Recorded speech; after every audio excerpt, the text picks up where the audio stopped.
quickly regain control of Cairo's lines.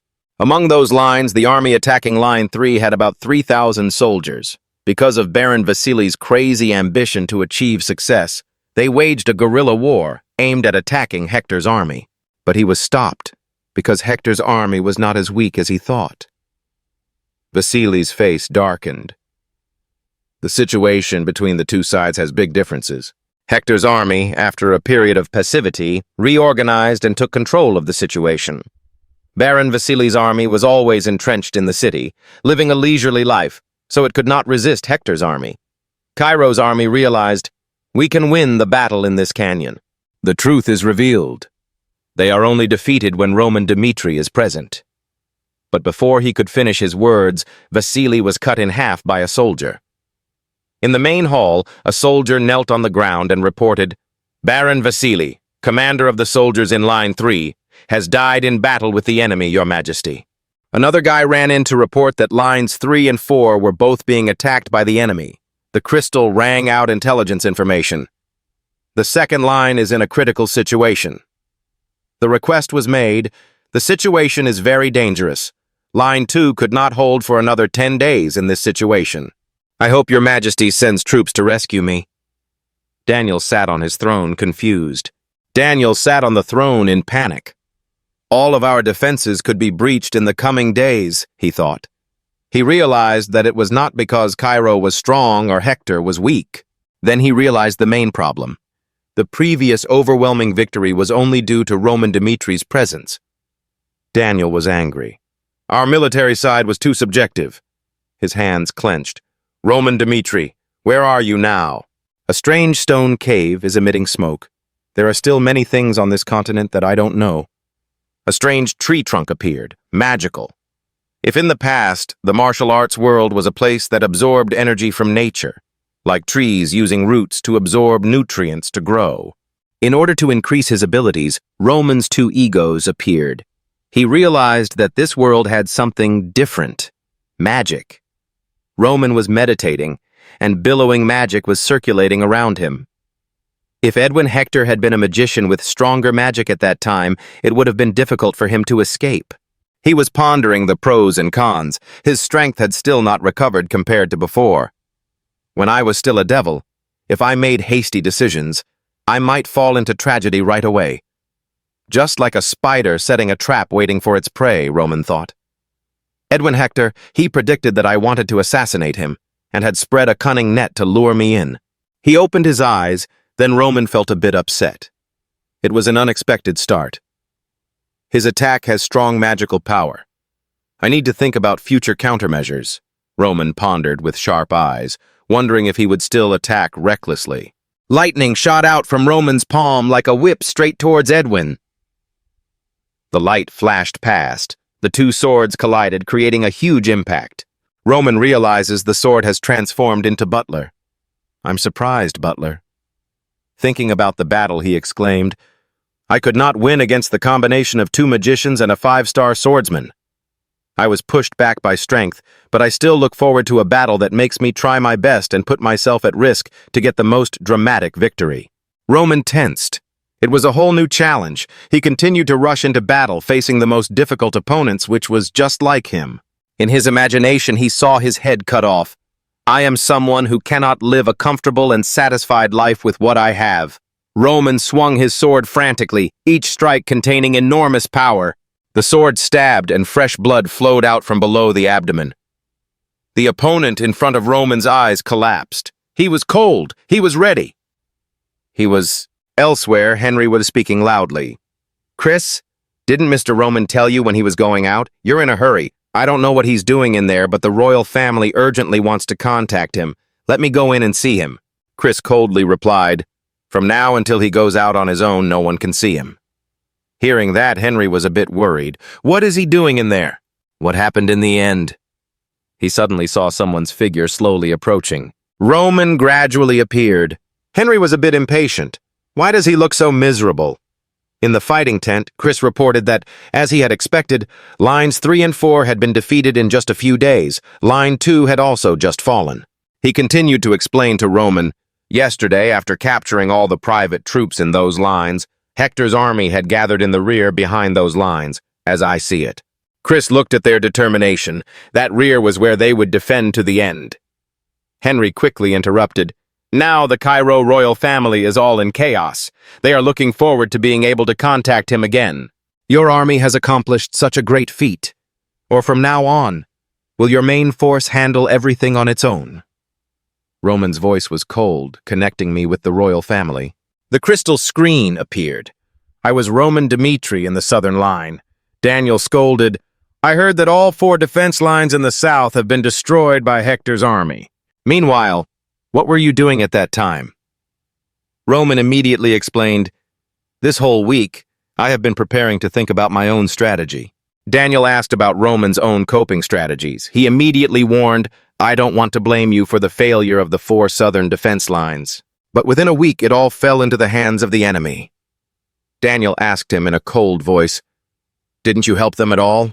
Roman explained that, to be honest, it was only by luck that I escaped a life-or-death battle with Hector. He continued, The royal army was too subjective and disdainful of the enemy. We cannot help them in that situation either. Roman's attitude is extremely serious. Hector alone risked his entire nation's life and everything in this battle. I also faced Butler, the second strongest swordsman of the Hector kingdom in the last battle. Roman warned, and can also tell you that Commander-in-Chief Edwin Hector is a very powerful magician. Daniel was surprised. Are you saying that both Butler, the 5-star swordsman, and Edwin Hector are magicians? Roman expressed, Surely everyone knows that on the battlefield, a magician is a person with outstanding strength and can turn the situation around. In my opinion, we should only confront their army when Cairo's main force is sent to the southern line. Marquette stood next to her and silently agreed. Roman was right. With the defending army in the south now, it seems difficult to resist Hector's army. Earl Denver was afraid, not thinking that Butler would also come to this battle. Count Gregory also pondered. It seemed like the Hector kingdom had bet everything on this war. Marquette spoke first. Your Majesty, I think that's enough. We don't need to interrogate our hero any further. Count Gregory shared the same opinion. Daniel has a bit of a headache because the situation seems quite troublesome for him. Roman, I have already dispatched the main military force to the south, he ordered. Hector's side seemed to retreat slightly behind the line, set up a base and defend there. I want you to join our main attack force and assist them in attacking Hector's army. Roman heard this and didn't feel much sympathy. Hector's side won't give up. If so, their efforts to negotiate favorably with the Cairo royal family will fail. He gave his opinion. The best decision their side could make. What is the worst situation that our army can suffer right now? Sorry, but the current times are very unfavorable for us. Daniel frowned. What do you mean? The answer was quickly given by him. We have at most 3 days after Cairo's main force reaches the southern line. Until then, if we cannot attack and defeat Hector's army's rear base, then they will definitely bring more allies, such as the Kronos Empire, to join this war. Daniel was scared. How should we deal with such a situation? Roman smiled confidently. There is only one way for us to get out of this situation, a direct attack on their army. We must defeat Hector's army in those 3 days. On the other side, there are also 2 sides communicating with each other, said a voice. Beyond Cairo's southern gate? Hadid smiled cunningly. That's an attractive offer. He hesitated, but now it was difficult to accept Hector's proposal. Hadid put her chin in her hand, her voice questioning. It would be good to keep the southern border, but if so, wouldn't we have to suffer Cairo's wrath? Edwin was annoyed to hear him raise his voice at him. If we can maintain our rear within the next month, then I will accept Hector's offer, Edwin thought hatefully. He didn't expect that in this situation he could still take advantage. Hadid asked Edwin again about his decision. He gritted his teeth with an involuntary thought. Even though we know it's very troublesome, we have no other choice. The agreement has been given, I accept. After contacting Hadid, Edwin turned and ordered, Jackson, quickly contact the Hector family. He advised us to preserve our forces and supplies. Jackson replied, clearly. 2 magical portals appeared. They shot out many strange energy rays. Edwin silently calculated, Hector's loop gate has a connection duration of at least 3 days. He thought, If we can hold out, we will definitely survive. I will definitely bring hope back to Hector. Viscount Fadius and his subordinates stood looking at the city gate. He was angry. How dare you put the flag on Cairo's territory? He had a straight face and hated the enemy, the bloodthirsty army. At the temporary tent, the Viscount frowned. We cannot allow this to continue, he muttered under his breath. Viscount Brahim was equally tense. In the tent, all three people were silent and did not speak. Viscount Fadius was not satisfied, not expecting key figures in the government. Participating in this fruitless war, is it really so necessary to please Roman Dmitri? He walked in. Roman Dmitri was here. Viscount Fadius greeted, "Please come in, it is a pleasure to meet the hero of Cairo." Roman's face was cold. Compliments were in his ears. He looks even more elegant and noble than rumored. The Viscount recalls that the Marquess once advised, "What happens to the southern border is none of our business. First, we have to engage Roman Dmitri." He continued, "If our side loses to Hector, all responsibility will fall on the royal family. If we let other nobles entice Roman, then the balance of power will collapse. Viscount Fadius learned your identity, Roman Dmitri. The eldest son of the Dmitri clan, who has great influence in the northeast, is also only in his 20s, in addition to the fact that the family is only a descendant of commoners. He thought to himself, if I can recruit him, I will definitely be promoted by the Marquis. He said to Roman, "Please sit down." Roman politely said, "Thank you." Viscount Fadius introduced, "I am Fadius, a subordinate of the Marquess. It is said that the Marquis personally contacted Lord Roman at the southern camp. He tried to be friendly. He really cares about you, and told me to tell him how sorry he was that things had turned out like this." Roman calmly said, "It's okay. No one expected this." Viscount Fadius asked, "Do you have time now? I have specially prepared a gift." Viscount Theo looked disgusted. He interrupted, "Count Gregory is also anxious to meet Lord Roman.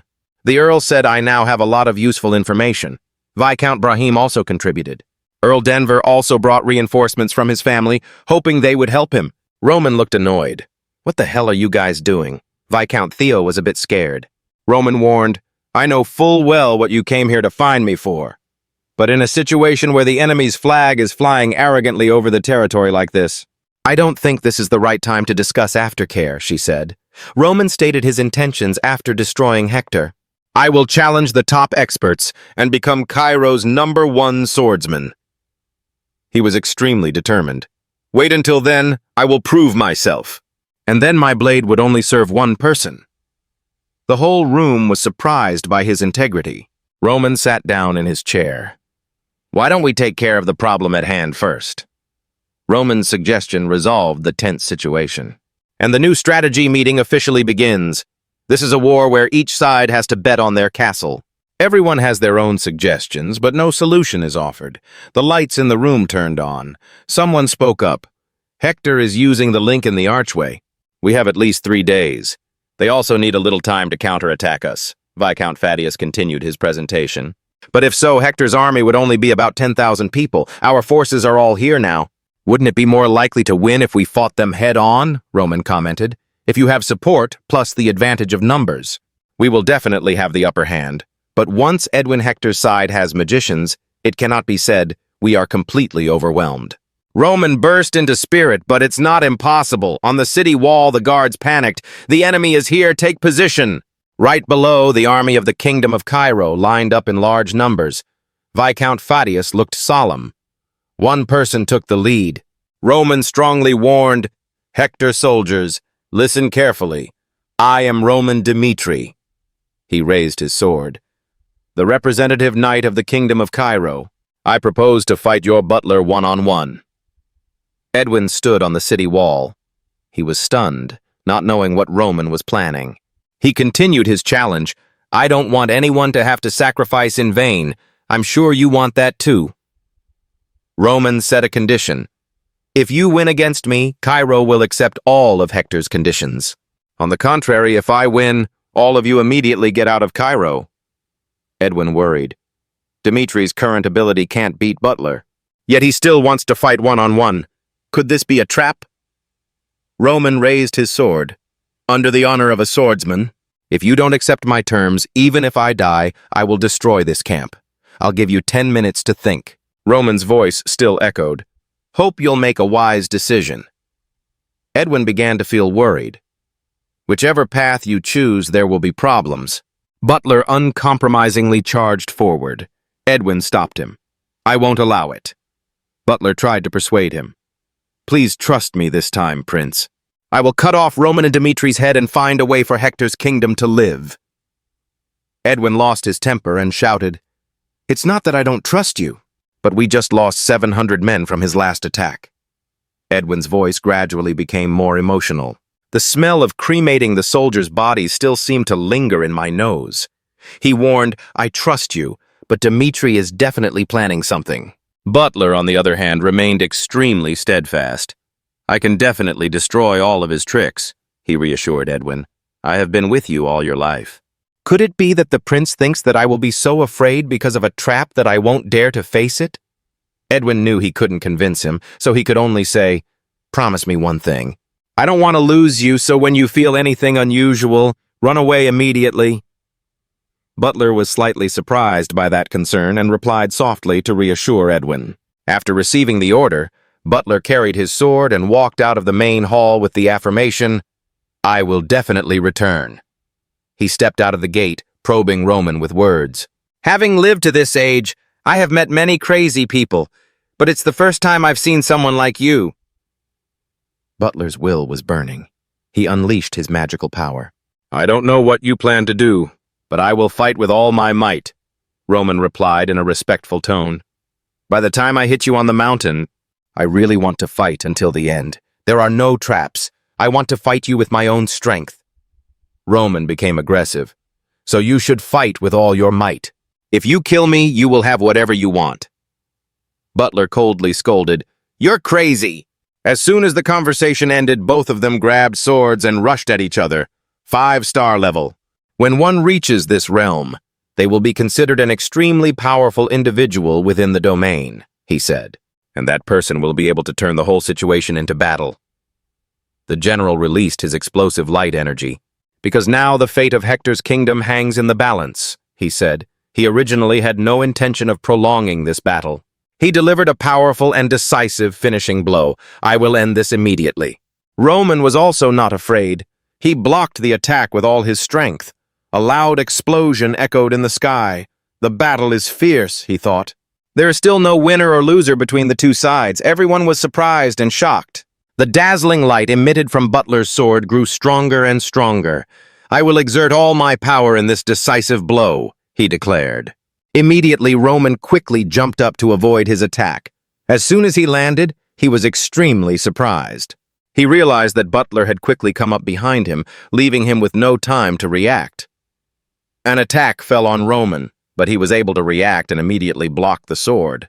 The sword grazed sideways. The blow stabbed straight into the ground. The terrifying force split the ground into two. The roar of the explosion echoed throughout the space.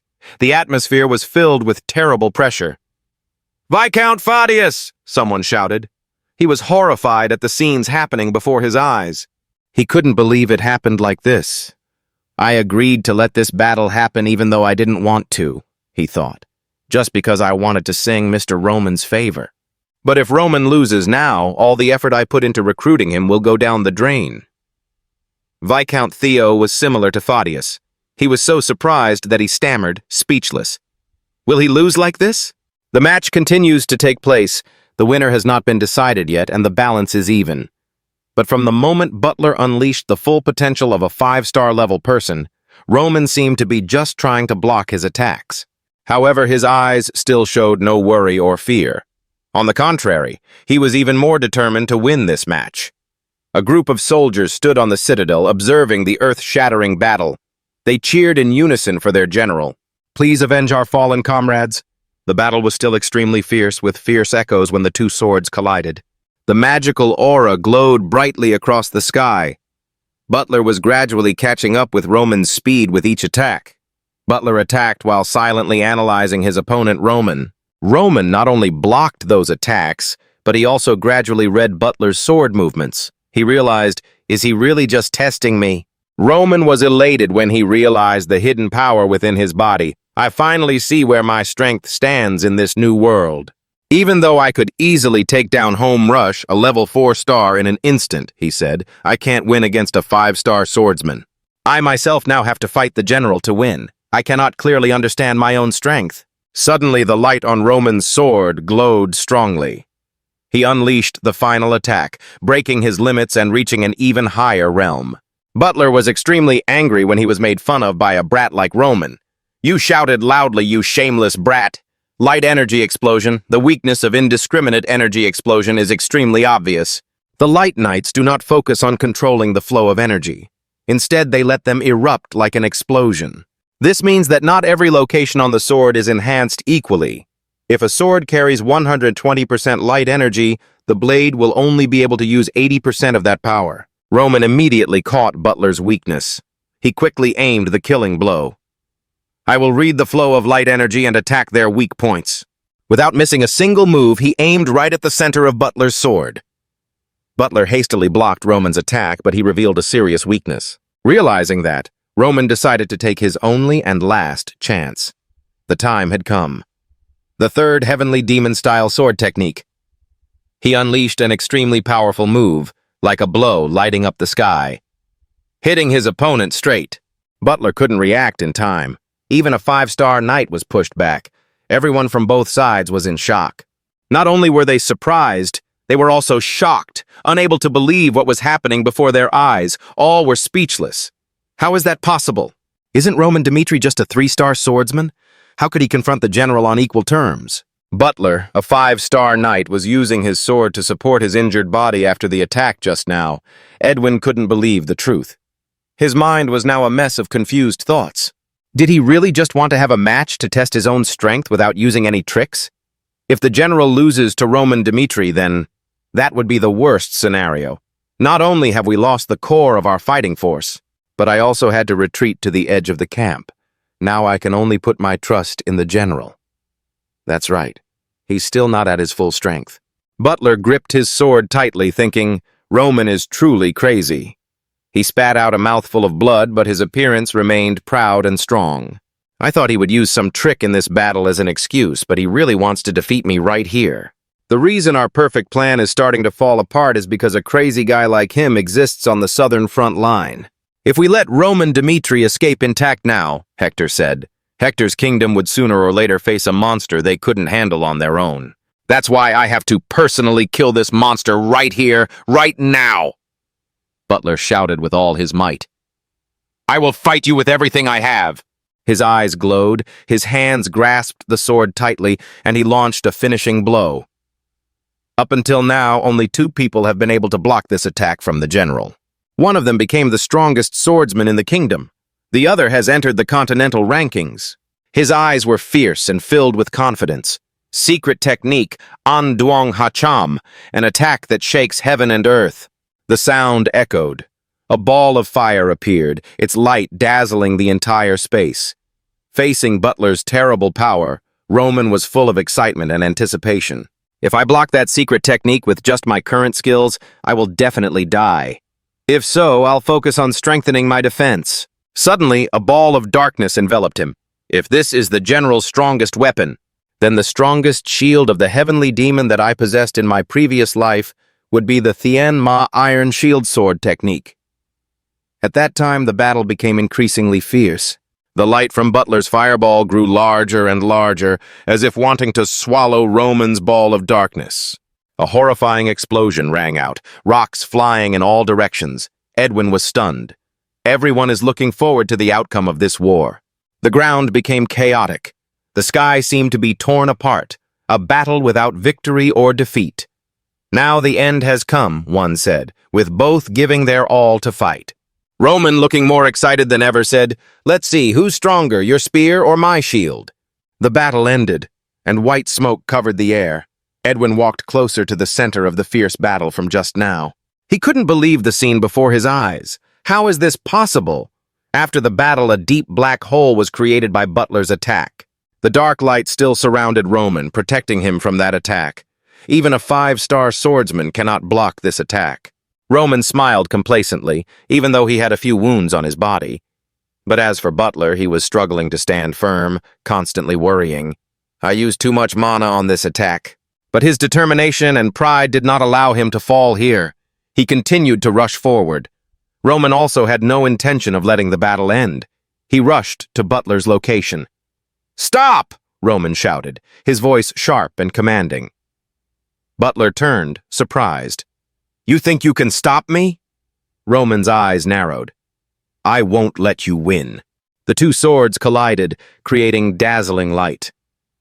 One moment of carelessness, because my mana had not yet recovered.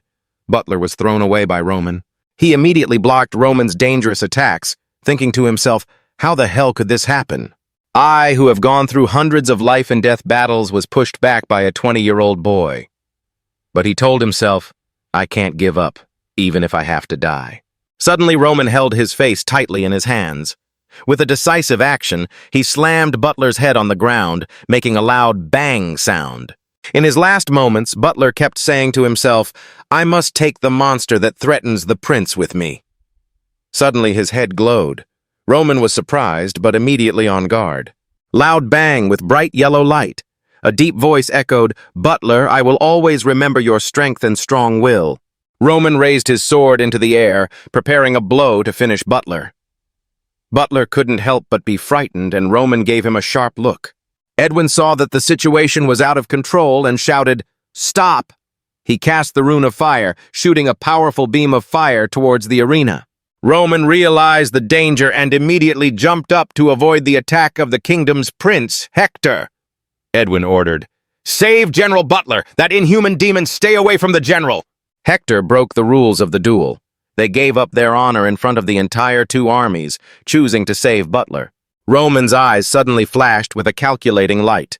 To do that, they had to open the city gate. I must not miss this opportunity. During the strategy meeting, someone said, Even if a miracle could happen, what would we do then? Roman analyzed. After confronting Hector on the mountain, I watched from afar.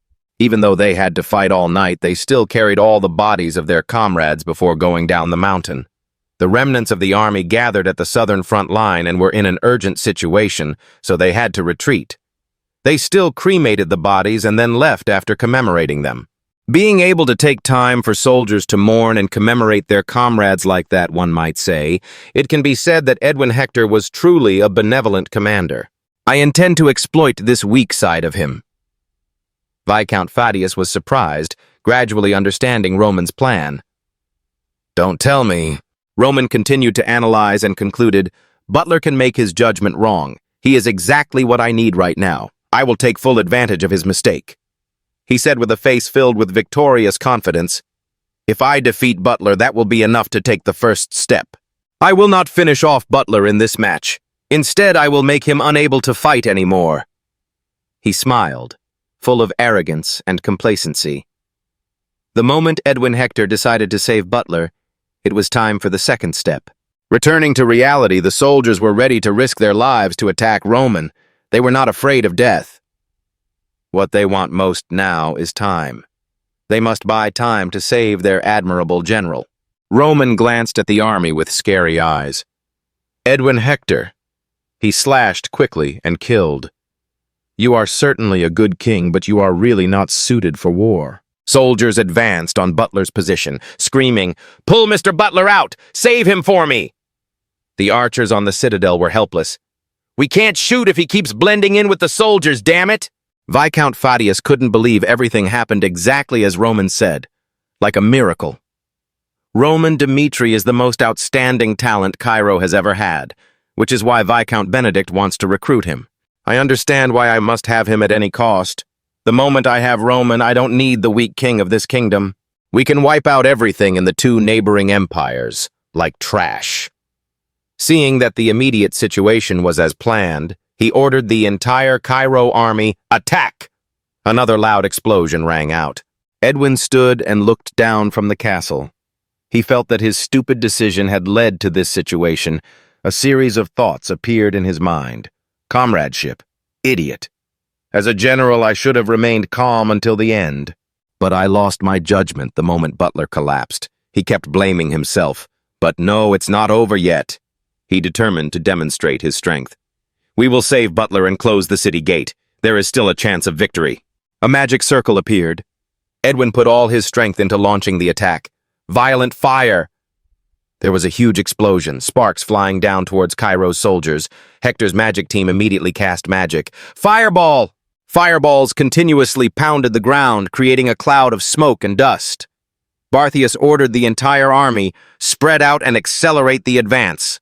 If we miss the opportunity when the city gates open, our soldiers will suffer many more casualties. One of Hector's knights, Cullen, was extremely restless and watched the battle helplessly. He thought, "We need to close the city gate quickly. Faster! Faster!" Suddenly, a voice echoed from below. "Mr. Butler is here. Close the gate quickly." When Roman heard that, he quickly turned around. Now! Without making a single unnecessary move, he rushed straight into the citadel like the wind, under the desperate screams of the soldiers. Cullen screamed in panic, "Stop him!" Roman's excited eyes seemed to laugh at his prey's efforts. All the soldiers at the gate shouted in unison, "It's Roman Dimitri! Activate defensive magic as soon as the gate is closed!" His eyes carried a purple light, and he rushed forward like a whirlwind, immediately using his power to summon lightning and strike straight at the city gate. From far away, behind a curtain of dust and smoke, a dark shadow approached. Roman shouted, "The city gate has been breached. All Cairo soldiers, advance!" Viscount Fadius shouted orders. "All of you deal with the remaining remnants of Hector's army." The army roared with enthusiasm. Hector's side anxiously defended. Red blood soaked the ground. Standing in front of the city gate, Roman thought to himself, "The city gate has been opened." Putting on a cold face, he whispered, "Now we only have one goal left." He entered the ruined city gate, looked at the person standing in front of him, and thought, "Edwin Hector, now you are the only one left." Edwin was not convinced. "Where did I go wrong?" he thought endlessly. "All I've done is attack and occupy the enemy's rear base. I was confident that my decision was not wrong. My plan was clear." Thinking of this, he turned an angry look at Roman, until Roman Dimitri appeared. Mitri. Edwin Hector was extremely angry and hateful. "Yes, it's all because of him." Looking to the left at this moment, Chris was killing crazily. The plan to capture the 5th defense line is Roman Dimitri's. At the same time, looking to the right, Kevin was also destroying the enemy. Because of guerrilla actions in the mountains, we lost 1,000 of our army's elite soldiers. Remembering the deaths of the soldiers, he wondered, "If God is here, I really want to ask, why was I born, a shining star carrying Hector's hope?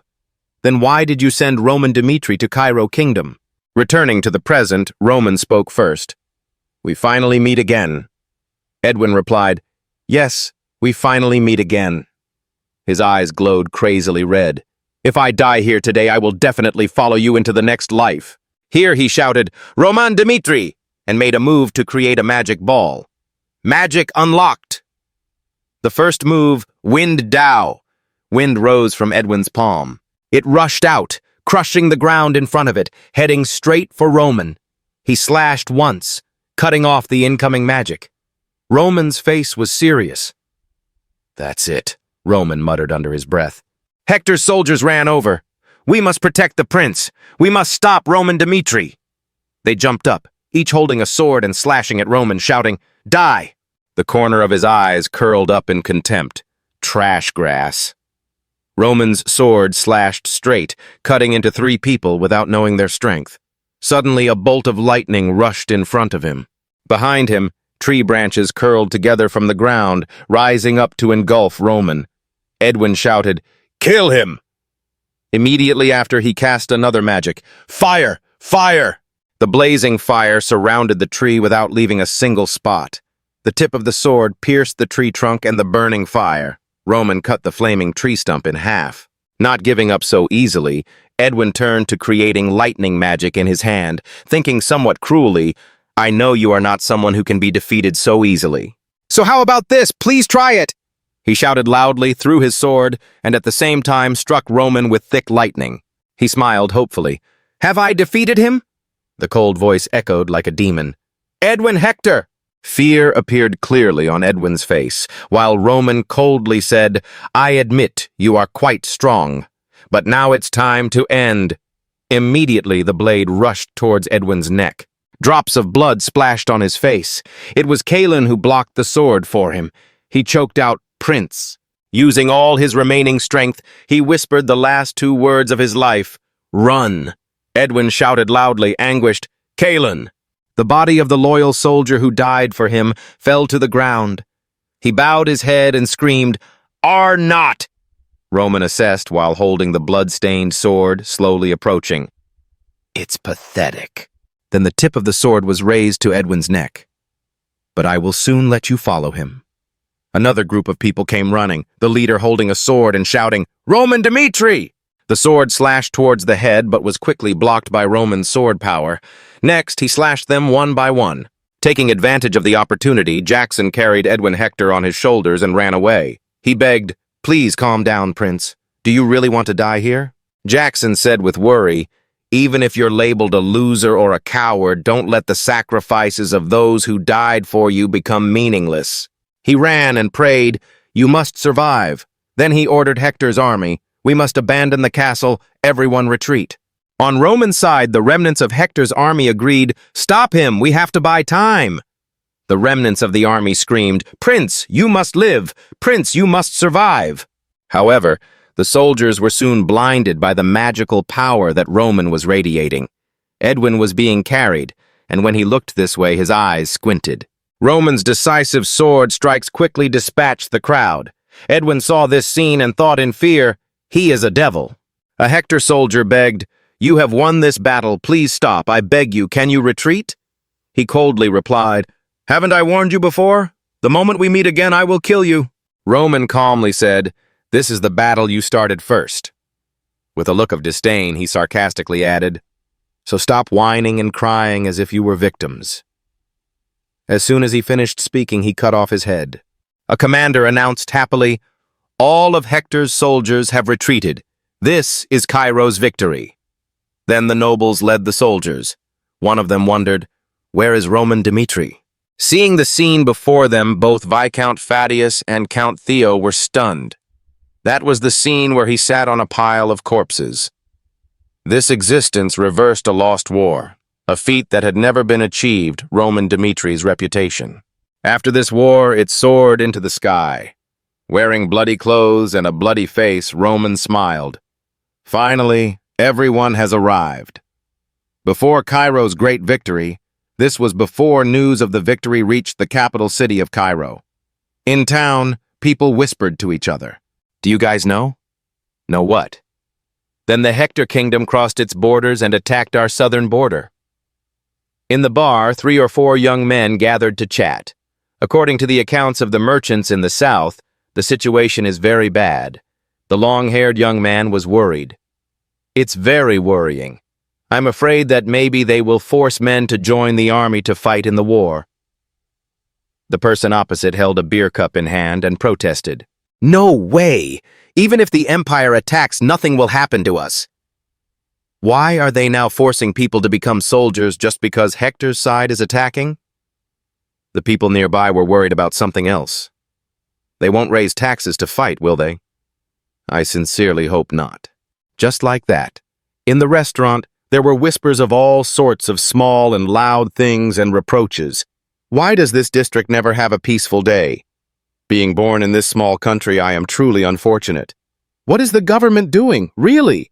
At this time, at Cairo Royal Academy in Class D, the teacher's voice rang out, "Next will be William Castro and Loren Dmitri." William, Class D, with a muscular body and an arrogant face, was not very sympathetic. In contrast to him is Loren Dmitri, always shy, withdrawn, lacking confidence.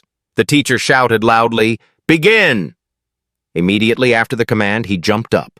William slashed the wooden sword hard at Loren, causing him to tense his legs.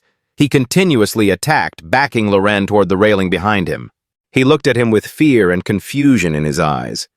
At the very end, Loren screamed loudly, closed his eyes tightly, mustered all his courage, put all his strength into the sword, and rushed forward. William sneered, just dodging lightly to avoid it. Loren followed his inertia and rushed forward. He laughed mockingly, "Idiot!" Then, while he was lying on the ground, William stabbed him in the back with a strong sword. Loren trembled and struggled to stand up on his hands and knees. The whole room echoed with praise. William is the strongest. Instructor Arthur stood with his arms crossed and criticized, Loren Dmitri, you are the one who wants to join the Cairo Royal Academy to learn swordsmanship. Yet not only can you not look directly at the enemy's sword, you also close your eyes. He frowned, dejected. What a pathetic thing. Loren sat on the ground, his face pale with fear as the teacher reminded him, if you continue to perform like that during the exam, prepare to be pushed down to Class E. He clenched his hands into fists, thinking to himself, Class E? I'll definitely be laughed at. That class is for 15-year-olds, and I'm 18. Loren sat alone on a wooden bench outside the campus, bowing his head sadly. At the same time, William and the others passed by and jokingly said, Here is our lovely Loren. He put his hands on his hips and said in a low voice, It's so interesting that even Mr. Rodwell of Class S would have been amazed. William looked at him and smiled. When I was young, I thought how wonderful the Dmitri family was, but look, obviously we didn't understand back then. He mentioned Rodwell in a different tone. Some people are just born that way. The fact that Mr. Rodwell was born into such an ordinary family was a miracle. William scolded the wolf, and how can a miracle happen a second time in the same family? Loren lowered his head, gloomy every time.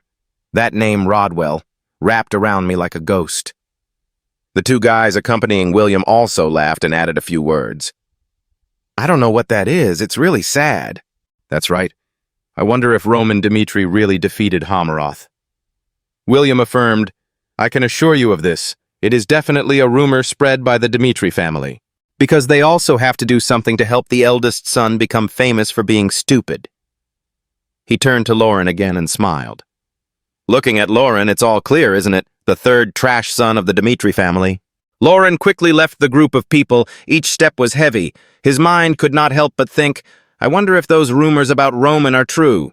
Loren walked thoughtfully alone on the thin road. Even in my memory, he has never been a bad person. But like William said, Ford 83. I also don't believe he is strong enough to defeat Homaroth. Anyone who heard it understood that it was a blatant lie. He sighed deeply as he walked, then suddenly raised his head, seemingly discovering something ahead. In front of the city gate, people gathered in large numbers, chatting loudly as if waiting for something. Loren was curious. What's going on over there? The two people argued heatedly. Is it true? The other person raised his neck. I told you it's true! An uncle stood next to him. He interrupted. My relatives in the south said the same thing. The furthest layer of the southern border was completely occupied by Hector. But I was suddenly taken aback thanks to an unexpected surprise attack.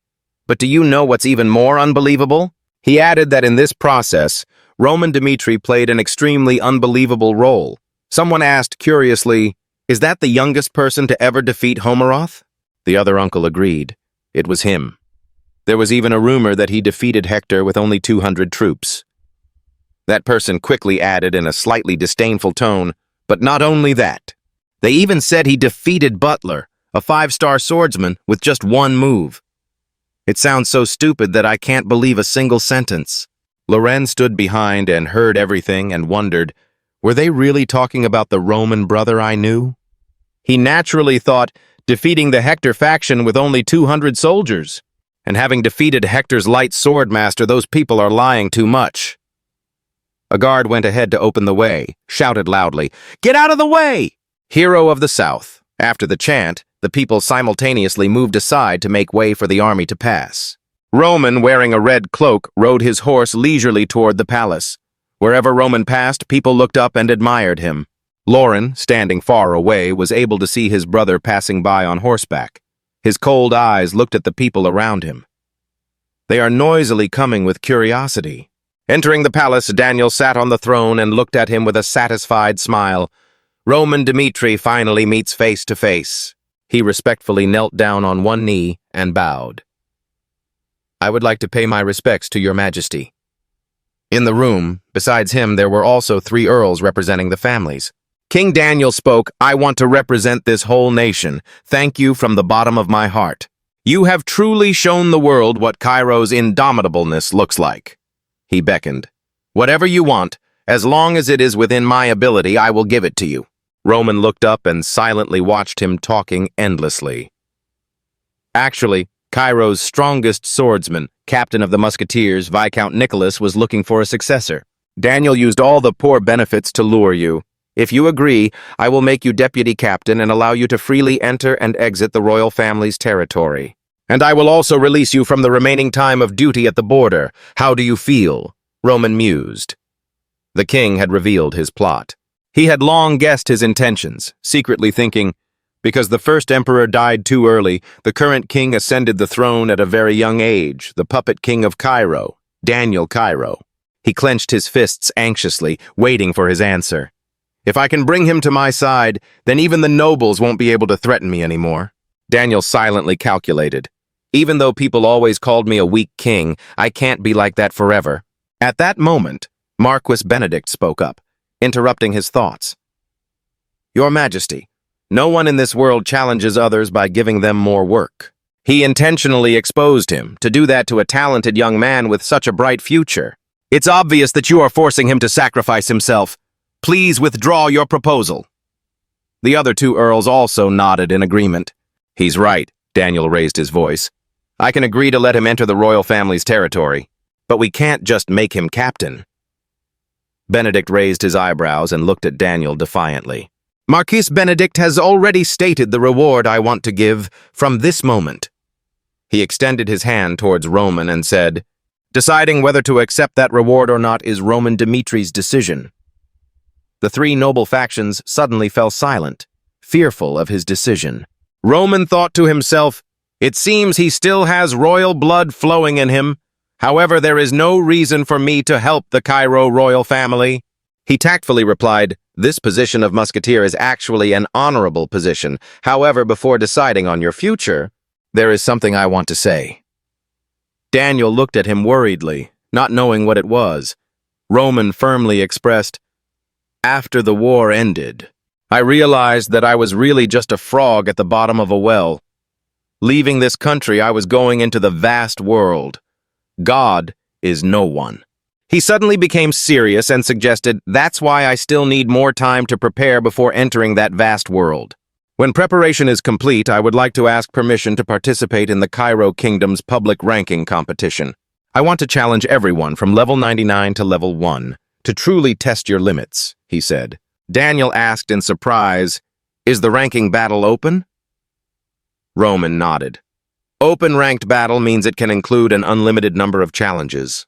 Each individual will be able to fight until they are defeated or until their opponents fall.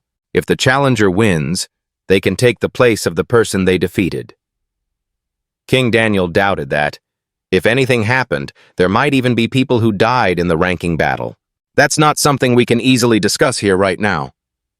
Roman's face did not change. He calmly replied, I understand. He began to worry. In a situation where he could choose to pursue endless wealth or fame, he chose to abandon them and accept a new challenge, truly extremely confident. The people outside happily praised him. What a hero of Cairo, the right decision. Ranking battle? I've been looking forward to it. He was the one who defeated the leader of Hector's army. Who could stop him? Marquis Benedict thought to himself. He had refused the king's invitation to become a royal knight. Because he wants to prove his worth, there's no need to stop him. This idea isn't bad. Count Denver and Gregory neither responded nor objected, waiting for the upcoming results. Roman is still in his 20s. With the ranking battle, we will be able to see his true strength. Roman confidently affirms, my lord, soon I will prove myself in front of everyone. He hasn't said his decision yet, but uses actions instead of words. Once that happens, we will decide in what direction we take action. Roman chuckled. When the ranking battle is over, I won't become anyone's sword. Instead, I will become a rookie in this game. In another room, wine was just poured into a glass, giving off a beautiful plum red color. Marquis Benedict picked up his glass of wine and commented, life is truly full of surprises. He said slowly, I sent you to the southern front line for your own benefit. But yet Hector declared war at that very moment. Roman sat opposite, listening quietly to him. "And yet, you became the hero who stopped Hector." He said slowly, "I had a good time." Benedict was surprised. "Were those happy times?" Roman was excited, of course. "Through the battle with Hector, I realized that the world out there is much larger. And so I will join the open ranked battle." He shook the wine glass in his hand, thinking, "To test how strong I was in the Cairo kingdom.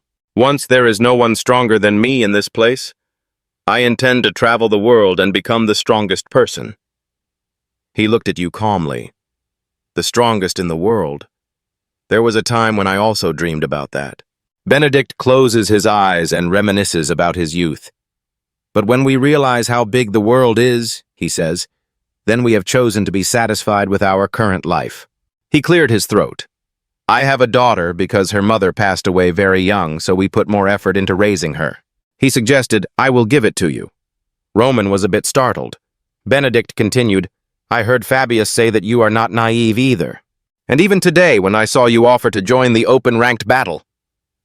He paused for a moment and then said, "You reminded me of the monsters of this world. People we met when we were young. About the people he met before, those are unforgettable memories." Benedict regrets. "Even though I don't have the amazing natural talent like them, I can still confirm it." He looked at Roman with bright eyes, saying, "You, Roman Dmitri, is someone who can become strong enough to compete with them." He continued, "I already know about your cancellation of the engagement. I have no intention of forcing her to get married, but I will arrange for you and her to meet," Benedict expressed. "What I'm trying to say is that if after you meet her you both have a good impression of each other, then I will accept you." He gently explained, "I won't force you to meet her right away, but I hope you can remember this truth, that both in the past and in the present, I am always a strong rear guard watching over you." Roman still hasn't spoken, waiting to hear him finish. "Whenever you choose to say that you want to accompany me," he said, "then you will be able to receive anything you desire within this kingdom." Roman Dmitri, existence has disrupted the balance of power. Whoever holds him will be the one who holds the power to rule the kingdom of Cairo. The four powers that rule Cairo all have the desire to own Roman. After that, Earl Gregory and Earl Denver also made unexpected proposals. However, Roman Dmitri, also the angel Park Jong-hyun, is someone who refuses to kneel to anyone. At Dmitri's castle late at night, a loud voice rang out, "Young master!" Mr. Hans shook Roman's body so hard that he wanted his head to fall to the ground, continuously asking, "Are you okay? Are you not injured anywhere?" He ran from the capital because he was worried about Roman. Hans clutched his shirt tightly, crying. "After hearing the news that you were on the southern front line, my heart stopped beating." "I'm really happy that you're safe," Roman replied calmly. "I'm fine." "But Mr. Hans is still sobbing and crying. Are you sure?"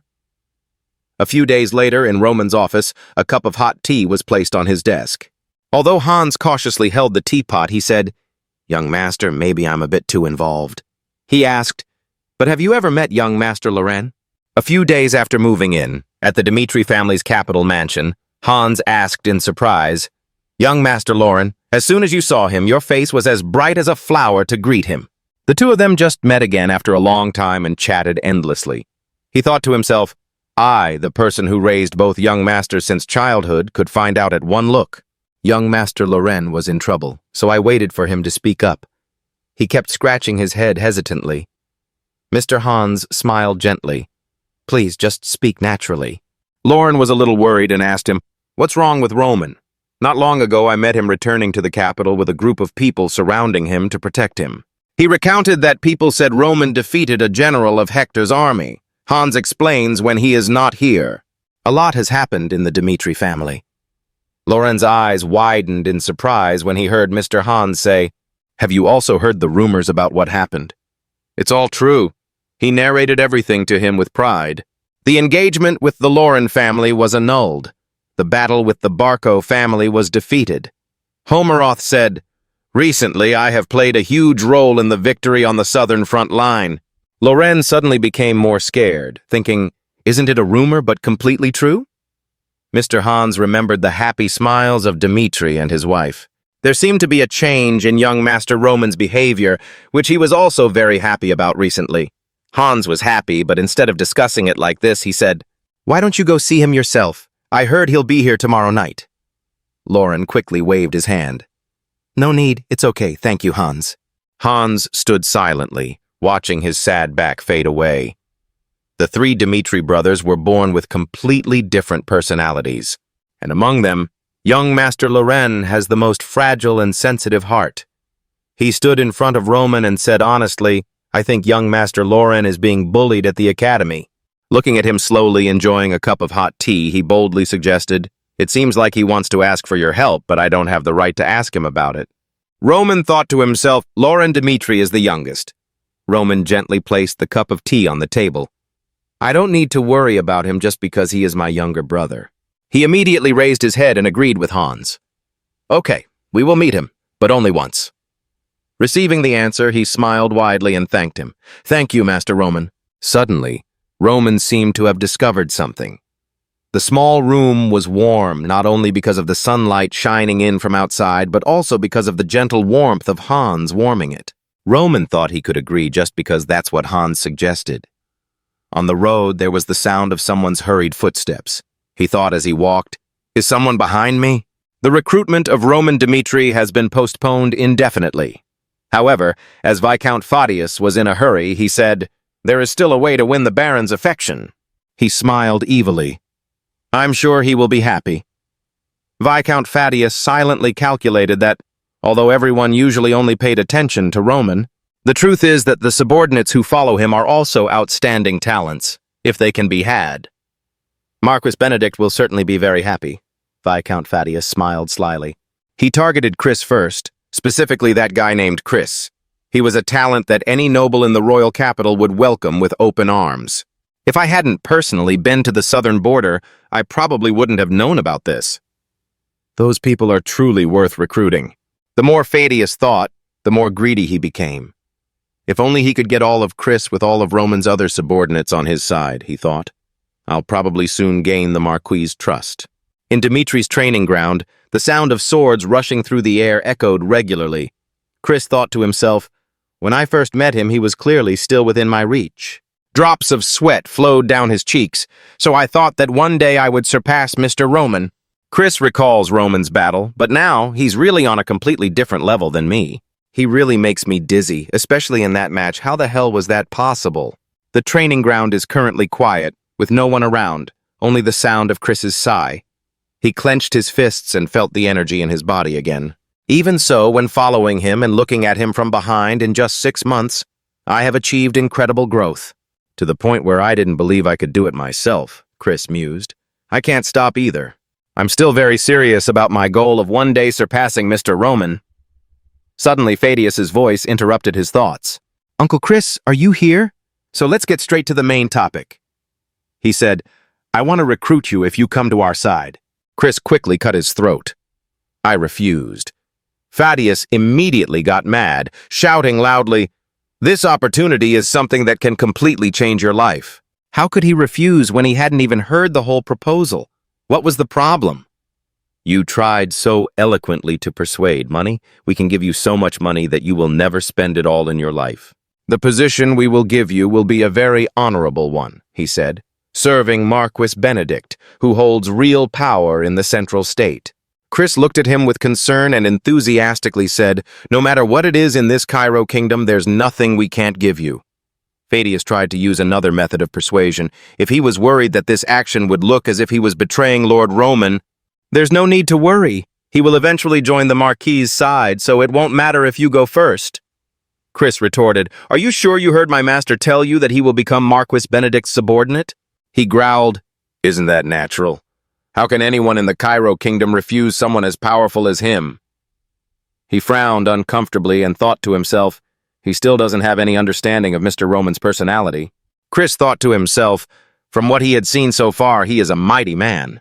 Is someone who will never bow to anyone, he firmly assured Fadius. No matter what suggestions he makes, I have no intention of leaving my master's side. Remembering Roman's steadfast figure, Chris firmly said, No one can replace him. Fadius had no choice but to bow. I understood, He seemed to read his thoughts and reminded him. If you're also thinking about recruiting my other teammates, you should just give up. Chris sincerely advises, no one will choose to serve anyone other than their master. He turned around and walked away feeling uncomfortable. It was ridiculous. How could anyone else throw away this once-in-a-lifetime opportunity?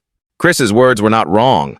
Kevin was very angry and told Thaddeus, the master is my life. I would rather die than follow someone else. This surprised him, but he still persisted in finding Bucky. He was no exception, scratching his head and saying, so, have you finally arranged the deal with my master? If not, I'll pretend this conversation never happened. He waved his hand to refuse. If I hadn't met my master, I'd still be just a nameless pawn. How dare I betray him? Thaddeus is about to go crazy. Clearly, I said that it was not betrayal. Suddenly, it seemed that there was someone behind, but they only huddled in an effort not to make a sound. As soon as he turned around, he encountered a soldier trying to walk quietly behind him. As soon as he saw Thaddeus turn around to look, he shouted loudly, clapped his hands as if he didn't want to hear what he had to say, and turned around and ran away quickly. He stood there with a lot of questions. Why were they so loyal to him? At this time, in the Cairo Royal Academy, the golden sunset glowed. Loren was diligently practicing swordplay with the straw scarecrow. He slashed repeatedly at the lifeless scarecrow. Sweat flowed down his forehead. Loren remembered Hans's words about the change in young Master Roman's behavior. He was in a very good mood these days. He gritted his teeth in annoyance. What exactly happened to Roman? Loren frantically stabbed his sword into the hardest wooden scarecrow, from the Dmitri idiot to the youngest cavalryman. Finally, the hero who defeated the foreign invaders of Cairo. He constantly blamed himself if Roman could change that much. He thought about the bully William again, angry. Why did he keep standing still, always so pathetic? Loren almost vomited on the wooden scarecrow, then because he was so tired from fighting, he lay down on the grass, panting. He closed his eyes but still seemed to feel something approaching. It turned out that Roman had been standing in front of him for some time. He raised his voice and asked, "What are you doing?" Loren was a bit surprised, Mr. Roman. He asked him, "Did you hear Hans say you were looking for me?" Loren now stood up in front of him. "Don't give orders. Say something now." He sheepishly scratched his head and faltered. "It's nothing." He looked at him with cold eyes and said, "Pathetic." Then, he decisively turned and walked away. Seeing him really leave, he was startled and looked after him and stammered. Loren then shouted loudly, "I said, I will say everything." Really, Roman feels like punching this guy so much. In the late afternoon light, Loren's voice softly rang out. "When I first heard those rumors about you, I didn't believe it at first." He sat on the chair and slowly said, "You, in my memory, is someone who never cares about knowledge and can even ask others to go below on his behalf," Roman thought to himself. About a year ago, not too long ago, Loren clasped his hands and continued, "But compared to the last time we met, you have become a completely different person. People still call you Cairo's hero now. What exactly happened that made him change so much?" He cried angrily. "In the past, neither you nor I could meet the expectations of the people around us. I also want to be like you."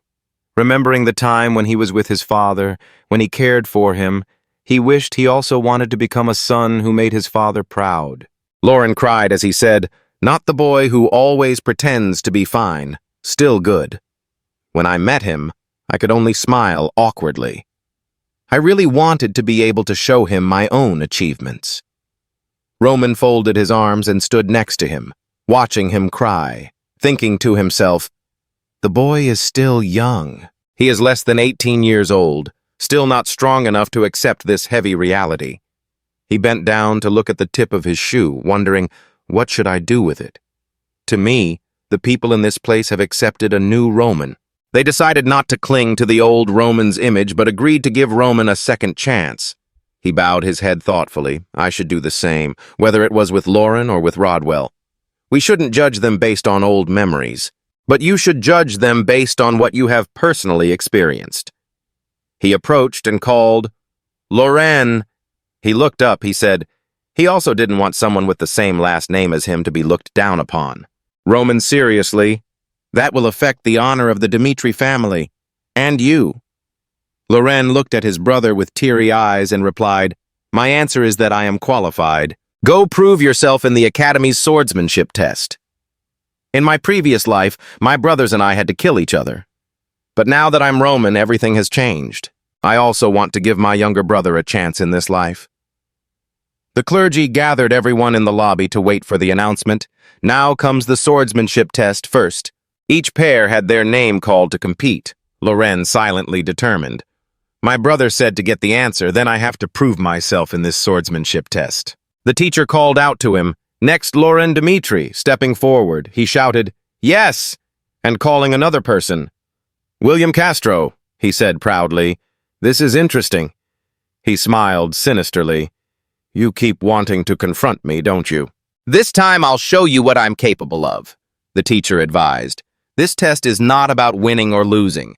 Just observe your progress, so don't push beyond the limit. One sound, starting to make the air become stress. As soon as he finished speaking, William grabbed his sword and rushed towards Loren to attack first. He scorned, Loren, you weakling. You attack wildly and aggressively, it's over. William swung his sword triumphantly, the sword almost falling on Loren's head. He thought desperately. That was it. Loren suddenly remembered what Roman had said during the sword test. Those guys who look down on you, show them what you're capable of. He immediately, without hesitation, struck the sword from under William's chin upward. He gritted his teeth in pain and cursed, You damn son of a bitch! Loren was determined in his heart. He had to remember.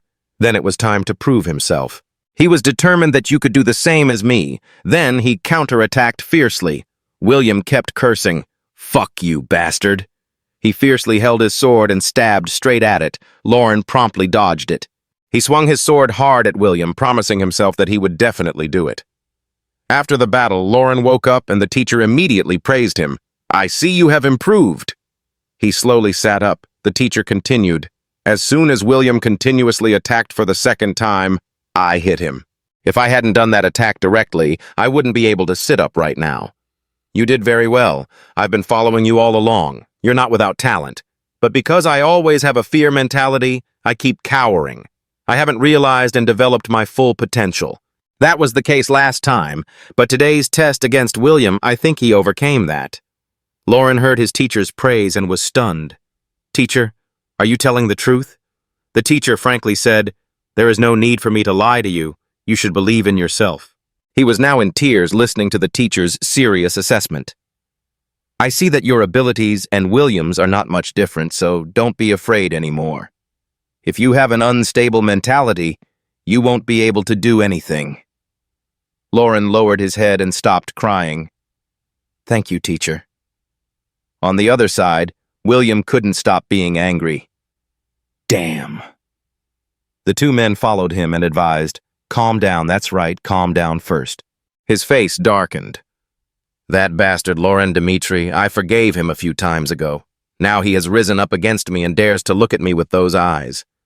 William couldn't hold back his anger and shouted, Can't leave it alone, you bastard Loren, I'll cut off your hand.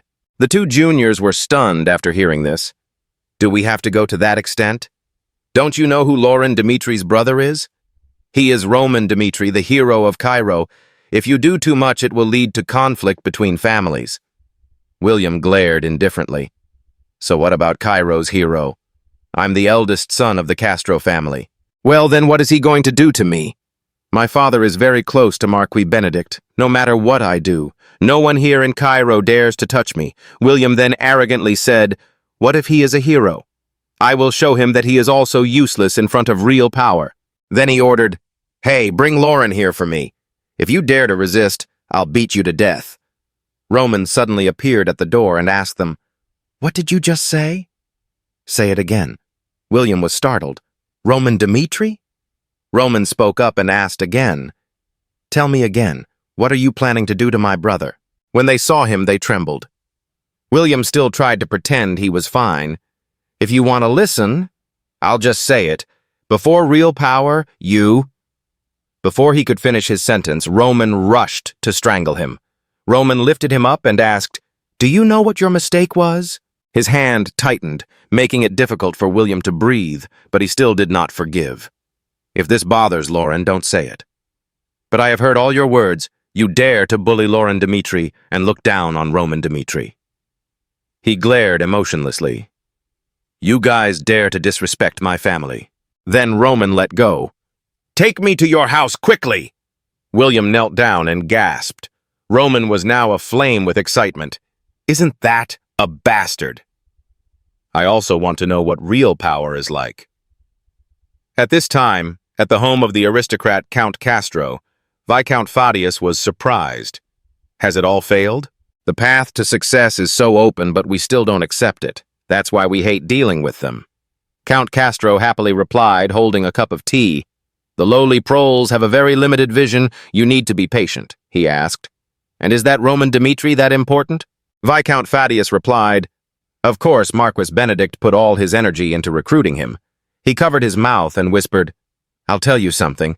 The Marquis wants Roman to become his son-in-law. After listening, Count Castro smiled sinisterly. Is that so? I have to go meet him at some point. If I have the chance in the future, I'll go with him. Just as he finished speaking, there was a sound of rushing in outside, making Count Castro wonder, What is that? William opened the door and said loudly, Father! He was a little surprised. William and Roman Dmitri? Then William told everything and saw himself as the victim. Dad, do you know what Roman Dmitri did to me? A civilian who dared to threaten the eldest son of the Castro family. He was observant. So, William urged, Then Father. Suddenly he shouted at him, Shut up! Then he grabbed his brother's collar and cursed, William, do you know who you touched? Roman is the hero who saved Cairo. Then he threw William to the ground. Do you dare to speak like that? Then began to speak. William, do you know who the person you touched is? Count Castro bowed his head and apologized to Roman. Forgive me, my son has been rude to you. I will definitely punish and discipline the boy. Something like this will definitely not happen again. I hope you don't get angry. Then he smiled to please. Drink a cup of tea with me. But in his heart, Count Castro was happy. On the contrary, this is a good thing. I didn't expect that I would have the opportunity to become friends with Roman so soon. I'm sure he won't refuse my sincerity. But Roman quelled his thoughts. What are you doing? Except for apologizing, everything is decided by me, not you. Roman loudly criticized. This incident was caused by your son, William. He harassed Lauren, my younger brother. He broke his arm right in front of me. He coldly said, When I heard and saw how he treated my sister like that, I couldn't sit still. Count Castro had no intention of admitting his mistake. So what are you going to do? Or do you also want to break my son's arm like he did to Loren, your younger brother? He was expressing his intention to use benefits to cover up. Let's sit down and compromise for the future of our two families. Tell me what I can do to resolve this matter. But right after that, he was stunned by Roman's tough attitude. Simple. I want your son William to come in front of my younger brother Lauren, kneel down and apologize to him in front of him. Everybody. He continued to give the condition. And then personally withdraw from the Cairo Royal Academy. I don't want to see this trash again in the academy with my younger brother, Roman threatened. And if you find my proposal unreasonable and do not want to follow it, then I will start a war between the two families. You can choose to go to war with the Dmitri family or do as requested. That's my request. There was no joking expression on his face. Every choice depends on you, Count Castro. Count Castro didn't seem to understand the seriousness of the problem. I see, it's just a nuisance from a few powerful kids. A low-class guy wants to cause trouble with me? Do you think you have achieved some feats for the royal family and received the Earl's attention and the King's love so you can get whatever you want? He shouted back aggressively, That's not the case. You can't lay a finger on the Castro family. Wake up. I will take this opportunity to show you the true power of a noble in this empire. Then, he continued to turn to Viscount Fadius. Viscount, you have observed everything from the beginning. Please testify for me to his provocation and contempt for the Castro family. Count Castro glared angrily. Roman Dmitri, he has gone beyond my tolerance limit. I must punish him appropriately. Viscount Fadius wanted to calm him down and spoke up. Wait a minute, Count Castro. From the beginning, I see it was William's fault with Loren, his younger brother. Count Castro was slightly surprised. What? Among Cairo's nobility, Viscount Fadius's nickname is Cairo the Raccoon. In the Empire, there are many people with extraordinary abilities. Like Viscount Fadius, they are very cunning and can survive in harsh political battlefields. Viscount Fadius is cold, with sharp eyes that see through everything. Guessing the situation, he always built mutually beneficial relationships with important people in the Empire. Viscount Fadius's family is not prominent in the kingdom, but to be able to have a solid foothold in the royal palace and the nobles, he must be wise enough. Your friend has the upper hand. Count Castro comes from a prestigious family in the Cairo kingdom. The two of them have had a close relationship with each other since they were very young. But Viscount Fadius is currently in a tense situation. Now Count Castro's opponent is Roman Dmitri. The situation is too difficult to choose. Maybe I should side with Count Castro. He hesitated. The Marquis was a man willing to throw away and trample on everything, even if it is your closest friends, to be able to achieve your goal. If there were any exceptions, it would probably only be people related to him by blood. Roman, he is currently very likely to become her son-in-law. So maybe the answer now. Viscount Fadius clearly expressed his stance. Count Castro, your son did wrong from the beginning. That is too simple to see. There is also no need for him to be ashamed of his son's actions.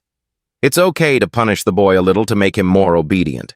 Count Castro was stunned. He silently cursed, "Damn!" Viscount Fadius on this side exudes a cold yet sinister look. After a moment of thinking, Cairo the Raccoon, Viscount Fadius had his answer. In the current situation in the Empire, siding with Roman Dmitri, a man whose fame was rising, was much more beneficial. He realized that if there was a war and had to confront the Dmitri family, the result could only be death. In the end, Count Castro decided that he could not let his family fall into destruction because of self-love or a little pride. He bowed. I understand, thank you, Viscount Fadius. When I heard you analyze like that, maybe I didn't think carefully. My son made a mistake and needs to be punished. He sincerely said to Roman, I'm really sorry, Mr. Roman. It was my son's fault for bothering your younger brother. Because the situation happened so quickly, I behaved inappropriately. I sincerely apologize to you and hope you will forgive me. William, on the other side, saw that he had gone into the water. He immediately exclaimed in shock, Father! Roman's face was cold, but inside he couldn't help but feel pleasure. In the aristocratic world, they always thought they were the best, always above everyone. Now my status in the Empire is skyrocketing, accompanied by the jealousy of the damn nobles. Roman thought again that his family might have to suffer dangerous actions aimed at them. Therefore, from this incident, I must also do everything to punish them and set an example for others. He silently evaluated Count Castro. From here, we can see that this Count Castro is not that stupid. He also knows how to think and not act based on emotions. He still bowed his head and admitted his mistake. Since you asked, I will do so. Count Castro accepts Roman's condition. William will have to kneel and apologize to his brother. He will also have to quit school and leave Cairo Royal Academy. Hearing that, William could only call out, Father. Roman seemed satisfied with the apology. Please forgive him for the sake of a father like me. He didn't want to continue making things difficult, so he said, Okay, we'll end today's matter here.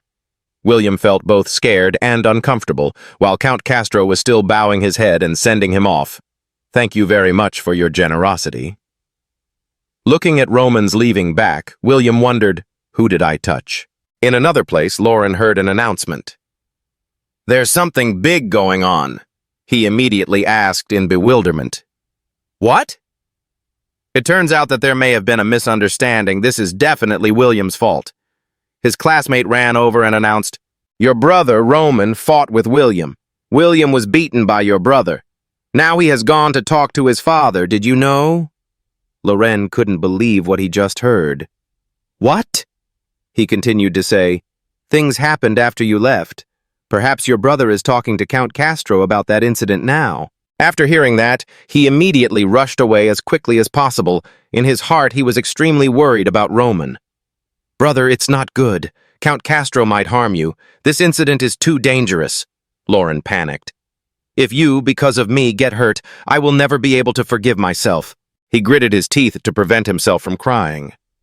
The light crystal made a sound. "Lauren, what's going on?" he cried. "Dad, Roman is in danger. He's here to help me." On the other side, Romeo, Dmitri, and Lihanna were surprised to hear the news from him. Lauren continued, "But it seems he has already been taken to Count Castro to be punished." Romeo Dmitri slammed his fist on the table. He was so angry, that bastard Castro. His whole body trembled because of the outburst of anger.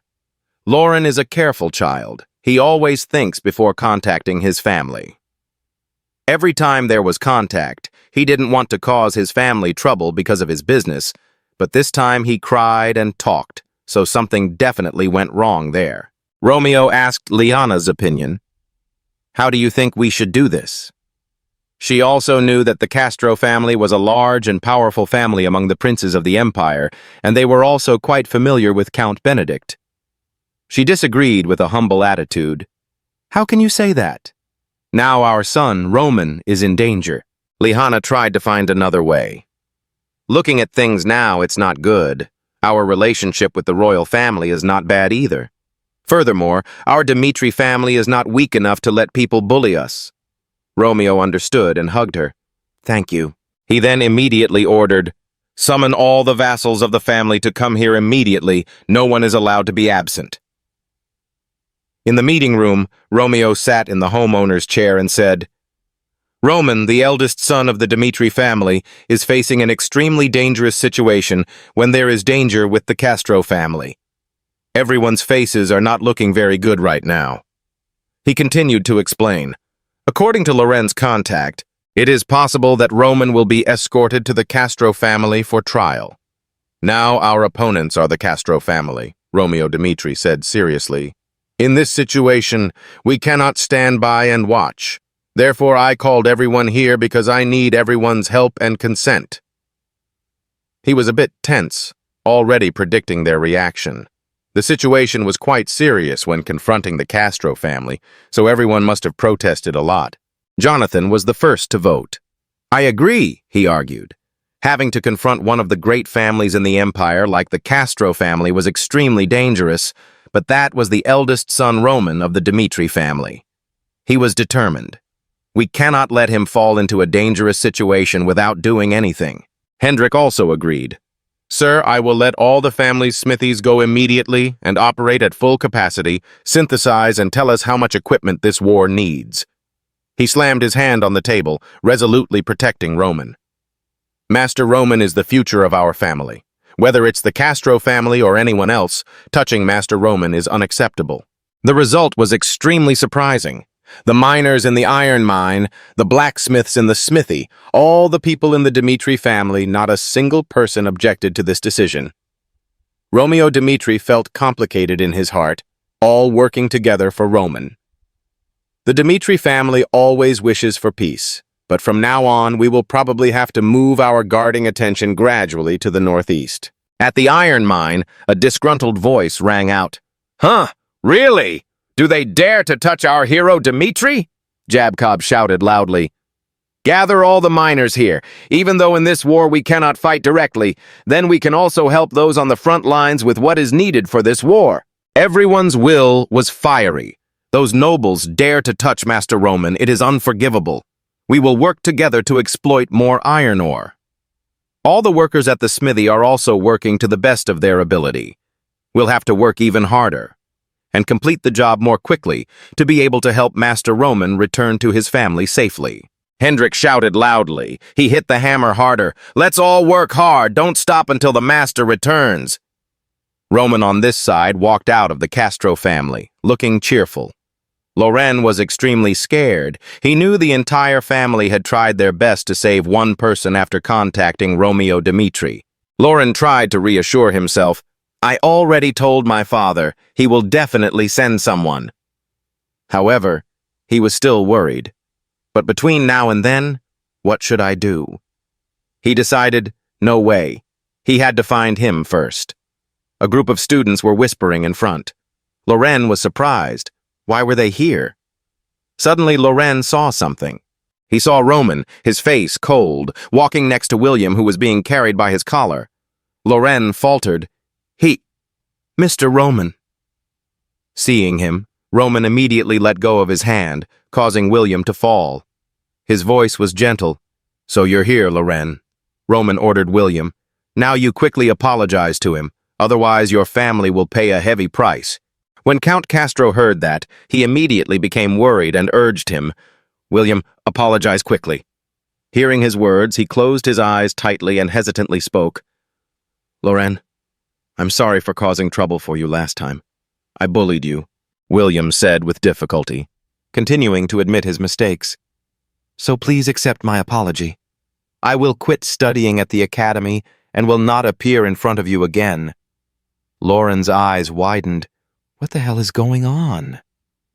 Seeing Loren not saying anything, Count Castro thought he would not forgive. He also panicked and begged, Please accept our apology. I promise this won't happen again. He bowed his head to Loren, sincerely apologizing to him. That night, Loren asked again what happened. Mr. Roman, what happened just now? What happened? He began to explain. Listen here, Loren, what I did today was not for you. Roman was determined. They dared to insult the Dmitri family. As the representative of the family, he must punish them.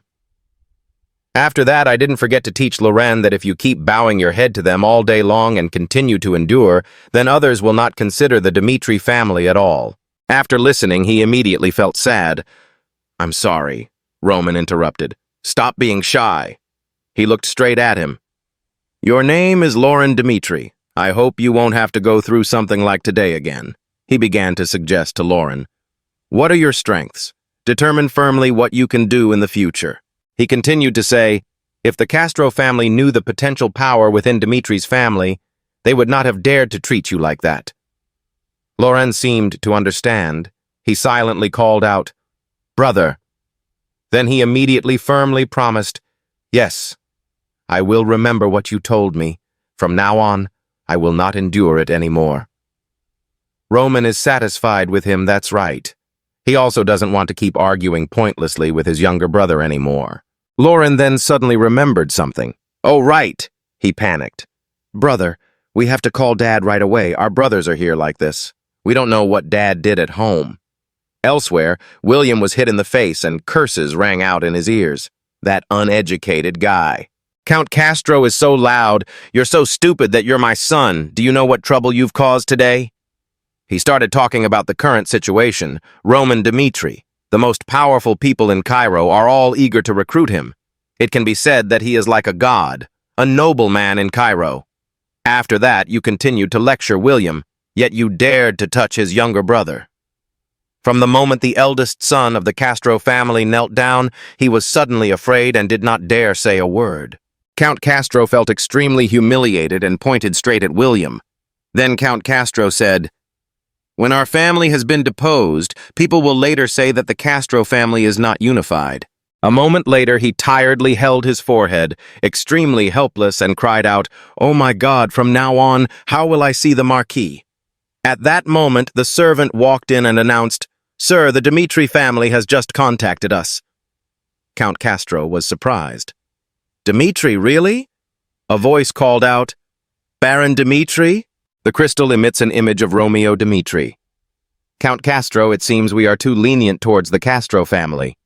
You guys dare to touch the Dmitri family's bloodline? Romeo Dmitri does not give in. The Dmitri family will not let this go easily. Count Castro's face was frightened. He thought to himself, Why, what? Is that still not satisfactory? Why does Baron Romeo repeat that the matter has already been resolved? Romeo Dmitri announced. Early tomorrow morning, I will request permission for a regional war from the central government. The first major damage appears. From now on, Dmitri will stop supporting the Castro family. The Castro family will have to bear all the consequences. Count Castro's back was cold. Romeo Dmitri said coldly, Before a war, of course, you have to exhaust your opponent's finances. Not only that. He threatened, I will find your hostile forces. The Dmitri family is ready to sponsor and join hands with them. His attitude became even more steadfast. To defeat the Castro family, I won't say any more about what method I will use now. Romeo Dmitri asserted, because I will bring down the Castro family no matter what. Count Castro felt like he was on the brink of collapse. No, no. Tens of thousands of hatred are rolling in my heart. Why do you treat me like that? It's true that we are like father and like son. He made a request. I repeat for the last time, release my son immediately. Count Castro felt that he had suffered too much injustice. He shouted loudly, Baron Dmitri, it seems you have misunderstood. We are not keeping your son. He recounted the situation. William also knelt down and apologized to your son. I don't understand what you are doing. Romeo Dmitri knew he was too hasty, but still tried to pretend to be cold. Is that so? Count Castro honestly replied, yes. After Roman appeared, everything was resolved. In the future, I will not let something like this happen again. After hearing that, he could only say, I know. Before the war ended, Romeo cut off contact. He walked out of the room, thinking to himself, a leader is born. He stood outside the balcony, looking at his subordinates preparing to fight for Roman, from artisan to blacksmith, 2 miners of the iron mine. Since when? He was proud to realize Roman had completely won the hearts of all the people. The boy has really grown up. From the balcony, Romeo issued a new order. Do not break out into war. Quickly prepare for a celebration. Everyone rejoiced because they heard Romeo Dmitri's instructions. Let everyone eat and drink well, like today is our last day. Inside the town, people were listening to someone telling a story. I saw it with my own eyes. Count Castro is also one of the most powerful people in Cairo. Yet his eldest son knelt down and apologized to the second son of the Dmitri family. In the pub, the story continued to be discussed. The balance of power in Cairo is changing. Just a few hours have passed. The market is also starting to change direction. Traders are doing business with Dmitri. All say they are trying to cut ties with Castro. Lucas continued. Do you know what that means? The Dmitri family is planning to go to war with the Castro family. People in the bar were surprised. A suburban family would go to war with the Castro family, Lucas interrupted. But more importantly, the results were extremely unusual. But when that happened, the advantage was in Dmitri's favor. He continued, in a situation where a capital family conflicts with a suburban family, then I think Dmitri's win rate will be higher. Lucas spoke everyone's thoughts. This time, the Dmitri family's position of power has completely changed. Roman was sitting alone. He couldn't stop thinking. Dmitri is a family that is very taboo about war, but because of me, they made such a decision? He knows very well that Baron Romeo will not be able to decide this matter completely. There were also important people in the family who voted in favor of this. His feelings were a bit mixed. A small land of the Dmitri family on the border took risks for himself. Memories from the past once again appeared in Roman's mind. In his previous life, he lived as a monster under the name Thien Demon, in a world where nothing is impossible. Because I have witnessed so much death, I have changed. Roman in the present smiled with satisfaction. He thought to himself, but this life is different from the previous life. In the kingdom of Hector, the night air is darker than usual. Butler and Jackson looked worriedly. Then Jackson suddenly shouted, Prince, you have woken up! Edwin's whole body was wrapped in bandages. As soon as he woke up, he asked, how much time has passed? Edwin remembered his appearance during battle and couldn't help but exclaim, Roman Dmitri is a devil. If I could go back in time to that time, can I defeat him? Roman Dmitri, it may be completely impossible.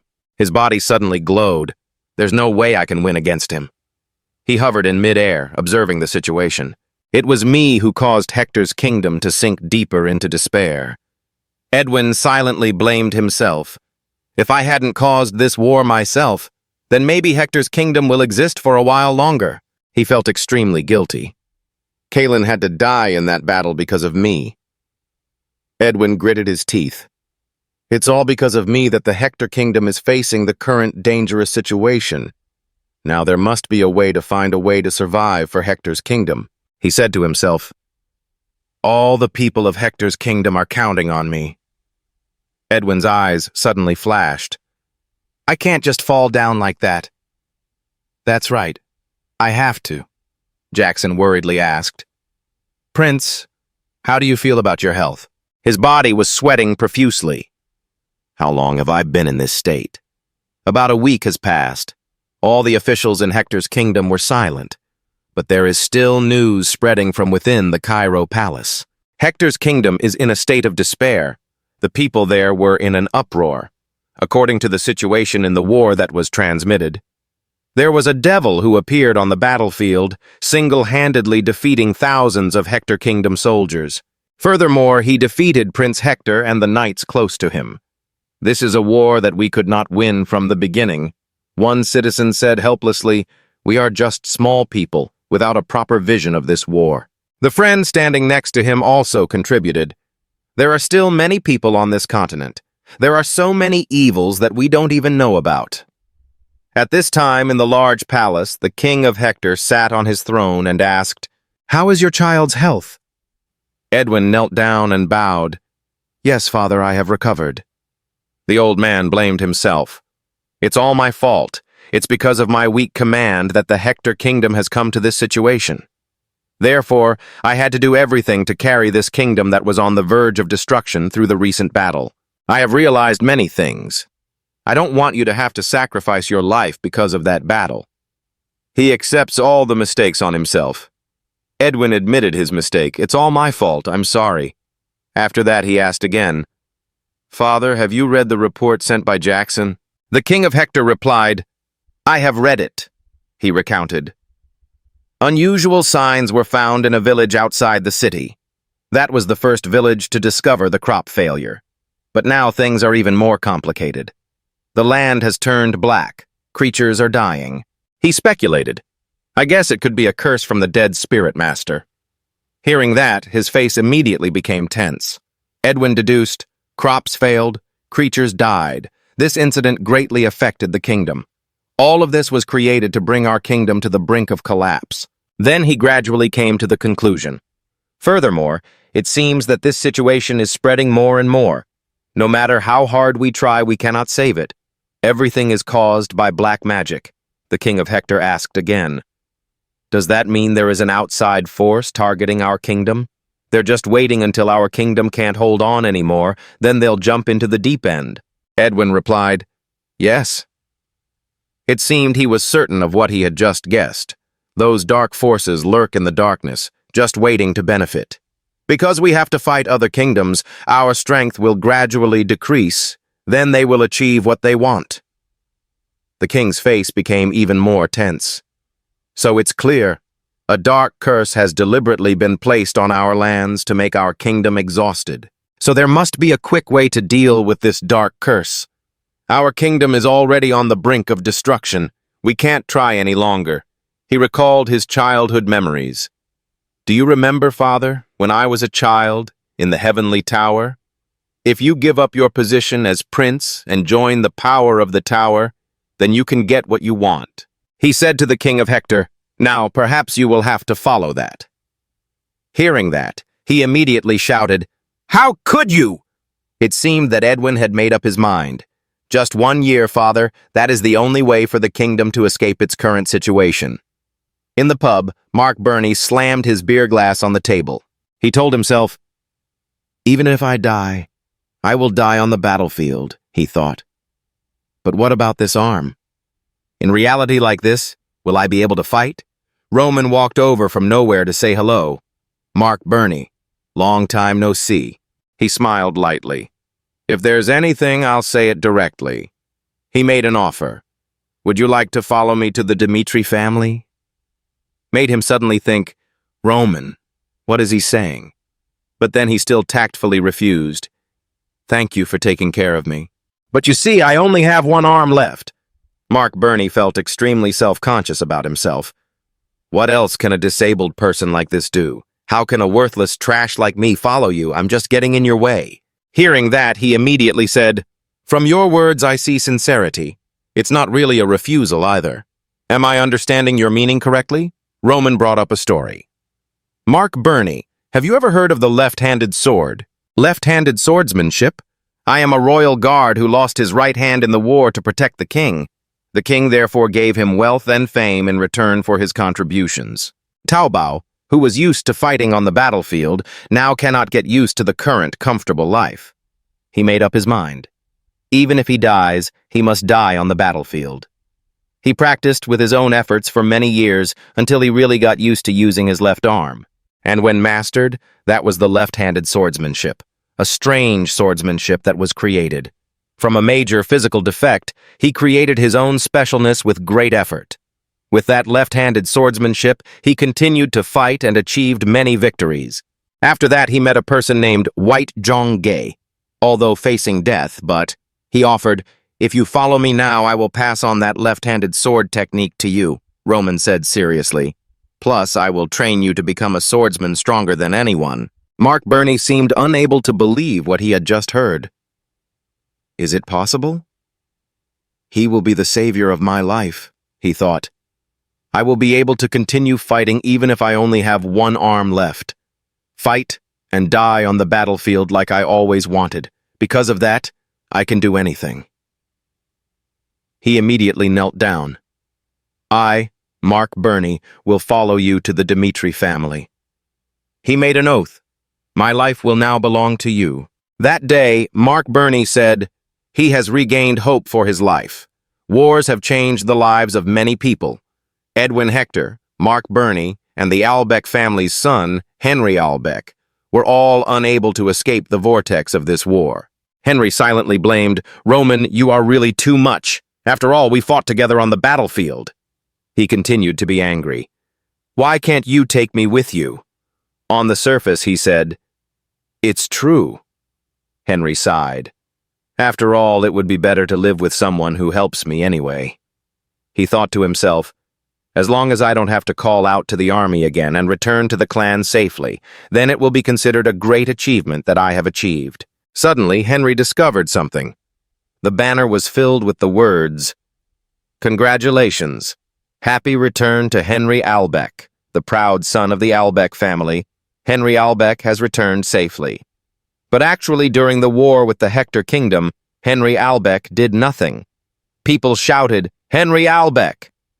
But as long as everyone knows he's back. He fought with Roman on the battlefield and returned victorious. So that's okay. His position in the family completely changed. Later, an old man appeared in front of Henry and asked, "This is the Cairo Royal Academy. I wonder if you can recount what happened on the battlefield." He excitedly said, "That's it. Participating in the war has helped improve my status."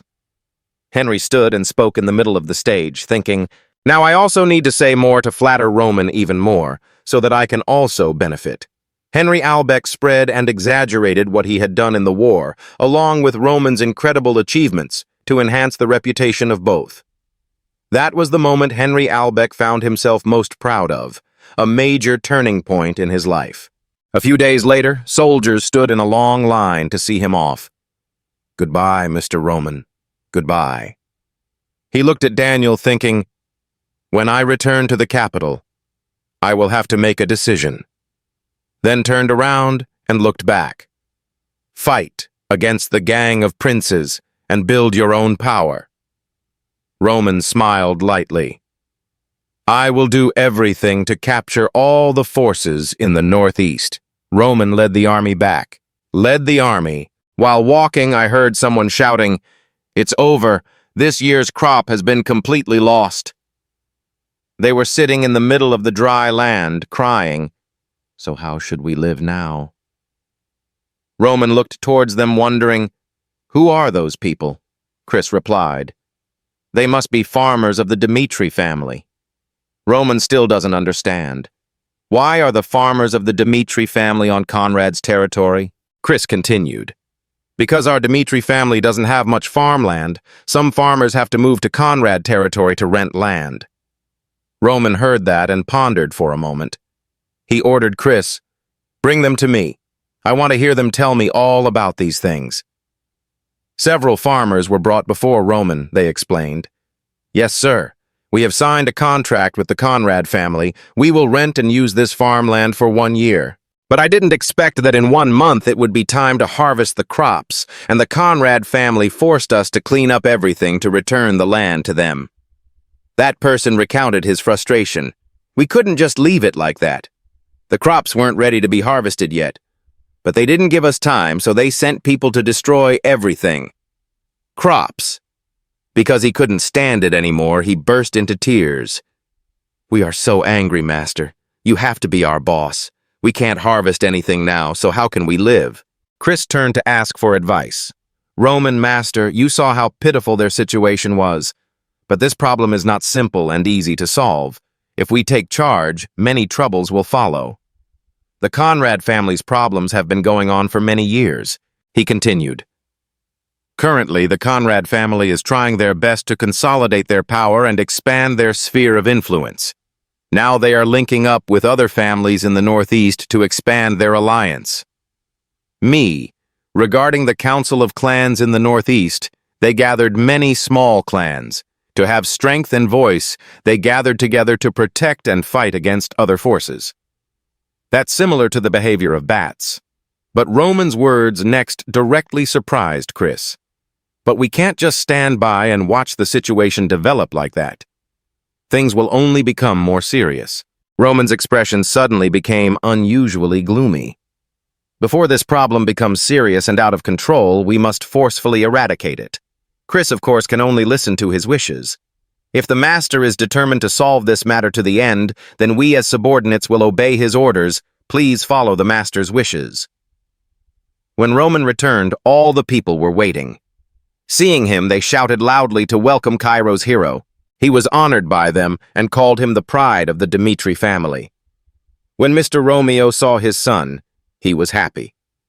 My son is home. He ran to hug him. You have worked hard. Roman couldn't help but still asked, Dad is still waiting. Are you healthy, Father? Romeo was bright when he saw him. I'm fine. Everything was really surprising. He put his hand on his shoulder. I have prepared a party to welcome you back. Today, let's all have fun together with our family. Roman suddenly refused with a serious face. Let's talk about that later, Father. First of all, there's something I need to tell you.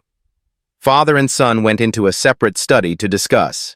He said, We know about those farmers, but is there any other way? We cannot stop the Conrad family from reclaiming their lands. If I deliberately stop them, conflicts will break out between the two families. So what will the farmers who rent the Conrad family's farmland do in the future? Roman still did not give up. His face looked a bit scary. I understand what you said, Dad, but do you think, if those were the farmers of the Benedict family, would the Conrad family dare to do that to them? Romeo heard what he said and was stunned. Roman continued. Count Benedict's absolute power in the royal family is known to everyone. No one can touch what belongs to him. So I think in the entire Northeast, then where is the position of our Dmitri family? It's unknown, but the fact that the Barco family is on the brink of collapse is beyond dispute. So in this Northeast region, is there any force stronger than our family? Romeo admitted. What you said is of course true. But that doesn't mean that because we are strong, we can arbitrarily cause conflict with the Conrad family. He explained, what if we touch them? They also have many other small families behind them. Whatever we do, we need to think and calculate. Roman doesn't seem to think so. But according to me, he stated his views clearly. Our Dmitri family is now growing and has the greatest strength here. However, the Conrad family and other small families are opposing and looking down on us.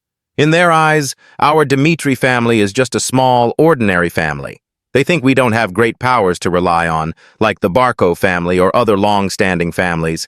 From those damn thoughts, the Conrad family dares to be so cruel to us. That cannot continue like this anymore. Roman's face could no longer calm down. Now the Dmitri family is more powerful.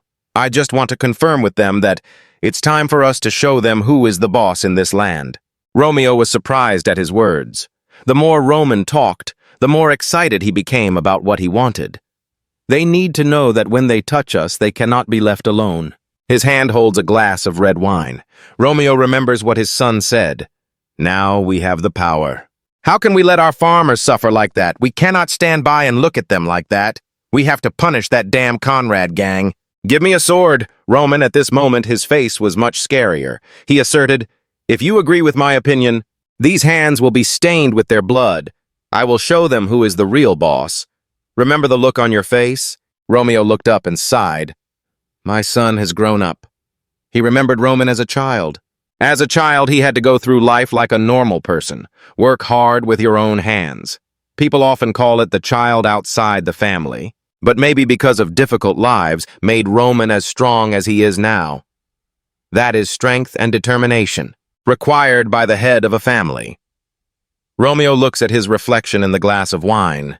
He seriously thought about the future. Now, a new era has opened in the Dmitri family. After a few days, a celebration party was held, along with victory and joy upon Roman returned safely to the family. The Northeast nobles were also invited. Those nobles came to participate. They competed to surround Roman, introducing, I come from the Bond family. I come from the Gristle family. I represent the Heroes family. Came to congratulate Master Roman on his victorious return. Even though they don't recognize the Dmitri family as the leader, but they knew it anyway. The mighty strength of the Dmitri family. At the present time, from where Sophia came to greet him, Master Roman, do you remember me? He politely replied, Miss Sophia from the Gristle family, of course I remember. He warmly said, we met once, at the last party. Hearing that, she brightened. Do you still remember me? Secretly looking at Roman, secretly wishing, it's true that he's much different now than he was in the past. I wish I could get engaged to him. At the same time, another person also introduced, I am Viscount Conrad. It's an honor to meet a hero like you, who defeated the mighty army with Prince Hector. Roman looked at him, thinking, so this person is Viscount Conrad? He replied with a calculating face, I'm Roman Dmitri. The Viscount happily said, I heard that in the war you were defeated, 5 stars on the side of Hector's army. He smiled and praised. It's really hard to believe he's only 20 years old, but has done such a great thing. Roman is humble, not daring to admit. He is so praising. Viscount Conrad was still full of praise. There aren't many warriors in the Northeast. Here, Mr. Roman is the greatest warrior. But then he didn't bother to hear any more compliments. His eyes darkened. I have a question, he thought to himself. He opened his mouth. Although he comes from a commoner background, he is quite observant. The Viscount looked satisfied. Tell me, Roman said frankly, I heard you were unilateral. Took agricultural land from the people of Dmitri. Viscount Conrad was surprised by his words. Can you tell me the reason? People around heard the question, also started to stir. He awkwardly tried to explain. I plan to use that land for that purpose. Bring higher value to people, this is nothing. Hearing the answer, Roman only replied superficially. Is that so? He was sweating profusely. The Viscount commented, Sir Roman, we are here. Is to congratulate you. Why are you talking about that? The Viscount began to criticize. It was my good intention to congratulate Mr. Roman. Why did you make me lose face in front of so many people? He turned away with an angry voice. If that's the case, we won't come back. This place will never happen again. After saying that, he immediately left. I'm going. But as he approached the door, Roman's voice rang out again. Stop! He did not hesitate to warn. If you keep going like that, you challenge Dmitri. His voice became even more harsh and commanding.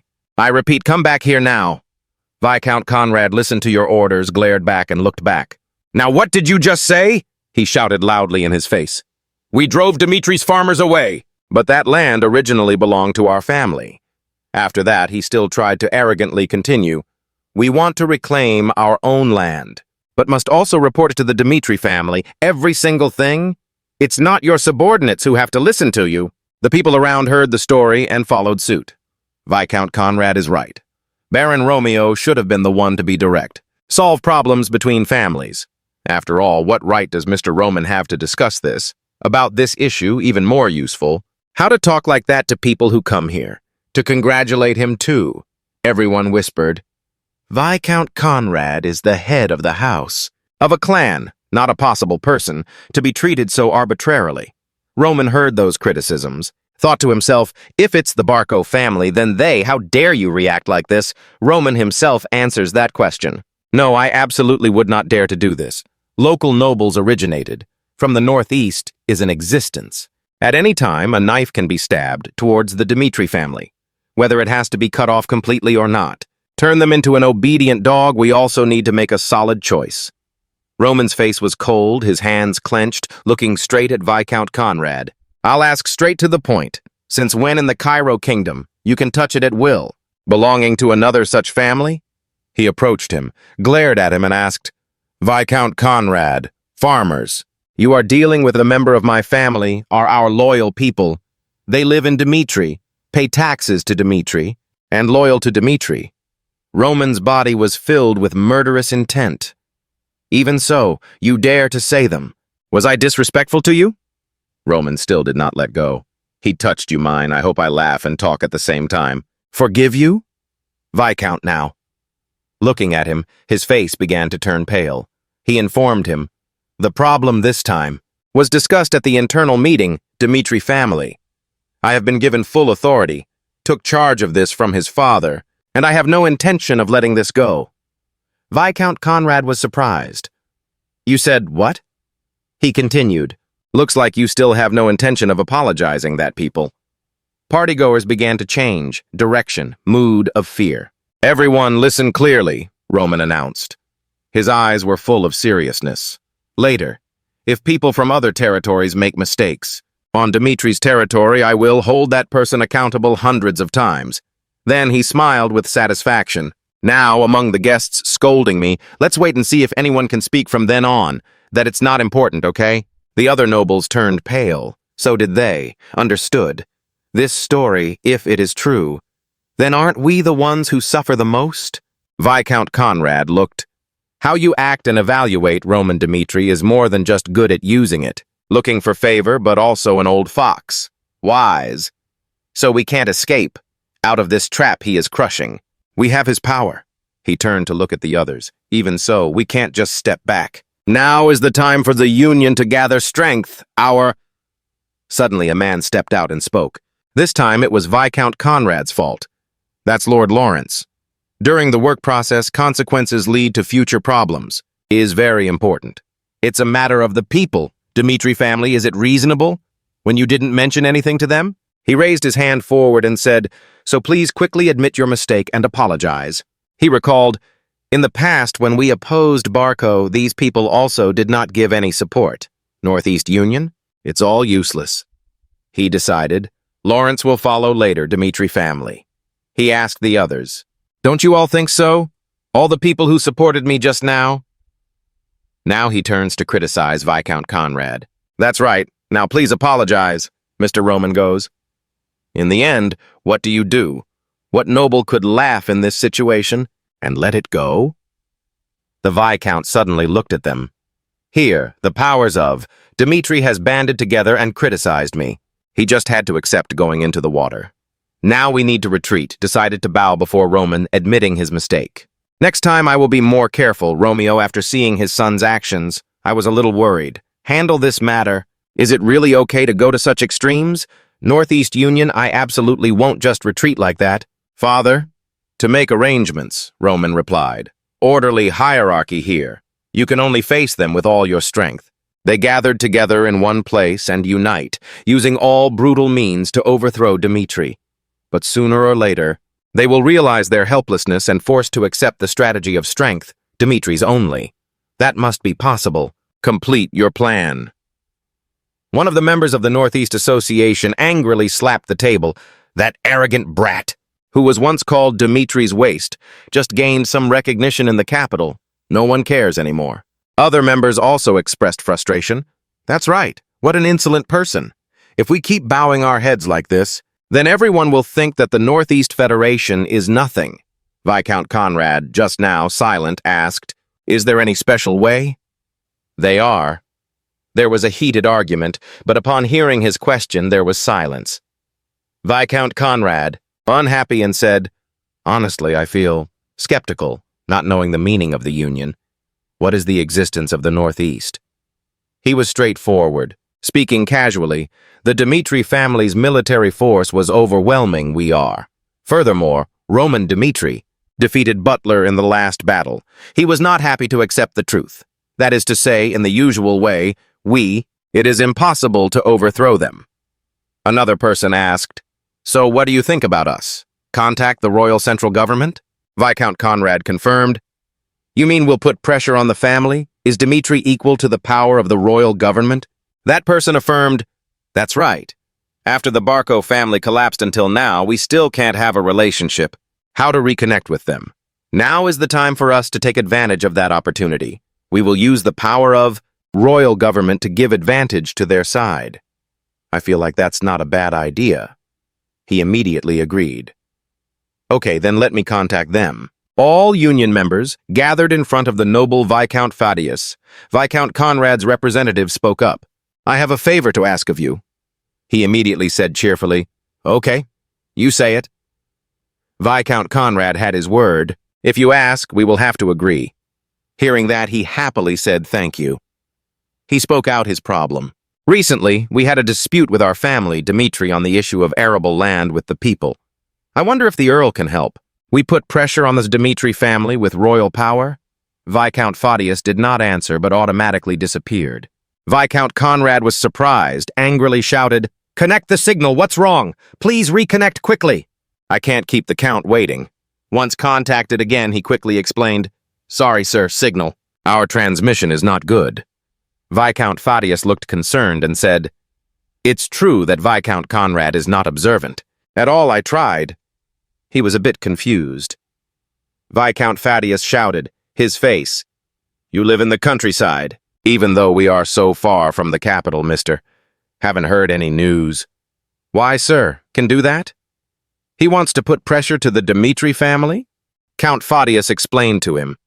However, he did not know that after the war with the kingdom of Hector, Roman Dmitri, with his brilliant victory, was regarded as a talent and was highly valued by Count Benedict. The Count also hoped that Roman would become his son-in-law, so his request was impossible to fulfill. Viscount Conrad was stunned when he heard these things. Before ending the conversation, Viscount Fadius added, "Instead of trying to start a war with the Dmitri family, I think you should get along and build a good relationship with them."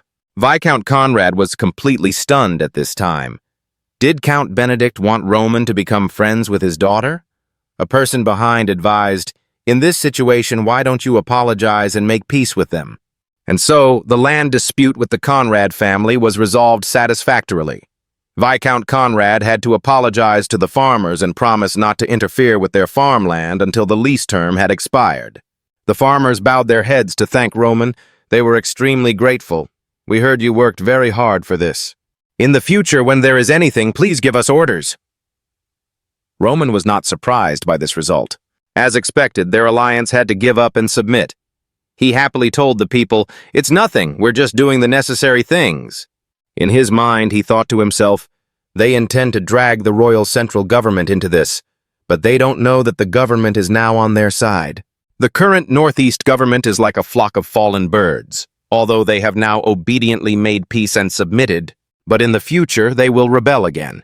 Initially, we succeeded in provoking them. Roman was extremely satisfied with this. He returned with his farmers' thanks. He thought, the next step is to attack directly to destroy their alliance. Roman stands down from above. "I have important news to share with everyone. The Dmitri family will hold a sword competition open to everyone, and the prize will be 100 gold taels." Everyone felt extremely excited when they heard that. To ensure a fair competition, I, Knight Commander Jonathan, and the soldier captains will not participate in this competition. He explained the contest rules, adding that the participants would be divided into 6 groups. "We will select the top 6 people from each group as winners," he said. Roman added, "Everyone knows I fought in the southern battlefield and defeated the Hector Kingdom army. All the warriors who follow me have gone through this war. They have become much stronger now." At this point, he loudly declared, "Now, through this sword competition, I want to give them and you the opportunity to show off your abilities. Those soldiers will be divided equally into 6 groups. Together with all of you, if any of you wins this sword competition, In addition to the gold reward, I will also grant that person one wish. One of the participants asked, "Sir, can people from other clans apply to participate in the competition?" Roman explains, "If you prove you come from a family in the Northeast, we will not consider other conditions anymore," he announced to everyone's cheers. "The contest will take place in a month. We hope everyone can prepare carefully and participate in this competition." After the previous event, the Dmitri family held a sword competition. The competition is a good opportunity for Northeasterners. If one of their swordsmen wins, the Northeast Guild will be able to fulfill their dream. And when they win, Roman Dmitri will forget everything they did before. And the relationship between him and the Dmitri family will be reversed. At the same time, his lost reputation will be restored. Right now, a voice sounded worried. Can we win? Because besides our family, there are many people interested in this competition. Do we have enough strength to overcome it and win? In particular, there are very strong characters from previous wars, such as Chris and Kevin, who also participate in this competition. If those two participate, it won't be easy to win. However, the Viscount had calculated in advance, knowing that this exam had 6 groups participating. It only takes one winner in each group, so Chris and Kevin don't matter to him. This way, if you take advantage of strong people from each family and divide them into groups, at least one group will win. With this method, it seems feasible because in the Northeast there are also many talented soldiers who have been trained since childhood. The contest takes place within a month so as not to be overshadowed by the Dmitri family and to fulfill his dream. He and his accomplices must seize this opportunity, because to win the competition at all costs. He is willing to impersonate anyone to participate in the contest. Before the training, Roman said, "We will battle the swordsmen. To win the competition, they have to compete fiercely. 6 winners in 6 groups will represent the Dmitri family.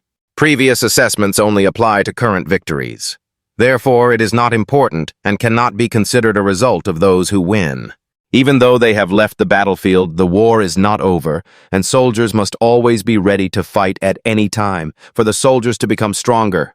He will constantly provide challenge and reward. However, to be rewarded, they must consolidate their reputation under the Dmitri family name.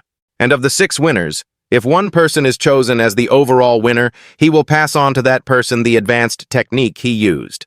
Every battle or sword fight helps soldiers train their bodies. At the same time, it helps them improve their capacity. Bucky is excited about this announcement. He knew that if he possessed those skills, he would increase his strength quickly. That day was at a completely different level than them. If you can learn those advanced techniques, this is a great opportunity. Not only you, but also Kevin and Chris, the people from the Dmitri family, also knew this well and looked forward to the opportunity. Roman organized this competition with 2 purposes: to make the Northeast nobles clearly aware of their position and the Dmitri family, and at the same time to educate his subordinates more and more strongly. And when the contest ends, the results will change dramatically, altering Northeast Asia. From this moment, the competition will begin. At the same time next month, when the soldiers are training, this is also a great time for you to practice. He himself was once a heavenly demon, a person born between the boundaries of life and death. Even though the war was harsh, he couldn't deny that rushing into danger was a foolish move. While his subordinates are trying to improve, he also has to practice, because he himself wants to become better. Only constant effort can help you become strong. Lucas came from behind because he heard Roman calling him. Roman ordered, "Hide for a month to practice." During this period, he will not receive any reports other than family-related matters and only wants to focus on training himself. At the same time, he asked Lucas to sell his sword and do as he pleased. The sword's original name was Llama, and since it was time to find a new owner, he renamed it Blaze. Lucas absolutely must not reveal that he is the owner of the sword because that will cause a stir. Either way, sell this sword if possible. After that, he told Lucas, "You can use the money from selling the sword to create funds for the association." It was a sharp sword with a shiny blade. Lucas wondered, why did Roman want to sell it? This is a good sharp sword that could kill people in one blow. However, he did not ask further and received an order to sell the sword. But first, he had to find a place to sell it, and he thought of auctioning it. Because when they know the value of the sword, they will pay a high price for it. After that, he went to a city in the Northeast that stood out in the transportation sector thanks to its transportation portal. When reading the registration number to check the object, Lucas placed the sword on the table for someone to check. The examiner gasped at the power and the magic of this sword. With his eyes, he thought that this was a high-class product. The inspector asked Lucas, "What method do you want to bid with?" and received the answer of anonymous bidding from the seller. After that, the tester continued to confirm the information. The free auction had no minimum price, and each time it increased by 10%. After receiving the information requested by Lucas and accepting the conditions, the inventory clerk took Lucas to meet the auction manager. The manager's name was Murray, and he was pleased to welcome Lucas. After appraisal, the manager realized, the sword will fetch a high auction price because it is a high-class sword. With good quality, its value will also be high, at least 30 gold coins. Next, we need to check the reaction to the sword's mana. A sword that reacts at level 3 can earn the title of a true swordsman. Upon inspection, the worker was surprised by the power of this blaze sword. The sword reacted to mana up to level 10, a level he had never seen before. A normal sword that doesn't accept mana is just trash. However, this sword not only receives but also amplifies the power of mana. When Manager Murray heard this news, he was also startled by the power of the sword. The auction has also begun. To excite the audience, the auctioneer shouted, "If anyone misses this auction, they will regret it for the rest of their lives." With a reputation far and wide, from aristocrats to the rich, all participated in this auction. Throughout the history of the Adeline auction house, such a special item has never appeared. The host introduces the blaze sword. When the sword was displayed, everyone was surprised by this item, an unusual sword. The auctioneer introduced the sword with an unprecedented tone of surprise, a sword with special abilities, with mana reactions. Previously, a sword that reacted to level 7 mana was successfully auctioned for 300 gold coins. But today, the blaze sword reacted to level 10 mana, an unprecedented level. This information has caused a stir among many people. He had participated in many auctions but had never seen such a powerful sword. As soon as they heard the introduction, people started bidding to become Blaze's owner. The starting price is 10 gold coins, then some people bid 20-30 gold coins. From here, the bid increases by 50 gold each turn, and the number continues to multiply. When everyone was still enthusiastically bidding, the auction price increased to 100 gold coins each round. The amount of money continued to increase from the bidders. In the darkness, a man suddenly smiled mysteriously, signaling, "A shocking event is about to happen." In the climactic moment, everyone continuously fought fiercely to get this precious thing. Table number 53 was raised, giving the new price. The number has reached 1,200 gold coins, an unprecedented number in history. The price is too high, making many people discouraged and withdraw. Scene change. A man with a smug look on his face sits in the VIP area at the Adelian auction. That man was Marcus Valentino, a powerful, wealthy figure who always maintained a neutral attitude in politics. However, he is a daring warrior on the auction floor, always ready to compete for the most valuable items. What turmoil will this earth-shattering auction bring to the kingdom? The answer still cannot be given when the price reaches 1,200 gold coins. Although this number is very high, Marquis Valentino still believes that the blaze sword is worth far more than the money spent. He knew that the sword not only reacted strongly to mana, but also helped the user reach the level of a 10-star swordsman. This level is the dream destination of every swordsman, with two major schools, magic swords and aura swords, forcing the pursuer to choose only one. In terms of strength, the aura sword is superior and is the choice of swordsmen who want to assert their own worth through strength. Meanwhile, magic swords are for weaker people who cannot control aura but wish to reach ultimate power. They still choose aura.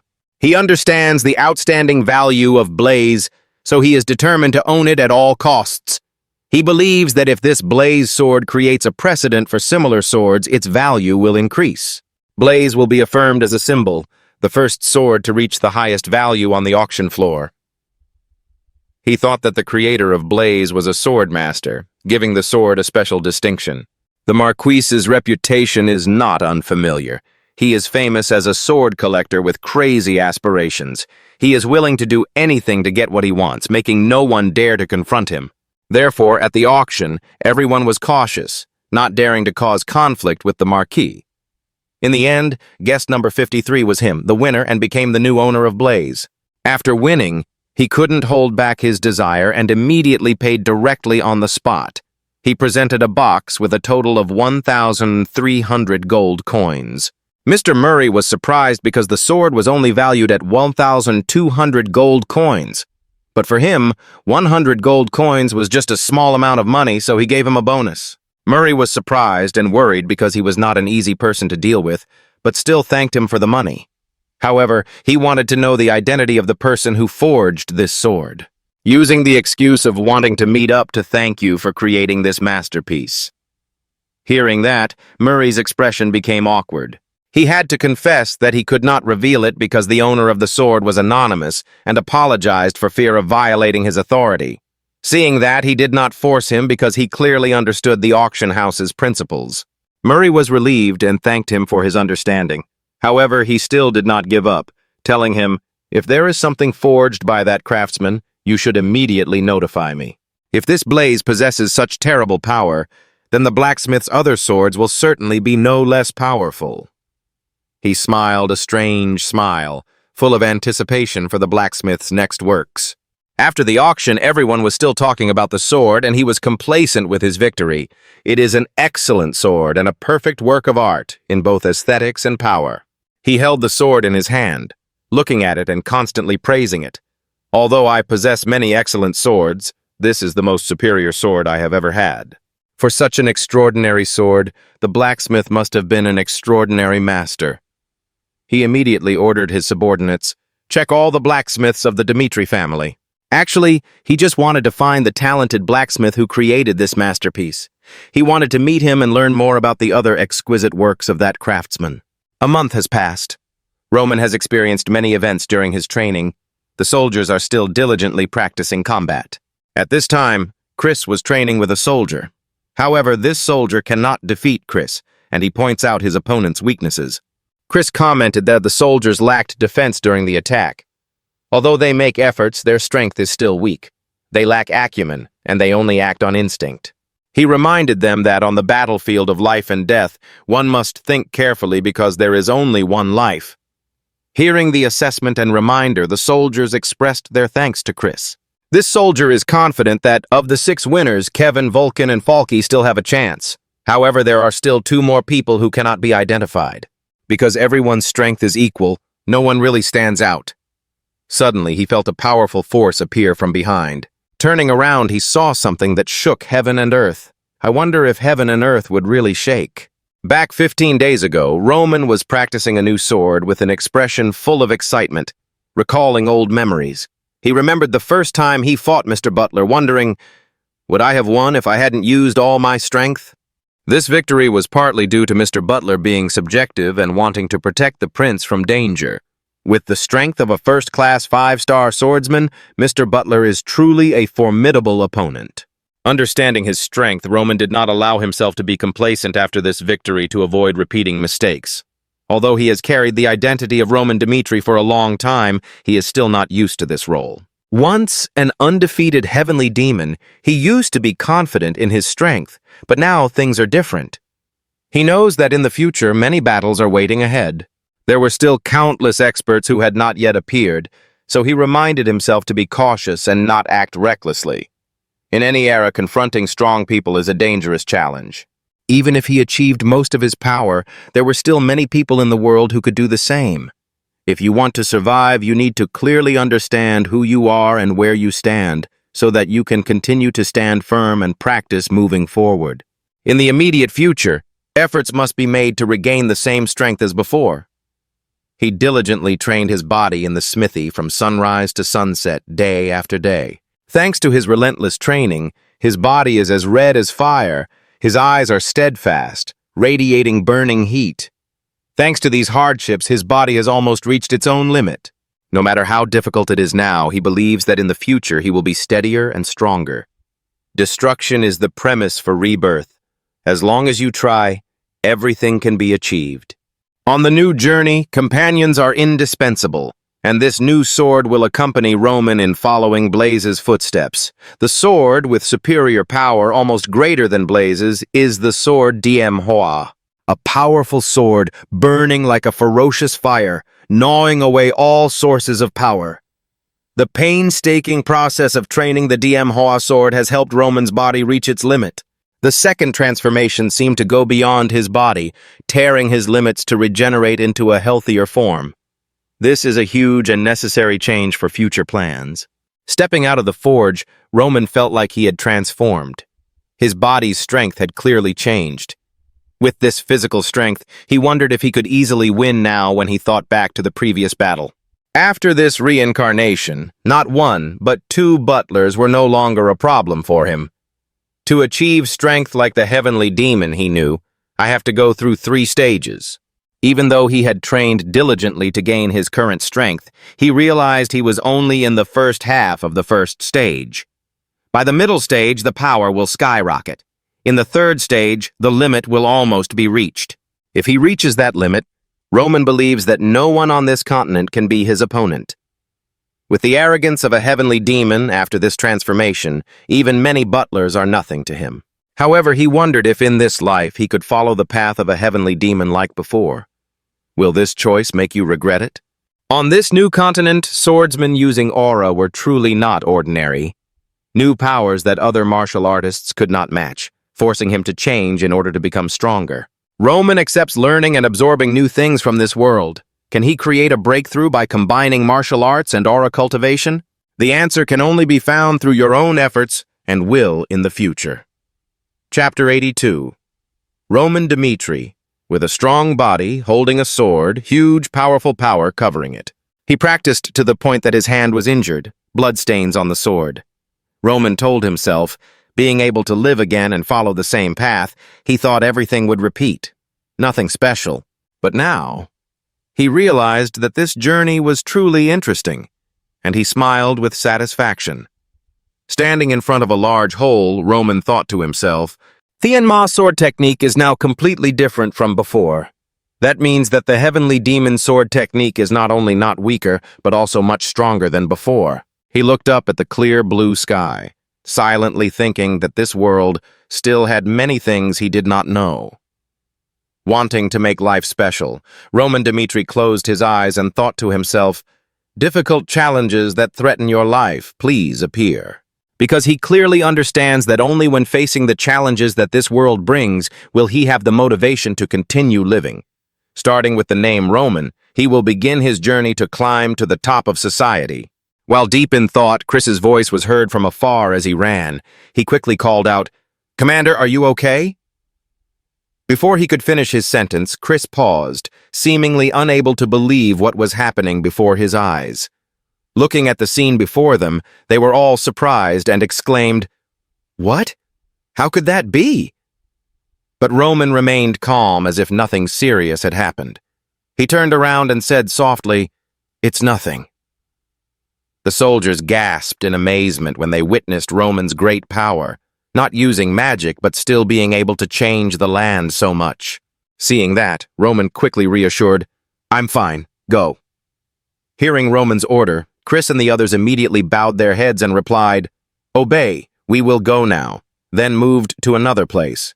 When faced with difficulties and fear, people often stop and do not dare to overcome the wall that hinders them.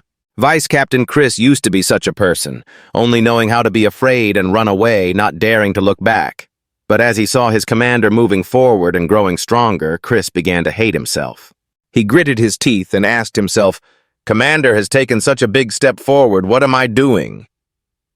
Looking at the shining example of Roman Dmitri, Chris thought to himself, "In those days, I always worked hard to practice and develop, so what reason do I have to be complacent?" He felt that he was incompetent and could only achieve so much. This had become the motivation for him in this sword competition, not only to win but also to prove his strength. He cannot let the distance between him and his commander get too big and must take down every enemy that stands in his way. Chris thought to himself, "By all means, I must be stronger than I am now to become Roman's worthy protector." After a month, the sword was finally completed. Roman was very happy because of the masterpiece he created, a sword so exquisite that even he had to say, "It's beautiful." Roman Dmitri looked at the sword and wondered what to name it. He thought to himself, Salamander Blaze? If the previous swords were the beginning, then this sword will represent my current self. And so, Roman Dmitri called this sword the Heavenly Demon Sword, a symbol that made all enemies fall into despair and suffering. With pride, Roman decided to officially name this new sword Da Sword. The scene changes to Roman Dmitri's office. Chris walks in to announce the status of the battles over the past month. There is a match every 3 days, and thanks to that, they have chosen those with the highest winning rate. Chris submitted the list of selected people to Roman Dmitri for review. The list includes the names Chris, Kevin, Vulcan, Pookie, McBurney, and Henderson. Roman was a bit surprised because the first 4 names were as expected, but McBurney and Henderson were out of his thoughts. Roman looked at the list. Chris waited for his opinion. After watching, Roman told Chris to just follow the list. He emphasized, "Failure is not allowed to exist in this world." Roman reminded Chris to prove his strength and power in this competition. He especially emphasized, especially when the competition was organized under the name of Roman Dmitri. Hearing Roman's instructions, Chris seriously remembered and determined not to disappoint the commander. However, Roman smiled meaningfully and advised Chris not to have too much hope for this competition. Just like that, until one day before the competition, outside the field, the soldiers were buzzing when a man suddenly met an acquaintance who was also participating. When asked, the other person replied calmly, "Of course, the reward is 100 gold. With this amount of money, I can't pass it up." Could it be Viscount Conrad's men? A mercenary from the front lines? He confidently declared that he would show everyone the fearsome power of the mercenary sword from the front lines. Hearing that, someone laughed mockingly. "A mercenary? If you're confident, why don't you fight with Vice Captain Chris?"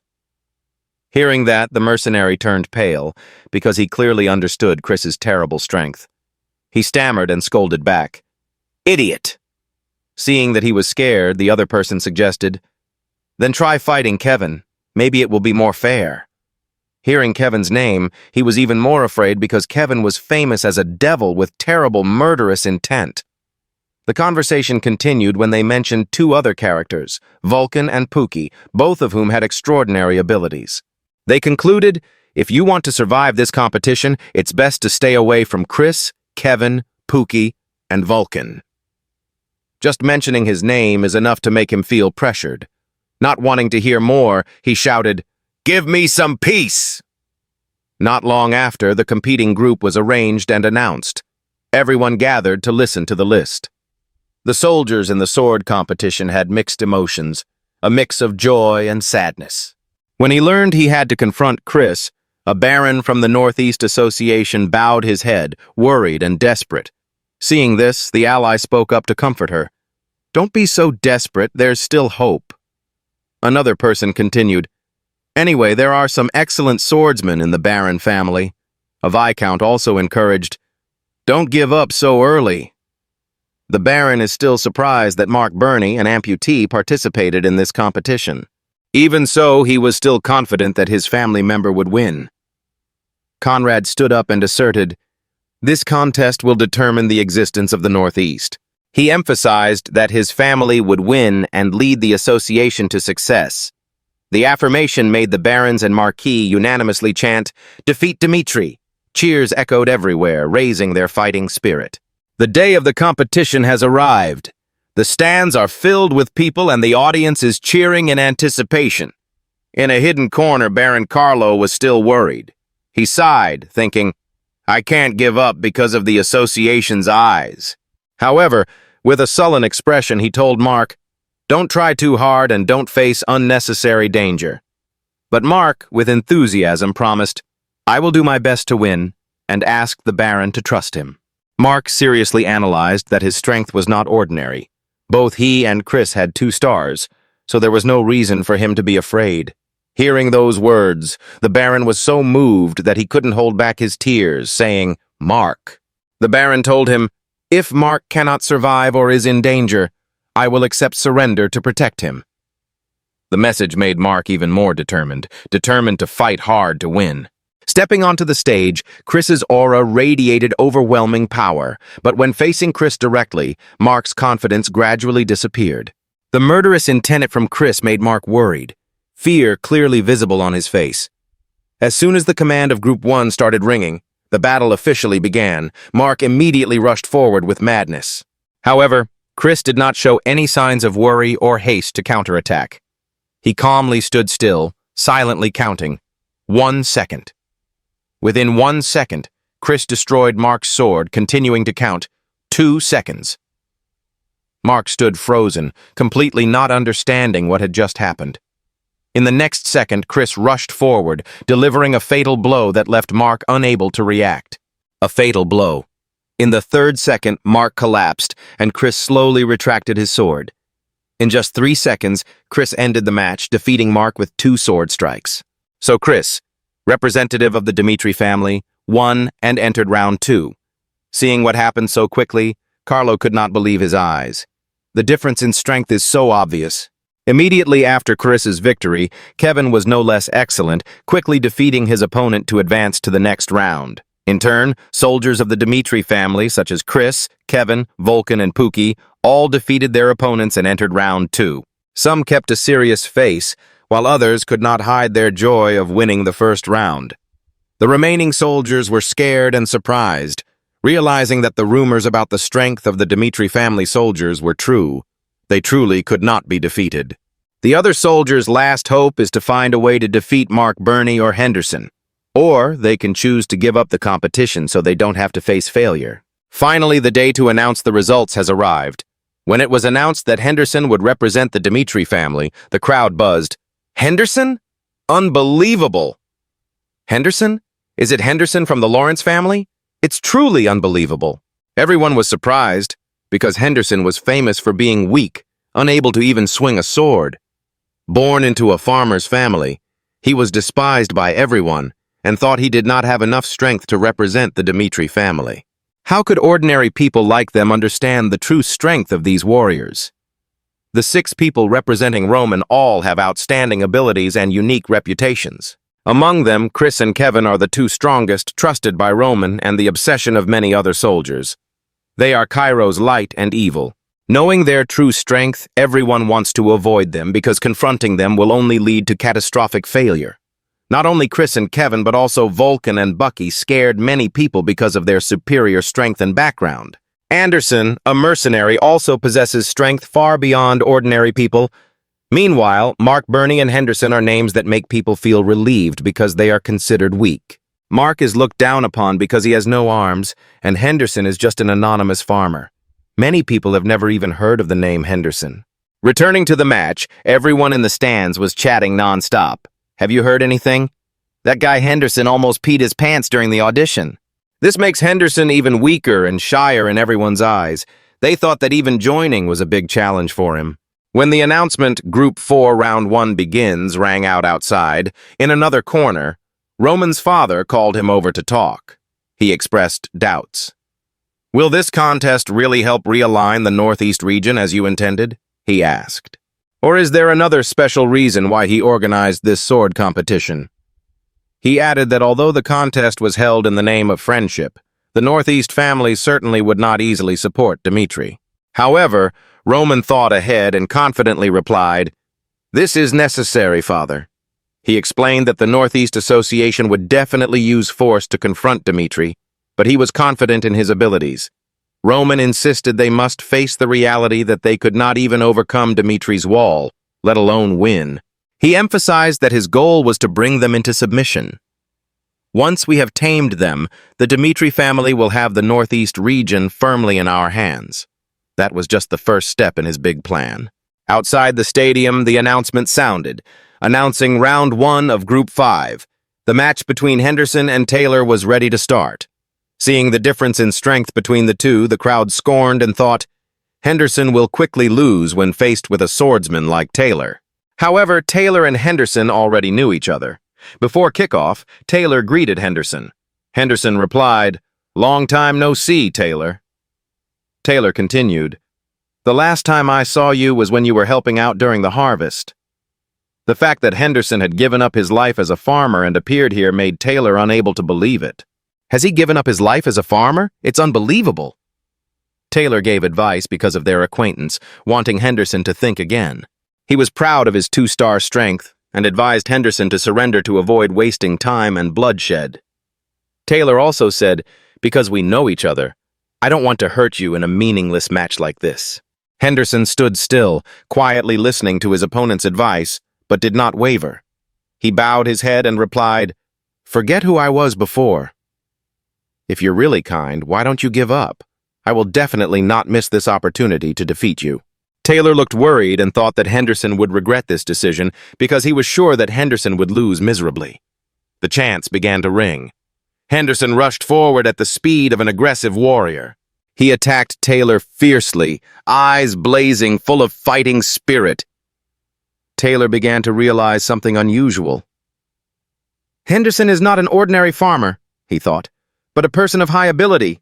Henderson used the sword technique, creating powerful, continuous sword slashes that Taylor could not defend against. "I am determined to prove myself worthy of the command position," Henderson said. He remembered the days of hard training, because he could not perceive the aura as quickly as others, but had to work very hard to feel it. He compares himself to a slow turtle, but constantly tries to move forward. Even though he was left behind, Henderson still continued to strive and improve himself to move forward. With determination from his hard training days, he must definitely win this competition. Remembering his efforts, he delivered powerful sword blows towards Taylor, causing his strength to increase.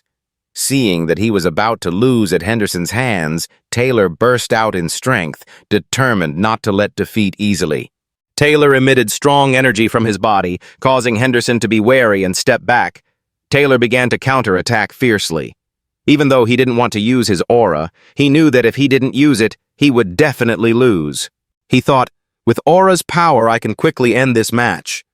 Taylor jumped high, carrying tremendous strength, rushing straight towards Henderson. Henderson's steady gaze reflected the image of Taylor rushing forward.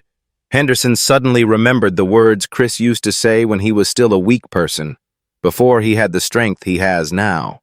But now Henderson is no longer that person. During training, when others were discouraged and accepted defeat, he always moved forward with the desire to win. If at that time he also gave up and accepted himself as weak, he would always be a coward. Not daring to face challenges, his life would never change. He remembered and became even more determined. Chris's words aroused strong enthusiasm in him. Chris once said, "With this determination, Henderson will have a chance to win and be qualified to stand next to the commander." This is the result of his tireless efforts over the past month. Chris believes that it is possible. Remembering those words of encouragement, Henderson felt empowered. He grasped the sword tightly in his hand and immediately took a defensive stance. As soon as Taylor rushed forward, Henderson swung his sword to block the attack forcefully. "Just one fatal defensive swing," Henderson said, knocking Taylor away and sending him flying dozens of meters. But Taylor refused to give in. He immediately stood up, gritted his teeth, and was determined to continue fighting. However, Henderson's sword tip approached right before his eyes.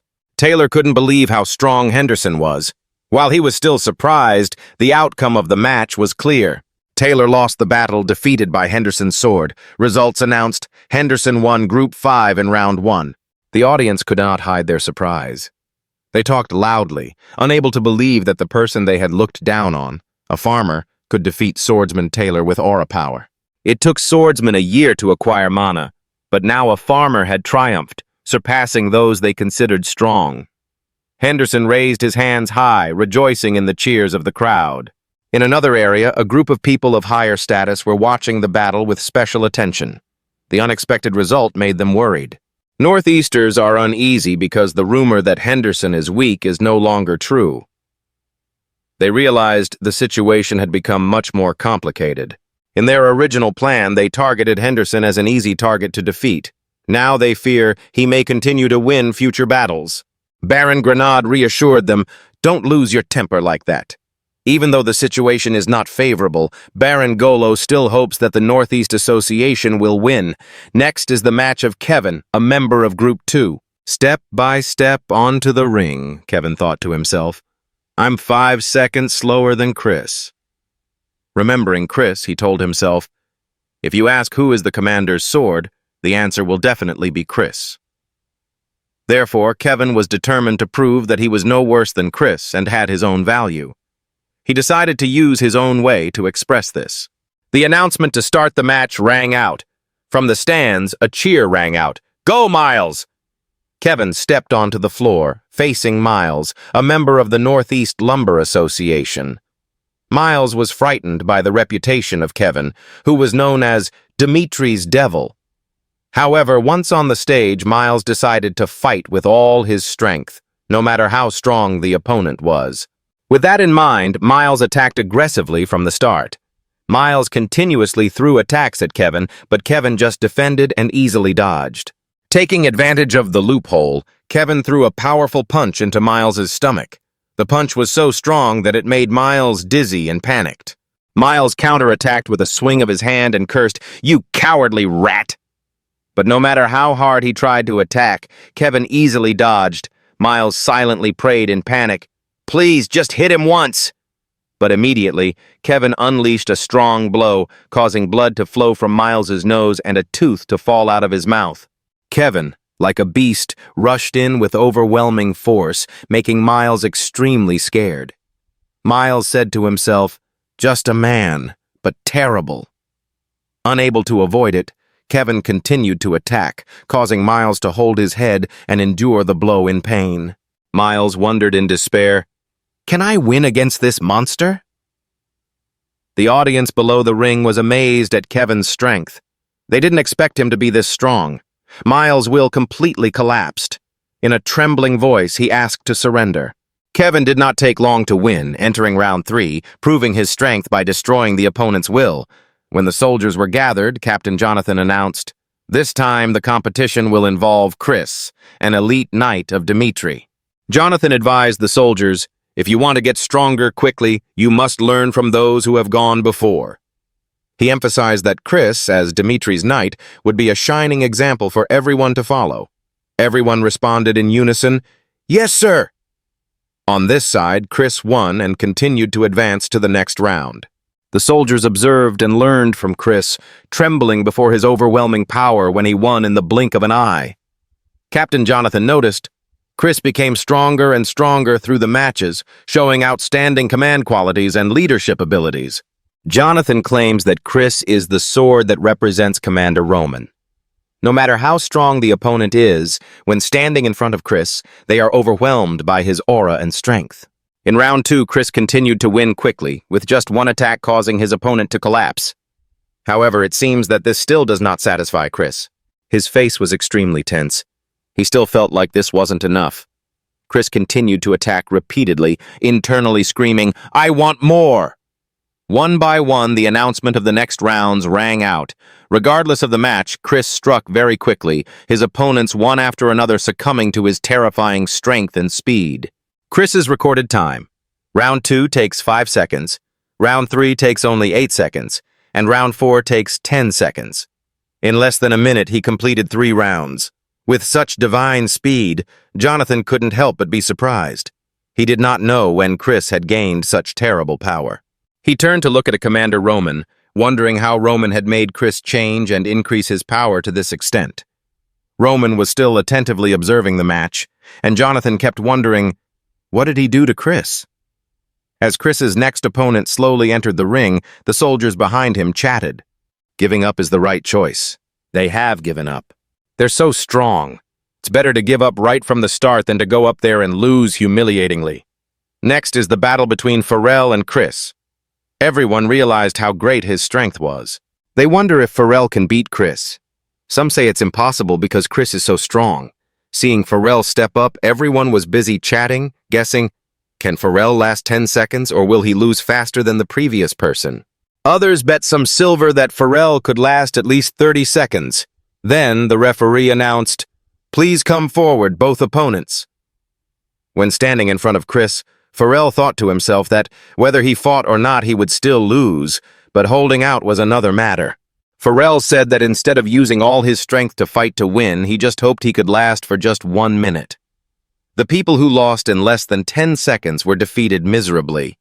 If I could last a minute, I would be considered stronger than those people. If Chris doesn't knock him out after a minute, Pharrell will definitely become the center of attention as the person who lasts the longest. However, Chris did not let him fulfill his wish. As soon as the announcement for the final round of Group 1 rang out, Chris flashed away. Before Pharrell could move anything, he received a sword blow from Chris. Those who observed the match all gasped in surprise. They were petrified by the scene before their eyes. No one could speak. A few seconds later, the soldiers regained their composure and said, "What? I can't believe it!" They didn't see Chris swing his sword at all. His power was truly too great to describe. In response to Pharrell's defeat, the referee announced, "This winning round has made Chris the leader of Group 1. Chris walked down to the ring to loud cheers and applause from the audience throughout the 5 rounds. Chris's fighting time was only 27 seconds, enough to surprise the Northeast Association. At a pace of less than a minute, he won and topped Group 1. On this side, in Group 2, Evil Kevin did not disappoint everyone with his power to overwhelm the opponent's will. He easily defeated the other soldiers, confirming victory with overwhelming strength. In Groups 3 and 4, with strong physical condition, Volant and Pookie also defeated all opponents, winning to enter the next round. Almost everyone from the Dimitri family won quickly.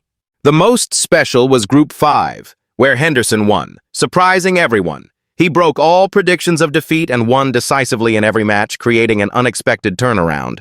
And finally, the only hope of the association right now is the Group of 6, McBurney.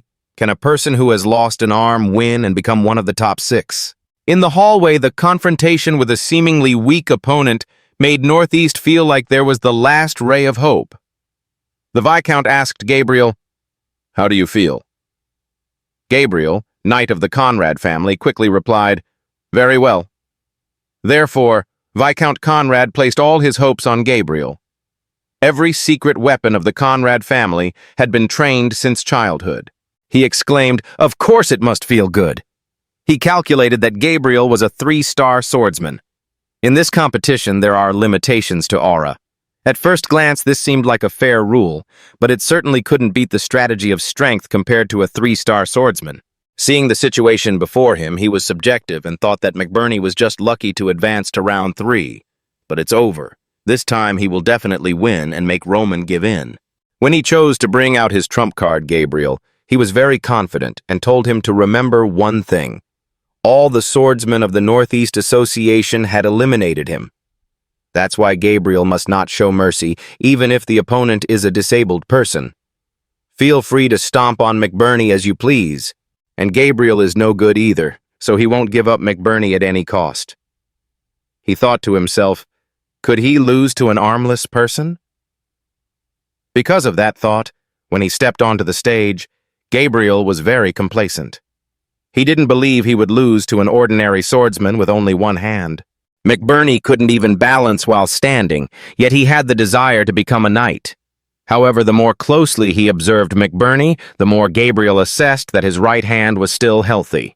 But someone like him certainly couldn't reach the threshold of a swordsman. He lost an arm and participated in a swordsmanship competition. While thinking, the referee immediately shouted loudly, "The match begins!" As soon as the fight began, Gabriel immediately rushed to attack McBurney. "There's no need for McBurney to come here," he told himself. "Let me show him what reality is like." Faced with Gabriel's heavy attacks, McBurney quickly dodged them and was able to counterattack. Gabriel thought he had his opponent's finger on the pulse.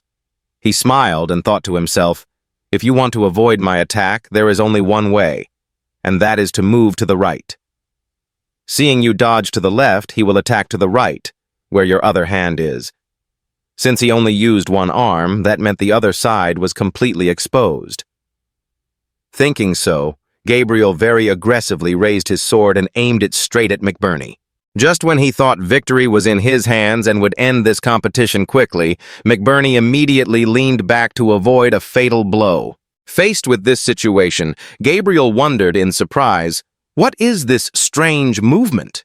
He began to become more aggressive, swinging his sword continuously. After that, McBurney rushed forward like a tornado and quickly gave Gabriel a blow right in the chest, causing him extreme pain. Once done, McBurney quickly backed away. When he was beaten like that by an armless man, he felt angry and cursed. "This bastard!" In his eyes were sparks of anger. He became more and more angry.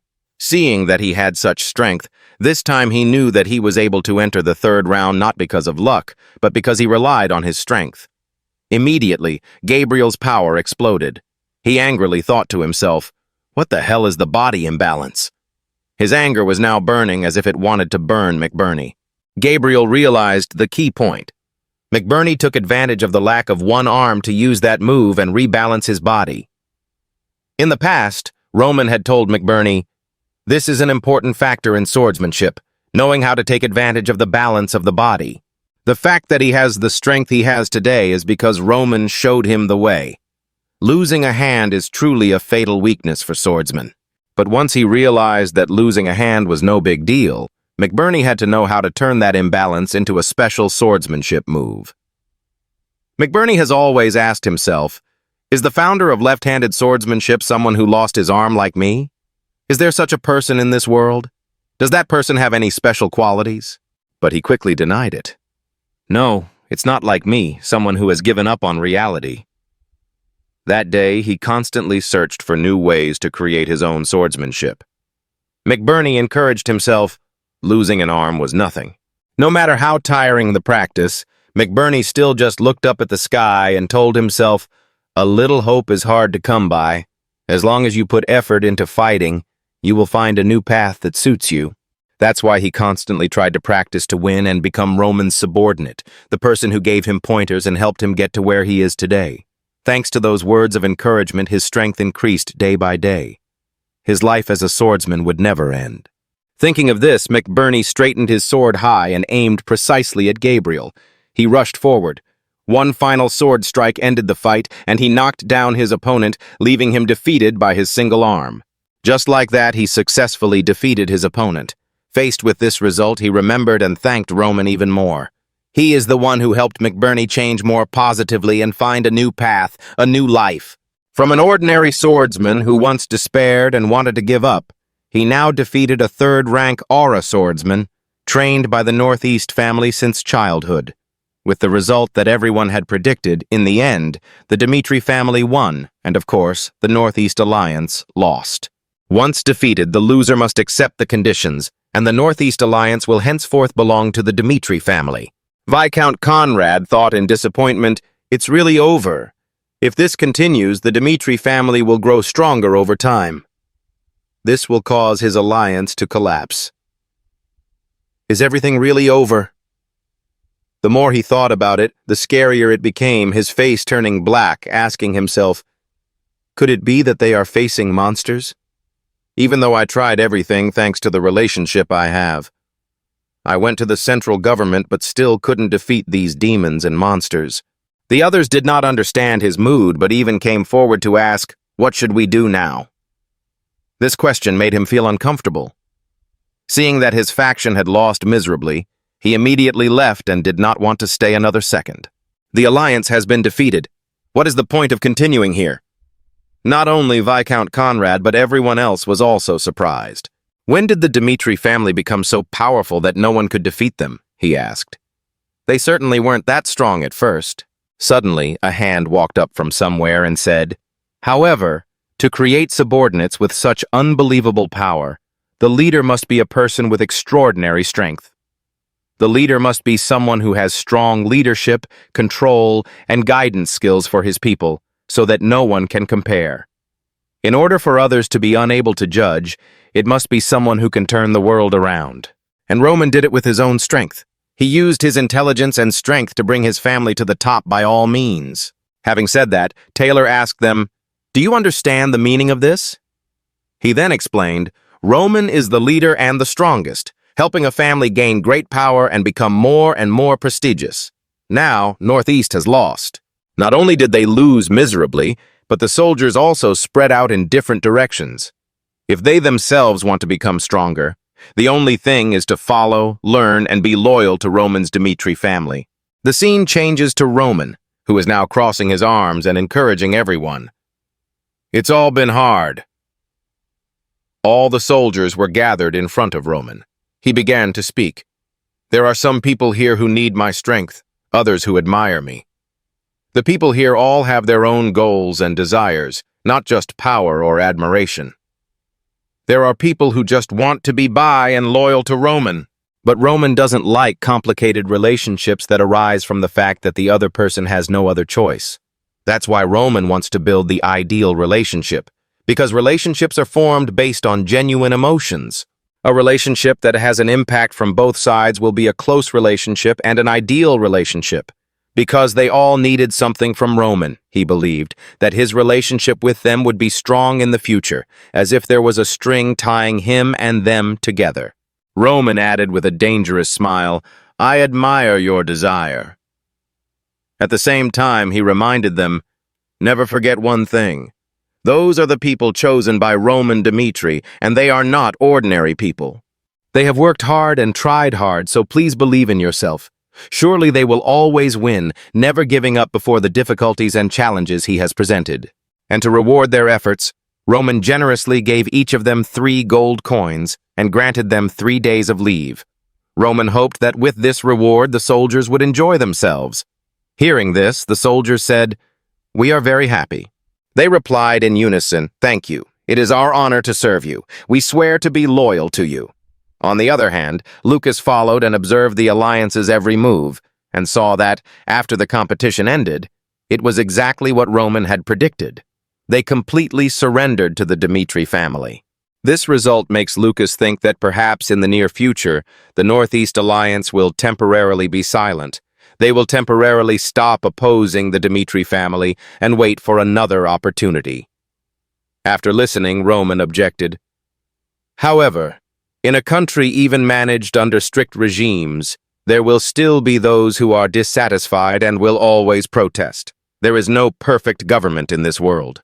Because of that, we cannot predict how they will act or what consequences they will cause.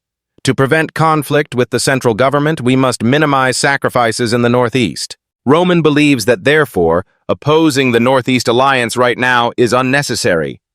When Lucas was about to ask something, Roman quickly continued. So instead of continuing to find ways to oppose, we must show them who is in charge of the current situation. The union must be strengthened. And finally, if we want to destroy them quickly, we must divide them into small groups, then gradually attack them to destroy them completely. Roman then orders, "Lucas, do it right away." On the other side, Earl Douglas of the Northern Cairo force is still angry that the stolen gold has not been found. He shouted, "Haven't you seen those mice yet?" Even though he tried his best, his subordinates couldn't do anything more. Even though they dealt with the recent guys, they still couldn't find that gold. Before the war against Lawrence, Earl Douglas joined hands with the bank, using his connections to make huge sums of money. Then, to prepare for the upcoming incidents, he also borrowed money from Douglas and a number of powerful people in the north, including Homer. But in the end, he was miserably defeated by Roman. When Viscount Barco ran for his life, he was brutally murdered. He was the only one who knew exactly where the gold was. At this moment, Earl Douglas remembered the Barco family's slush fund is still unknown, and Earl Douglas is the only person alive with a clue. It was through a party with Viscount Barco, so he hired the Black Moon Group to find that gold, but on the way to transport it. The robbers stole them away. With such a huge amount of gold, Earl Douglas could not let his efforts go down the drain. So by all means, we must get that gold back. Even if we have to search the entire Northeast, we must find it, he shouted orders to his subordinates. Count Douglas seemed to lose control, shouting loudly, "That gold must be mine, must belong to me, and no one can use it but me." Just as he was getting angry, someone came in and announced, "Sir, Black Moon has reported that there is a clue to the gold's whereabouts." Hearing this information, Count Douglas could not help but stand up and ask again, "What?" Then he quickly urged them to come here immediately. The Black Moon Guild leader, Negra Donovan, entered to report, after the gold was robbed, it was hidden in the black market. And finally, we discovered the identity of the people who had the gold, before the Black Moon Guild leader could finish reporting. Count Douglas lost his patience and asked hastily, "Who are they?" Donovan quickly replied, "The one holding them now is not the bandits, but the Northeast Alliance." Hearing this name, Count Douglas exclaimed in alarm, What did you say? Donovan then explained that, first, the gold was stolen by robbers. But then the soldiers of the Northeast Alliance found the bandits and attacked them. The leader of the Black Moon Guild added, after defeating the robbers, they put the gold in the car and escaped. They had no idea that the gold was in Douglas's car. That's why they act so recklessly. When the Black Moon Guild leader found information about the gold, he discovered one of them is being traded on the black market and has a serial number that matches Viscount Buckle's slush fund. When he found out the clues, it was indeed Viscount Conrad's men who were holding the gold. He is one of his henchmen and a member of the Alliance. After hearing Donovan's report, Count Douglas became even more angry. He was extremely indignant and hated the Northeast Alliance even more for taking the gold he had worked so hard to find. But on the other side, Donovan thought to himself, if I hadn't said this, we would have easily taken all that gold. While Count Douglas was furious, unaware that the Black Moon Society was secretly laughing, Donovan told himself, however, going against my master was the worst mistake they had ever made. Northeastern Alliance, Earl Douglas, you will never know the truth about the changes in the Black Moon Society. And of course, none other than the Black Moon Society, the most prestigious guild in the North, was taken over by Lucas, Roman's subordinate. And now they have sided with and worked for the Dmitri family. The Northeastern Alliance people were still unaware and still believed the information that the Black Moon Society had given. Count Douglas could not contain his anger, so he immediately ordered, contact the Northeast Association right now, and started fighting them. The dogs that stole his gold must be torn apart and hacked to pieces. At this time, the Alliance was still sitting around, discussing and finding ways to deal with Count Douglas. Because he is a monster in the North and has a very scary personality, his power is not ordinary, so they do not want to confront him. They were worried that if this got out, what would happen to their relationship? No one is unaware of the character of Earl Douglas. If he finds out, he will make a big deal out of it and will not forgive them for what they have done. However, Viscount Conrad advised against it because they had also lent a huge sum of money to the Barco clan. The Barco clan slush fund cannot belong to Douglas alone, so they had to have a share, and of course Douglas couldn't take all that money by himself. And by trying to steal that black fund, isn't he trying to keep it all to himself? So they absolutely could not lower themselves first, because according to the Viscount, they did nothing wrong, just when everyone was wondering how to handle it. Without that gold, they wouldn't be able to earn that money. But if you give it to him, he will take it all. Then Conrad declared, when the time comes, we will have a say. The key point here is that Earl Douglas touched the gold first without telling us. And the fact that he took that gold without informing them made people even more in favor of not bowing down to him. People have also turned against him. So they chose to support Viscount Conrad. Just as everyone had chosen a plan, they received a notice that Count Douglas was requesting a meeting with Viscount Conrad using magic. Seeing this, the Viscount's expression was quite worried. Although he knew he had to confront him, he didn't think it would be so quick. Upon meeting them, Count Douglas repeatedly questioned, why did you take the gold without informing me? And demanded an explanation. However, Viscount Conrad calmly explained gently, we understand why Count Douglas is angry. The Barco family had borrowed money from us before. Therefore, Viscount Conrad believed that the slush fund could not belong to any one person, and instead had to be divided among everyone. He turned to question the Count why he had held it alone without informing the others. Viscount Conrad thought to himself that changing the subject was a good move. However, Earl Douglas did not agree and objected, instead questioning the Viscount for stealing his gold and speaking ambiguously. Count Douglas angrily asserted, the gold belongs to me and no one else. Since he knew about the gold, it was his alone. Even though Viscount Conrad tried to dissuade Count Douglas, he was still extremely angry and shouted, shut up! After that, Earl Douglas became increasingly angry. He declared that he wanted to start a war with the Northeast Alliance and would not forgive them for opposing him. He will contact Central and request a license to declare war. Unfortunately, the Northeast Alliance no longer has Barco to protect it. Earl Douglas will certainly show them what the consequences are for opposing him. Faced with that declaration of war, Viscount Conrad felt the situation was becoming increasingly dire and uncontrollable. It was more serious than he had anticipated. Chapter 86. After receiving this notice, Lucas immediately returned to report to Roman on the predicted date. Earl Douglas declared war on the Northeastern Confederacy. If it were Earl Douglas, he would have said he would. He held the cup of tea, drank calmly, and said, "Until now, everything is still going according to plan." However, Viscount Conrad was not the type of person who would rush into action without considering the situation. If Earl Douglas were to push too hard, he might swallow his pride and surrender. "To prevent this from happening," he said, sipping his tea, "from now on we have to spread that rumor quickly. Only then will the war between the two sides continue." He planned everything perfectly. Only when people fall into despair can they throw away their pride. North of Cairo, the old man asked in surprise, "What do you say? Is the situation very tense now?" Outside, the street was crowded with people also listening to the story. The Northeastern Alliance is preparing to move against Count Douglas. They were extremely shocked by this information. Someone said, "So now we have to close the business." In another dark corner, two people were also talking. "Is that true?" The other party affirmed that it was definitely true. "I heard a relative of Viscount Conrad say so. After his conversation with the Count, he went crazy and smashed things." However, the old man did not believe it, causing the old man opposite to tell more. "I heard that this time he is determined to crush Earl Douglas. We have no reason to interfere in that." As the story spread, everyone was talking about this war. There were rumors that Viscount Conrad would go to war against Earl Douglas. The merchants and servants who were in the lower classes of society and spread the rumors were all of common origin. When the Count heard the rumors, he was extremely angry and shouted, "I will destroy them." He then slammed his hand on the table and said, "Those cowardly rats dare to do this to me?" Then, pointing at the people below, he angrily said, "Quickly send a petition to the government immediately. I will never forgive you, bastards." "Earl Douglas will never forgive you, bastards." Viscount Conrad heard this and panicked. "Count, there must be some misunderstanding. I don't know what's going on either. We have considered and decided to give that gold to you. We hope you will forgive our incident this time," the Viscount pleaded. "Count, it's showing on the screen. Please calm down, that rumor isn't true." However, the Count rebuked him. "Viscount Conrad, don't act like that. I'm not blind."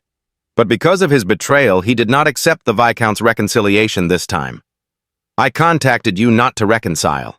This is a declaration of war on greedy rats like you. Try to struggle, but don't expect to escape." Seeing the Count so angry and uncontrollable, they were all worried. Something big has happened. Earl Douglas was determined to fight against the Union. There was no way to win against him now, so they quickly said, "Let's contact the central government for help." Then the Viscount told everyone to calm down. "Listen up," he said. Then he communicated with the person on the other side through the screen. "Everything was caused by your alliance, so go and solve it yourselves." Everyone was desperate when they heard that and thought that this time no one would be able to save them. "It's over. This war is inevitable." At this moment, Roman contacted them. "Oh my God, Roman Dmitri is contacting them unexpectedly." The Viscount picked up and asked, "Roman, what's the matter?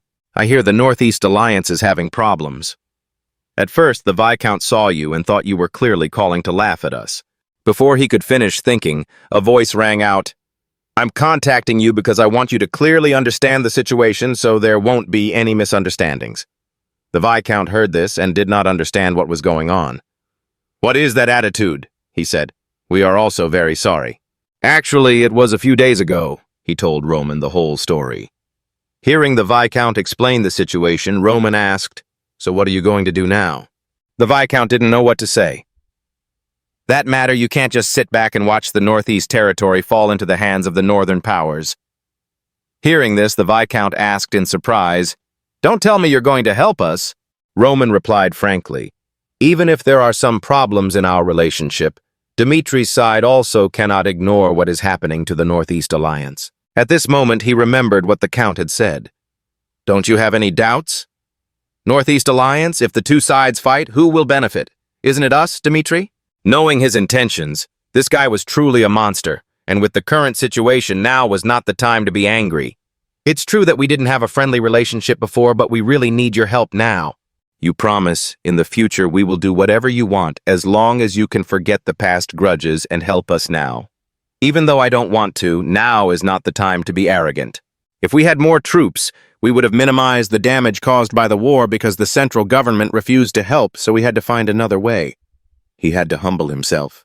Then, Roman said sincerely, "Deep down, I don't want to help your alliance that much. But I also don't want to lose my image because of a small thing.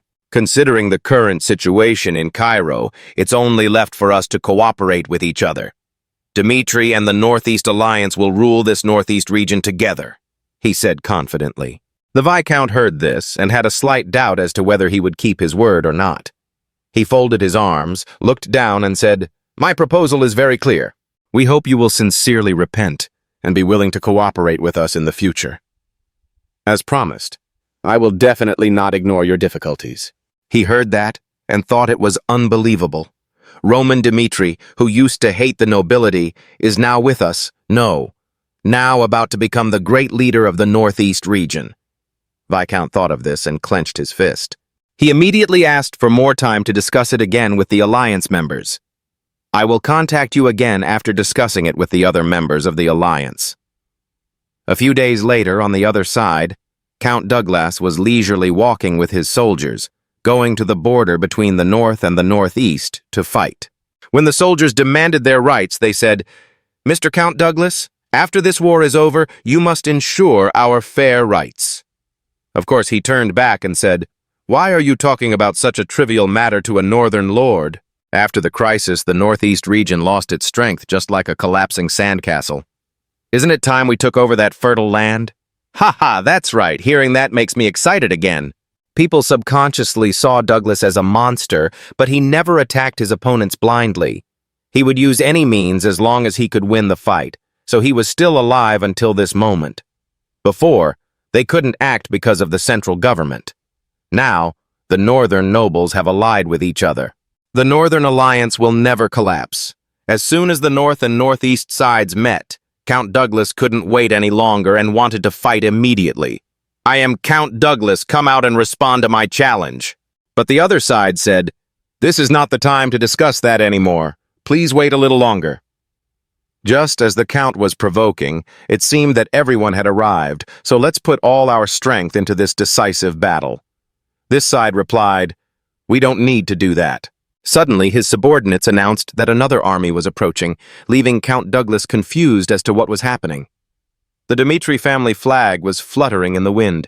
When he saw the flag, he was extremely frightened. "That flag belongs to Dmitri."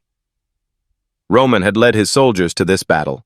Count Douglas wondered, "Why are the Dmitri family's soldiers here?" Roman glanced at him, then kept asking, "Why are you guys appearing on this northeastern battlefield? You are the lord of the northern region. I am leading reinforcements for the alliance." The Count understood immediately when he heard that, "Oh no, if the northern lord brings in troops, it will be an excuse for Dmitri to join the war." Seeing that Roman was supporting the other side, the Count's allies immediately felt worried. "Why did Dmitri appear here? Didn't you know about this beforehand?" "If I had known Roman Dmitri was participating, I wouldn't have come here. Count Douglas, we are ready." Hearing the Viscount's reminder, but with the current situation, the Count was extremely angry. "You bastard!" Before he could finish his thought, Roman spoke up. "Now I will give you Northerners a choice. Do you want a duel or a mass battle? Which way should you fight?" Way. Chapter 87, damn it, Dmitri is joining the war. Once war has been declared, there's no taking it back. If I were to fight Dmitri, defeat would be inevitable. However, I can't choose a close battle.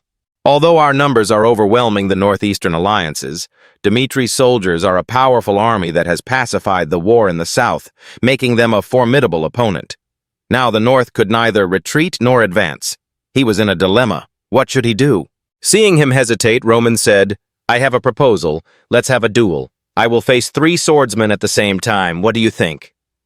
"If you still hesitate, I can increase it to 5 people." The Count was startled when he heard that. "I admit he is very strong, but I didn't expect him to make such an outrageous proposal." Roman held out his hand to invite the person opposite, saying at the same time, "I hope to end the war as neatly as possible." "What do you think?" "I need time to think." He immediately discussed with his allies, "Let's agree to this proposal. Even if he is strong, there are 5 of us, the elites of each clan. Can't we defeat one of them?" The soldiers were worried when they heard that, but it was still too dangerous. The fact that he had defeated Butler before meant that he could take down 5 people. Don't I know that? But there's no other way. No matter how we fight, we have to face that monster. He used his swordsman as motivation. My subordinate twin swordsman once joined forces to attack and defeated a level 4 swordsman. The image of a pair of men with 2 different sword colors is powerful. The Count tried to convince them. He is certainly as strong as the rumors say, but this is a reckless choice to show our side's strength. While we don't know the ins and outs and are still jumping around killing him, we can completely take over the entire Northeast. Hearing this, the other members had no other choice but to follow his advice. We will follow the Count's opinion. With everyone's agreement, he wanted to destroy Roman even more. I will definitely make you regret your arrogance. Then the official match took place. The government supervised. This match will be special. It will be 1 versus 5. The twins were discussing, the elder brother Belton and the younger brother Belthel. Belthel and I will charge from the sides and aim for cover. While the Count is in sight, you 2 attack him. Even if you are an excellent swordsman, the moment you try to counterattack, there will be an opening. Leave the decisive attack to us. If you guys support us, we can gain fame and wealth together.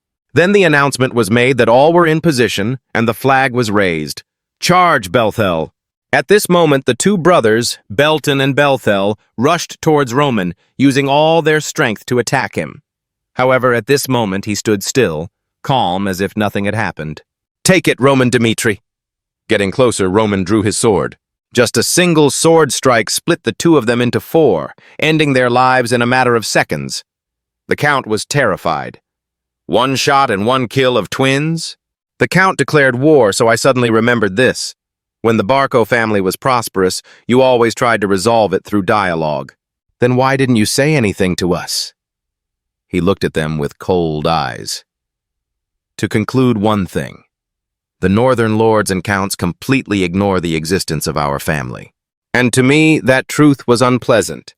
His face became more fierce than ever. Now I will give you the chance to end this duel, to decide the winner once more through combat. How about it? He heard that and thought, what is this battle about? If a close battle breaks out, countless soldiers will die. It's better to sacrifice these 5 people. The law is the law. If it is said to be decided by combat, then let it be so. He closed his eyes and said helplessly, I don't know what to do. If that's what you want, I'll carry out the battle as planned. The remaining 3 soldiers were very frightened and said, Wait, the matter of deciding the winner is over, and the battle is over like this. What do you think? Roman felt very funny at their inferiority. The northern soldiers waved white flags like cowards.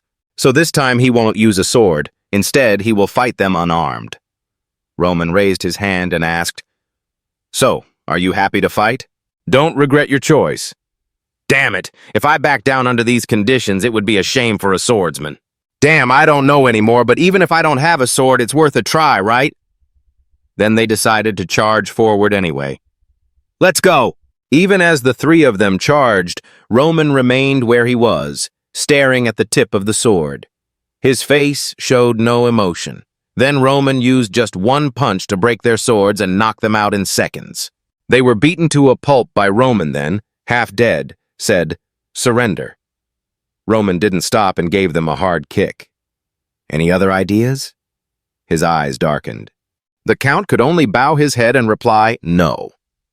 Seeing Roman fighting like that for the Northeast Alliance, Viscount Conrad bowed his head repeatedly and said, You've worked hard. It's been a pleasure working with you. Suppose we choose all-out war with Dmitri. The ones who will be slaughtered won't be them but us. This was the moment the entire Northeast's rankings were firmly arranged, as Roman intended. He turned, smiled, and left when everything went his way. A few days after the end of the battle between the North and the Northeast in the Great Hall, there is a long table where a meeting is held. Today, Roman represented his father to preside over the meeting. He said, I have been given full authority for this meeting by my father. I wonder if anyone still finds it inconvenient? However, this time, no one opposed him. Then we will start the meeting from now on. Roman asked everyone, Do you think the Cairo kingdom is on the right track? During Hector's invasion of the southern front, what made me tired was not fighting Hector, but the internal enemy. The commanders there don't trust me. While the southern front line fell, the central government could only fight among itself for power. Everyone was surprised when they heard that. If it weren't for me and my soldiers, Cairo would still be at war with Hector. And if Cairo is controlled by the government, having to face war again, the government will certainly mobilize soldiers from all over to make launching pads. And in contrast to the local nobles who lost their troops and suffered a lot of damage, the power of the nobles in the government would certainly be more solid. We have to face this fact, that Cairo is not fair, so we realized that a new change is needed. Just like the nobles in the capital enjoyed power under the name of the central government. Everyone heard that and was silent, listening to him continue. Why don't we join forces to protect each other in this northeast region? Having said that, he thought to himself, once Dmitri starts acting seriously, there's not much time left. Must quickly capture the entire northeast region. So the government cannot act hastily, someone spoke up after everyone around finished discussing. We can clearly speak out against the government if the nobles in the northeast region join together. But there is a problem. Outside of Lorraine and other areas, the northeast environment is too harsh. Most of the clans in the northeast import essential goods from outside. Confronting the government could be damaging to trade. I know commerce is directly linked to government. So if that connection can't be severed, I'm afraid the local nobles will also be dragged into this. At this moment, Lucas held a scroll of some kind in his hand, brought it up to Roman and said, "But if you guys decide to make a decision, at least there is a way to solve the food problem. The northeast region has more mountains than other places." Then he sat with his hands clasped together, explaining to everyone, especially behind Dmitri, were endless mountain ranges. This is a favorable structure in preventing enemy attacks. First, I think we'll build a fortress that can evacuate people. And I plan to reclaim the mountains so that I can provide my own food in the future, he said, attaching accompanying images. At this, Duke Conrad spoke up. That is possible. It is not a simple matter. Yes, in the previous life, the Heavenly Demon Sect was a perfect fortress that could withstand the attacks of the sects for many years. The mountain range that stretches across the 100,000 Great Mountains is reborn in the mountain ranges and blacksmith clans similar to the 100,000 Mountains. Is this a coincidence? Or is it to be expected? He began to think about it quietly. Then he continued, "As you can see, I have distinguished the land that can be reclaimed and some that have already started to be reclaimed. It may take some time, but if we succeed, even if the government threatens, we will not back down." His face broke into a confident smile. "When we succeed at that, we'll have the power to do it." One of the people sitting there praised, "It's wonderful. It's..." Another person holding the paper exclaimed, "I can't believe it's so perfect. From the land reclamation plan to the fortress drawing, everything is very clear. It's not about giving abstract directions, but being very specific about how to proceed." Then one by one they agreed with his approach. The Lauren family would listen to the Dmitri family's opinion. So would the Conrads. "I will obey." "Me too." Finally, the Northeast has fallen into Dmitri's hands. From now on, our alliance will be Dmitri's alliance. On the other side, a man drinking wine thought, Dmitri, led by Roman, is on the right track. "Rodwell, you've worked hard all this time. No one can replace Roman now." Then he looked out and said, "The moon is so bright. Last month, Marquis Valentino had some unpleasant days reading. I never sent the sword I made to Hendrik's auction house. If not you, then who created this sword?" Then he continued reading the other letters. "This is not the sword I made. No one can make such a sword in Cairo. You won't find a second sword on this entire continent." "Done!" The Marquis angrily clenched the paper. "Damn it!" The door opened. Someone rushed in and said in a panic, "Someone said they saw a sword with a similar shape to Blaze among the items that the blacksmith Dmitri owns, my lord." "What?" He heard that, stood up, and left. "What do you need me for?" "This is Forge Master Hendrik. I'll be blunt. A month ago, I received the Blaze sword at the auction house in Adelian." "Yes, you told me in the letter. Blaze is a treasure to me." His face was filled with joy. He is like a treasure. I am certain that the creator of this sword, the one who transferred the mana energy, is the best in Cairo. That sword. Here, it's in a chest padded under a blaze cloth. The blacksmith was shocked when he saw this, and the Marquis thought, indeed. You've noticed. I heard you, Hendrik, have a similar sword. But the blacksmith sat pondering. Huh? I will show you this sword. Wait a moment. He thought, if it is a man like Marquis Valentino, then he will surely know the value of the sword. Another golden sword surrounded by a red border, while the other was all silver. Let this sword be named Salamander. Just looking at the blade is enough to send shivers down my spine. Surely this sword and blaze were created by the same person. Salamander and blaze were forged by the same person, just as you think. Salamander was the first sword, blaze was forged after Salamander. The Marquis was surprised to hear that. The Salamander is the first finished product? I want it.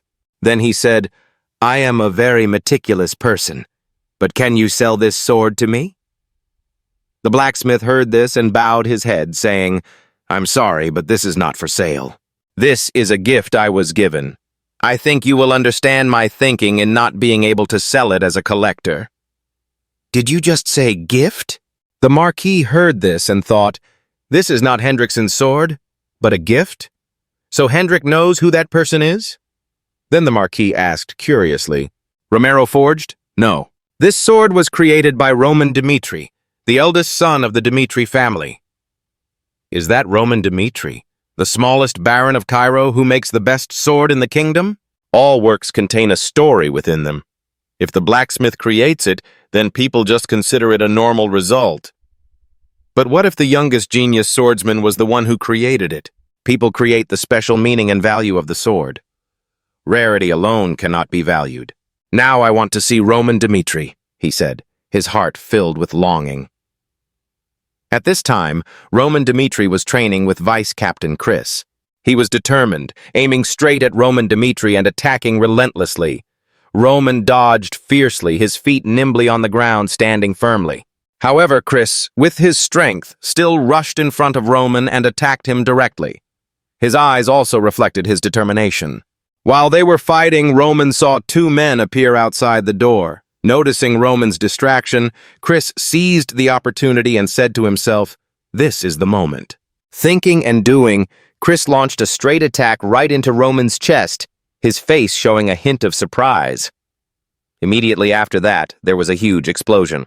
A magical blue light spread all around, and dust flew up everywhere. The soldiers present witnessed the scene and all opened their mouths in surprise. Roman thought he had lost to Chris, but he still held his sword tightly in his hand and praised, Nice move, Chris. It turned out that Chris was lying on the ground, and Roman's sword was pointing straight at his face. Roman reminded, but if you release a source of instant power, it will definitely create a gap between attacks. Therefore, Chris must create a solid card to break the opponent's balance. Hearing these instructions, Chris replied with some concern, Yes, I will keep that in mind. Then Roman said loudly, Next! On this side, witnessing the battle between the two of them, Marquis Valentino felt surprised by Roman's strength. He wondered, is this the level of Roman Dmitri? You are the celebrity, the talk of the kingdom lately. You are the one with the greatest power and are also the one who defeated Hector and ranked second. Marquis Valentino wondered, so, compared to the soldiers in the Cairo kingdom, where would I stand? Seeing is believing. Marquis Valentino witnessed Roman's strength and was deeply impressed. Not only is he as rumored, he's even stronger than that. A person like this in the Cairo kingdom as a blacksmith. Roman will be the most talented blacksmith on the continent, he affirmed with certainty. Not only can he forge swords of extraordinary power like Salamander and Blaze, while Marquis Valentino was still marveling at Roman's strength, his subordinate announced that there was a guest who wanted to see him. Seeing this, Marquis Valentino was overjoyed, but no loud mention. He replied, I know. Then Roman Dmitri came forward and extended his hand to introduce himself. Marquis Valentino seemed to be frozen in front of Roman, looking at him passionately.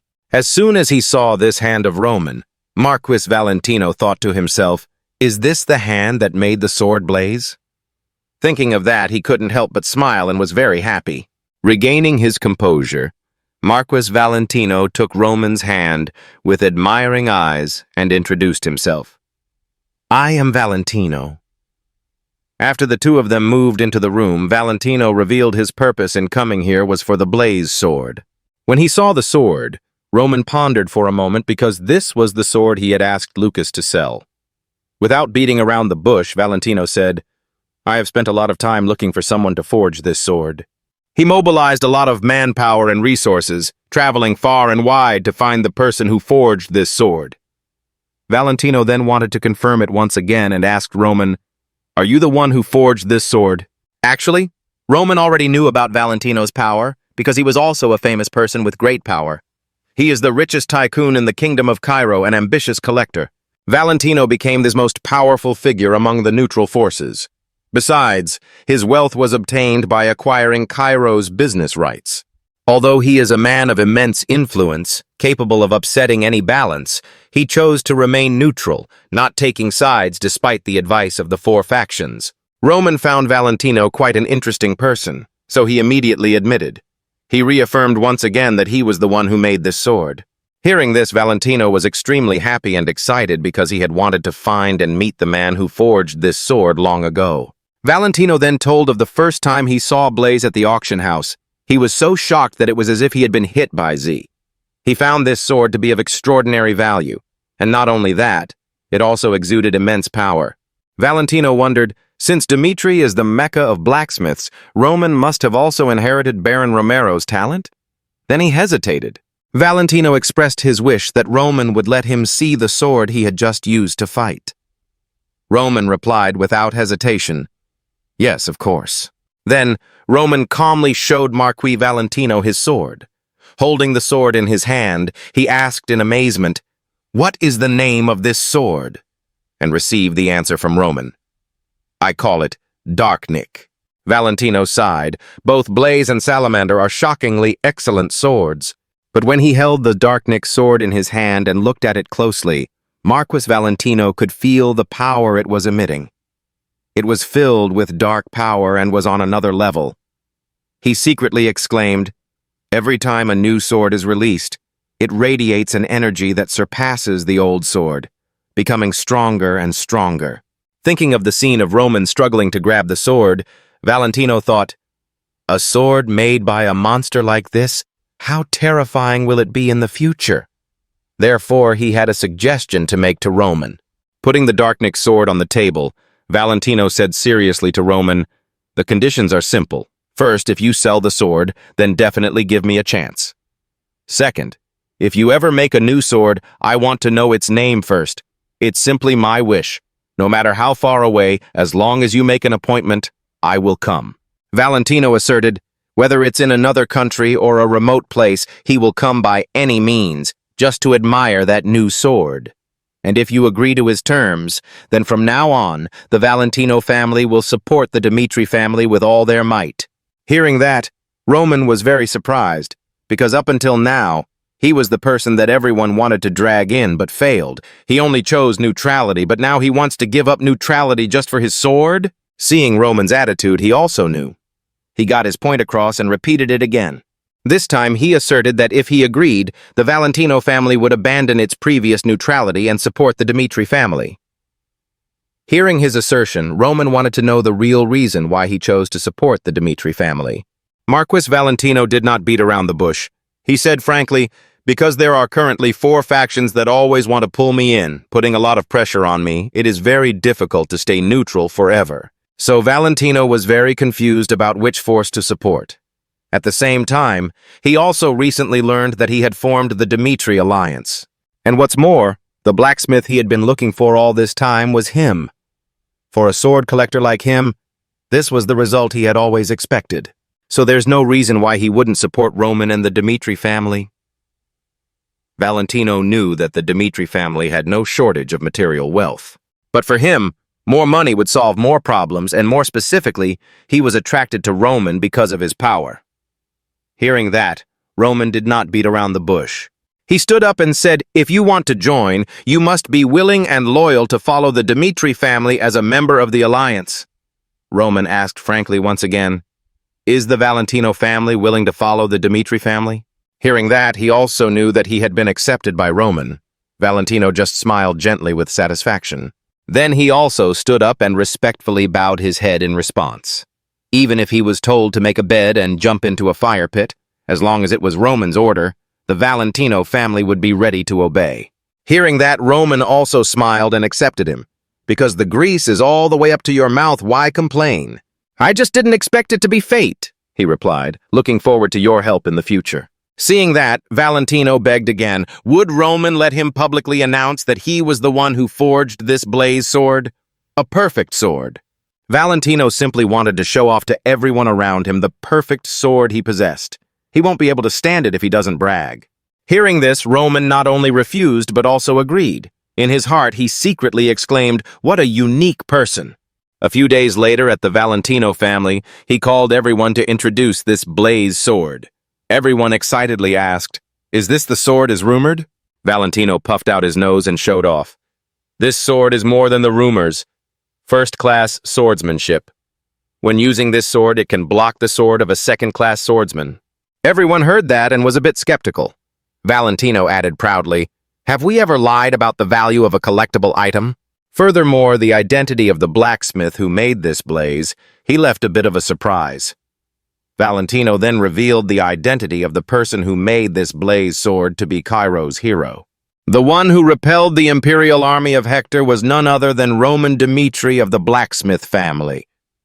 Hearing this name, everyone was even more surprised because that person was Roman Dmitri's sword. Valentino added, yes, this was the sword he used to defeat Butler. Not only did he introduce Blaze, he also told about Roman's two remaining swords. And the sword he was holding was only the second sword he had forged. People call the three swords the Roman Dmitri collection. After the rumor had spread far and wide, with Roman's reputation, Dmitri's forge prospered to the point where it could no longer keep up. The scene changes to an evening, where Roman Dmitri is walking down the hallway, his face slightly tense. Behind him, a figure spoke, pushing Hector back and knocking Butler down. This person was none other than the Information Ministry's Valhalla Macon, who came to see Roman and gave him compliments. We underestimated Sir Roman. He recently united the entire Northeast region and created an independent force, Macon added.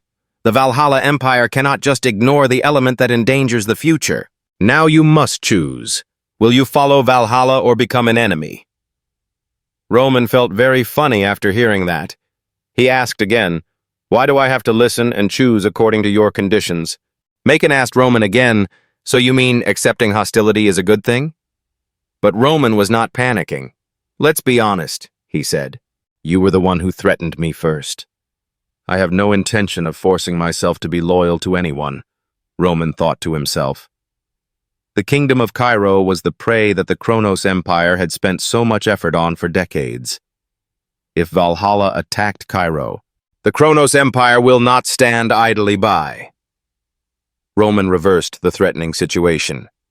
If you don't want to turn me into an enemy, then please continue to chase me away. Every word Roman said made Macon sweat. The moment we make a choice, that force will definitely rule Cairo. And people will call the Dmitri family the royal family. Macon clenched his fists and spoke. You really handle things boldly. If you keep that attitude, one day you will break your neck. Hector's butler, the 5-star swordsman you fought so hard to defeat, said. His existence is nothing in Valhalla. The continent is vast, much larger than you think. Finally, Macon left a word of advice and disappeared. I will give you more time. I hope you make a careful choice. With the beginning of the Dmitri alliance, the 4 factions of Cairo contacted each other and urged Roman to make his decision. Hadid asked her owner if he would pass on Roman Dmitri. The silver-haired man replied thoughtfully, if he chooses me, everything in the past will be forgiven. But if he chooses someone other than me, I will not let him be and will have to deal with him. The current situation is very disadvantageous for Roman. He is forced to think carefully, because taking advantage of the current balance of power is also very limited. He thought to himself, if he didn't make good use of his last year, then sacrifice in the war later will be inevitable. First, to deal with the magic tower perfectly, I must study it thoroughly. There are 13 magic towers on the continent, including a governing council in the Sky Magic Tower. This is the first and most powerful magic tower on the continent. Representatives of each magic tower stand up to demonstrate their abilities. The representative of the Phoenix Tower had to endure the cold gazes from the magicians. The reason the Phoenix Tower received this cold treatment was because they were being weakened. "The Phoenix Tower has lost its position," an observer commented. Perhaps it was true that the Phoenix Magic Tower lost its magic books that had been passed down for generations. The master of the Phoenix Tower, Felix, looked at that scene, his heart filled with a headache. 3 years ago, in the midst of chaos, I became the Tower Master, but now I've reached my limit. The real master of the Phoenix Tower is unknown, and I cannot perform the supreme magic heavenly fire. The number of mages leaving is already too much. The support from the Frankish kingdom had also stopped. Not knowing how much longer the Phoenix Magic Tower could last, Felix sighed dejectedly. Suddenly his eyes stopped and he saw something. Roman Dimitri's letter on the table appeared before his eyes. Felix read the letter carefully. If he chose to leave the Magic Tower to join the Dimitri family, he would receive many benefits. The conditions are very simple. You will be my opponent for 6 months. Every month, I will pay you 1,000 gold. Felix read the number 1,000 gold, frowning in thought. That place was really too far away, but now was not the time to choose. I have to go there. The car moved slowly on the road. Felix sat silently in the carriage, thinking to himself. The Dimitri family seemed to be a blacksmith territory in the Cairo kingdom. I don't know what this place is like, but the mages don't care much about this place. Of the 13 magic towers on the continent, 7, including the strongest magic tower, the Heavenly Palace, are located in Kronos. The remaining magic towers are located in other countries and are mostly neutral. Kronos has the most magic towers and is considered a holy land for magicians. Cairo was just a deserted land. The mages paid little attention to this kingdom. The Dimitri family was located in the northeast. If I hadn't received this offer, I probably would never have set foot here. According to this letter, I don't need to do much, just be his opponent to practice with for 6 months, which I can do. Then I will receive 6,000 gold back. Is this the Dimitri family? Felix looked at the huge castle before him and felt a little surprised. Miles stopped him at the door, demanding, "Stop and state your purpose." Felix took out the invitation and introduced himself. I am Felix, the Tower Master of the Phoenix Magic Tower. I came here at the invitation of Roman Dimitri. He looked around, silently assessing. Everything seemed very organized. There were many guards and work was proceeding smoothly. The fortress also has many weapons and the walls are sturdy. It seems like too much defense for a border clan like this. Roman stepped out politely and introduced himself to Felix. Felix also shook hands and introduced himself, but in his heart, he secretly thought that Roman had a very special temperament. Felix spoke frankly. Let's get straight to the point. Is what you said in the letter true? Roman replied without hesitation. Of course I will pay as in the letter. All you need to do is go to the arena so I can train for 6 months. 1,000 gold is 1 month. 6 months is 6,000 gold. But Felix still doesn't understand why Roman chose him as a magician. Does he have something special that Roman needs? Roman explained that the reason was that the Phoenix Tower's magic was mainly fire magic, with powerful attacks. Furthermore, it seemed that the Phoenix Magic Tower was having financial difficulties, so he invited Felix with a deal that was beneficial to both of them. That was why he chose Felix. Roman also advised that while practicing he should use all his strength. Whether I'm hurt or not, if you lose your life, it's my fault. You don't need to take responsibility for anything else. All you need to do is fight me with all your might. Felix's eyes suddenly became fierce. He asked Roman if he regretted it, secretly admiring that Roman was very serious about training. It seems Roman has not yet fully grasped the power of a fire mage. The scene quickly shifts to the training grounds. Roman spoke first. You attack me first. Felix also agreed immediately. Felix created a circle of fire magic with both hands. He told himself he would unleash his strongest fire magic to see how Roman could withstand it. Felix cast Fire Spear, and red spears appeared immediately after. Countless crimson spears were aimed at Roman. A loud bang followed. Roman was still standing there, leaving Felix a little stunned. Felix immediately used level 4 magic, the opening magic circle. Then the Hellfire move was unleashed. A fiery formation rushed towards Roman, but he remained standing. Roman looked at the surrounding flames and thought to himself, "Is this the power of fire magic from the Phoenix Tower?" Felix was extremely confident that his moves would defeat Roman's arrogance. Felix then continued to launch Fire Strike with fierce attack power. Finally, the fire created a terrible explosion. Felix thought to himself, even if it was just some intermediate magic, he was still the one who hired me. If anything happened, no one would send me money. However, while Felix was feeling complacent, Roman suddenly appeared right behind him. "Is that just 4th level magic? Aren't you going to use it now?" Roman asked Felix. "Why not use the 5-wheel magic?" Roman's voice suddenly rang out from behind, making Felix confused when Roman was still unharmed in the fire. Roman held out his hand to Felix. But right after that, Felix used teleportation and disappeared right in front of Roman. Felix thought to himself, "First, I must get out of the way." Roman quickly looked around. Then he dashed towards the target, making Felix feel crazy at this speed. It was already right in front of his eyes. Felix refused to give up and immediately used the imprison move. After being attacked by Felix, Roman was a bit dazed. His legs were tied. This would give him 10 seconds. Suddenly, Roman finally managed to break the move. With a loud shout, Roman had destroyed Felix's imprisonment. Felix gritted his teeth in anger. "You're here, I'll pay you 1,000 gold, incomplete combustion." Around him, a bright light radiated, making the opponent wary. Roman calmly observed these flames to think further. "Continue with the next attack." Roman jumped up quickly and swung his sword. Felix saw this scene, bewildered. "Impossible!" Roman quickly flew towards Felix and said, "Today's match ends here. See you this time tomorrow." After Roman left, Felix was still in shock, lying on the ground and thinking to himself. Roman Dmitri predicted his magic correctly and stopped the teleportation. There is no such thing as a magical prediction system. How the hell is this possible? If I fight again, can I win? Felix frowned. No. If things continue like this, I will never be able to win. I have to consider and think more carefully. The Phoenix Magic Tower is missing. The lifeblood of the burning has been severed. Everyone says that the Phoenix Tower is finished, but Felix stubbornly pursued his research and succeeded in deploying part of the incineration. People like Felix are called unique. Time passed quickly, and soon it was the next day. Felix and Roman continued to practice together. Felix understood that if his opponents could predict his magic usage, he would render those predictions meaningless. The ground beneath Felix's feet began to shake violently. The place where he stood suddenly rose, forming a high mountain. Roman saw this scene without showing any fear. On the contrary, he smirked. Felix frowned at his opponent because he knew the power of this magic was that it didn't need to be aimed precisely at the enemy. Immediately, Felix launched a fire wave technique, and fierce flames appeared one after another. Seeing Roman move forward to counterattack, Felix happily thought to himself, "Now is the time."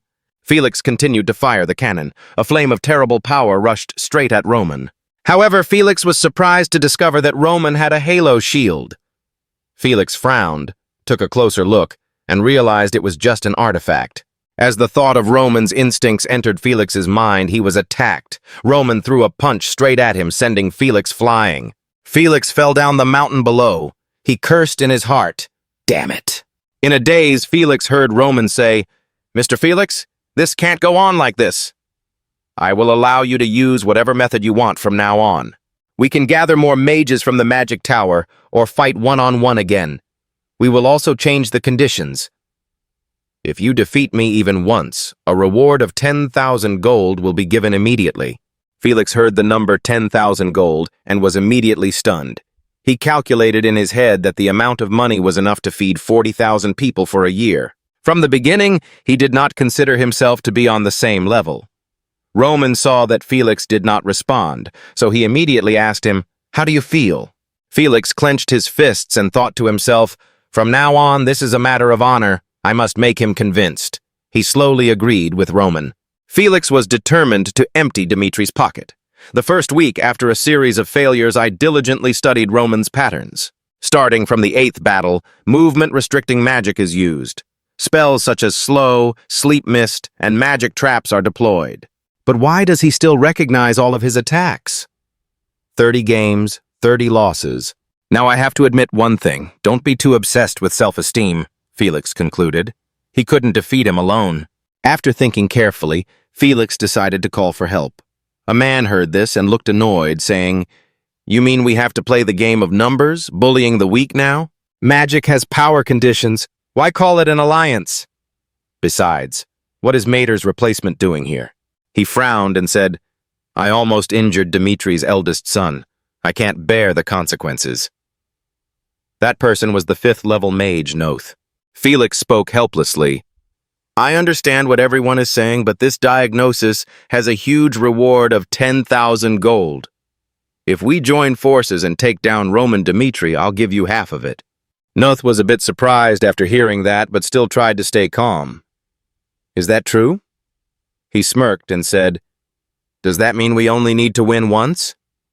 Felix listened and advised him not to take this matter lightly. Felix spoke up. "He is like a natural enemy to mages, so we must discuss strategy carefully." However, Noth was indifferent to that. Noth said confidently, "Don't worry, we'll figure it out." "Time flies, it's already a few days later." Roman pointed his sword at the mages, signaling for them to attack first. They found the living fire and then caught fire. However, the barking and shouting continued. Felix thought with satisfaction, "He's been following me for a month now." In no time, those magicians were all injured by Roman and fell to the ground.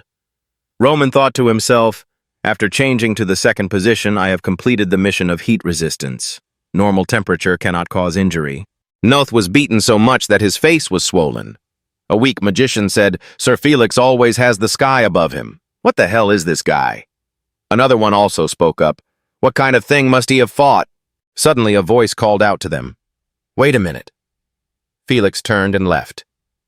"I'll talk for a while and then come back."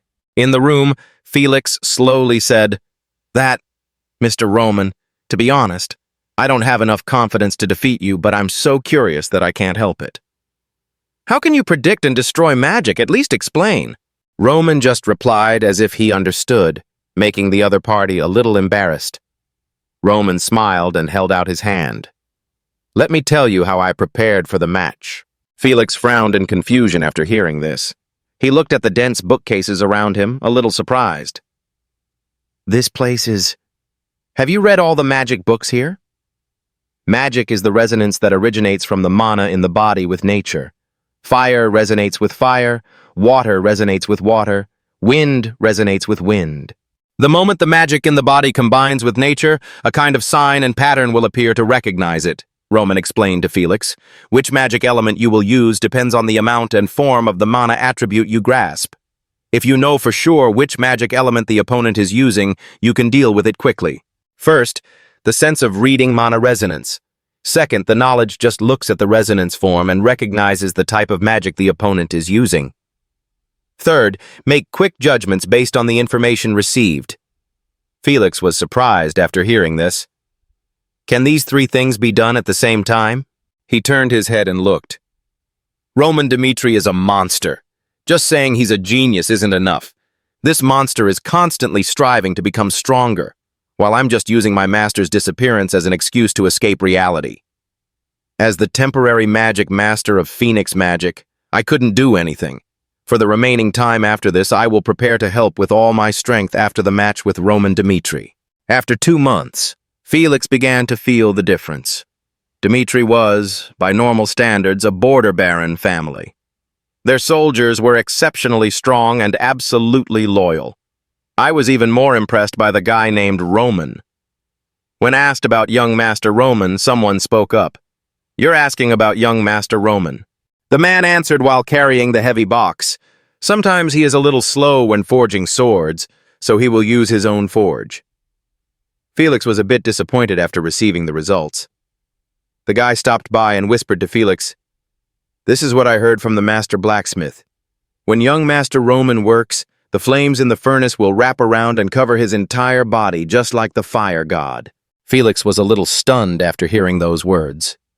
A voice rang out, "Felix, approach and observe the flame every day, then find your own way to fully receive the flame." Performing the holy fire requires an extremely high level of integration with the fire. This is not something that can be learned just by wanting to.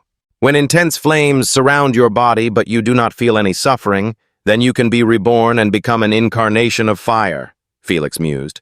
Roman Dmitri was not afraid of fire, not even showing any reaction to heat. As a family that has been familiar with the flames of Lawson for generations, they should know how to handle the flames. Roman turned around when he heard someone calling him. Felix went to tell him, "I heard that the genius Roman worked in the forge and received the fire of the forge without suffering any pain. Do you have a special way to receive the fire?" Roman was silent for a moment before admitting, "Yes, I received the fire in my own way." But then he thought to himself, he really knows what I expect. Felix clenched his fists and said, "Letting me speak frankly." He suddenly bent down. "The Phoenix Tower near that technique of Mr. Roman, I hope you please tell me." The past 3 years were like a nightmare, that time of suffering.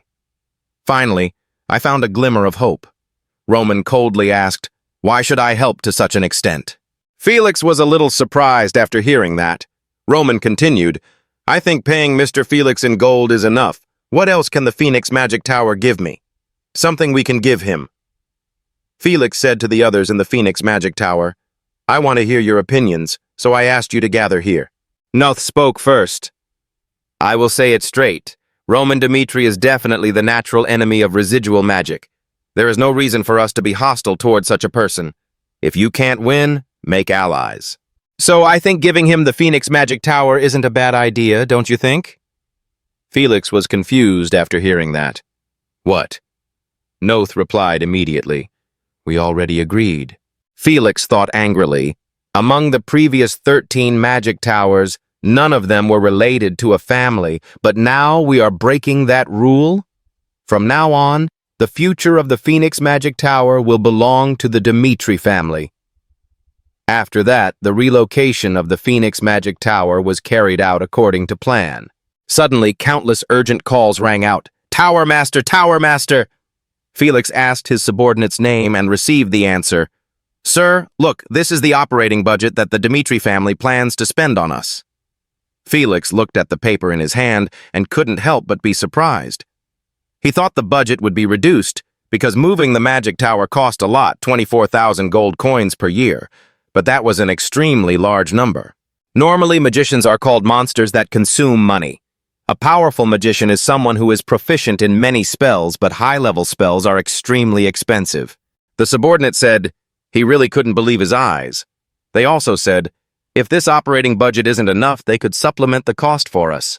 Master of the Demon Tower, you should go out for a while." He was confused after hearing this. Felix listened to his subordinate and quickly went out. He saw what was before his eyes and couldn't help but be surprised. "What is this?" Chris excitedly said, "The tower has been expanded quite a bit. Now it can hold up to 1,000 people." Felix replied from the side, "I was still dizzy. I didn't expect the Dmitri family to treat us so well." Chris was extremely proud to praise his master for always valuing all members of the family. He told Felix that the conversation was just the beginning. There were many secrets behind it. Hans spoke up and said, "Murphy, I'll be away for a few days, but the young master's work cannot be delayed or interrupted. Bring a towel and warm water to wipe away sweat and prepare the necessary items afterwards." The person standing opposite Hans was Murphy, his assistant. Hans thought a little worriedly. He was a little worried about leaving, but he had graduated from Andrian Academy with excellent grades, so his job should be fine. He opened the doll in the box excitedly, thinking, "With this gift, my granddaughter will definitely love it." When Hans went out, someone stopped him. He asked in surprise, "What are you doing?" The man invited him into the carriage, causing Hans to ask in surprise, "Were you waiting to pick me up?"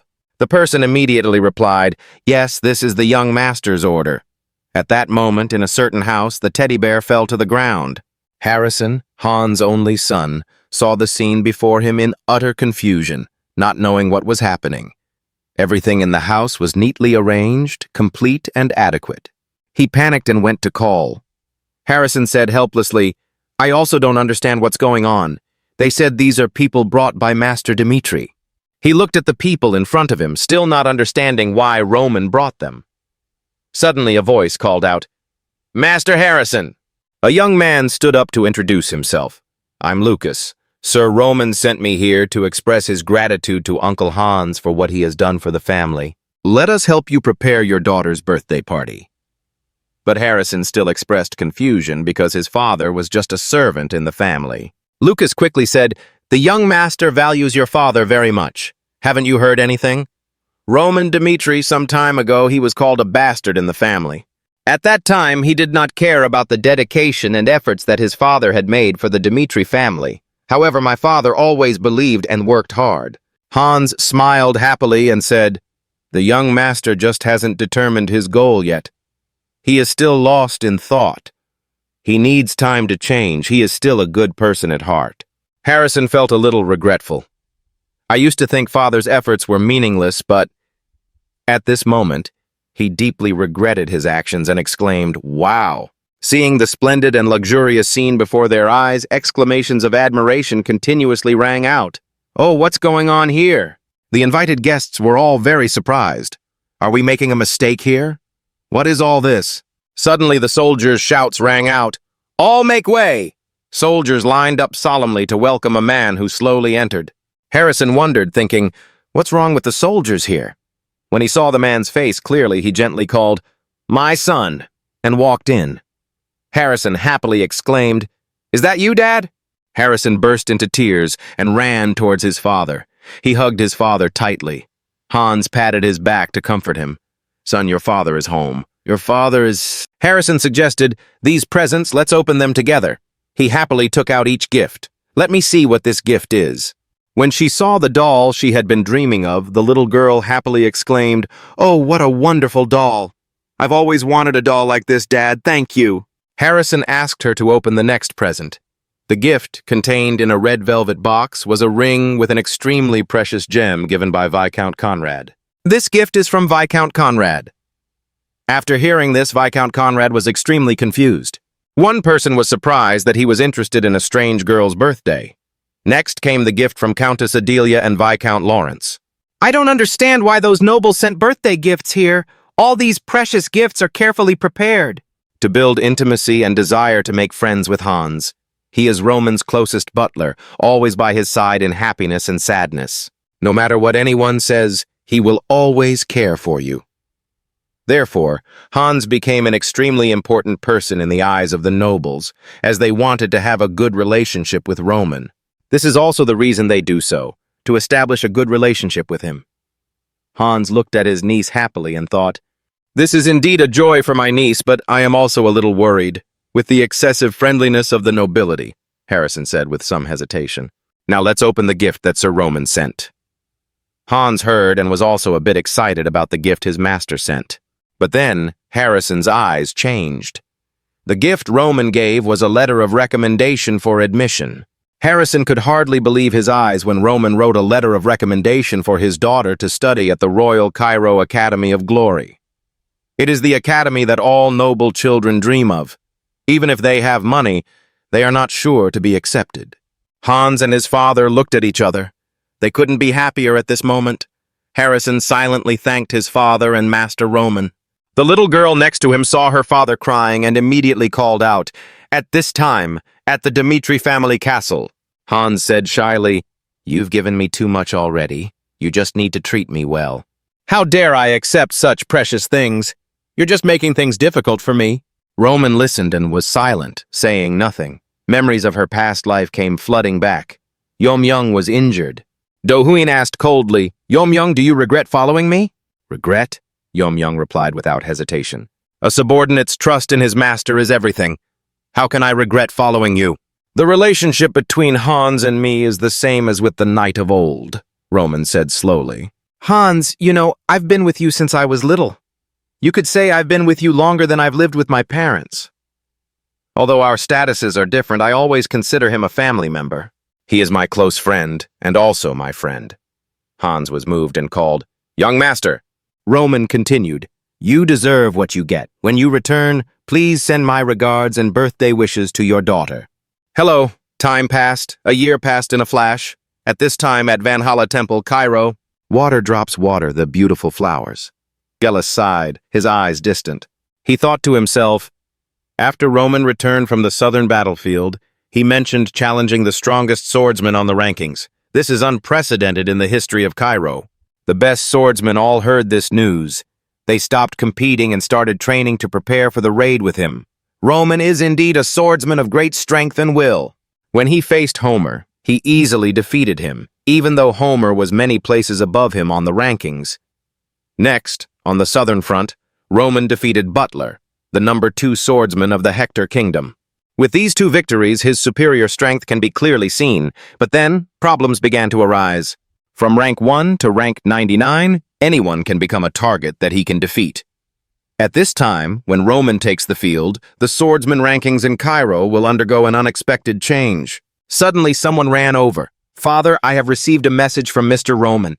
The public ranked match has a set start time." Zalas heard and immediately asked happily, "When does it begin?" "Is that so?" a person holding the letter slowly said. So he did. He thought to himself, the situation in Cairo has not been stable lately. The Phoenix Tower has left the Frank Kingdom. Following that, several magic towers in Kronos also disappeared. This incident has had a serious impact on Kronos. They think there must be some big force behind it. With this anger, the king of the kingdom of Kronos declared, "I will find the one behind it and punish him. If necessary, we will start conquering the neighboring kingdoms." This puts the small kingdoms right next door in a dangerous situation. Especially since Cairo shares a border with the kingdom of Kronos, war between the 2 kingdoms is inevitable. To deal with this situation, we need a strong army and a strong kingship. But with a weak king like the present, the situation doesn't look good. With the current situation, if Roman joins the noble faction in Cairo, the situation can be temporarily stabilized, and the royal power will be consolidated. He slowly picked up the glass of water, thinking, "But if Roman cannot give the royal family the answer they desire, then—" He was so angry that he crushed the glass of water in his hand. "Where is Roman Dmitri now?" Hadid quickly responded, "In the north." After listening, he pondered for a moment. "So he has returned to his family. What is his intention?" The scene of the match flashed through Zalaz's mind. He loudly declared, "The classification match officially begins." Rank 99 Jaden held his weapon and thought to himself, he wants to reach the highest rank among swordsmen but targets the lowest ranked one? If he's as strong as rumored, why is he targeting the last ranked person? Or is he planning to definitely win the opening match? But that way he will have to spend more energy. Looking at it, he is still too young. What I do know is that he has already started researching his next opponent. Now I have to try my best to fight from the beginning. The battle between the 2 sides quickly began. Jaden immediately launched an attack. He rushed forward and attacked. Roman's hand gripped the sword tightly. However, with just one light slash, he was able to defeat Jaden. Jaden lay on the ground, his face still in disbelief at what had just happened. Zala's voice rang out clearly. "The battle was really too simple. There was nothing worth mentioning," he commented seriously. "I wonder why you make things so complicated. You can challenge swordsmen ranked 30 and above." Roman Dmitri smiled faintly. "It's not as simple as you say. Everyone in the kingdom acknowledges my strength, but I've always doubted whether my strength can really reach that level. Now this is a challenge. Only when I defeat all the swordsmen in this ranking can I accurately confirm my skills and strength." Zalaz opened his eyes wide and exclaimed, "That's cool!" His face was filled with madness and a strange smile. "Yes, it should be so. This is Roman Dmitri, arrogant, always showing off his strong ego, the one I've been longing to see." Roman started to challenge swordsmen from rank 99 to rank 1. This looked extremely difficult. This was something no one had ever done before. Even if he could do these things, it would take a long time. If he defeated only one person each day, it would take him at least 99 days to complete. But even so, in less than a week, his exploits put all doubts and gossip to rest. It was then that the next opponent fell under Roman Dmitri's blade. The referee shouted, "Ranking 98, Delhi." Zalaz was more delighted than ever with his thoughts. He said loudly, "Roman defeated the 98th ranked swordsman, Delhi." Now, Roman Dmitri had risen to rank 98, replacing the defeated Delhi swordsman. Roman turned around. His expression was not happy. He turned and left. Next, rank 97. A powerful punch was thrown at the opponent's face. Roman Dmitri once again looked at his opponent falling with an expressionless face. Around the stands, the audience began to panic. How is that possible? In just one short day, he has already defeated the third-to-last ranked swordsman.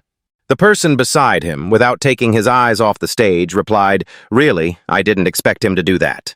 Although those three people are the weakest in the top 100 swordsman rankings, they have already reached 3 stars, so they are not that weak. Looking at Roman's cold back, they couldn't help but shiver at the aura he exuded. What's more terrifying, none of his opponents could withstand a single blow. All 3 were taken down in less than 10 seconds. Finally, to everyone's surprise, Roman climbed to rank 91 in just 2 days. He walked slowly, passing through the puddle.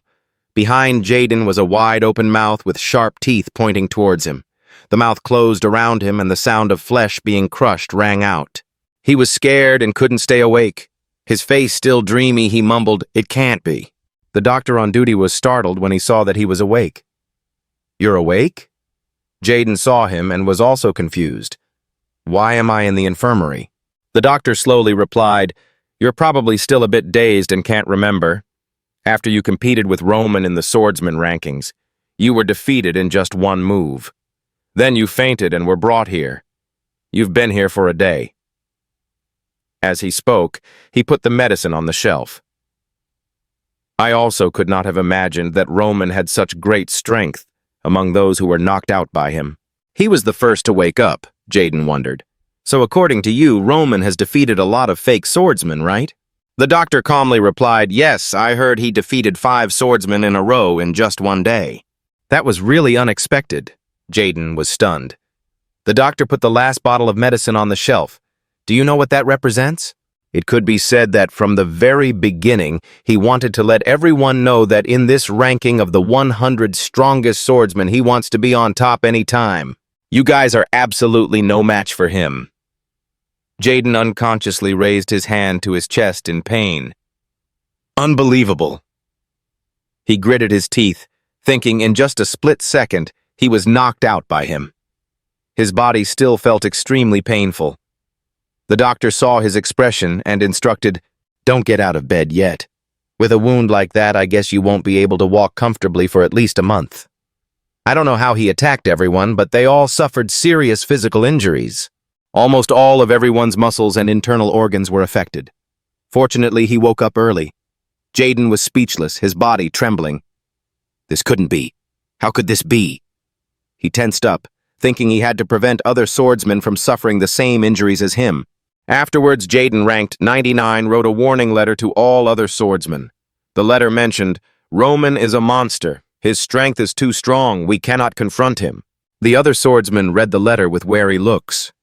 In the fight, with just those simple moves, my entire body suffered serious damage. I passed out for a day. The doctor said it would take at least a month for me to recover and walk normally.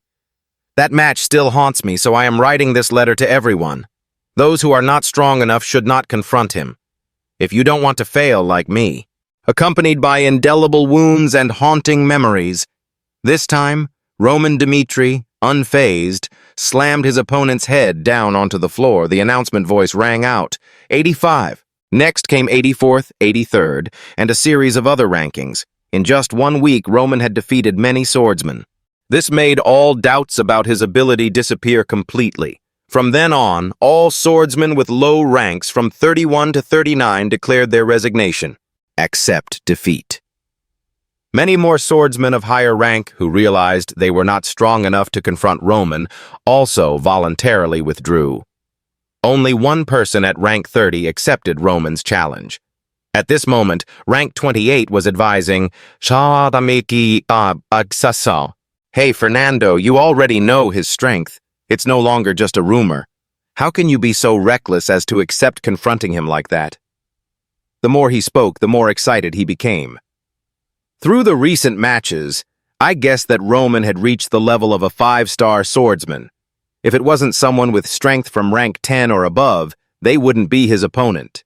Fernando turned back, his face unafraid. "It's okay. This is my choice." "This is number 30, Fernando. Rank 30 is still not giving up." "What a fool. Why did you choose to do such a thing? If you fail, besides physical harm, all your reputation and ours will be ruined." Fernando firmly defended his decision. How could he say that? To put it most accurately, the fact that I agreed to fight him, even if I fail, I will not ruin your reputation. He glared and emphasized, You ruined your reputation in the most cowardly way. You did not dare to face your fear and could not face the truth that you were too cowardly. Therefore, what I have decided to do not stop me. Do not force me to surrender in a cowardly way like you. Rank 28 art, he said, then left angrily. Before leaving, he did not forget to scold, What a stupid bastard. Let's see how you fail miserably. 23rd place also left. In the room, only Fernando was left. He clenched his fists. The reputation of a swordsman could also be a precious thing, but for me, what I need most now is the experience of fighting with people of higher strength. Through those battles, I can learn things that I don't know. From there, I can accumulate more experience, helping me to increase my strength, to overcome my own limits. On the ring now appeared two opponents in fighting position. The audience was buzzing, wondering, could this match last a minute? Or will it end in a flash with Roman winning? Some people think differently. Not necessarily. Although Fernando's ranking is not high and his strength is only average, he also has his own strengths, with his experience and inherent strength. This is the foundation for him to be able to rise to this 30th rank. This match can also be something to look forward to. I know that, but I guess Fernando is only a 4-star swordsman. It's a bit difficult to deal with Roman, who has reached the 5th star. The clearest proof is that, after a long time, Fernando has only reached rank 30 and has stopped at that rank for too long. At this moment, Fernando was also thinking, Roman Dimitri. I know my strength is not enough to compete with you, but today, I have the courage to stand here and confront you. In front of him now was Roman Dimitri's cold face. Thinking is still going on, even though I know failure will come very quickly. But I hope that in this match, I can learn something from you. That helped me take a step forward to overcome the wall that limited my ability. Step by step towards the world you are standing in, at this moment the referee shouted, Start! The spearhead is struck first, Fernando thought to himself. I will take the initiative to attack from the start. I cannot be on the defensive. His spear swung down with great firepower. Roman Dimitri stood motionless. The blow almost reached him. At this moment, Roman Dimitri turned his sword. Fernando opened his eyes. Suddenly, Roman Dimitri leaned back. Fernando's attack came quickly. Roman Dimitri easily tilted his head to avoid the next attack. Then he suddenly stood up again. Fernando gasped as he looked at Roman Dimitri's strong back. He thought to himself, he can't fight back? He's only been dodging all this time, or maybe he thinks his strength is too weak and doesn't want to defeat him right away. Thinking about that, he gritted his teeth. That's fine. No matter how useless you think I am, I don't need to care about this honor. Once I chose to confront you, I already determined that. What I need is experience to continue improving my strength. To achieve that, it doesn't make sense for you to look down on me. Suddenly, Roman Dimitri's voice rang out in the void. Fernando, I feel that you have put a lot of effort into learning. From now on, use the mana in your body the way I said. Fernando was bewildered. He opened his eyes in surprise. No way. Is he talking to me? Is this an illusion he created to shake my will? Roman Dimitri turned his head at this moment. His mouth didn't open at all, but it was as if he was talking to Fernando. Although I know you have reached the level of a 4-star swordsman, your true strength is still too weak. It's like I've just arrived at the 4 stars. I've been stuck here for too long, and the reason I can't move forward is because I can't use my mana properly and accurately. Therefore, if this situation continues, I will never progress further. The way he uses the mana in his body, as I understand it, is that normally swordsmen keep the mana moving in the meridians in a chaotic manner without any direction. They will let it flow freely like that until they fight an opponent, then they will concentrate the mana at one point to unleash their own power. This method is used by almost all swordsmen in Cairo. Not only that, I also see that throughout the Salamander continent, this method is quite popular and is learned by everyone, using mana. Roman Dimitri smiled. The words still echoed. To fight, it is not necessary to follow such a beaten path method. Fernando was surprised. What are you saying? Haven't swordsmen always used mana in the same way? What the hell is he talking about now? Using mana in different ways is impossible. Every swordsman who understands the nature of using mana on a sword almost understands it by themselves. They will transfer the necessary mana to the place where it is needed and then release it when needed, although the mental method of using it is different for each user. The formation of a mana flow has always been through a widely known system. Always follow common sense, and it is a general principle that never changes. Fernando couldn't believe it at this moment. Wasn't there only one way to utilize the flow of mana? Roman Dimitri's voice echoed in his head. The manipulation and understanding of mana flow is a very difficult thing. But isn't that an opportunity worth trying once? Fernando gritted his teeth and thought, I don't know what he's thinking, but let's try this new way of applying it. I don't care what other people think or feel about it anyway. Even if it's the devil's whisper, I will believe and follow it. So he struck out, Roman Dimitri's voice guiding, inhibiting, and restricting the flow of mana energy in his body. Then, when needed, the mana would automatically spread like water waves. I will show you how to use mana in a new way that no one has ever known. Try to sense the direction of the wave, then choose your stance according to that mana wave. Fernando closed his eyes and did as he was told. Mana suddenly surged within his body. He felt it. I felt the wave. Can this really be done this way? Roman Dimitri smiled with satisfaction. He said again, looks like we're done here. His eyes flashed with the familiar cruelty. Without hesitation, he swung his sword. The sword slashed straight down on Fernando. It was no surprise when he fell and there were murmurs. What a miserable failure. As expected, I heard he was also ranked 30th. This proves how strong Roman is. Suddenly, Fernando jumped up immediately, thinking to himself, that's the difference in class between me and him. He cried out, Roman Dimitri! Roman, wait! Everyone was confused. What? What's going on? Why is he suddenly chasing him? Inside, Fernando gasped, saying, Roman, may I ask? How do you know what the problem is that has been holding me back? I just think I don't have the ability to use mana as I wish. I don't think I have any problems with erupting mana where it's needed. Roman Dimitri turned back. The fact that you can use your aura, a 4-star swordsman, means that you have reached a certain level of being able to sense mana. Pausing for a moment, he continued, however, unlike the way aura is used in swordsmanship, the mana you emitted is abnormally weak. If so, then there is a high possibility that there is a problem with the mana's exit path. Fernando gasped. So? He clenched his fists. Honestly speaking, I found hope in your words, Roman, but I only found a small clue. I think it's difficult to develop yourself with just your own knowledge. Can you please tell me how to discover my potential? Roman Dimitri replied bluntly, it is not my business to tell you the method. However, I don't like to trade without anything in return. Fernando did not hesitate, placed his hand on his chest, and said respectfully, just ask for anything you need, Roman Dimitri said in a low voice. Fernando, follow me and live for me. Fernando quickly knelt down. His thoughts were, is that so?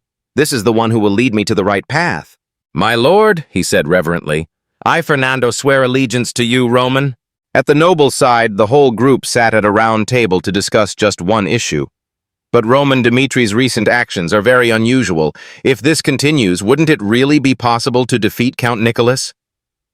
Marquis Benedict replied, that's still a hasty judgment. I heard Roman Dimitri has a record of beating Butler. Count Nicholas, who was ranked 80th in the mainland rankings, was on a completely different level. Nicholas, a royal knight and the #1 swordsman in Cairo, is considered untouchable by everyone. But Roman's actions open up new possibilities never before imagined. Another noble spoke up. That being said, what happens when Roman Dimitri defeats Count Nicholas? Benedict lowered his voice. The reason the royal faction has been able to hold out until now is because of the presence of Count Nicola, but if Roman Dimitri defeats Count Nicholas, then a new power structure in the Kingdom of Cairo will be re-established. That must absolutely be prevented. That cannot happen. His face darkened. If you don't accept our offer, no matter the means or method, Roman must be eliminated at all costs. So he ordered, everyone, secretly bring the troops of each clan back to the capital. No matter what choice Roman Dimitri makes, he cannot escape our grasp. At this moment, at the arena, 10th place, Geron of the Kronos Empire directly knelt before Roman. I surrender. Roman Dmitri looked up at the stands. The battle is set. Suddenly, Roman Dmitri shouted, "I'm so disappointed. A year ago. I have announced my participation in public ranked matches to everyone. I hope that the big shots, the powerful people in Cairo will be willing to fight me." Everyone asked in confusion, "What's going on? Why all of a sudden?"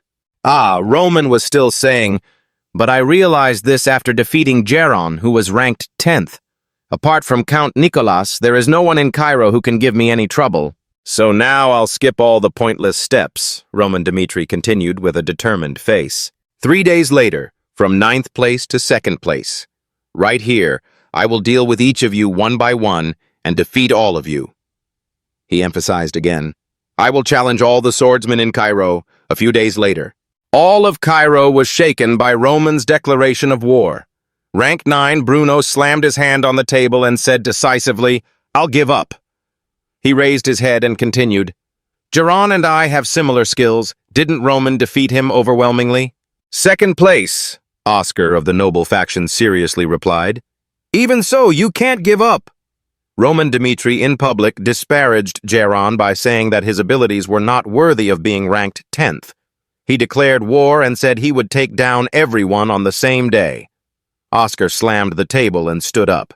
"If I retreat like this, I'll be ridiculed by everyone as a coward," he said. "So I've summoned you, the high-ranking people of Cairo. Let's teach Roman a lesson and reward him for it. Marquis Benedict will grant you whatever you wish." Finally, Oscar insisted, "I will risk my life to defeat Roman Dmitri and in front of everyone. I will uphold the pride of this country as a swordsman." When he finished speaking, there were loud cheers from the crowd. "I support you, Oscar. Beat Roman up and make him learn some manners. Swordsmen of Cairo, join forces." Oscar now had a sinister smile. 3 days later, the swordsmen stepped out one by one before the referee's introduction. From Bruno to Oscar, everyone lined up from 2 to 9. The audience started to get excited. Unexpectedly, everyone in the rankings stood up to respond to the challenge. It was hard to guess who would win or lose. Roman Dmitri calmly watched them leave. He thought to himself, "This is reality. When a crisis occurs, nobles will unite together."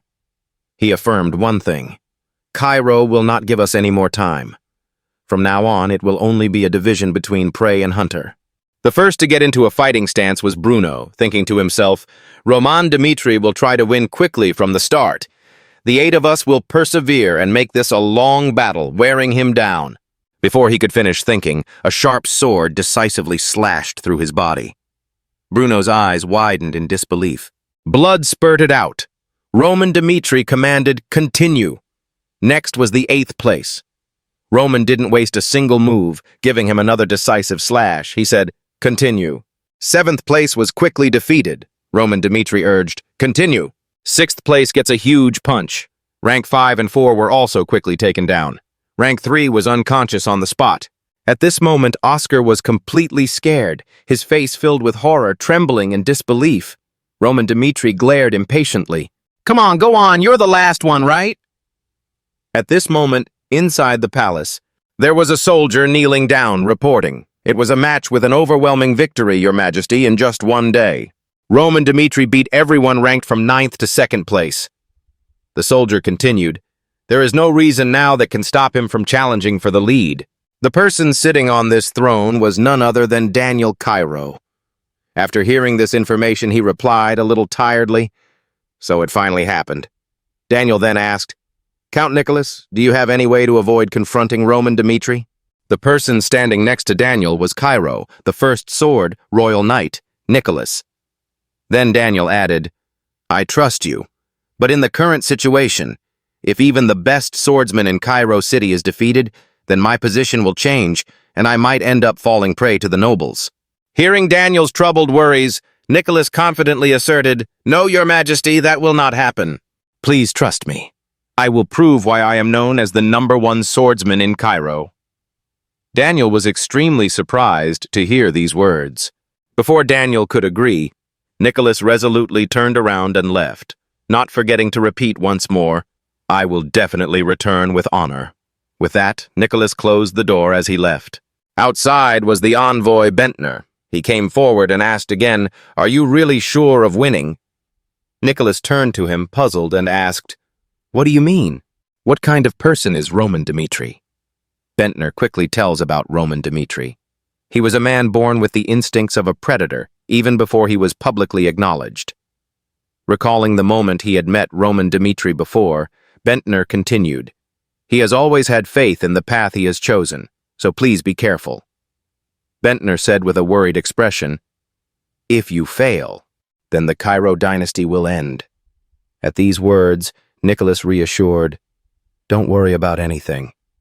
Immediately after, Nicholas turned and walked away, not forgetting to repeat his words once more. "I will definitely protect the Cairo royal family." The next morning, in Cairo, porcelain capital, when they saw Nicholas walking past, the crowd there started to talk. "That person is... just walking feels majestic," Nicholas said as he walked. "Roman Dmitri." He gripped his sword tightly and said without hesitation, "Come here." Nicholas got into a stance, ready to attack. He spoke up without any fear. "I, the #1 swordsman Cairo, will show you what courtesy is." On the opposite side of him was Roman Dmitri. He smiled and replied, "Wow, you're so confident. All right." Not wanting to waste any more time, Nicholas immediately charged forward, starting the fight. His entire body was covered in a blazing flame, which was also his current aura. The two of them charged straight at each other. Two huge sources of power continuously emitted, threatening the other. Even the audience sitting far away were affected by the power of the two of them. They were all scared. Two swords clashed. No one gives in. Zalas was also present in this stand to admire this evenly matched battle. He exclaimed, "Amazing. Every time the two swords collide, the atmosphere shifts." He felt extremely excited by this performance. In his heart, he thought, "That's it. I've lived my whole life waiting for a confrontation like this." Nicholas also did not spare praise for Roman Dmitri. What an interesting opponent. On the opposite side, Roman Dmitri also did not hesitate to reply. Indeed, the nickname Cairo, the #1 swordsman, is not a rumor. The two of them are still extremely strong. Nicholas jumped high and slashed down, but Roman Dmitri quickly blocked it. The crowd was blown into their faces by the wind from the impact, making it difficult to see further. They exclaimed, "That's Cairo, the #1 swordsman? Amazing!" Roman Dmitri's eyes flashed with determination. Roman Dmitri quickly rushed in front of Nicholas, attacking him. Nicholas's legs could no longer withstand Roman Dmitri's strength. Seeing the situation, Nicholas thought to himself, "I've been pushed back. Can that guy resist my power?" Looking forward, Roman Dmitri was still standing there, seemingly not the least bit tired. Indeed, Roman Dmitri was enjoying himself immensely, thinking to himself, "My blood is boiling." Immediately, Roman Dmitri gained strong momentum, causing the rocks and dirt there to scatter. Then he aimed straight at Nicholas and rushed forward, swinging his sword and slashing. Luckily, he managed to block the blow. However, Roman Dmitri was still strong, and Nicholas looked like he was about to collapse. He thought painfully to himself, "This is not good." Nicholas wondered, "Who is this guy? He is too strong. If he can defeat me, he will not side with the royal family." At this moment, Roman Dmitri jumped back. In front of him, Nicholas swung his sword, preparing to attack. His entire body was filled with murderous intent, and a source of power radiated from it, covering his entire body. Nicholas said to himself, "Therefore I absolutely cannot lose." Roman Dmitri was a bit surprised by Nicholas's terrible strength. Now the earth and rocks around where Nicholas was standing were blown up by that force. Nicholas aimed straight at Roman Dmitri and attacked. He also stared at the opponent in front of him. Immediately, Nicholas used the sword-breaking technique. At the same time, Roman Dmitri also used his demonic sword techniques. First move, Hellfire Flow. Two streams of power aimed straight at each other and rushed towards each other, creating a huge explosion right in this arena. Moments later, the place was covered in thick smoke. At this moment, Nicholas was kneeling on the ground. His whole body was injured. He said to himself, "You think you have defeated me?" Roman Dmitri on this side was still standing there, but something surprised him. Even though he was seriously injured, Nicholas took a deep breath, stood up, and said, "Don't dream. Keep going." Roman Dmitri wondered, why did he have to try so hard? Nicholas heard that and smiled, replying, "Why?" Then he stood up straight and replied, "Because I am the #1 swordsman in this land of Cairo. Even if I am defeated miserably, my will cannot be broken. Richard Nicholas." Nicholas placed one foot on the rock and shouted with all his might. However, right now, Nicholas was just dancing with his sword in front of Roman Dmitri. But he still secretly exclaimed, "What a wonderful person. But in a match, there must be a winner and a loser." Roman Dmitri did not hesitate to slash his sword straight at Nicholas. That made him fall down in pain. Cairo, the best swordsman. It was the end of a legend that ruled an era. The audience who witnessed this scene were all amazed.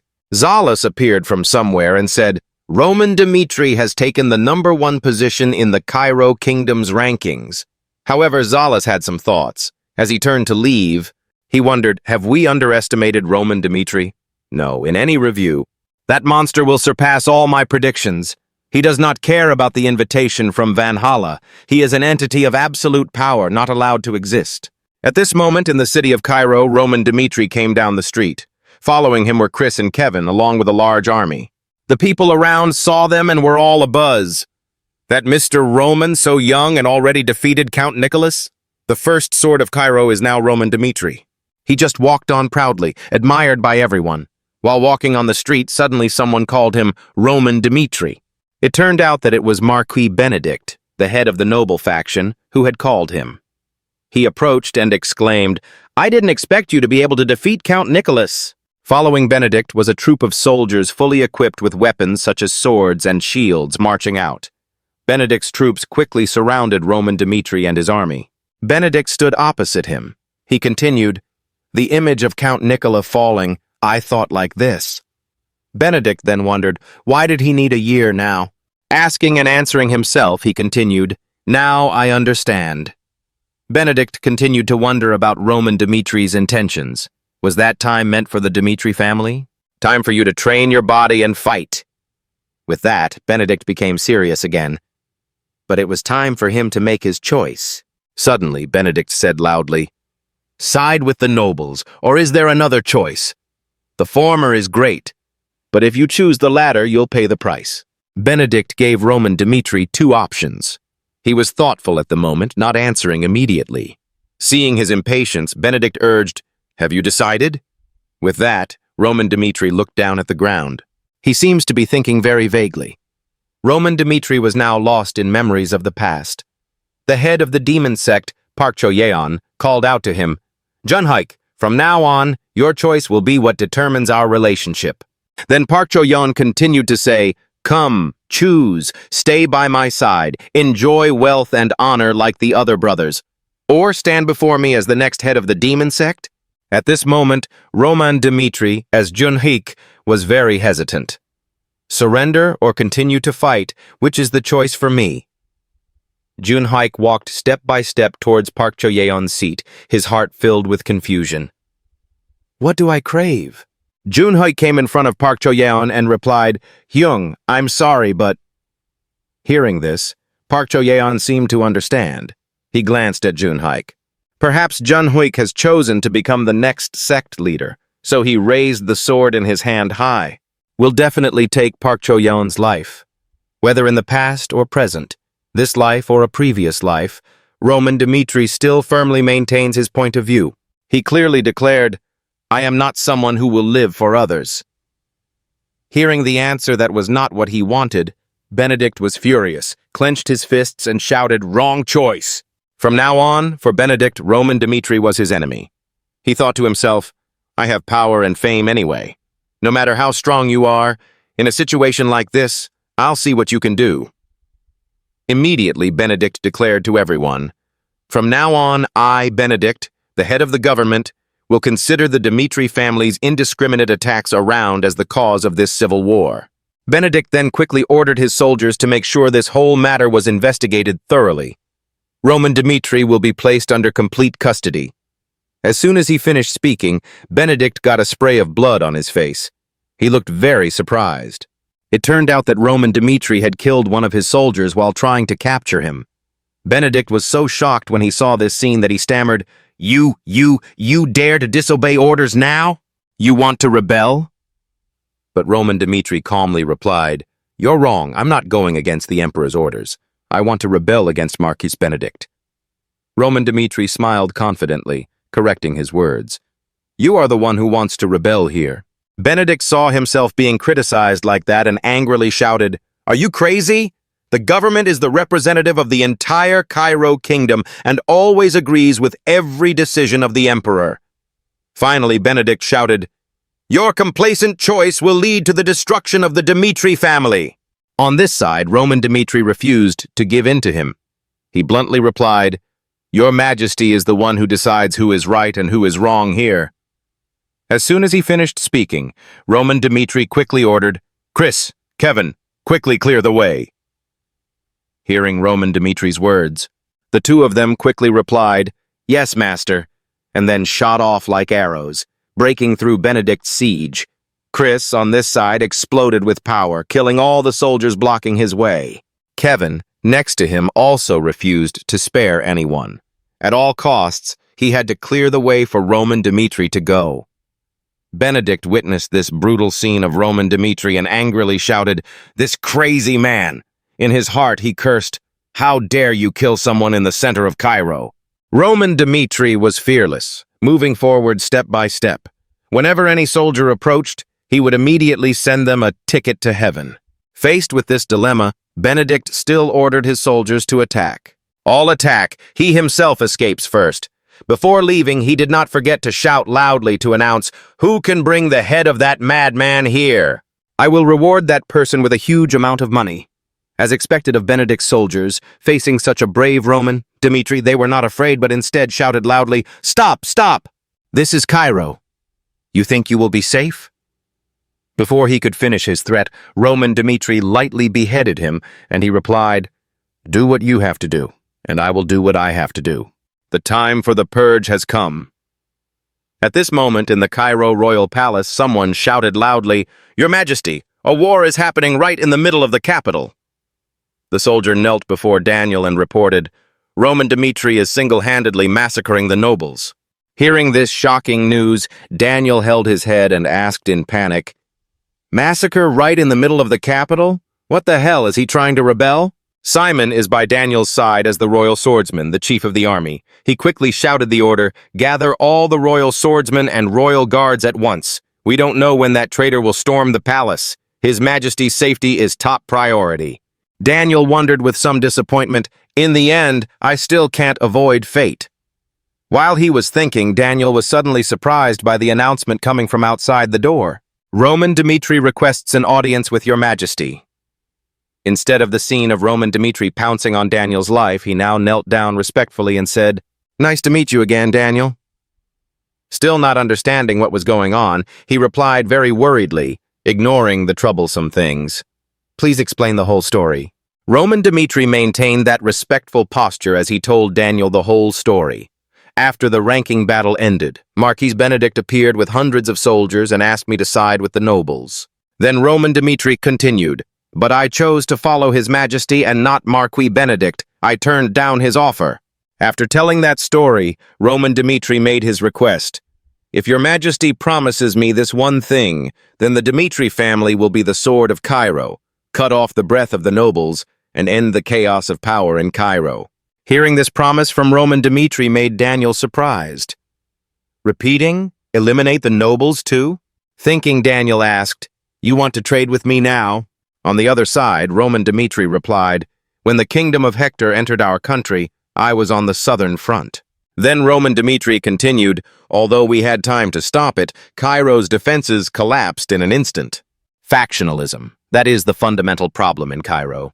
If power in Cairo had been properly established, the loss of the southern front would certainly never have happened. Then, Roman Dmitri said very firmly, In the past year, what changes have happened to Cairo?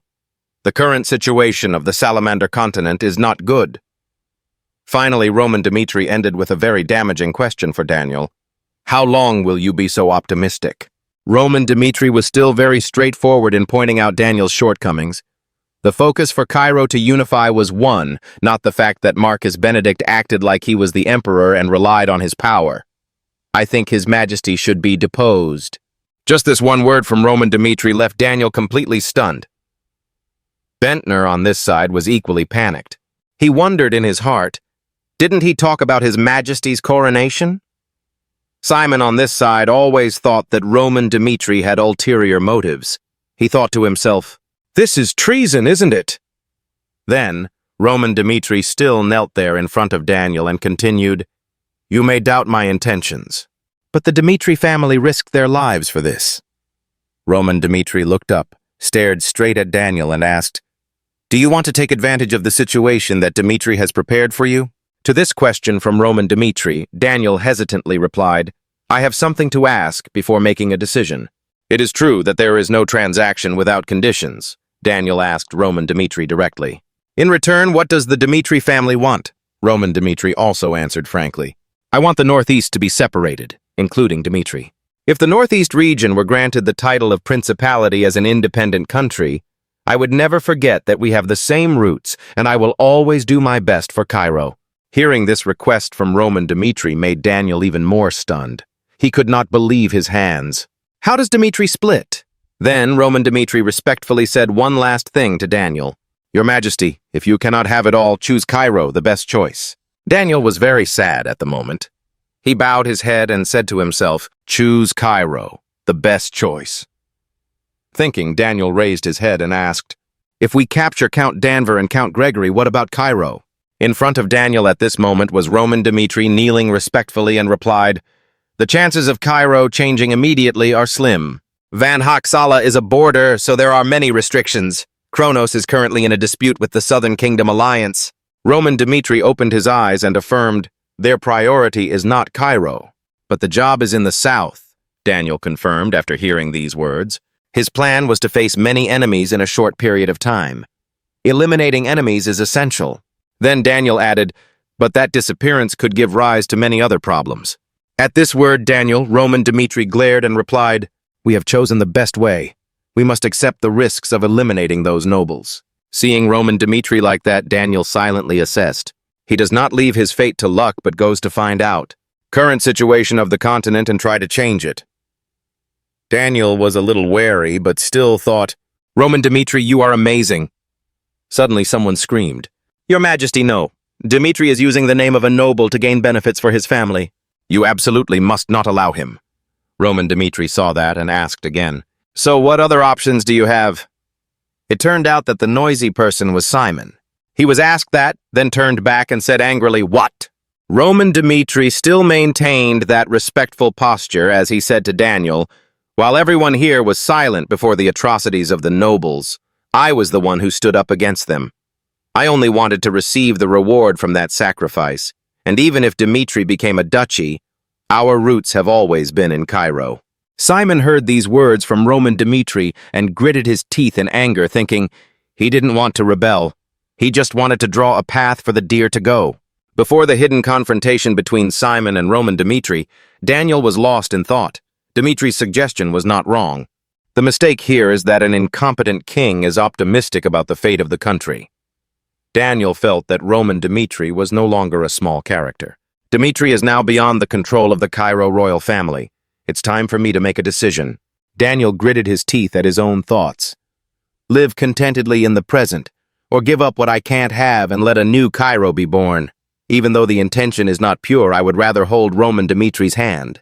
People who dare to speak frankly about their ambitions, she said, rather than be swayed by those who only know how to criticize you as a puppet. Thinking that, Daniel raised his hand to interrupt. "Enough," Daniel then loudly declared. "The northern region of Cairo, including the Dmitri family, will from now on be called a duchy." He promised on the honor of the royal family that he would hand over the power to Baron Dmitri. Daniel's eyes became serious as he ordered Roman Dmitri to definitely deal with Marquis Benedict, who was planning to rebel and cause chaos in the country. Danver thought angrily, as long as they continued to attack Marquis Benedict in the capital, Dmitri and the nobles would not be able to stop, unless one side gave up.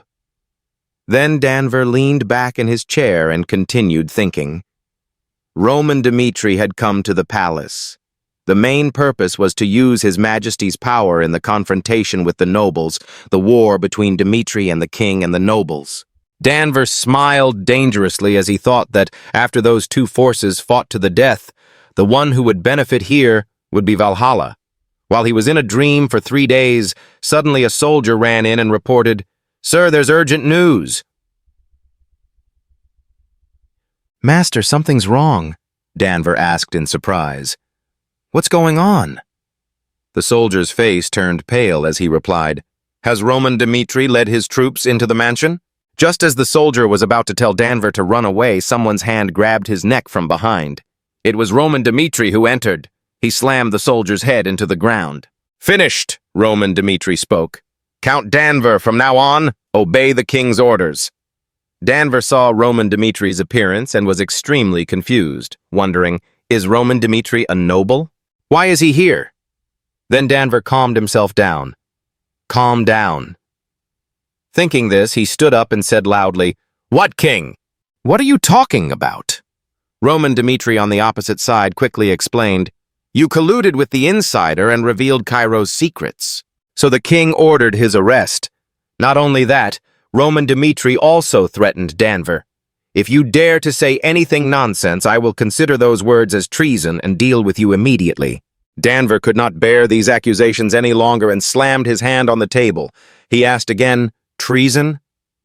He thought to himself, "Does everyone know that I'm on Valhalla's side?" Then Danver mustered up all his courage and shouted, "Do you dare to face the consequences after daring to threaten me? Valhalla won't let this go." Roman Dmitri felt that he could not continue arguing with Danver, so he drew his sword and said, "You should watch your words now." Seeing this situation, Danver angrily exclaimed, "What, this guy?" Before Danver could say another word, Roman Dmitri quickly rushed forward, pointed his sword at his neck, and gave an order, lowering his voice and saying, "It seems you still don't understand the situation, huh? This battle, if it's just to control the noble faction, then it has no meaning at all." Roman Dmitri's eyes were filled with hatred as he added, "Traitors who follow Valhalla and Kronos. I will root you out. Count Danver, this is going to be interesting." On the other hand, on this side, Count Gregory Kronos was also extremely angry and shouted, "You bastards, do you think you will be fine after this?" It turned out that Simon had been sent to deal with Gregory. He still shouted loudly, "Simon, try to touch me. The Kronos Empire will send troops to settle this matter. Can Cairo handle it?" Royal Knight Simon remained standing there, not replying immediately. Then Simon stepped closer. As he walked, he thought, Count Gregory is right. The Kronos Empire really wants to conquer the entire continent. Simon thought to himself, but now His Majesty has made his decision. Cairo can't turn back now.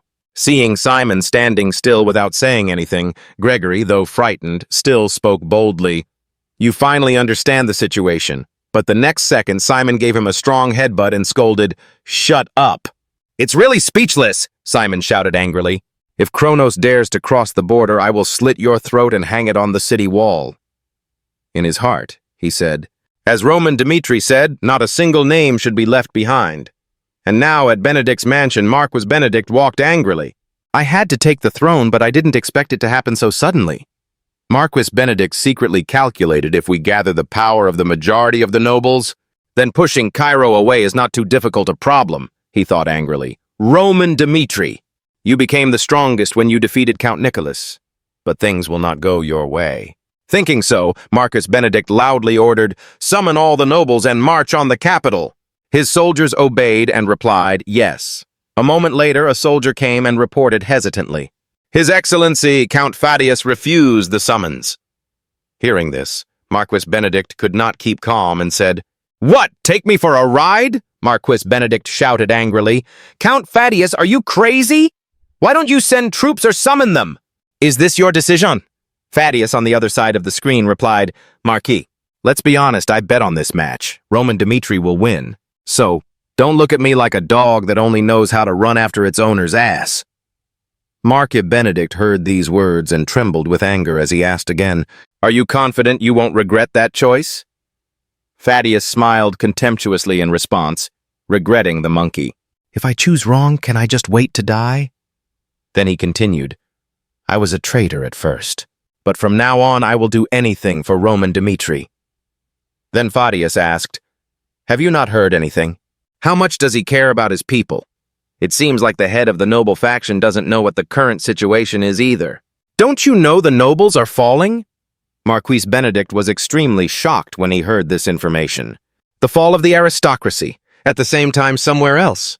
There was a man who was resolutely declaring, I, Valentino, declare that I will support the Dmitri family. Valentino, the neutral faction, began to waver. After the Valentino family, who had maintained a neutral stance, turned to support the Dmitri family, made moves to hire many mercenaries from all over the kingdom. This consistent action by the neutral faction and the Valentino family made the noble faction wary, unable to attack the Dmitri family immediately after they expressed their stance in this power struggle.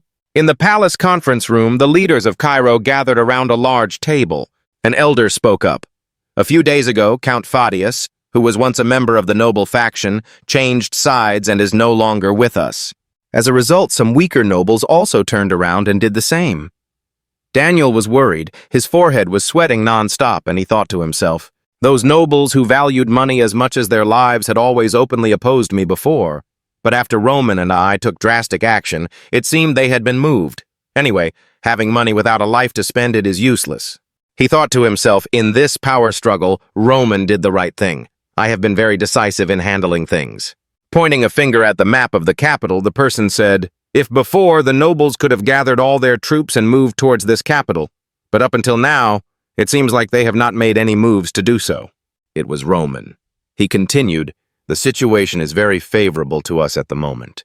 The nobles are internally divided. They are no longer united as before. The time has come for us to wipe out their forces once and for all. After listening, Daniel immediately ordered Roman, You can rest assured about this. I have given you full authority to decide. All the soldiers of Cairo will be under your command in this war. He expressed his trust in you. I always stand behind you to support you. Whatever decision you make, you can act first and then report back to me. Roman, with a determined gaze, after clearly hearing the order from the head of the Cairo kingdom, placed one arm across his shoulder, showing loyalty, and spoke, thanking His Majesty. In the conference room, Marquis Benedict was also discussing the war with his logistics people. After taking command of the army, it seems he is preparing for a general attack on us. They will be here in a week or so at most. He continued, At present, our military forces cannot confront them directly because the force has been divided quite a lot. So we will have to stay here and wait for some opportunity to counterattack and push them back. Another name opened his mouth, the biggest troublemaker in this war. Previously, Marquis Valentino, who had always maintained a neutral stance, had now dragged many nobles into Roman's power, which was something I had never thought of. The man continued speaking, his power reinforced by the royal family. Do we have a chance to win this war? His words made him ponder for a moment. Zedin also added, Our noble force is mainly greedy for money and afraid of death. This time, all the troops gathered together were not even 1/5 of the force. If we face them alone like that, we will definitely have difficulties. Or we can contact outside forces like Kronos and Valhalla. If those two countries support us, then we can counterattack. He constantly gives advice on the war. Currently in the country, those two factions have been suppressed by Roman. They have been driven to the limit. Now that we have made an offer with great benefits, they will have to agree to listen. Marquis Benedict heard this, clasped his hands together and replied, That was also a good idea. All join forces against a common enemy. But time is running out. We don't know how long it will take to convince them to support us. Count Gregory heard this and replied, According to estimates, since those two factions are mainly concentrated in the capital, it is not difficult for us to contact them. But concentrating all the forces is quite difficult in this situation. It is estimated to take more than 2 weeks, Marquis Benedict said. Well, better late than never, so I'll leave the decision to you regarding contacting those two parties. Well, wait for my good news, Count Gregory replied. Amidst the silence that filled the air, the resolute words of Marquis Benedict rang out. This war is a large-scale war involving our life and death. We have prepared for it before. Now is the time for our forces to do it, he declared fiercely. All power in Cairo will belong to our noble faction. Morning light filtered through the window, illuminating the dark room. Nicholas was lying on the hospital bed, bandages dripping all around his body. Nicholas asked himself, "Where am I?" A moment later, he struggled to sit up, touched his injured eye, and remembered what had happened. "Oh, I remember. After that match, I was injured." He thought to himself, "The wound doesn't seem that important. Roman has gone easy on me." Recalling the image of the match at that time, Roman coldly attacked Nicholas head-on, causing his blood to flow everywhere. The pain was indescribable. Roman told him, "Don't think too far into things like that. I will never betray my kingdom," he assured with a cold gaze, a steadfastness he reserved for his kingdom. Nicholas now wondered what the situation in the capital was like now. Suddenly, there were footsteps coming. The door opened wide and someone shouted, "Oh my God!" Simon looked at Nicholas, who was sitting on the bed, and exclaimed, "I thought you would never wake up. What a blessing." Nicholas immediately asked, "After I fainted, what is the current situation in Cairo?" Simon replied, "This is complicated. I am now under Roman's command," he said. He joined hands with His Majesty to unite forces. Together, they attacked the noble faction of Marquis Benedict, along with the noble forces of the two nations, Kronos and Vahana. Hearing that, Nicholas lowered his voice and ordered, "I understand. Take me to the barracks." His eyes seemed to emit fire. Nicholas continued, "We need to be there to get a handle on the situation. Roman is walking on the red carpet. He gradually moves forward in front of tens of thousands of soldiers. He stood before Nicholas, who was holding the sword that would be given to him. Roman thought to himself, "Never thought one day." The most powerful man in the royal army directly gave power to himself. The man who was formerly Cairo's strongest swordsman, Count Nicholas. In this chaotic situation, he still loyally stood by His Majesty's side. At this time, Nicholas also gave him the sword. He took a step forward, turning toward the soldiers who were looking up at him. His hand held a large sword. His mouth spoke loudly and clearly. "Cairo is in chaos right now. Things need to be resolved quickly. We and the nobles will soon face off to the death." He continued with his strong words, "This is inevitable. This is such a pointless war. Many people and soldiers will fall. Relatives and compatriots will kill each other. But to regain power and move towards stability in the future, there is no other way. We need to defeat the aristocrats, eliminate the source of this disaster." What he said made Nicholas stunned by his determination and perseverance. Roman shouted loudly, "Furthermore, in this battle I will be the vanguard. Kids, you just need to listen to my orders and join me in the final victory." As soon as he finished speaking, the soldiers shouted his name, showing their trust in him. Pioneer in this war, the battle for the throne, a fierce battle has finally officially begun. At the fortress area, Roman leisurely strolled around. He said, "In this war there will be no concessions. We need to fight fast, win fast. We cannot give the nobles time to gather their forces. They are in chaos now, so we need to strike first and gain the upper hand." His eyes were cold and determined to the end. He ordered, "We will attack quickly." The soldiers only needed to rest for a moment, then launch a general attack to destroy their army. The captain of the wall defense team, Cameron, replied, "We must strike now while they are vulnerable." Yes, they will use catapults to attack the city. He thought to himself, this wall was covered with an extremely powerful defensive magic. Do you think you can simply use catapults to attack? As long as we use mages to replenish this magic shield with magic power, it will automatically regenerate. Suddenly, a series of strange men wearing red round coats appeared. He was surprised, but besides the catapult, what were those magicians planning to do? Suddenly, the mages raised their hands one by one and shouted, "Team 1 ready! Team 2 stable!"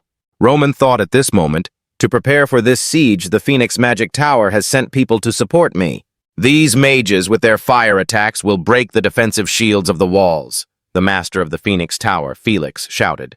"You, the mages of the Phoenix Tower, this is your chance to make a contribution to the Dmitri family.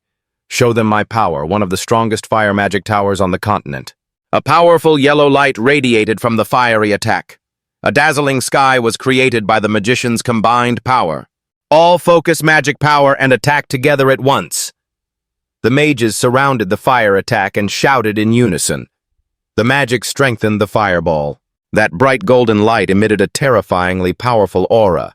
It gradually turned red at superhuman speed. It shot straight towards the enemy, creating a large-scale earthquake. Everyone was stunned by the fearsome and powerful nature of this magic. The soldier grew fearful of his prospects and shouted, "No good, Captain, the shield has been weakened a lot. We need to replenish our mana quickly, or the shield will break."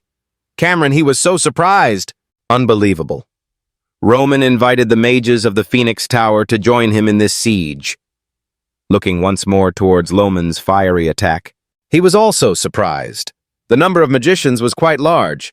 He immediately gave the order, "Quickly activate the defensive shield and replenish magic power to the wall's protective shield quickly. Protecting the wall is our top priority. We cannot let it fall."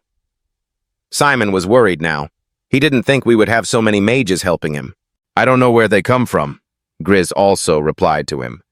"They were the mages from the Phoenix Tower. The magic tower is now located in the Dmitri family's territory." He said, "The Phoenix Tower is now located in Dmitri territory?" Grizz chuckled and replied, "They had already sworn allegiance to the Dmitri family. Later, in any war, they will fight with us." The Cairo kingdom now had their help, and its military strength also increased significantly. The mages also immediately focused their magic power to continue attacking the enemy. Simon was amazed by Roman's abilities. He thought to himself, he couldn't believe Roman could get himself a magic tower as his own power. This is something that no other force has been able to do. The power of one of the 13 magic towers is indisputable. The Dmitri family will grow even stronger in the future. Roman stood tall, watching everything unfold according to his perfect arrangement. Simon thought later, when they split into an independent duchy, "I wonder what their power will be." "Your Majesty made the very right decision to side with Roman. This war we will definitely win," Roman thought. All the mages focused on destroying the walls, burning everything. Simon looked up in the sky and exclaimed, "Oh, the magical powers shot straight towards the enemy. This is indeed a large-scale war. The war will take back all power from the nobles and create a new future for Cairo." The sun gradually set outside the city walls. The battle ended, and the soldiers on both sides were able to rest. In the great hall, the 6 commanders of the noble faction sat around a round table discussing. "How much longer can we hold out?" "If this continues, our army can only hold out for another 10 days. 10 days? Only that few days?" Benedict clasped his hands together, leaned them on the table, and turned to ask, "Viscount Owen, how is Baron Winston?" Owen replied, "The noble army is now on its way to the northeast." Marquis Benedict's expression was solemn. "What are the chances of failure when we attack Dmitri? Winston wears armor with a green cloak. Extremely majestic appearance. Our side will definitely win. In the aristocracy, no one did not know the ability of Baron Winston." Viscount Owen said, "Those Dmitri bastards come in. If there are no changes, it will only take 3 more days for them to surrender to us." Marquis Benedict pondered for a long time and then thought of a few words. "Diversionary attack," he said slowly. "Okay, then there's no need to wait for the royal family anymore."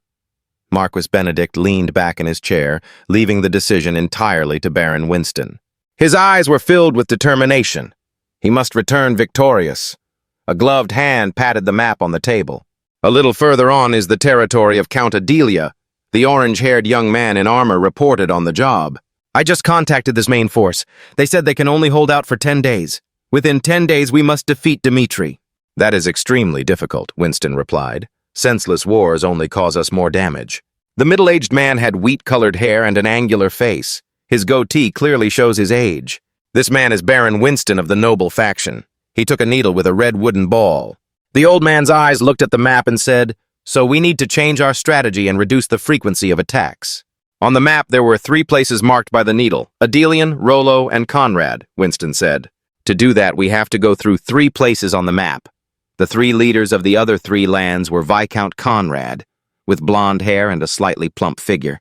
Baron Rollo, with platinum hair and a zinc beard, said, Adelian's head with long blue hair and a frowning face. Winston's voice was even.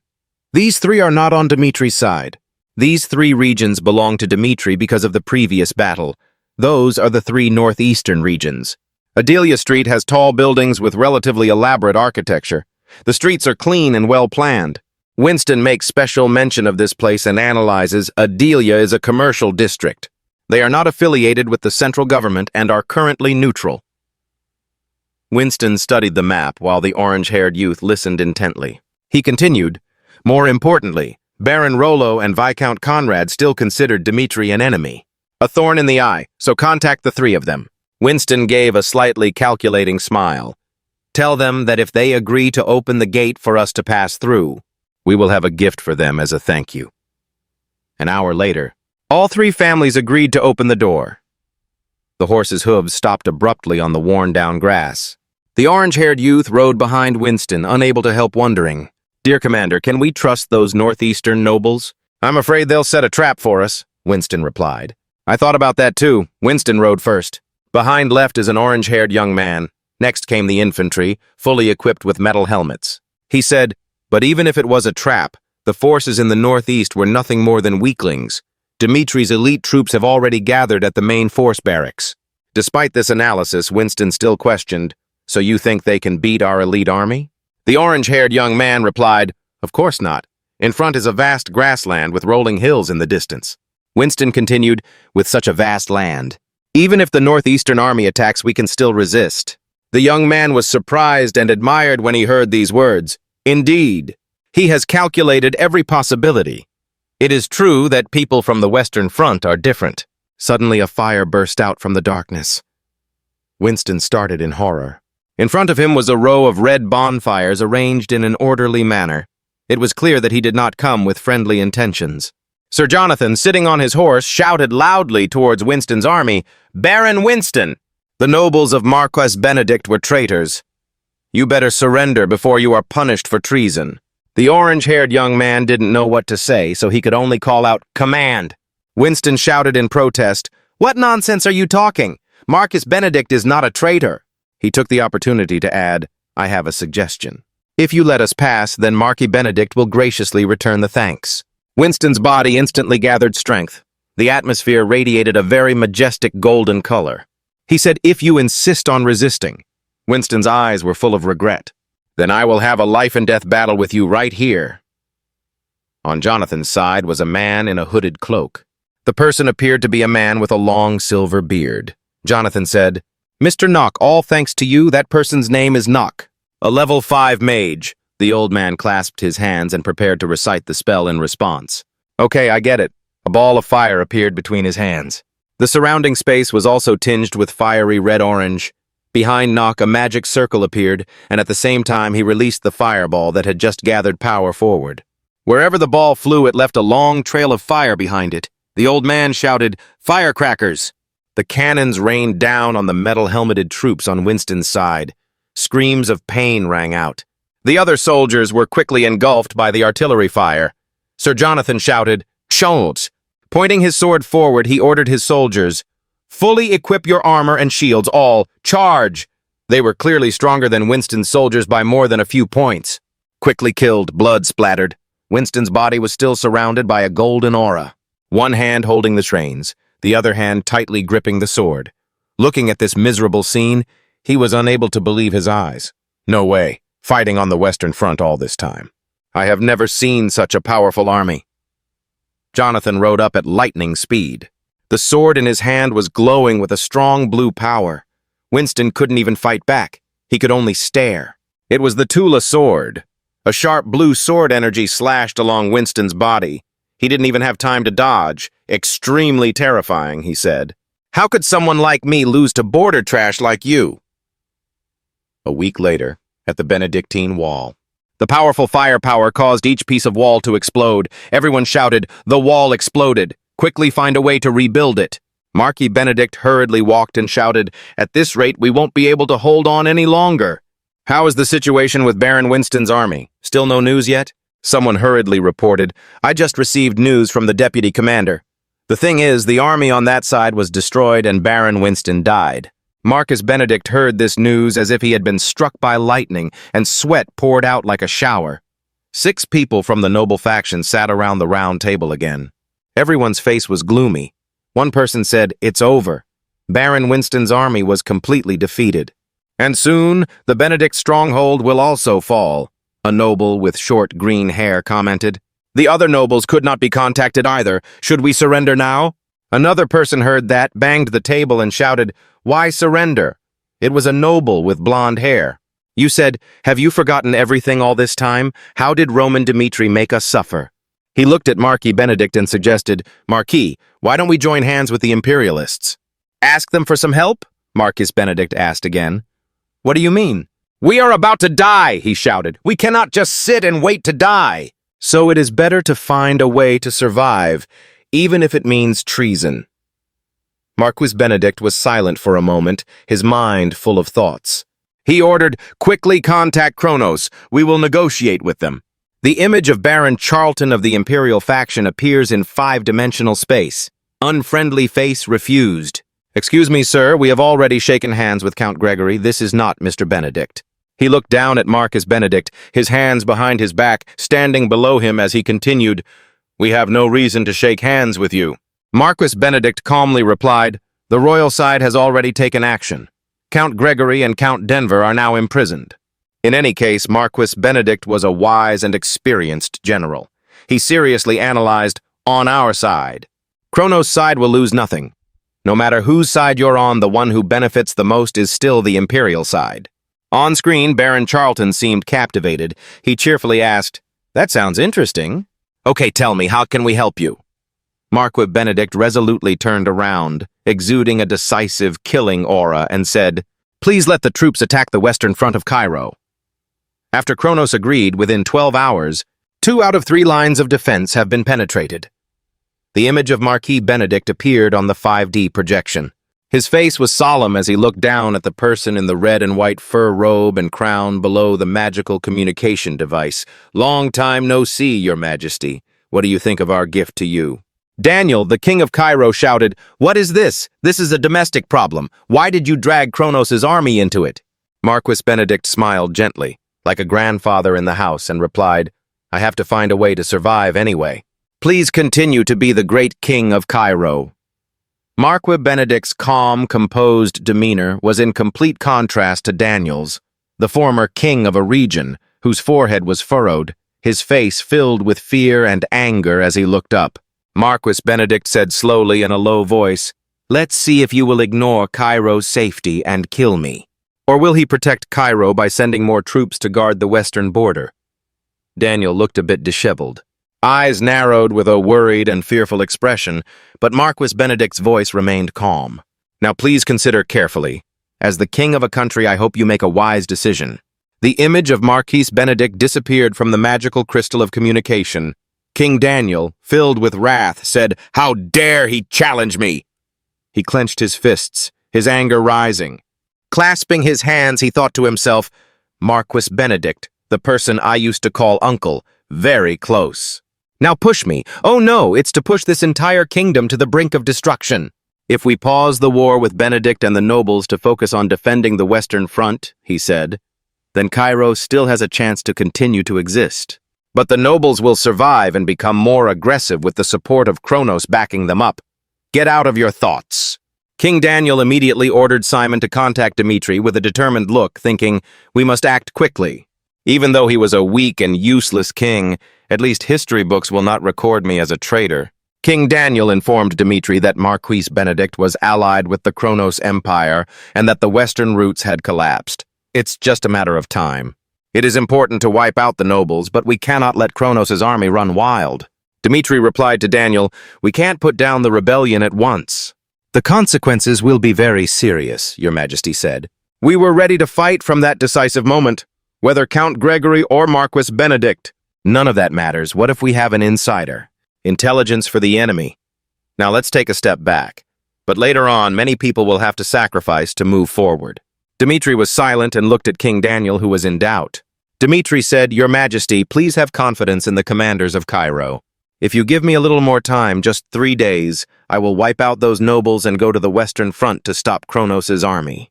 King Daniel replied in a firm voice, I know 3 days. Must deal with those traitors. Cairo took advantage of the nobles' distraction. To move troops at night, block their retreat. And wait until the wall's defensive magic reaches its limit, Dmitri said to his soldiers. The magic of the wall has reached its limit tomorrow. We will attack the last wave, but suddenly, a footstep approached and a voice called out, "Commander, please let me go first. Please give me another chance to prove my loyalty." Dmitri suddenly smiled, looked straight at Count Fadius and replied, "Want to prove yourself useful? Don't let the past get in the way of your progress." Dmitri pointed at him and said loudly, "The one who started this war is you, Count Fadius." "Traitor of the noble faction," Count Fadius growled. Eyes burning with determination, "I will give it my all." The next day, the noble soldiers were showing pride. Because yesterday was backed by the Kronos Empire, suddenly there were footsteps coming. He stood in front of the wall watching. He said to himself, "It's time to repay my master's trust."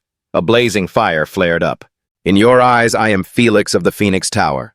Felix's whole body shook. He's working hard. "And launch the move! Burn!" A commander was laughing happily. But suddenly he heard some sound and immediately turned back to look. The soldiers shouted in panic, "What is it?" "Hey, over there!" Flex's whole body was now burning. He constantly unleashed fire attacks to burn the enemy. Every attack he makes, making the enemy even more panicked. Realizing the increasingly dire situation, the commander shouted hurriedly, "Run! Saw the wall collapse!" Count Fadius shouted. "Soldiers, follow me! At all costs, we must crush these traitors." At this time, on the wall, the soldiers realized Count Fadius and his army were approaching. They immediately pointed their cannons at the Count's core and shouted loudly, "Die, but with flexibility and courage." Count Fadius dodged the fatal shot. Fadius dares to face things that others would always avoid. He accepts all risks. Constantly prove your worth through courageous and attractive actions. Unlike other nobles, he took a risk with this choice. Dare to face danger to prove your courage and difference. Although he could have stayed safely behind the scenes, he chose to face the danger head-on after a fierce battle. Count Fadius sat down with a thud. Gasp, he thought. My work here is finished. From now on, it's Roman Dimitri's time. At this moment, Dmitri marched towards the enemy. Seeing this, the enemy soldiers panicked and shouted, "The demon of Cairo has appeared. Quickly stop Dmitri. Use any means to kill him." Hearing the title, Demon, Dmitri couldn't help but feel excited. Demon. Cool, I like this title. A commander of Cairo stood on the wall. Panicked, he stammered at the situation. The Cairo demon could not believe it. Before his eyes. Dmitri stood there proudly. I destroyed all the soldiers. At this time in the noble faction, the sound of magic transmission rang out. Oh no, this is a big deal. The wall has been breached. The defensive magic has failed. The soldiers of the great families are being massacred by Dmitri alone. Run away quickly! The nobles' faces were pale, terrified of the situation. Dmitri obtained the magic of communication and used a threatening tone to speak to the nobles. Listen up, Marcus Benedict, and you traitors. I will not let you live in peace. Prepare to face the end. Even if you kneel and cry until your tears run dry, I will destroy you all for treason. We will meet soon. Hearing this, Count Benedict's face turned pale. Time gradually returned to the past, to 10 years ago. A king sat on his throne and spoke, We cannot start a war with the Kronos Empire, because the people will suffer the most. Hearing Daniel say that, a man with platinum hair, who was kneeling on one knee on the floor, also quickly spoke up. But your majesty... Not letting him speak for long, Daniel said, You can step back now. The past seemed to appear. Previously, Cairo could not make quick decisions because the king was incompetent. Images of two opposing factions are shown. So, the imperialists sided with Valhalla and Kronos. They expanded their influence and successfully overcame the power of Cairo. The narrative continues at the funeral of Marquis Benedict's sister. At that funeral, the whispers kept ringing. I heard that her illness was passed down from the Benedict family, right? Someone else added. However, in this small kingdom, no one could save her. The whispers did not stop, but grew louder. If we use the Empire's advanced technology, she might be able to survive. The murmuring made the Marquis shed tears of regret. Suddenly, a thought popped into his head. A thought appeared in Marquis Benedict's mind. If this continues, will Cairo be okay? The Marquis could not keep his composure and stood in the middle of the hall and shouted, I don't trust the Cairo royal family anymore. It's time for me to establish power for myself. His words made all eyes turn to him. He didn't hesitate to continue speaking to put Cairo in its rightful place. As if seeing the support of everyone around him, he displayed his righteousness and shouted loudly, "Nobles of Cairo, follow me!" Making everyone raise their hands in unison as if to applaud his bravery and, along with that, their support. And this was the beginning of the formation of the Noble Alliance. From there, he rose to power, but things went wrong. Over time, the original goal gradually deviated. Marquis Benedict began to yearn to seize the throne. Now that very thought of his made the Marquis scratch his head and wonder, what wrong step did I take to suffer this consequence? At the same time, the image of a young man with a clear name appeared in his mind, Roman Dmitri. That made him fall into deep thought again. Now he controls it all. Cairo has become meaningless.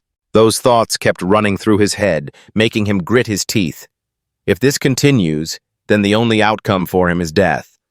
That thought seemed to take over his mind, causing him to stand up and order his subordinates. I need to retreat to save my life, then ask the Kronos Empire for help to reverse the situation. Not stopping there, he spoke again. Let's do it quickly. The Noble Alliance will end if we get caught. Hearing him say that made everyone run as fast as lightning. Then suddenly, a scene appeared before his eyes that terrified him. Before his eyes was the image of a person lying on the ground, blood flowing into a pool.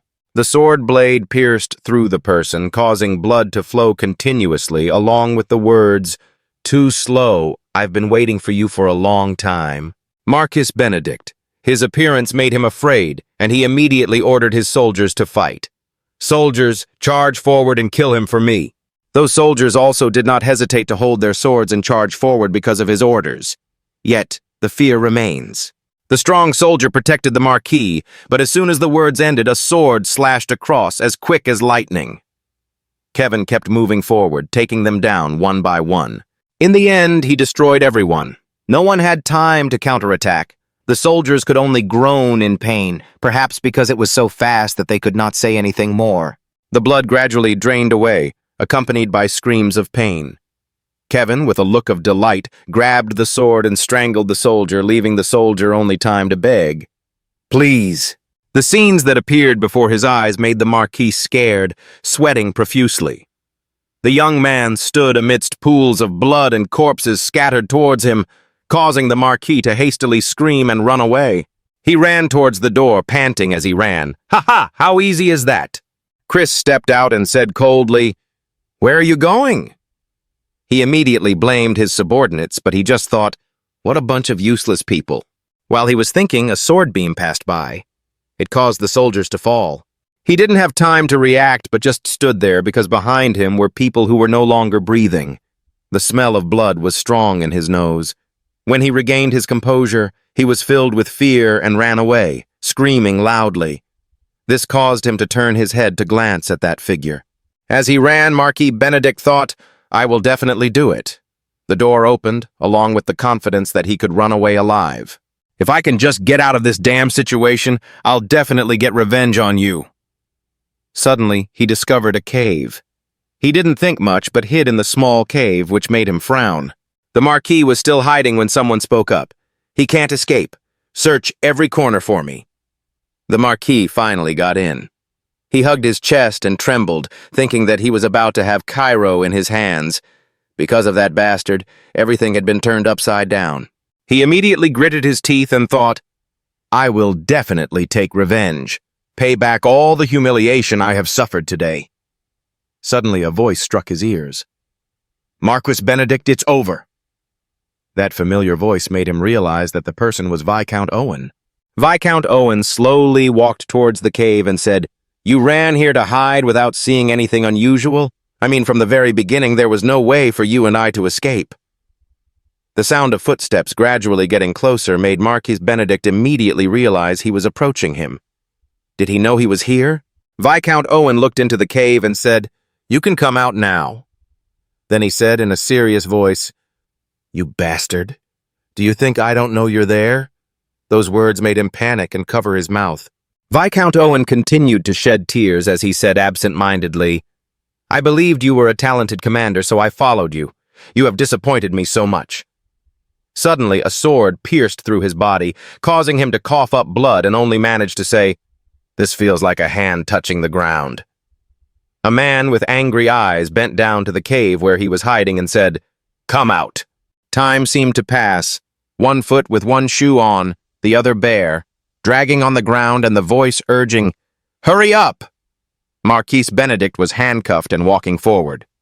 Wherever he went, the sound of a knight's voice rang out, "It's Marquis Benedict, you bastard! Why are you running away alone? Die!" A muscular figure appeared before his eyes, forcing him to quickly kneel on the ground. But he still kept shouting, "This is so unfair.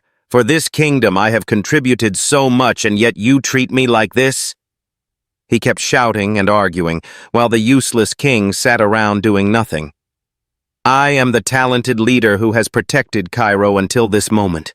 If it were you, would you be able to devote yourself to such a king?" The voice did not stop but became more intense. "The Kronos Empire has always been eyeing the borders of Cairo because within Cairo there are traitors. Tell me, where did I go wrong?" Hearing him say that, he looked at him with a serious face. Roman also answered him, "I'm not saying your decision at that time was wrong. Maybe thanks to depending on the empire, Cairo survived that time." Then he continued, "But look back. Now what have you gotten? Even though you are a high-ranking official, you still realize that the order of power has not changed. So what you are doing now is not for the safety of this kingdom, but for your own greater ambition. If you truly want to help the poor people, there is nothing wrong, but the fact is that you are looking out for yourself," she said. The words paused for a few seconds. He immediately had a cold and deadly look in his eyes and said, "To fulfill your ambition, who else do you want to sacrifice?" Now he had nothing left to say in response, so he could only raise his voice and plead. "Please, please forgive me. I am willing to do anything for the royal family. Oh no, for the Dmitri family from now on." He didn't give him a chance to speak. "It's too late." A sword slash across his neck caused blood to spurt out, accompanied by his voice. "This is the end for you." As if in memory, the narrative appeared. A man who was once the great hero of Cairo, a man who once possessed what was called absolute power. Scene change. Cairo royal family. Cheers went up. "We have won." A man bowed respectfully before the king and said, "Roman Dmitri has destroyed Marquis Benedict. It makes the emperor think." "He did it!" But the emperor seemed to think rationally. But now is not the time to be happy about that. Kronos is making strange moves. The emperor immediately grasped the life-saving straw and ordered, "Report to Roman Dmitri." The sunset gradually appeared, accompanied by a voice saying, "I will definitely confer the highest title for this feat. Protect the western border." At the third defense line, Western Front, the magic messenger rang out announcing, "By His Majesty's command, in 3 days we must suppress the uprising on the Western Front. Roman Dmitri will bring troops. Try to hold out." A voice rang out, speaking softly to Flora. She guessed correctly, turning back to the character. Flora. She was a famous and well-known person on the Western Front. After meeting Roman, she left Florence and enrolled in the Royal Academy. Here she learned tactics and became a volunteer on the Western Front, and then she became Cairo's first female officer. Although her opponents were not ordinary with her unique ideas, she proved her ability and was recognized by everyone. The captain of the officer team, Baron Noel, could not help but be skeptical.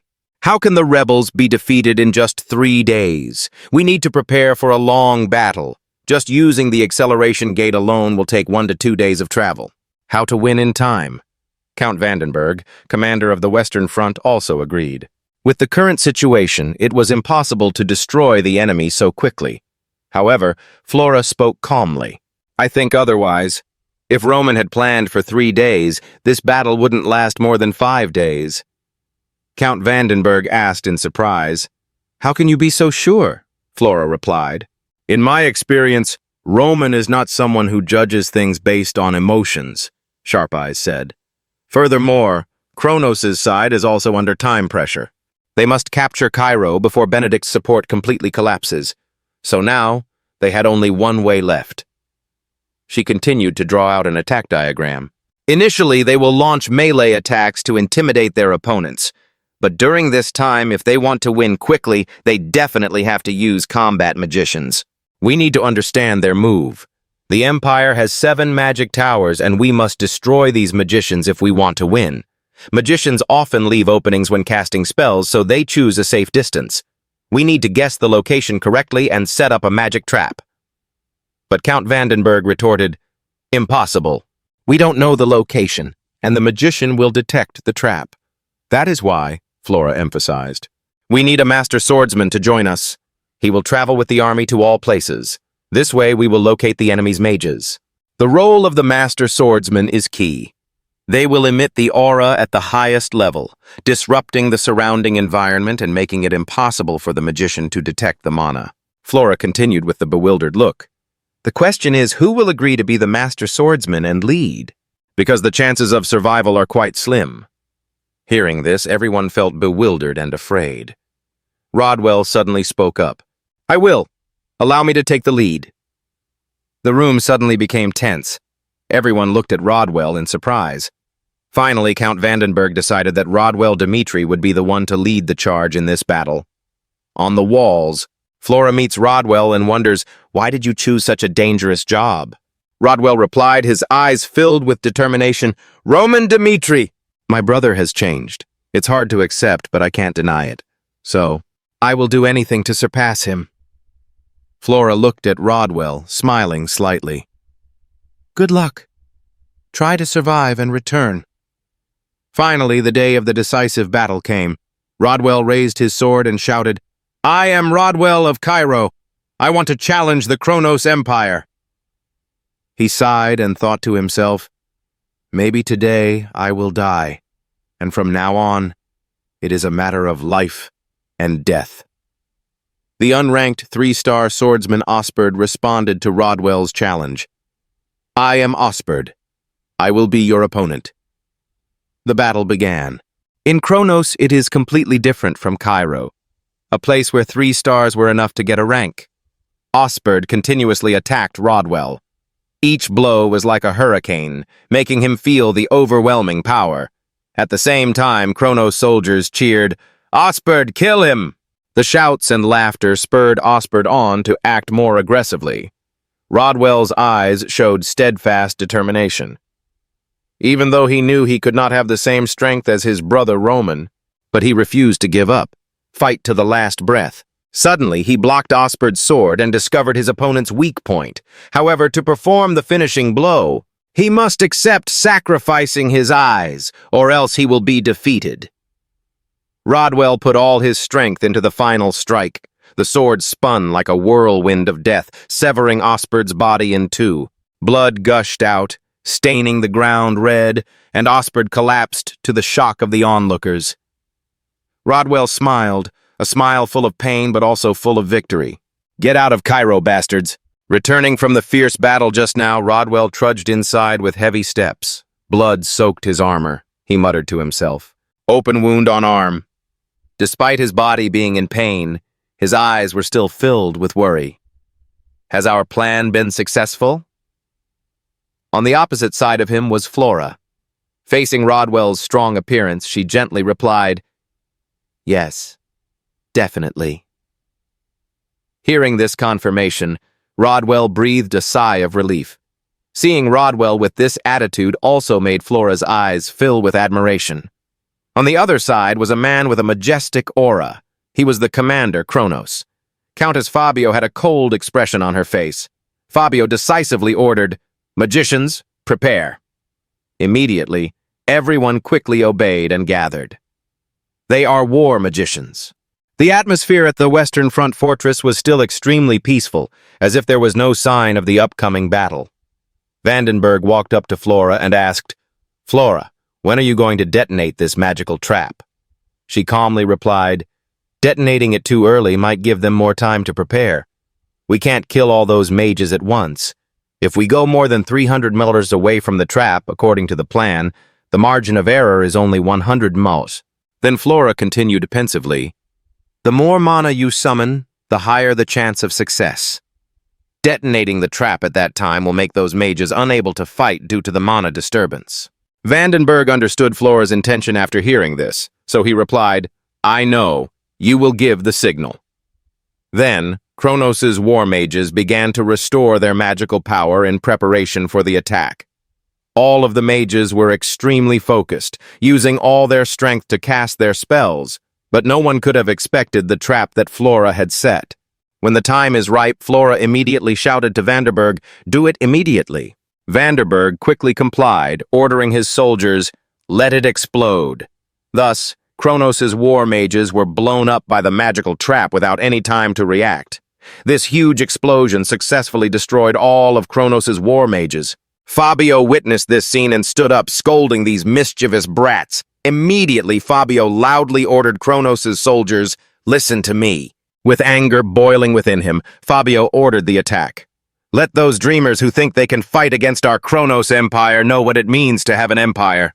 Immediately, all the soldiers obeyed the order and charged forward. Their spirits were high, shouting, "Charge!" This side was not far behind either. The enemy soldiers were also using all their strength to push back the enemy. They shouted, "Block it! Push that guy away!"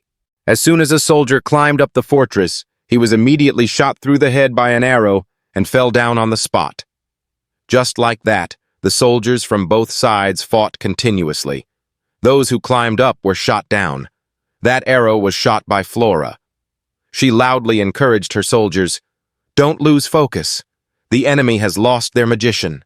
The ones with the advantage in this war are us. Don't let them push us back. Our families in Cairo will be in danger if this Western Front collapses." The battle continued until the next day. The Kronos Empire, which had the potential to capture the city immediately, was beaten to this point. On the third day, the royal army and Roman Dmitri reached the Western Front. Roman commanded the entire army. He completely repelled Kronos' army. After the battle was over, everyone gathered in a small room. Vanderberg exclaimed, "It was wonderful. In just one day, he defeated the rebels." Afterwards, he breathed a sigh of relief, placing his hand on his chest as if to show gratitude. "Thanks to you, we can now breathe a sigh of relief. Now then," before Vanderberg could finish his sentence, Roman Dmitri coldly interrupted, "Not yet. Gather your forces immediately." Vanderberg felt extremely confused after hearing this, so he asked, "Huh? What's the matter?" The noble faction that was behind Kronos' attack has also been captured. Their attack failed, so they will retreat immediately. May I ask why? Roman Dmitri immediately pointed at the map and replied, "The enemy has invaded Cairo territory. We must show a different attitude. We cannot continue to get used to being oppressed by Kronos like this." After explaining, Roman Dmitri repeated once more, "His Majesty has given me full authority in this matter. Summon the soldiers and prepare to open the city gates. We will send them back to the Empire. We will drive them out." Rodwell stood there and saw Roman Dmitri like this, feeling surprised, wondering in his heart, "The Roman I remember is just a useless guy living in a shell, completely different from the person before my eyes. He often gets dragged away after fights in pubs." While staring at Roman Dmitri, Rodwell silently asked, "But how can a person change so much in such a short period of time?" Roman's voice and face are not the same as before, but it is definitely him. Rodwell then pondered, "I lived on the Western Front, hoping only to raise the family's reputation. But in a moment, everything I achieved became meaningless. Everyone called me Dimitri's future, but in reality, I was nothing." Rodwell's emotions were extremely mixed at this moment. He still didn't understand why and kept asking himself, for what reason until now? Just like that, Rodwell kept silent and silently observed his brother, Roman Dmitri. Then Noel suddenly asked, "If we kill Kronos' army, what will Cairo gain?" Flora also spoke up, adding that the soldiers on the Western Front had been fighting hard for the past few days. Opening the city gates now would be like seeking death. Chapter 105. The screen displayed the image of Baron Charleron, the person in charge of foreign affairs. He did not feel happy in his heart when he announced, "The uprising in Cairo by Marquis Benedict has been suppressed and resulted in failure." Charleron was having a magical conversation with Fabio. He continued to remind him that the Imperial Army was now marching to the Western Front against the Empire. "You'd better retreat, Count Fabio." Fabio became angry upon hearing this and scolded, "Marquis Benedict, that miserable man." Fabio still couldn't control his anger and yelled at Charlron, "We've spent too much time on this western front."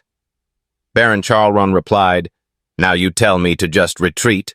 Although our last attack failed, we can still continue to attack. With my military honor, I cannot allow myself to retreat so shamefully." After taking the brunt of Fabio's wrath, Charlron didn't know what else to say. He could only lower his head and reply, "I don't understand what you're thinking right now, but the Kronos Empire is currently concentrating a lot of troops to attack the south and neighboring kingdoms. And now, Count Fabio, if we lose this troop in the west, it will affect the morale of the entire army on other battlefields. Therefore, for the sake of the entire army, please think carefully before deciding." After hearing these reminders from Charlron, Fabio was still angry but tried to grit his teeth and endure. Finally, Fabio agreed and replied, "All right, I understand what you mean. I will gather the army tomorrow morning and have the whole team retreat safely." The next day, many soldiers were gathered on the ground. Someone reported, "Sir, I have left a small force as scouts in case the army attacks us."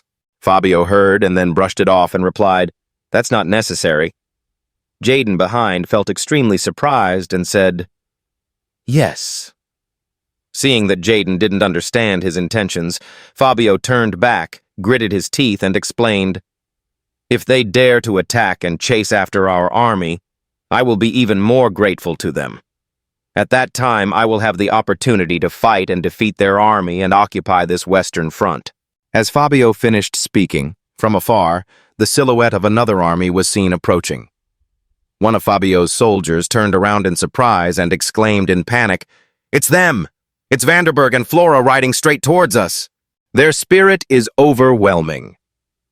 A soldier came forward to report to Fabio, "Commander, the enemy has appeared chasing us. They have advanced from behind and are almost upon us." Fabio's face seemed to show surprise after hearing this information. He wondered, what? Then Fabio smiled smugly and said to himself, "They came to pay their respects? Your Cairo army has made a serious mistake. I'm not afraid of you by retreating." Immediately, Fabio used all his strength to shout loudly, ordering all the soldiers, "Listen! All prepare to face the Cairo bastards." Then Fabio rode away. He kept repeating, "All attack." As Fabio finished speaking, two powerful armies faced each other at the same time. Both sides possessed enormous numbers of soldiers and were determined to destroy the other. The night before, at the conference table of Roman Dmitri, Rodwell, Vanderberg, Flora and Noel, along with Roman Dmitri, spoke up in front of everyone. "It seems we were right. The entire Kronos army on this western front has retreated. Now it's time for us to counterattack." Roman Dmitri then went on to explain his intentions. The plan of attack is quite simple. Because their preparation time for withdrawal is urgent, they will not be able to retreat quickly. We will divide our troops into two sides. One side will attack from behind, and the other side will attack straight into the enemy's center. Rodwell and I will lead the charge straight into the enemy's center. As for Count Vanderberg, he will lead the attack with Flora, chase from behind, and attract their attention. Just like that, there will be people attacking from the middle, and there will also be people attacking from behind. After listening to Roman Dmitri present his plan, Noel exclaimed, his plan was quite good and simple. Then he wondered, but if we split our army in two, will it be weaker? Especially without you leading the soldiers behind? Noel asked. Roman Dmitri interrupted before he could finish and replied, you're right, but don't worry. When the situation in the middle stabilizes, I will send people to the rear to support. Therefore, you can rest assured and follow the plan. Our forces will be responsible for defeating the Imperial Army. Roman Dmitri was extremely confident in his strategy, asserting, when we divide our troops like this, they will be difficult to deal with. At that time, we will have the advantage in tactics as well as morale. Our army will definitely win this battle. Back to reality, there were already soldiers falling. Jaden witnessed this scene. His face darkened, and he shouted loudly, "You bastards, everyone calm down!" Jaden held the sword firmly in his hand, then shouted loudly for everyone to hear, "Our opponent is the Cairo army. How can they fight against the mighty Kronos Empire army like us? You guys stay calm and fight." After this motivating word from Jaden, everyone was more confident and fought with all their might. The sound of killing echoed everywhere. At this moment, Fabio, seeing that the situation seemed unfavorable, was extremely worried and thought to himself, "It doesn't seem good. Cairo's army, after gathering all its troops, has made some tactical progress. And now, with the addition of the newly arrived royal army, it seems we're in trouble." Immediately after, Fabio also shouted loudly to encourage all his soldiers, "Everyone stand firm in battle, let's show them our strength." The situation at that time was not like on the side of Earl Vanderburg, where there was chaos from fighting. In the middle, a massacre was taking place with the Kronos Imperial Army. The Imperial soldiers were in awe of what was happening before their eyes. They exclaimed, "Impossible! How can a group of their soldiers radiate such a strong aura?" Immediately, with just a few slashes, our soldiers successfully defeated countless Kronos Imperial soldiers. While the battle was going on in great chaos, Roman Dmitri and Rodwell also came riding over. Rodwell couldn't believe his eyes. He exclaimed in surprise, "What's going on?" "I find this hard to believe," Rodwell wondered in his heart. "The mighty Imperial army is now being completely overwhelmed by the army of his own family?" Rodwell stared as soldiers tried to destroy their enemies decisively. Rodwell found it even more unbelievable. He frowned and thought to himself, "Those soldiers are nothing special. They look very normal. But on the battlefield, they fight like it's no man's land." Rodwell then turned his gaze to Roman Dmitri beside him and wondered, was this all due to his brother's training? Rodwell recalled the memory of last night when his brother said, "Tomorrow you join me in battle, then I will show you the price of those who dare to touch the people of the Dmitri family." Returning to reality, Rodwell was still lost in his thoughts about his brother Roman Dmitri. "At that time, I thought he was just encouraging me, but now I know it was true."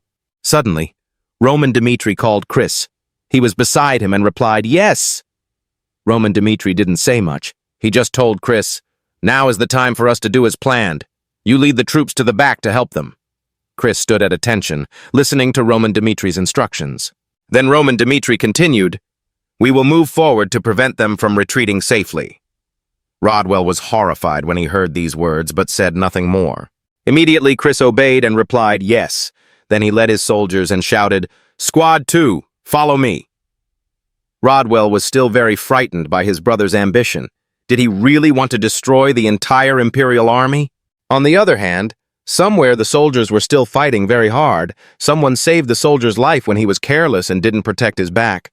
It was Flora who used her arrow to kill him. We are being cornered by them. It seems the situation is not good. Thinking, she immediately turned around and called, "Commander." Before he could say anything, Vanderburg understood and replied, "I know, just follow the predetermined plan." Immediately after that, he raised his hand and shouted loudly. The whole team put up shields to defend.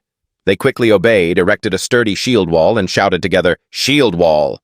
Seeing the soldiers on the other side suddenly put up their shields while they were fighting, the soldiers of the Kronos Empire felt it was strange. What are these guys doing? Why are they putting up their shields while they are fighting? Are they trying to defend themselves? One side defended, while the other side tried to destroy the shield wall to attack. Vanderburg kept reminding them from behind, "Try to block them from advancing. All you have to do is buy some time." While they were trying to block them, a group of soldiers was approaching from afar. Vanderburg saw this and ordered all the soldiers, "The reinforcements have arrived. Put down your shields and start fighting." That's the vanguard led by Chris. They're running with all their might. Let's show them the power of the Dmitri family army. In Chris's eyes was determination. He gritted his teeth and charged into the battle. With just a few basic punches, Chris successfully sent several soldiers to hell. Flora stood behind and saw Chris's display of power and exclaimed, "This is truly Roman's army." Just that one group of elite soldiers had completely changed the situation. Suddenly, from somewhere, a foot angrily stomped on the ground and yelled, "You fools, get out of the way." It turns out that he is the 3-star swordsman of the Kronos Empire. He shouted with great anger, "Let me confront them!" Unfortunately, just a few seconds after appearing, the 3-star swordsman of the Kronos Empire was beheaded by Chris. Chris thought to himself, but this is my moment. Chris's eyes flashed with power. He said to himself, this is the moment to show my strength on the battlefield. This is the moment. Among the imperial army of Kronos, in the sea of people fighting madly, alone, surrounded by enemy troops, Roman Dmitri is like a strong wall. Anyone who came forward to attack was sent flying by one of his slashes. Each of Roman Dmitri's slashes was gentle yet powerful, taking down each enemy with ease. With eyes filled with fierce determination, Roman Dmitri muttered, there is nothing more important than winning at all costs. Faced with this brutal scene, Fabio felt stunned, as if he couldn't believe his eyes, and exclaimed, I can't believe this is happening. How could this be? Suddenly, someone called him commander. A soldier stepped forward to report, our rear army is also being attacked. We were at a disadvantage. If we continued like this, our entire army would collapse. No matter how dire the situation, Fabio calmly ordered. His voice echoed across the battlefield. The entire army will deal with that bastard Roman first. Once he is destroyed, their army will automatically collapse. A scornful smile crossed Roman Dmitri's lips. He looked straight at Fabio, his eyes full of challenge. With a quick move, as before, Roman Dmitri charged into the crowd of soldiers like a gust of wind. Witnessing this scene made Fabio surprised and a little scared, thinking to himself, what is he doing? That crazy bastard. Is he planning to risk his life by going through my entire army to come here and take me down? Just as Roman Dmitri was about to approach Fabio, a cold voice rang out. You bastard, stop! A figure shot up, blocking Roman Dmitri's progress. That is the Imperial 4-star sword knight, Kronos. Gustavo, he shouted angrily, your opponent today will be me. Just like that, Gustavo and Roman Dmitri charged into a head-on confrontation. Gustavo was ranked 78th on the Six Palaces rankings and 35th in the entire empire. Kronos saw Gustavo standing in front of him. Roman Dmitri secretly assessed that this guy was quite strong. Roman Dmitri and Gustavo's swords clashed with each other, making a loud clanging sound. Suddenly, Gustavo jumped back, creating a safe distance. Then Gustavo gritted his teeth and pointed the sharp tip of his sword straight at Roman Dmitri's chest. His eyes were burning with fire as if he wanted to tear his opponent to pieces. Just then, behind Roman, Dmitri appeared two soldiers raising their swords, preparing to attack him. With an extremely quick reflex, Roman Dmitri did not turn his head back. His eyes glanced behind him, shining with a cold, strangely calm look. With one graceful movement, Roman Dmitri spun his sword, creating a dazzling halo that simultaneously destroyed both soldiers and wounded Gustavo. Faced with this attack, so powerful from Roman Dmitri, Gustavo couldn't believe his eyes and thought to himself in surprise. It was unbelievable that he was able to attack and take down the soldiers outside with just a sword containing aura. Gustavo looked at Roman Dmitri, whose eyes were filled with determination and the will to conquer everything. Gustavo thought to himself, this Roman is more dangerous than we know. If I let him live, this war of the empire will be lost. With his determination ignited, Gustavo began to focus all his strength. He was lost in his thoughts. Now, even if I decide to sacrifice my life, I will definitely defeat the future threat to the empire. At this moment, Gustavo used the life-burning method. His entire body was glowing as if it was about to explode. A small tornado formed around Gustavo, whipping up dust and rubble, forming a curtain that obscured vision. Roman Dmitri's eyes widened in surprise. He had never seen anyone who could manipulate energy so fiercely. Looking closely at Gustavo, Roman Dmitri realized that the aura was strange. It was as if he was burning his life force to increase his strength many times over. Life, which is the core of all existence, is limited, and not the kind of ability that ordinary people can accumulate on their own. From birth, each person has a life, which is the origin of life for each person, is a natural ability that someone is born with. Thinking back to the past, there was a time when I sat in my room reading a book, Roman Dmitri thought to himself. I have researched this problem in this field before. I have never seen anyone who can burn life to increase strength like that, he said, but after a period of research I have come to understand it. Back to reality, now in front of Roman Dmitri are no longer books, but Gustavo, who was actually burning his life. He was not afraid at all, but thought to himself, if we had encountered a situation like this before, it would have been very dangerous because there was no way to deal with it. Suddenly, Gustavo launched a strike with all his strength on Roman Dmitri, who stood there without running away. Roman Dmitri's sword blocked Gustavo's attack. Fire engulfed both of them, but Roman Dmitri stood firm as a rock. Gustavo was terrified when he saw Roman Dmitri not being harmed at all after his attack with such immense power, wondering how he could block that attack of his. Without hesitation, Roman Dmitri delivered the finishing blow. He took a step forward and used the Heavenly Demon's Sword technique. One slash ended Gustavo's life. He couldn't accept this fact, so he panicked and exclaimed, "No!" Just like that, Gustavo was destroyed by Roman Dmitri with the most terrifying move. A black smoke covered the battle area, obscuring everyone's vision. The surrounding soldiers seemed frozen. No one dared to move. A scream of horror rang out. "Oh no, Sir Gustavo!" Everyone was stunned by the sight before them. Gustavo was defeated. Now all that remained was a charred body lying on the ground. Just like that, Roman Dmitri turned and left, but no soldiers dared to block his way anymore. Without hesitation, Roman Dmitri stepped in front of Fabio and kicked the horse's belly hard. Fabio was thrown off the horse's back, hitting the ground hard. He roared in anger. Even though he was at a disadvantage in front of Roman Dmitri, Fabio was not afraid and was still very strong-minded. "You cannot harm me. I am a noble of the Kronos Empire." As time went on, Fabio became more and more angry. He shouted straight at Roman Dmitri's face, "Even if we are on the battlefield, you cannot kill a noble like me. If you kill me, your entire family will be hunted down by the Empire and will never have peace."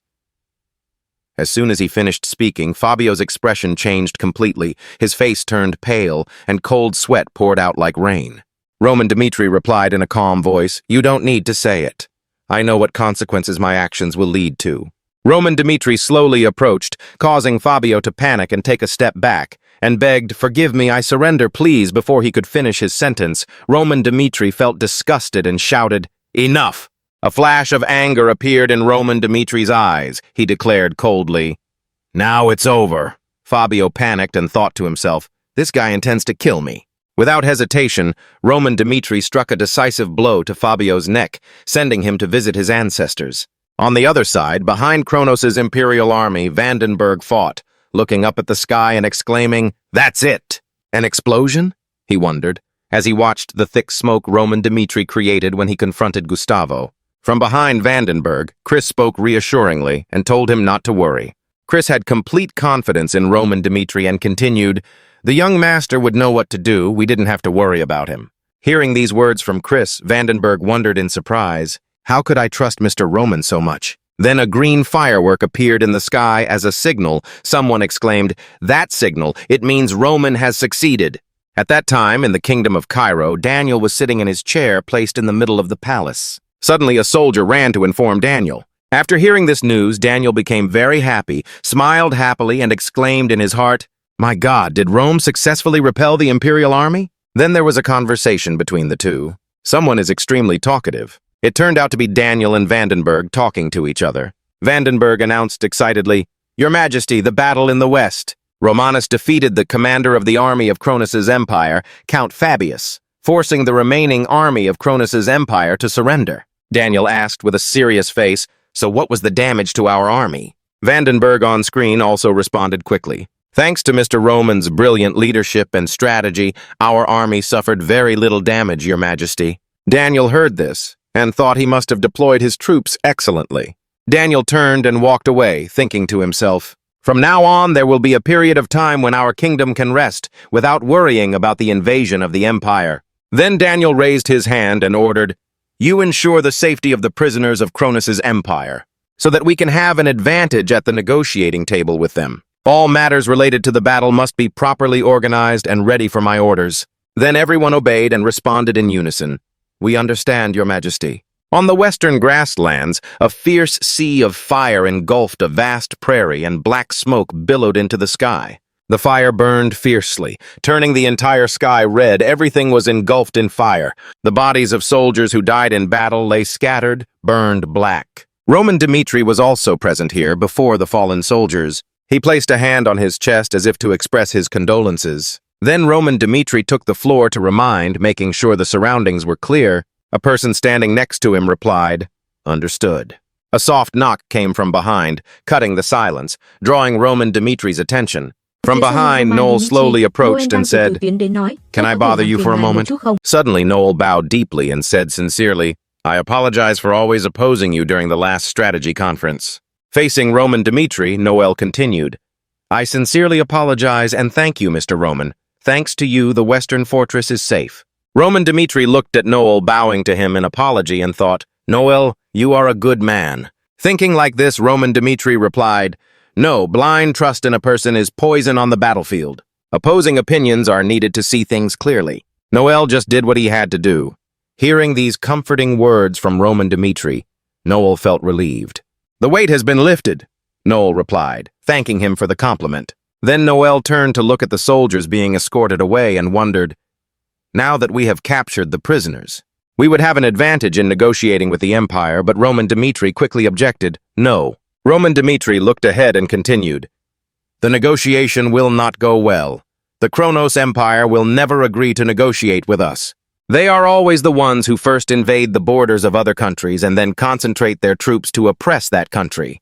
Only then do they make demands. Absurdly, when they disagree, they will take advantage of that to attack. In conflicts between nations, the motive for invading another country is of utmost importance. But even so, it is meaningless in the face of absolute power. The image of Emperor Cronus appeared with overwhelming power, surpassing Emperor Cairo 100 times over. So, continued Roman Dimitri, their problem was that the Kingdom of Cairo, a small country, was able to defeat them.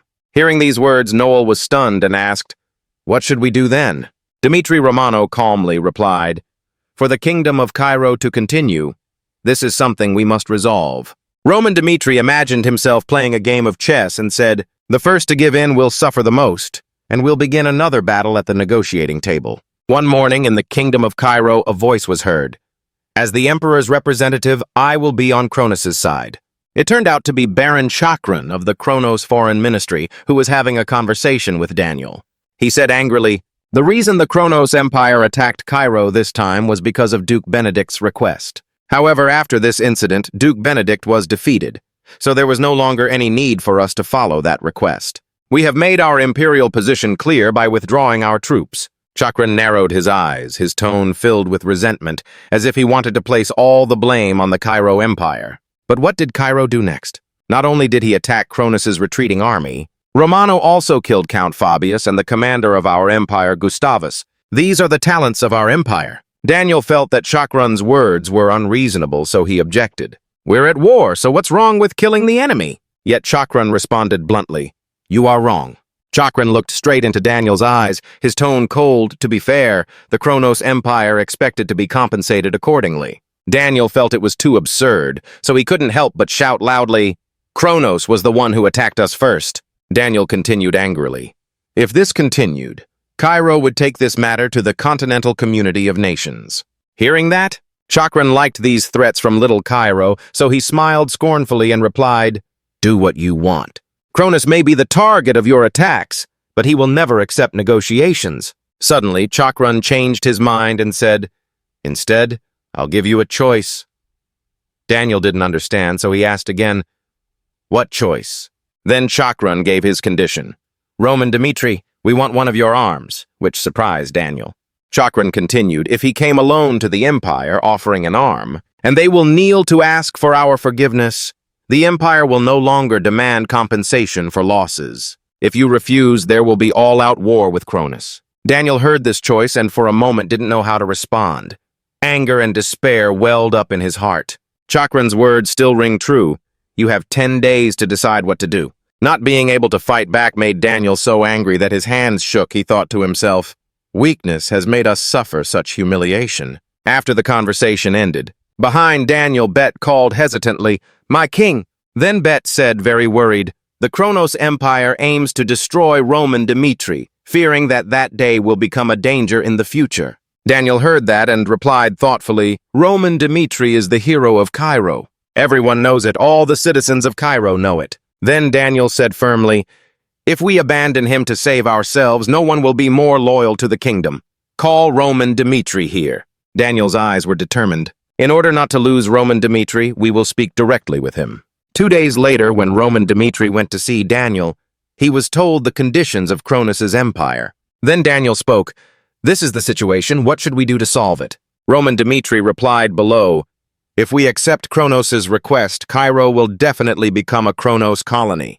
Roman Dmitri was not afraid, nor did he flee, but answered bluntly, "I will go myself to the empire of Kronos and fix this. Please send me to the empire as an envoy." Hearing Roman Dmitri's wish left Daniel a little stunned. Immediately, Daniel couldn't stay calm and shouted loudly, "I won't allow it. Kronos is trying to punish you." Daniel was extremely worried about Roman Dmitri because he said, "Going to Kronos in this situation is the worst possible scenario. You could lose your life." The room fell silent. Everyone looked at each other, not knowing what to do. Suddenly, a deep voice sounded, "Your Majesty." It turned out to be Viscount Fadius, a respected and elderly minister with extensive diplomatic experience. He bowed respectfully and said, "May I make a suggestion?" Daniel quickly replied, "Go ahead." Fadius immediately said, "Sir Roman clearly knows how to solve this problem." As he approached, Fadius continued, "And the king also believes that it is very dangerous for Lord Roman to go to Kronos' empire." Fadius then asked, "So shouldn't there be someone who can prove Cairo's stance to the empire?" Daniel became angry upon hearing these words. Then it suddenly hit him. "Count Fadius, are you saying you will be Kronos' messenger?" Fadius smiled confidently and replied, "Exactly." He bowed and added, "I will represent Cairo and prove our position to Kronos." Beside him stood Roman Dmitri, and Daniel thought, Count Fadius has proposed a new approach. Maybe Fadius really is the right man for the job. Fadius is one of Cairo's leading politicians. He knows how to quickly read situations and make sound decisions. That's his specialty. Despite being an important figure in the nobility, the fact that he spoke out in favor of Roman showed his determination and loyalty. After thinking about it, Daniel asked again, "Going to Kronos' empire might endanger your life. Are you willing to take this risk?" Fadius didn't hesitate and responded quickly and clearly, "I will do my best to complete the mission." Then Daniel turned to Roman Dmitri and asked, "What do you think, Roman Dmitri?" That night, in the deserted hallway with not a soul in sight, in front was Roman Dmitri, and behind him was Viscount Fadius. Dmitri Romano shouted, "Fadius!" Roman looked directly into Fadius's eyes, his gaze filled with doubt. "You must have some purpose in volunteering to be sent. Speak, what do you want?" Faced with Roman Dmitri's skepticism, Fadius placed his hand on his chest and said respectfully, "I can't ask you to trust someone like me, but through this mission, I want to send you a message." Fadius closed his eyes and continued, "I, Fadius, am willing to dedicate everything to you, even my life for Sir Roman. Please consider my volunteering for this diplomatic mission as a way of demonstrating my loyalty." Thinking about people close to Roman Dmitri like Chris, Fadius added, "I don't expect to be treated like Lord Roman's swordsman. Do not hesitate to use me, Viscount Fadius, as a springboard to your advancement." Roman Dmitri listened and thought deeply, without answering immediately. Fadius's eyes became more determined, and then he revealed his ambition. "If you side with Mr. Roman, I will become a symbol of reform and honor. I will do everything possible to achieve this." Roman Dmitri just looked at him silently, and silently assessed. Count Fadius's proposal is surprisingly simple. As if to further reinforce his words, Fadius immediately knelt before Roman Dmitri and respectfully said, "Please accept me." Seeing Fadius kneeling before him, Roman Dmitri stood still, thinking to himself, no, on the contrary, when he was able to say it. This shows that he saw through the nature of the relationship between lord and vassal. Thinking about this, Roman Dmitri smiled with pleasure and said to himself, "The more I look, the more satisfied I am." Roman Dmitri cheerfully called him by name, Count Fadius. Then Roman Dmitri confidently stated, "As my man, you will have everything you want." A few days later, early in the morning, at that time, the diplomatic delegation from Cairo, headed by Fadius, undertook a mission. Roman Dmitri is located from above. After observing, he felt extremely calm, his face relaxed into a soft smile. Moving directly to the empire of Kronos, on the way, suddenly, a soldier coming behind shouted, "Count Fadius, how can you betray the people you serve and still survive?" He continued to wonder, seriously, "I don't understand. Normally a person like that would never get up again. But you, in the end, still live well and have power, don't you?" Fadius bowed his head to him and replied, "There's one thing people still don't seem to understand. Betrayal also has its romance." The soldier heard this and did not understand Fadius's intention and asked again, "Romantic?" Fadius explained to him patiently, for those in power, those who are seen as being on their side, only when those people dedicate themselves to them. That's why we always work hard and remain loyal to them. If a person can be willing to sacrifice for himself, when others doubt, what will you do? Of course, I will keep them with me and use them. That's it, use them. That's why, to be able to accept a traitor like me. After a long explanation, Fadius turned around and asked, "Is today's lesson enough?" And in his heart he said to himself, "I, like everyone else, I don't want to live as a traitor. Just continue your journey." Fadius thought to himself, "The reason I betrayed is because no one is worthy of my loyalty." Then the corner of Fadius's lips lifted slightly, thinking further, "But maybe Roman Dmitri, are you the one who deserves Fadius's trust and loyalty? Go until it gets dark." He had just arrived in the capital of the empire, Cronus Alexander. Fadius was a little nervous about entering enemy territory, he thought to himself. So this is the empire. Then someone appeared and said to Fadio, "Follow me." Then Fadius was led by that soldier to the magnificent palace. On both sides of the wall there are numerous statues of giant soldiers, as if they wanted to overshadow everything. Suddenly, Fadius noticed the Roman numeral 7 engraved in the sun placed on the soldier's shoulder. He said to himself, "That symbol. Walk behind that soldier," he thought to himself. So much power even though it's only the 7th order of knights. As he walked, he said to himself, maybe just based on this aura, suffice it to say that this person is stronger than Count Nicholas. After walking for a while, Fadius was led to a giant door. The voice of a soldier was heard, "Your Majesty." The door opened at the same time as the introduction. "The diplomatic mission has arrived." Fadius's eyes were astonished at the scene that was about to appear before his eyes. He thought for a moment, "Am I entering another world now?" At that moment, in front of Fadius sat on the throne the Emperor Cronus. There were many soldiers standing at attention around. Fadius said to himself, "Just a slip of the tongue, I will die immediately." Looking towards the Emperor, Fadius realized, this man is the Emperor of the Empire of Cronus. Emperor Cronus frowned and asked, "Are you Roman Dmitri?" Fadius down here was stunned. He thought to himself, "The pressure is so great that I can't breathe."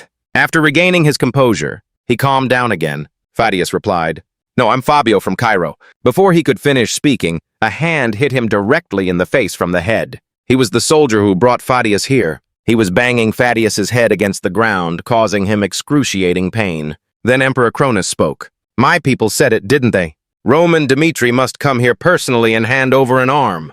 Fadius, though oppressed, still tried to speak. "But Romano," before Fadius had a chance to finish his sentence, immediately interrupted. "I understand Cairo's position." Then he bluntly ordered, "Cut off his hand and declare war on Cairo immediately." "But I can't afford to come here and do nothing." Fadius tried to get up and shouted, "Dear Emperor Cronus, Cairo does not want war with you." Although the soldier banged his head again, Fadius still tried to plead. "Please give me a chance to speak. Then you can cut off my head or my hands if you want." Hearing these words, Emperor Cronus's eyes were cold as he replied, "Remember what you said? If you can't convince me, you will die here now." Finally, Fadius was released. He quickly placed his hand on his chest to show respect. He thought to himself, "My words from now on must convey Cairo's position and make it clear that the Empire cannot act lightly to invade Cairo in this situation. So be careful to use words that are not too derogatory." Fadius continued to persuade the Emperor amidst the tension. Fadius convinced Emperor Cronus that intervention in the civil war was unnecessary and the 5 kingdoms, except Valhalla, agreed with Cairo.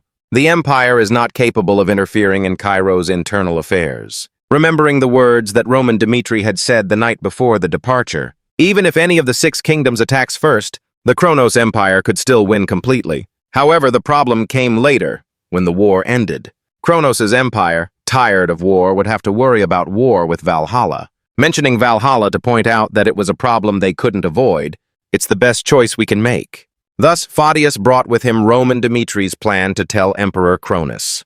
Cairo always seeks peace. If the Empire of Cronus still desires war in this state, then cut off my head. Emperor Cronus listened and reflected for a moment, and asked, "Do you think that's smart?" Then Emperor Cronus continued, "In exchange for freeing Cronus's prisoners, we will study this matter." Fadius felt pleased, but then he said, But before he could celebrate for too long, Emperor Cronus immediately said, "However, dealing with Roman Dmitri is something else. Every night, an assassin will be sent to find Roman Dmitri," Fadius said in a panic. "That means—" Emperor Cronus interrupted him again. "My people were killed. Thus, as Emperor of Cronus, blood debt must be paid with blood." Hearing this, Phaedius was shocked and began to sweat profusely. Standing before Emperor Cronus, Phaedius realized with regret, perhaps, Emperor Cronus did not want a total war with Cairo from the beginning. Pushing Cairo to the limit, the purpose is to free the prisoners, sending assassins to kill Roman. It is the plan to regain the honor of the empire. Then Emperor Cronus smiled and said his last words to Phaedius. From now on, your tricks like today's won't work anymore, Phaedius thought in frustration. He wanted to prove himself, but he bowed his head and shouted, "Sorry!" Someone praised him. "Good job!" Phaedius heard this and raised his head in surprise, asking again, "Yes, did you expect this to happen?" Roman Dmitri turned around to answer. The Kronos Empire has never listened to anyone's wishes before. Their goal was always us from the beginning. Still, Phaedius asked with great concern, "Are you really going to be okay?" Roman Dmitri quickly reassured him, "That's my problem. There's no need to worry." Then Roman Dmitri turned to look at the starry sky and thought, "The threat to kill me. The devil has always been a part of my life." Roman Dmitri was excited about the upcoming events. He smiled to himself and wondered, "Let's see who they'll send this time, Emperor Cronus." Daniel sat on the throne and shouted angrily, "Count Gregory, you are a spy for the Kronos Empire. The things you do, it has caused great harm to our kingdom." He continued, "Do you admit to that act of vandalism?" Gregory knelt on the ground, his head bowed, and replied, "I admit those sins. I feel like I didn't do anything wrong, but I didn't expect Gregory to be so fickle, causing Daniel to be surprised and exclaim, "Damn it!" Suddenly he gritted his teeth and shouted at Daniel, "Everyone knows that I support the Kronos Empire, but that's also good for the kingdom. The kingdom under his rule was too weak." Hearing Gregory's words, Daniel's eyebrows seemed to knit together. "What a bastard! So you still have no intention of repenting and only know how to resist. That I do good to this kingdom is beyond all doubt. But does the king think he can just kill me?" Gregor still had no intention of giving in to Daniel and continued to answer. Gregorio continues to threaten Daniel about his importance. "Do you think Kronos Empire will allow you to do that? When I die, the news will be sent to the Empire and then—" As he spoke, Gregory's emotions grew increasingly frantic, and his pupils shrank with anger and excitement. "Emperor Cronus will send troops to conquer the kingdom that day. At that time, the kingdom of Cairo will inevitably face a bloody war and will finally accept defeat and surrender." At that moment, he made a request to Daniel with a firm voice. "If you forgive me, let me return to the empire of Cronus, then you can avoid such a bloody war, my lord." I wasn't wrong. Gregorio's words made Daniel hesitate a little. The empire always wanted an excuse to destroy this country. But if they free him and return him to the empire, how can he take revenge on them? But the traitor will take this as an example, then try to make a mess. Then the situation will get worse. Daniel was getting more and more worried and couldn't help but show it on his face. The face was drenched in sweat. Romano had also observed all these things. "May I say something, Your Majesty?" Suddenly Roman spoke. "Okay," Daniel agreed. He also gave his opinion on that. "As I said, Emperor Cronus always wanted to invade us, and now he's pointing at me. He wanted to send assassins to kill me after I killed his general on the battlefield. But these two things are two different things. They have nothing to do with each other." At her harsh words, Gregory knelt on the ground, still not understanding the implications of her words. "It can be said that Count Fabius and the swordsman Gustavus, whom I defeated on the battlefield, are two important figures in the empire. How can those two characters compare to the role of the empire as this bastard Gregory?" After the sentence hit him like a hammer, at this Gregor's face paled. "After I killed those two? Now the empire can't just forgive me. It doesn't matter whether we forgive this traitor or not." Romano's words continued to cut into Gregory's life. He stared at Gregory, who was kneeling on the ground and continuing to give advice to Daniel. "Therefore, Your Majesty may execute this bastard Gregory to set an example for traitors. This will not change Kronos' previous hostility toward us. When we rose up to destroy the nobles, when he finished with Count Benedict, then the war between the two countries could no longer be stopped. Therefore, Your Majesty, please make your decision. It's up to you to decide whether Cairo will succeed or fail." Hearing his words, Daniel also felt more relieved. His pupils also dilated, thinking for a long time.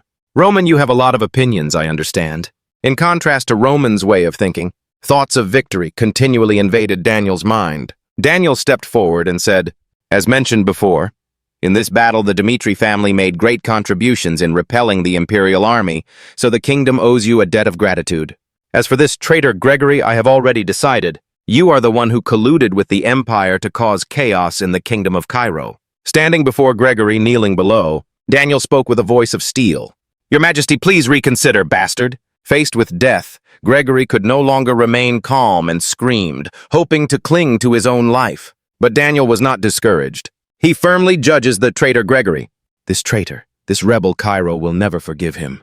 I hereby formally sentence you to death. I am a fool. At this moment, right at the gallows in Cairo, the night sky was cloudy and the air currents gave off a very gloomy atmosphere. Denver was tied up and brought here, but his face still showed no fear, looking towards Roman. A tough guy like you. Perhaps my decision to reconcile with you was a mistake. I should have killed you from the start. At this point, Denver still couldn't believe he'd be taken to this point, and that's why he made a deal with Roman.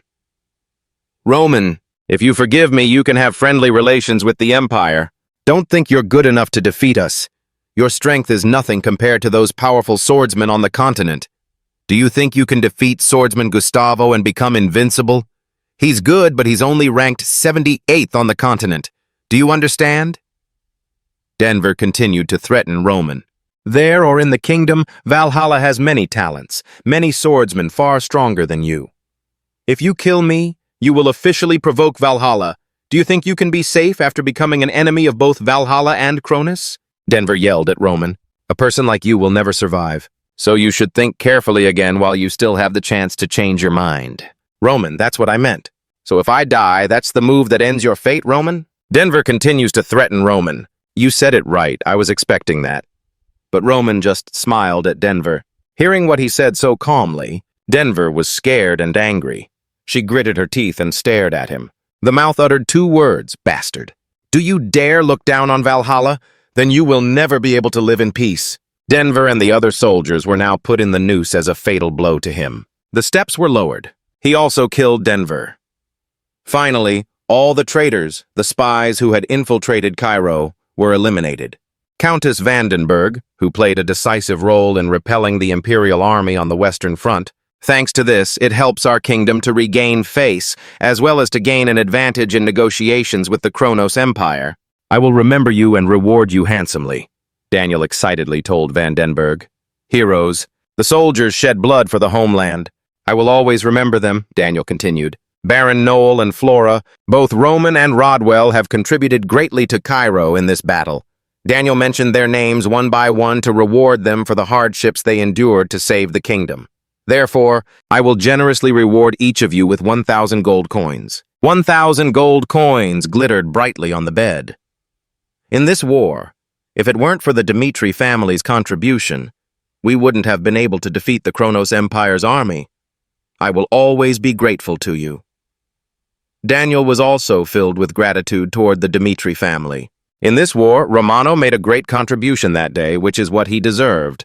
Following Daniel's praise, the courtiers also expressed concern about the threat to power posed by the Dmitri family. But the power of the Dmitri family was now too great. They had surpassed the power of the previous noble faction. Hadith gives her opinion on the threat to power posed by the Dmitri family. If we continue to give them more power now, the Dmitri family may become uncontrollable. What we can do now is reduce his power. Hearing this, Pekte couldn't stand it any longer and said, Enough! Enough! He couldn't accept the way the courtiers argued among themselves without acknowledging Dmitri's contributions. Pekte continued to argue the importance of the Dmitri family. Do you think about what we have suffered in the past when we were betrayed and oppressed by factions? If Roman hadn't intervened to eliminate us that day, we wouldn't have been able to regain real power. Now, if we restrict and destroy Roman's power, we will only cause chaos in Cairo, just as you said. Daniel looked at the nobles below, showing his agreement with Pekte's thoughts. Roman and the Dmitri family, we can no longer decide their fate. We've trusted them too much in this war. We've also promised them that they would separate into a small territory, independent of Cairo, and it's impossible to reduce Dmitri's power.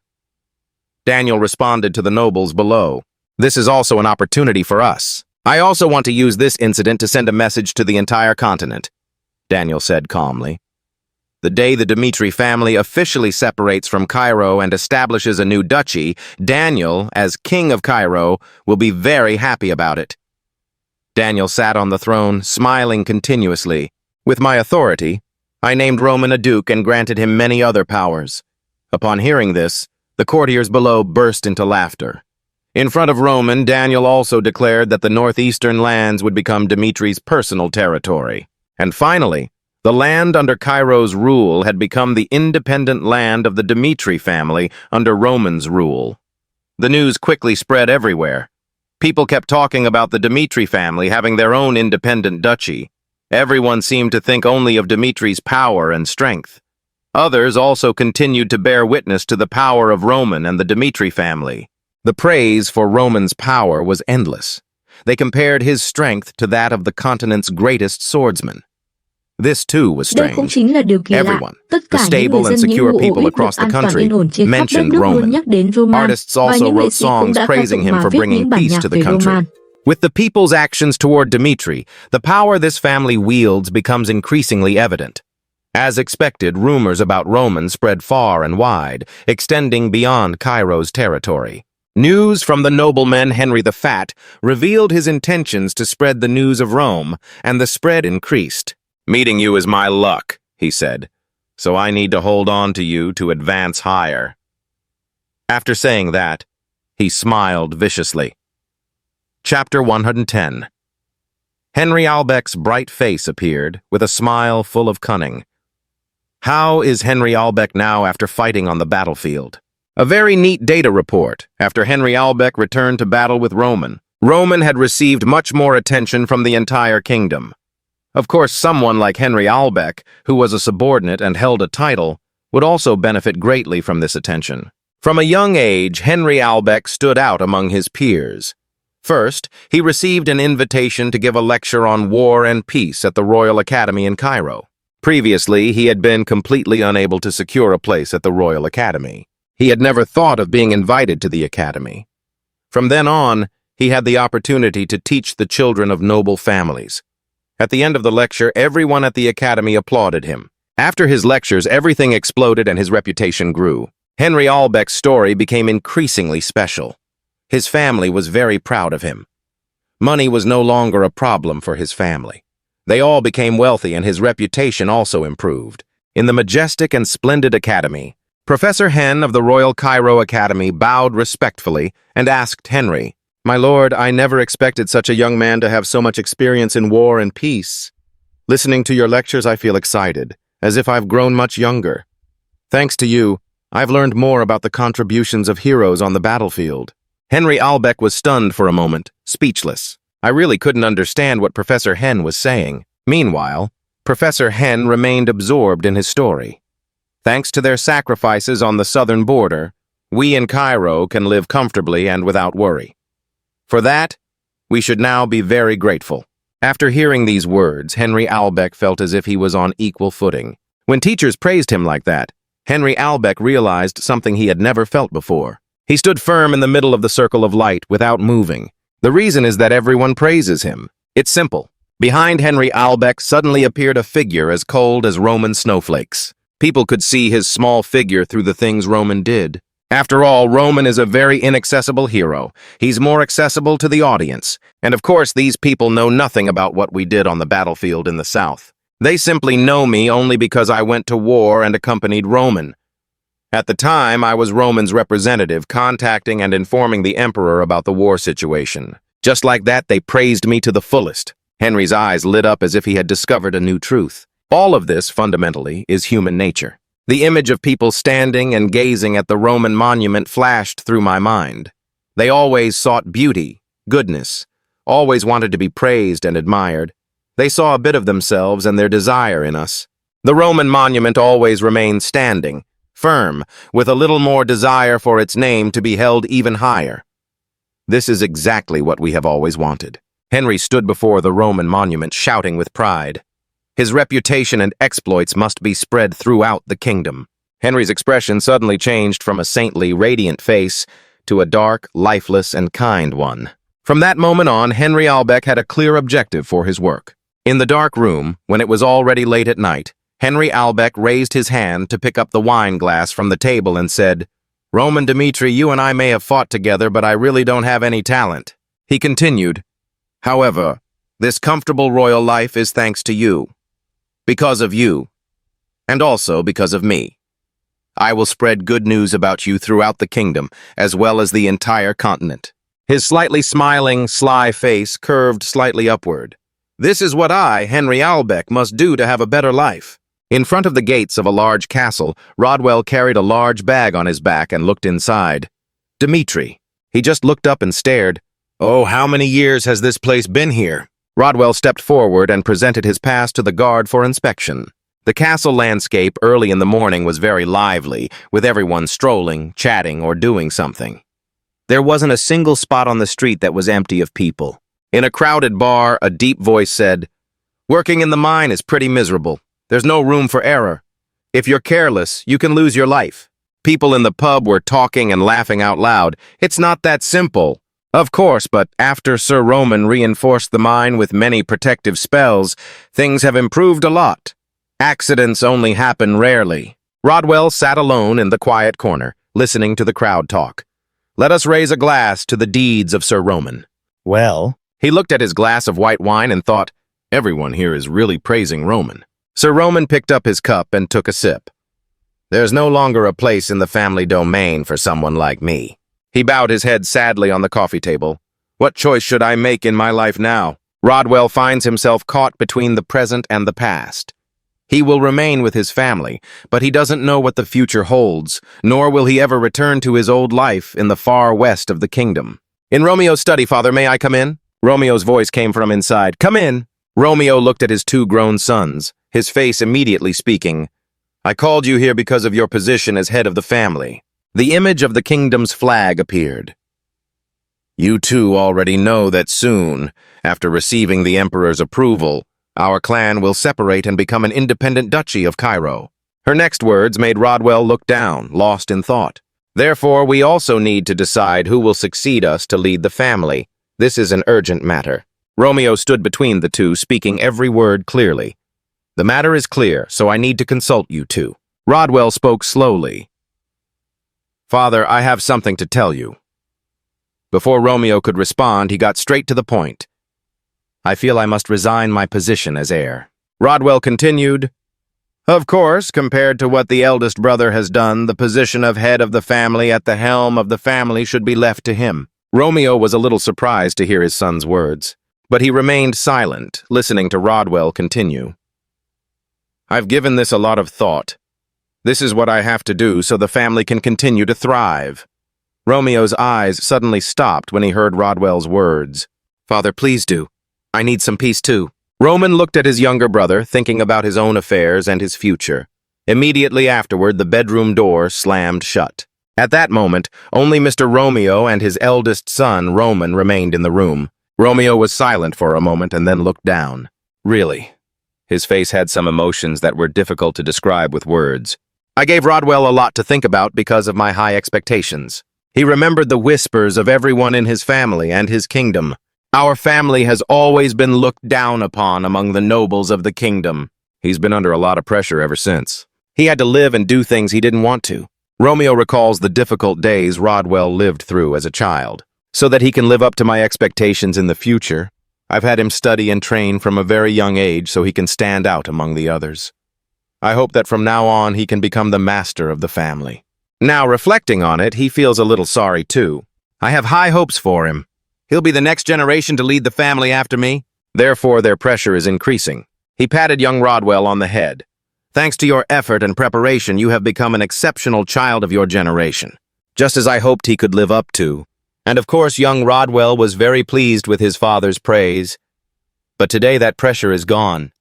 He's taken the initiative to say he'll step down as the family heir. He wants to live the life he wanted, without the pressures of the past. Romeo clasped his hands behind his back and felt guilt surge through his heart.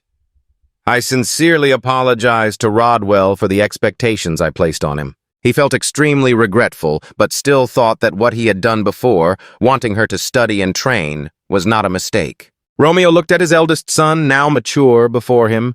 But now, for the future of the Dimitri family, it was only right that he be the successor to lead the family. Romeo paused for a moment and then continued. "There is one thing I wish for you." Romano replied, "Just say it, father." Romeo patted him lightly on the shoulder. "Pay more attention and care to your brother because he went through a difficult time before." Roman raised his head, accepting his father's instructions. This is the only request I make of you.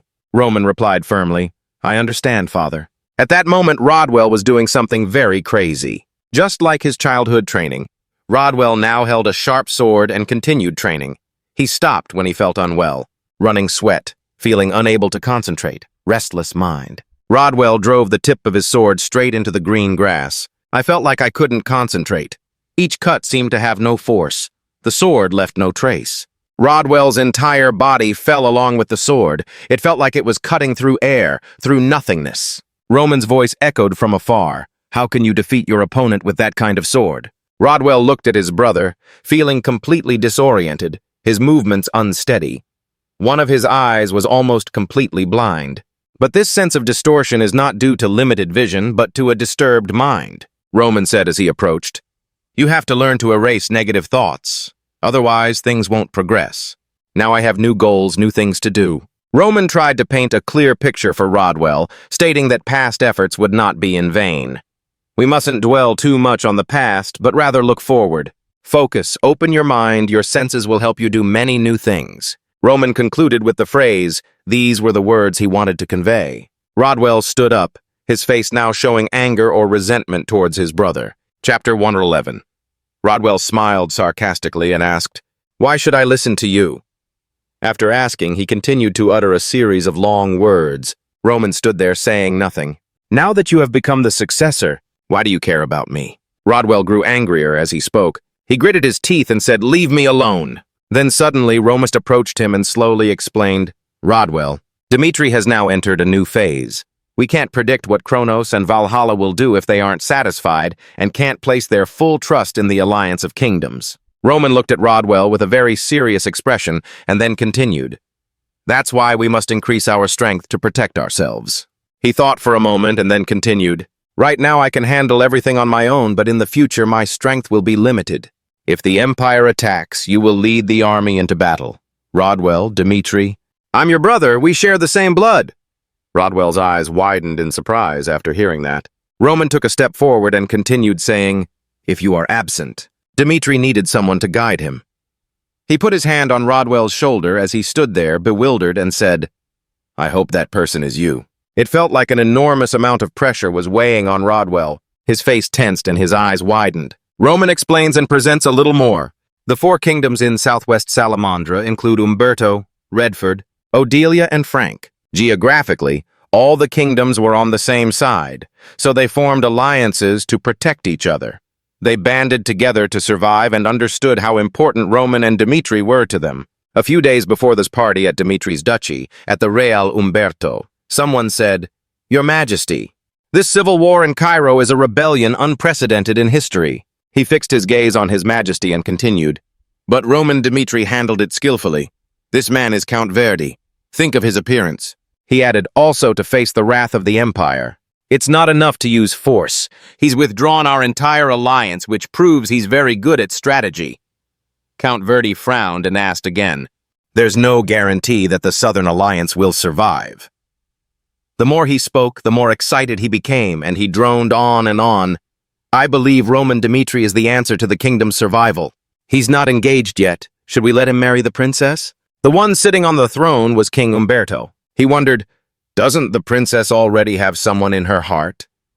Suddenly, an arm slammed on the table. Your Majesty, now is not the time to worry about someone's feelings. This is a once-in-a-lifetime opportunity. Seeing this, King Umberto couldn't help but nod. I know. Then take care of this. We must ensure that the princess's marriage to Roman Dmitri is a success. As time passed, Dmitri's dukedom was announced, and a festive atmosphere filled the air throughout Dmitri. At that moment, Roman's parents happily listened to someone say, Mr. Dmitri, I heard your son, Roman Dmitri, is almost 30. You should also consider getting him a wife. Like Count Verdi, he was about to go on and on. Actually, there is someone I'd like to introduce. Not to boast, Princess Umberto, the shining jewel of Umberto's kingdom. Thinking of Princess Umberto, he continued to flatter her. The princess graduated from a prestigious academy with excellent results, both beautiful and intelligent. The more Count Verdi spoke, the more confident he became. State the main objective. If the most wonderful girl, Umberto, marries the most talented boy, Dmitri, so what could be better? This marriage will definitely unite the 2 kingdoms more firmly. While they were discussing the marriage, someone suddenly appeared behind him and spoke. Doesn't the princess already have someone in her heart? As Count Ringo of the Redford Kingdom, he laughed and said, I've heard that the princess often goes to see a baron's son. Hearing this, Verdi became angry and shouted, What did you say? Who is spreading such nonsense? He simply replied, Oh my God. Everyone knows it. Why so much tension? With that, Ringo bowed respectfully and asked the two, Your Excellency, in the Kingdom of Redford we have many daughters from prestigious families. As he walked to the side, he shouted his name loudly. Count Ringo! Then another shout was heard. You guys need to be moderate. Another person, Duke Martin of the Odelia Kingdom, joined the conversation and said loudly, Given Umberto or Redford's current status, isn't it a bit too ambitious to marry someone from the Duchy of Dimitri? But whatever it is, I love it. And he concluded with a phrase, Only Odelia is worthy. Immediately, the entire room became a chaotic meeting. What did he say? He refused to apologize to us. Standing there, watching the scene, Romeo and his wife were shocked and sweating profusely. One of them covered his mouth with his hand. Then he too spoke to finish the story. Everyone, please stop! We don't agree to get married for political reasons. Mr. Dimitri and Mrs. Lihana linked arms and cheerfully reassured each other. Why are you making such a fuss? If my son wants to marry someone, I will welcome him with open arms. As soon as he finished speaking, the three looked at him in surprise. Then everyone had a sinister smile, looking like a not-so-nice demon. Just then, on the rooftop, someone was standing behind Felix, shouting his name loudly. Felix! Hearing this, he immediately turned his head in surprise. Baron Larson, are you representing the Frankish kingdom? Then, Baron Larson also came over and stood beside him and said, The Phoenix Tower suddenly disappeared. Her Majesty is very worried. Can you please return with Frank? Baron Larson's expression was solemn. From now on, we will support the Phoenix Tower at all costs. I promise you this in my name. But Felix simply replied, You know, Frank once broke his promise to Phoenix. Upon hearing this, Larson immediately said, This time it will be different. We will definitely take responsibility. There's only one chance, never a second. He turned around and replied with a cold smile, No, it's too late. With that, Felix placed his hand on his chest and explained very firmly, We have found someone who recognizes the value of the Phoenix, and so I have sworn my loyalty to him, Lord Dimitri. A voice echoed from the castle. Go back and report to the king. Frank and the Phoenix have finally settled their relationship. Roman was standing on the porch, looking down and thinking, Actually, the two empires didn't send anyone. He raised a glass of red wine in his hand, his eyes gazing in one direction, his mind constantly thinking. It was only natural, since Kronos had already reported the murder. The Valhalla Empire probably had no intention of letting Count Denevar's death go unnoticed. Both empires had ambitions to seize the 6 palaces. Later, a war would break out between the two empires and the Alliance of Kingdoms. However, the Alliance of Kingdoms was only temporary. I have to find some way to fight the empire on my own. While he was thinking, Hans suddenly approached him and informed him, Mr. Roman, there are guests waiting. Hearing this, he asked again, Is there an appointment? Hans looked very scared, nervous, and stammered, That's the Prince of the Kingdom, Hector. Immediately, a man came in and greeted respectfully. Long time no see, Sir Roman Dimitri. This person was Prince Edwin Hector of the Kingdom of Hector. Seeing this, he just stared at him without saying anything, while continuing to talk to himself. Congratulations on the founding of the Duchy of Dimitri. Then, Roman sat back down in his chair, crossed his legs, and listened to Edwin say, You have ended the civil war with Cairo, and even more wonderful, you have defeated the Kronos Empire. After a while, he also replied, You're flattering me. We don't have the kind of relationship here where we praise each other like that. If you have something to say it.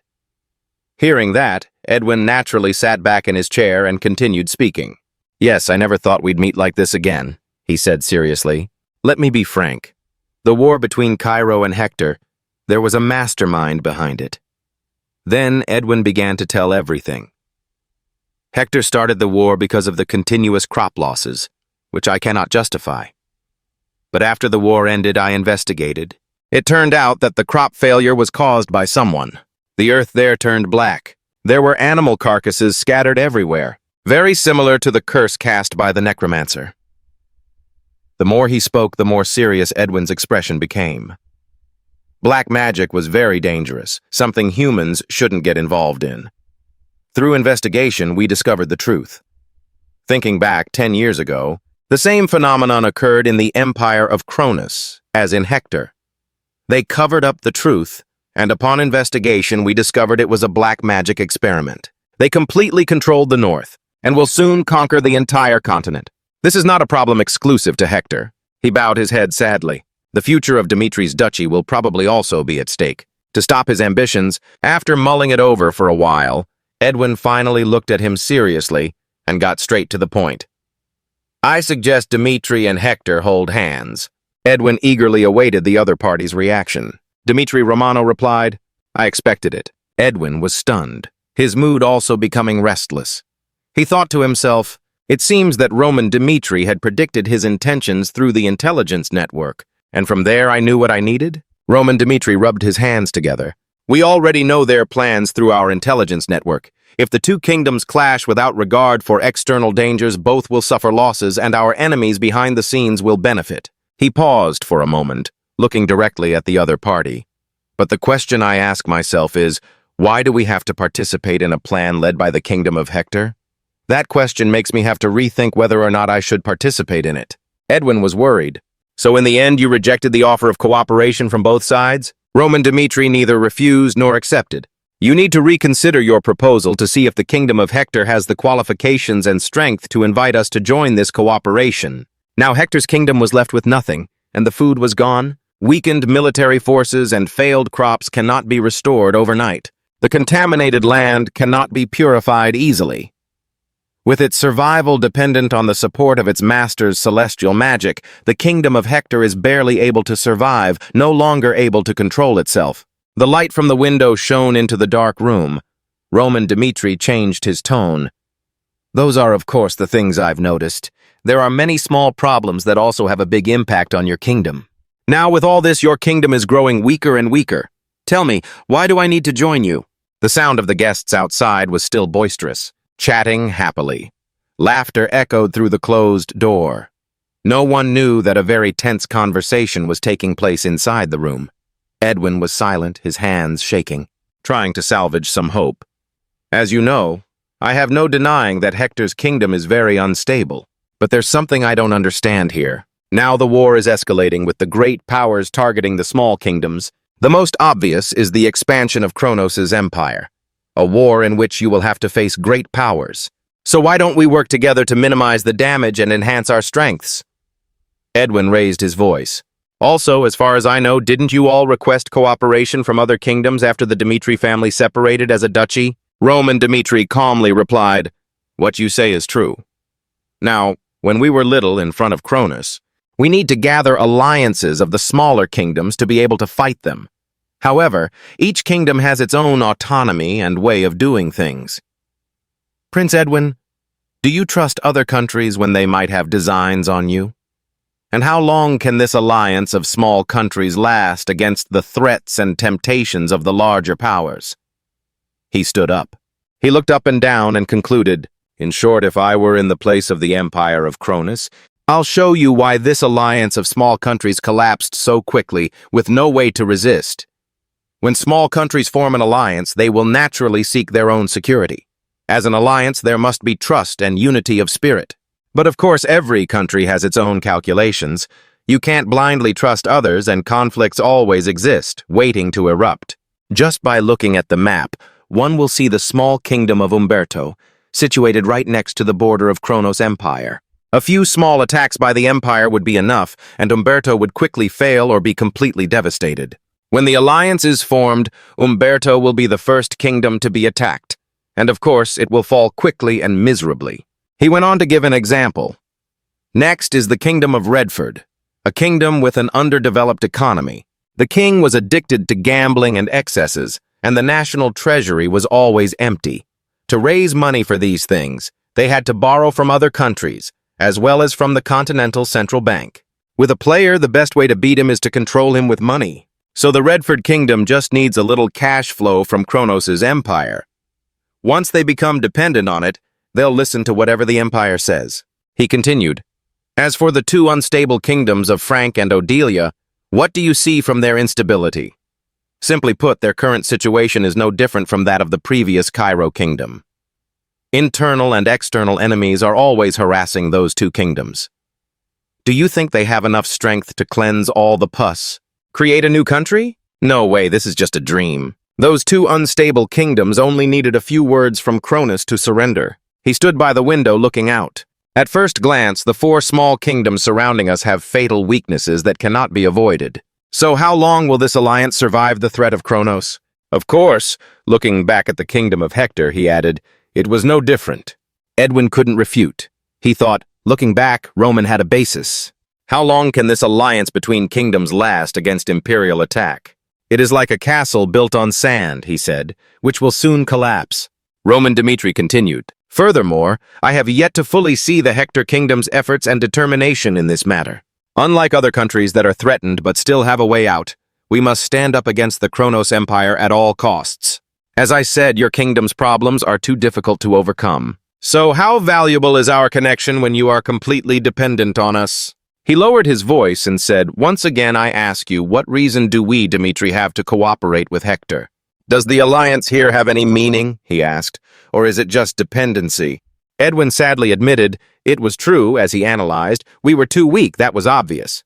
But if I don't have any concrete solutions, the Hector kingdom will soon fall. We're already at a dead end. We no longer have any say in this negotiation, he said, but we will not give up and let the Hector kingdom fall. Where is our reason and value in this alliance? Roman Dmitri noticed him and looked up. Edwin walked step by step. When we are exhausted but still a kingdom, in a war that requires sacrifice, we will be the vanguard in the alliance's war. This is the value we bring. I think our Hector kingdom will be somewhat useful in this alliance. He laughed with delight. You speak well, but talk is walk. Please always remember these words forever. Edwin turned and prepared to leave. Looking back at him, before confronting him, I realized that he was a talented person. He would create variables that would change a war of this scale. You are my role model, but what you can do, I am also trying to learn. In every dangerous situation, he always has the right decision to change the situation to his advantage. Looking at that, I learned many things I never knew. The kingdom of Hector will surely grow stronger and stronger, he said, to be worthy in your eyes. Roman Dmitri silently assessed. All the magical power seemed to explode from within that person. This was his determination, a determination I had never seen before. The kingdom of Hector is now weakened, he said, but under Edwin's leadership it is still valuable to us in the alliance against the Kronos Empire. A week ago, at this moment, Flora was playing chess with an old man with a long beard in their magnificent room. Suddenly, Flora spoke up, GD's recent bombing raids during the Cairo battles. Roman led his family and royal troops to defeat the nobles. Afterward, he headed to Benedict Castle, the last stronghold of the nobles. Flora continued her story as she put down her chess piece. He had completely destroyed them. The attack gained the upper hand quickly. In this battle of internal and external enemies, every decision had to be precise. Suddenly, Flora's face fell, her eyes filled with worry. If the battle inside the Cairo kingdom drags on a little longer, the Empire will have enough time to intervene in that war. Opposite her was the old man. He also picked up his chess piece, and while thinking about what move to make, he replied to her. But thanks to Roman's quick and accurate decisions, which were to attract the Phoenix Tower to increase the army for his family, the war turned in their favor. The old man then turned his gaze to Flora and asked her, what about his decision to strongly attack the fortified stronghold in the west? Flora, when asked this question, quickly answered, of course, that was the thing to do after defeating the nobles, to push back the imperial army stationed at the western border. It was necessary to regain Cairo's self-control. After hearing this answer, the old man also spoke up. It was indeed a quick and quite risky decision. Then he continued, because that fortress was commanded by a talented general of the empire, Gustavo. Therefore, the decision to attack was quite reckless. Only a talented and courageous person would dare to do it. After talking about RD, the old man looked up and told her, Flora, these are lessons from war, and war cannot be learned from books alone. Every decision will lead to the downfall of a kingdom, but this decision must be made at the right time, right place, and right circumstance. Flora's eyes became attentive as she listened to the old man's instructions. He continued to speak. Recklessness and daring in every action are indispensable. This battle has shown Roman's tactics and military talent. He is truly a man with a keen eye and foresight. After talking for a while, the old man had just finished his sentence and checkmated Flora without realizing it. Thus, he ended the game and the conversation. A moment later, while Flora was walking outside, someone suddenly called her, "Flora!" It turned out to be her father, Mr. Lawrence, approaching from behind. He said to her with a somewhat sullen expression, "I don't understand why you're so passionate about military tactics. But I also support your determination to learn." However, during the recent battle on the Western Front, Lawrence approached and expressed his concern. "For my daughter, I am really worried. Being a woman on this battlefield is too risky. If something happens, how can a father like me survive?" Finally, Lawrence asked Flora, "Can't you come back to Lawrence with me?" Even though it was a question, it contained Lawrence's wish to be by his daughter's side.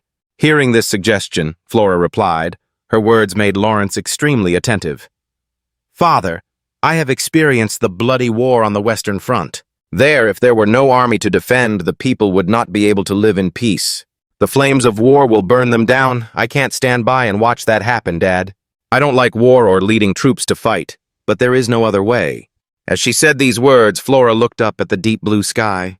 Flora then continued, "War has now broken out across the continent, so you need to be more courageous than before." "I don't want to be a useless young lady living in the family forever," she said. "I need to grow up quickly." Hearing these words coming from his beloved daughter's mouth, Lawrence was a little emotional and called out, "My child?" Immediately, Flora turned around. She smiled brightly and looked straight into her father's eyes and said, "Father, I have decided. I will join Roman Dimitri's army to join the battle." Chris asked in surprise, "What do you mean she will follow us?" Roman turned to the other side and replied, "Flora, she really did have some use on the battlefield, but that was just on the Western Front recently. As for whether she wants to join the Dimitri family army, that's hard to say." Pausing for a moment, Roman instructed, "You should pass the word to her in the next few days if she accepts." Roman glanced at Chris, then joined the training of those reserve soldiers. "If she follows that training program and proves her abilities meet the standards, then I will accept her into the Dimitri family army." Chris obediently replied, "Yes, I understand." Roman thought to himself, "To do that is not easy. She will probably give up." One early morning on the Dimitri family army training ground. "Are you ready?" asked Commander Dimitri. "Yes, sir," replied the young recruit. "Good," Commander Dimitri said. "Now show me what you've learned." The recruit took a deep breath and stepped forward, ready for the challenge. The sound of labored breathing echoed in the air. "Everyone in the mighty army of the Dimitri family is training hard." Heavy footsteps pounded the ground. The figure of the little girl, Flora, appeared before his eyes. She had been running continuously like that from early morning until now without stopping for a moment. It is true that the Dimitri family army is very strict and well-trained. Flora had run a long distance away from everyone. She dragged her heavy steps forward while thinking to herself, "But after running for a while, it's probably time to end this morning exercise." The group of runners, led by Chris, continued to run without stopping. Flora was out of breath at that moment, so she stopped and looked up. "Huh, is there still more?" Chris turned around and shouted to everyone, "Hurry up! The first person to reach the top of the hill will get a little rest. Run fast!" So the whole crowd rushed straight to the top of the hill like moths to a flame moving forward. In just a moment, everyone had run a distance and left Flora far behind. She tiredly leaned her hands on her thighs and breathed heavily. "Something is wrong," she thought. "I have no strength left." Chris stood still and declared, "Do you find training hard? But think about it. On the battlefield, there's no way to rest while fighting, understand? You must always be ready, so you must always practice," she said. "Strive for perfection and overcome all your own extreme challenges." Even though everyone was sweating profusely, they still tried to listen to Chris. Strength, power, and intelligence are what are needed in combat. You must always keep that in mind and strive for it. Chris continued talking, and Flora was almost there. Being able to observe the terrain quickly and react quickly was what every soldier needed. You had to practice constantly to get there, understood? Everyone already knows that through reading books and the experiences of those who came before, but being a woman like me doesn't necessarily mean I can do that. While everyone was standing in a row and listening to Chris's speech, Flora was still sitting on the ground. She woke up, went to the training ground to warm up for an hour, then climbed mountains and ran for an hour. That was the end of the morning's basic training. Chris shouted, "Rest is not in our army dictionary. Now it's time to practice swordsmanship." Everyone is very enthusiastic about their studies. Everyone was fighting with swords. The competition was fierce. Chris slowly walked around and observed for a while. As said before, when fighting on the battlefield, you always have to be ready. Now that your physical strength is weak, this is the time when I can clearly know your limits. He walked past the two people practicing swordsmanship without even sparing a glance. This war requires sweat on the training ground, so there will be no bloodshed on the battlefield. Do you understand? This is something you must not forget. Flora lay face down on the ground, her hands supporting her forehead. She felt this is truly hellish training. Flora looked at the people struggling to carry rocks larger than themselves on their shoulders. It is indeed tough to qualify for the Dmitri family army. In other legions, when they were trained this harshly, they would protest. But in the Dmitri family army, that was completely unheard of. Flora could clearly see the terrible effort of everyone on the training ground. Through their seriousness, she could also see their relentless efforts. That was the enthusiasm and loyalty of the Dmitri family army. She started to sit up. Okay, I don't need to think about it anymore. Hell training? I'm a girl, but I can do it. Flora's eyes flashed with determination. With these foreseen difficulties, she would not be able to give up because of them. A few days later, at the family training ground, Chris was quietly standing to the side watching Roman practice. "Report," Chris said. "Sir, even though she seems to have had a hard time keeping up with the training, judging by her determination, it seems like she won't give up." Roman turned his face slightly, looking at her. She had a pretty good eye for observing terrain and quickly adapting to tactics. But of course, in terms of physical strength and combat, she is a girl and is inferior in both areas. If she wants to complete the course, she needs to try harder. Chris began to tell about her first achievements. On the fourth training day of the course, the army led by Flora achieved several convincing victories. Chris handed over a rolled-up note to Roman.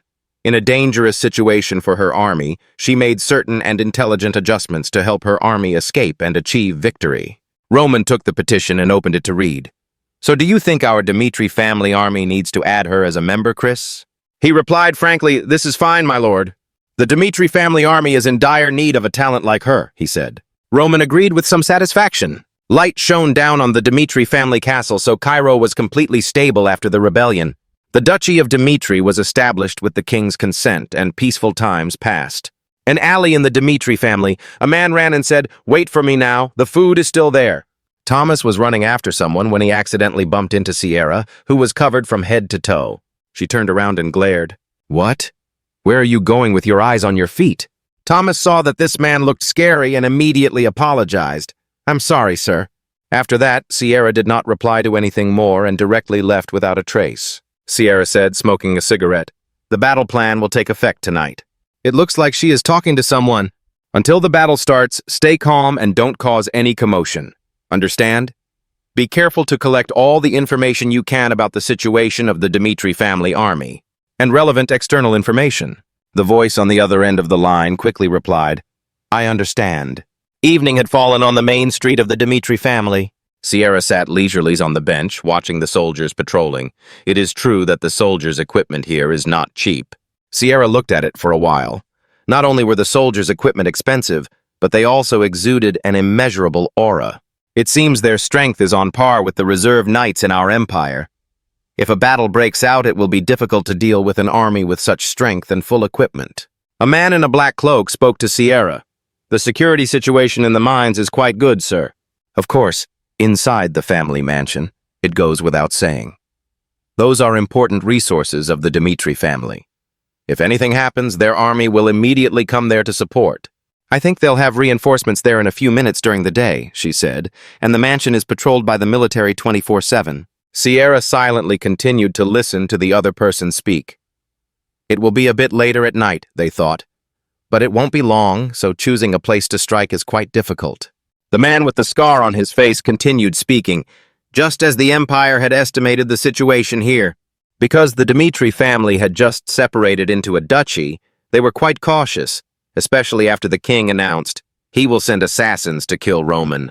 Sierra thought to herself, I can't believe this. She stopped and laughed out loud. That was true, since the king had declared so. Roman had also been much more vigilant. She was still interested in thinking, but it was only when it was difficult that I found it interesting. If I can get through all these defenses and successfully assassinate Roman, he thought, I will be famous throughout the continent. Sierra said to his men, all right, now that we understand the situation here, pass on the orders to the other assassins. The plan remains the same, but we should be a little more careful. In another scene, Sierra stands among the crowd and gives instructions. We have grasped the situation inside the Dmitri family mansion. We will enter within 15 minutes as planned. The assassins nodded their heads in agreement as they listened to her. I will take the lead to scout out the situation first. Sierra smiled sinisterly. Roman, you are a warrior on the battlefield, but hiding in the dark to hunt for prey. I am the strongest. Immediately after that, she used stealth magic, the invisibility cloak. Sierra glided through the night. She saw the soldiers standing outside. Sierra had her knife in hand, ready to charge. The two soldiers in front of her need to be eliminated. She rushed towards a soldier, but because the soldier's equipment was so elaborate, Sierra's sword couldn't shatter it. The two soldiers easily dodged Sierra's attack. A soldier picked up a radio and reported, there are assassins on the wall. At this time, two soldiers are trying to fight the assassin Sierra. As soon as the words, the enemy has appeared, alert all troops to prepare for battle were uttered, Sierra's face immediately turned pale. A strong, steely voice rang out from behind the assassins. Start looking around, it commanded. Assassins ahead, stop right there. Sierra turned around in panic and shouted, We've been discovered! We need to get out of here quickly! Thomas's steps were slowly approaching Sierra. It was rare to receive assassins from the Empire. Hello, leader of the Sierra assassins. Thomas's bright smiling face appeared before her eyes. Sierra asked in surprise, Who are you? Thomas forcefully reached out and peeled off the mask from his ugly face. I am the one who will make you submit today, the master of the Moongate Intelligence Association. After the mask was removed, Thomas's face turned into a youthful face. Lucas. Sierra's eyes widened in surprise after hearing that, and sweat started to fall. Moongate? Cairo's intelligence trading organization? She stuttered each word. How could you? Lucas smiled and replied lightly, Of course you can. Before you attacked here, we already had information about this attack more than a week ago. Lucas began to recount the events. The restaurant owner you met outside of town? Not only that, Lucas continued, the people selling snacks in the square, all of those people are members of our association. Of course, our team members are not just like that. He did not hesitate to make it clear to Sierra, blacksmiths, miners, beggars. The red eyes flashed terrifyingly in his words. Everyone you meet on the road could be a member of our Moongate organization. Sierra was silent and thought silently. This is not good. They discovered us first like this. This attack has lost its surprise. She didn't have much time to think, so she immediately raised her hand and ordered her men, Open a path to escape from here. The Moongate people and Sierra's men began to charge. Sierra firmly asserted, We must defeat these guys to escape from here. But before Sierra could even get there, the Moongate men had already killed her men. The sound of blood flowing echoed in the air. Sierra stopped, holding the person back. She was still holding the small knife in her hand, intending to move forward. Her eyes turned crazy and fearful. They are too strong. Lucas' foot stepped on the blood on the ground. I will give you 10 seconds. A pale blue aura emanated from Lucas's body. The strong man overwhelmed Sierra. His eyes widened in threat. Quickly reveal your assassin teammates here, he said. Otherwise, there will be no chance of survival. Sierra looked at the strong Lucas before her eyes and thought to herself, This Lucas is so strong that I can't touch him. Sierra stood firm, showing no fear in front of Lucas. Even though that person was strong, did he think we would surrender so easily? We, the Imperial Assassin Organization, always have contingency plans in place. When one person falls, another will rise. We will definitely complete this assassination mission. As Sierra was still loudly saying, Our extremely powerful assassin is close to Roman, Lucas's hand slammed into her eyes.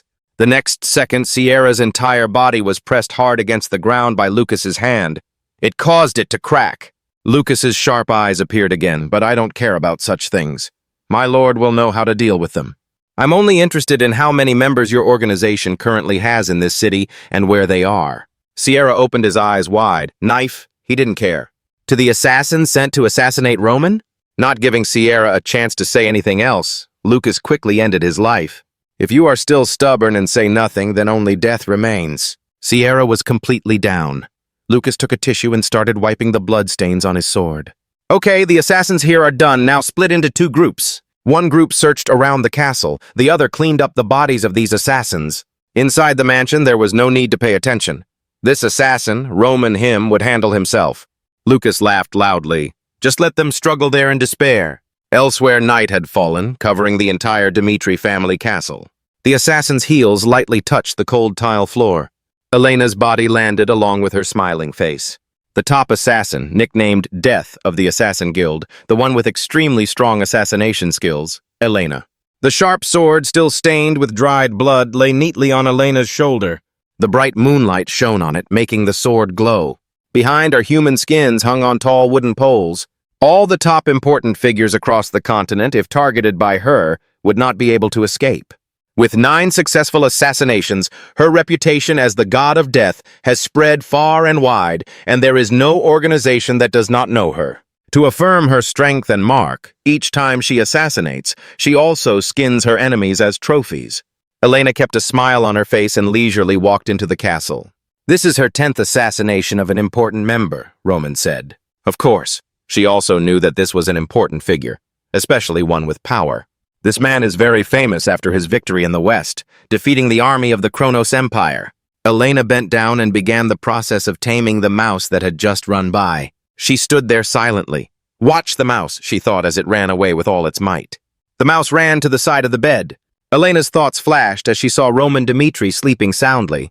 Looking and feeling through the senses, it seems like he is already fast asleep. Elena's bright eyes flashed. All right, then the goal this time is simple. He will die peacefully without knowing anything about what happened to him. This may be the last time you get to lie on that soft bed. A beautiful dream that will make you never wake up. The door to Roman's room began to open. Elena happily walked to the side of the bed, a shining necklace in her hand. Then she stepped back. Instantly, Elena's originally cheerful and friendly face disappeared in a flash, replaced by a cunning gaze and smile. She raised her sword, thinking to herself, this mission is easier than I thought. But Elena could not have expected that. Before she could do anything, Roman Dmitri opened his eyes. Asked in a calm tone, it seems you no longer control that mouse. Although Elena was a bit surprised, she quickly regained her usual brutal demeanor. She gritted her teeth and swung her sword. You're awake, but it is too late. Roman, this is the last time you'll see anyone in front of you. The sharp sword that had just swung was lightly parried by Roman. Even though Roman's impact was light, Elena said, we cannot stand firm, and her sword followed her words. She gritted her teeth and wondered, how could he have blown away my sword with just one wave of his hand? When Elena turned back, she saw Roman Dmitri's entire body emitting a terrifyingly strong purple aura. In front of that beam of light, Elena couldn't help but be afraid, right? The bright laser beams came and cut Elena's body into pieces while she was still bewildered. I don't understand what's happening, she thought. Elena's entire body flew straight into the distance. Her miserable scream echoed throughout the room. Elena was still scared of the situation just now. She was panting and reaching out to grab her neck to examine it. Her eyes became extremely absent-minded. It was all just an illusion. At this moment, Roman Dmitri walked in front of her. You can only come this far. He held out his hand and began to cast his spell.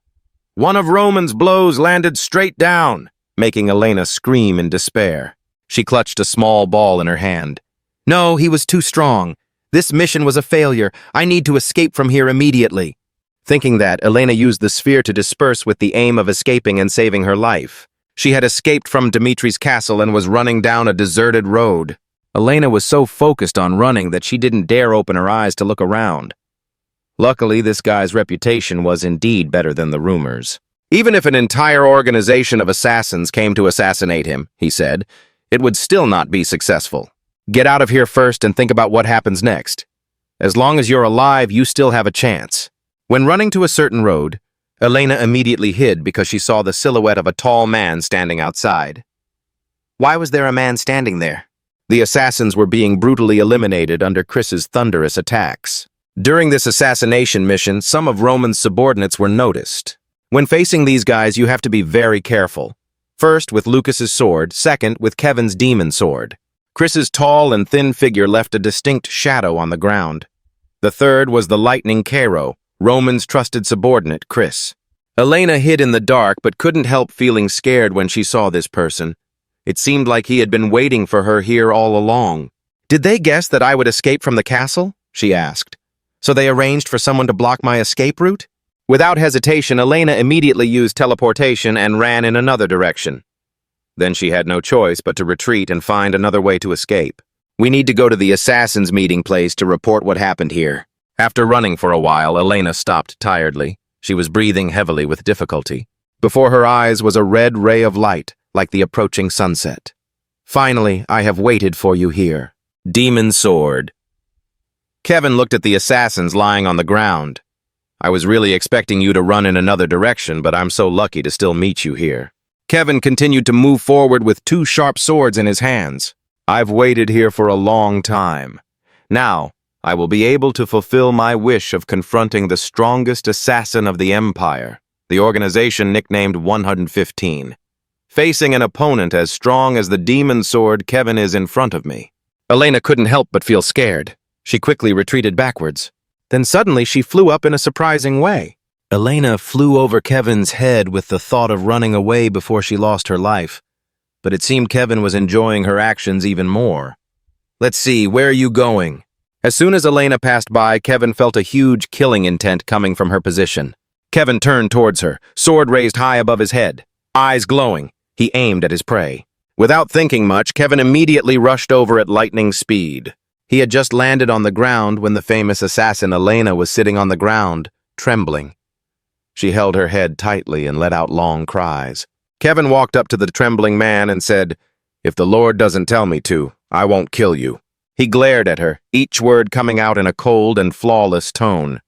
"You will definitely die painfully under this sword of mine." Kevin's wide eyes seemed to hypnotize Elena into his thoughts. "Lucky for that person," she thought. Elena raised her head now, but her face was filled with extreme fear. Her mouth was gaping open. Eyes wide open staring at Kevin, sweat continuously poured out like a shower. Under the silent moonlight illuminating the night, strange noises coming from below echoed everywhere. Elena was in extreme pain and despair, having received an impossible task. In a small forest, far away from town, there stood a towering prison. In a brightly lit room, knives, forks, and iron tools were lying haphazardly on the ground, with blood stains all over them. Elena gasped for breath, blood slowly flowing from the corner of her mouth. "I will confess everything." She was locked to a wooden chair, being brutally tortured by Lucas. Her painful pleas kept coming.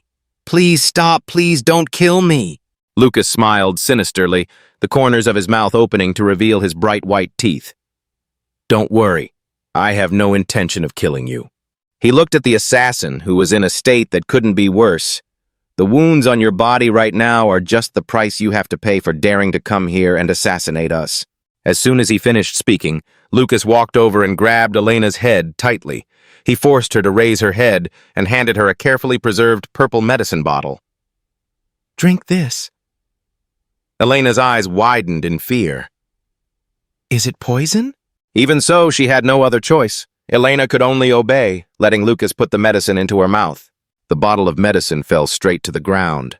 A low, calm voice rose in the air. "My lord, a few days ago, I sent someone to the Kronos Empire to investigate the situation, then personally came to your headquarters." While Elena was still coughing, Lucas continued, "On that day, I found the headquarters of your assassin guild in the Empire. Now I can let you go right away." Pausing for a moment, Lucas returned to his original vicious appearance and warned her. "But I said before that if you don't quickly go back and report to your guildmaster will definitely die." The scene changes to the Assassin Guild headquarters in a magnificent castle. A hoarse voice is heard. "A week has passed since the assassination attempt began. Has the mission failed?" The leader of the assassins, Braha, was sitting and talking to someone. "Give us another chance," he asked. He continued to talk to the person on the other side. "Although I failed once, that's not all. Please be patient. We will succeed. A hoarse voice came from the small, sparkling ball. I understand. The mysterious man continued speaking, but the failure just now was not that simple. The price to pay will be quite high. After hearing his master's words, Braha also fell silent and fell into deep thought. The assassins I sent out still have not responded. It seems like they have all failed and been killed. Braha again imagined the scene of Roman's assassination. If that's the case, then all of the guild's assassination missions across the continent will need to be postponed. To gather the top assassins to complete the assassination mission of Roman Dmitri. The image of coins stained with fresh blood appeared. Even if we have to suffer defeats in terms of troops and money, we must definitely complete this mission to gain the support of the Kronos Empire. The light of the orb had gone out. Braha slowly stood up and said to himself, It seems I will have to directly participate in this mission.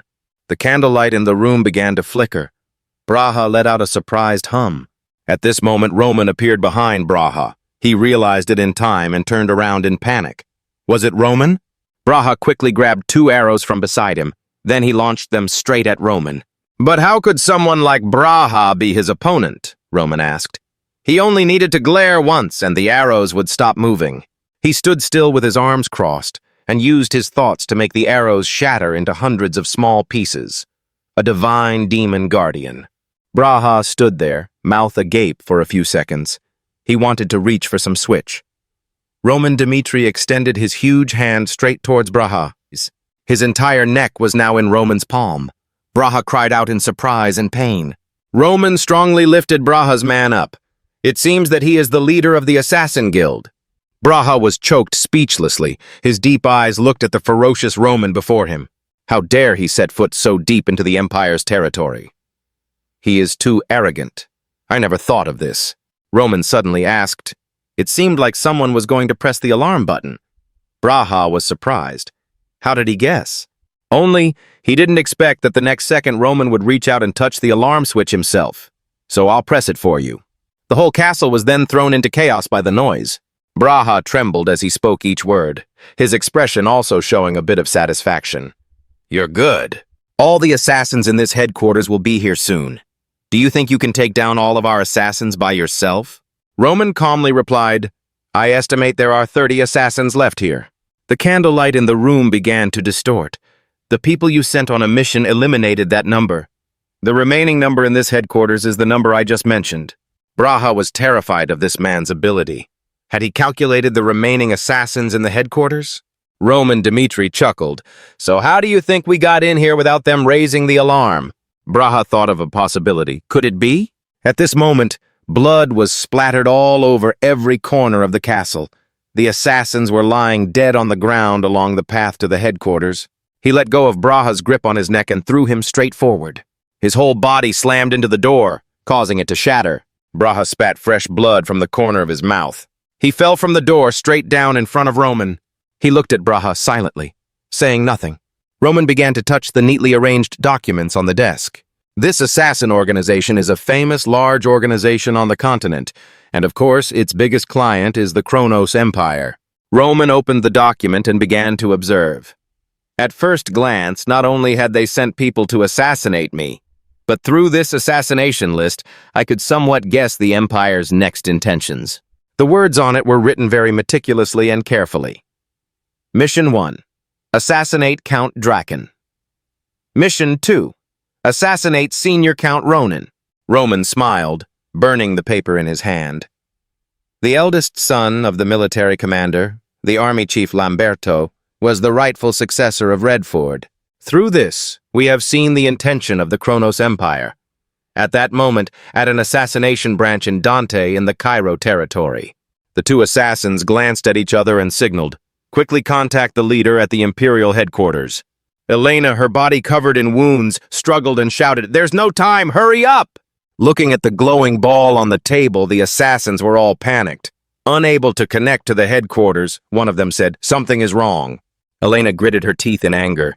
She needed to calm down in this situation. If I can't contact them, it will be fine.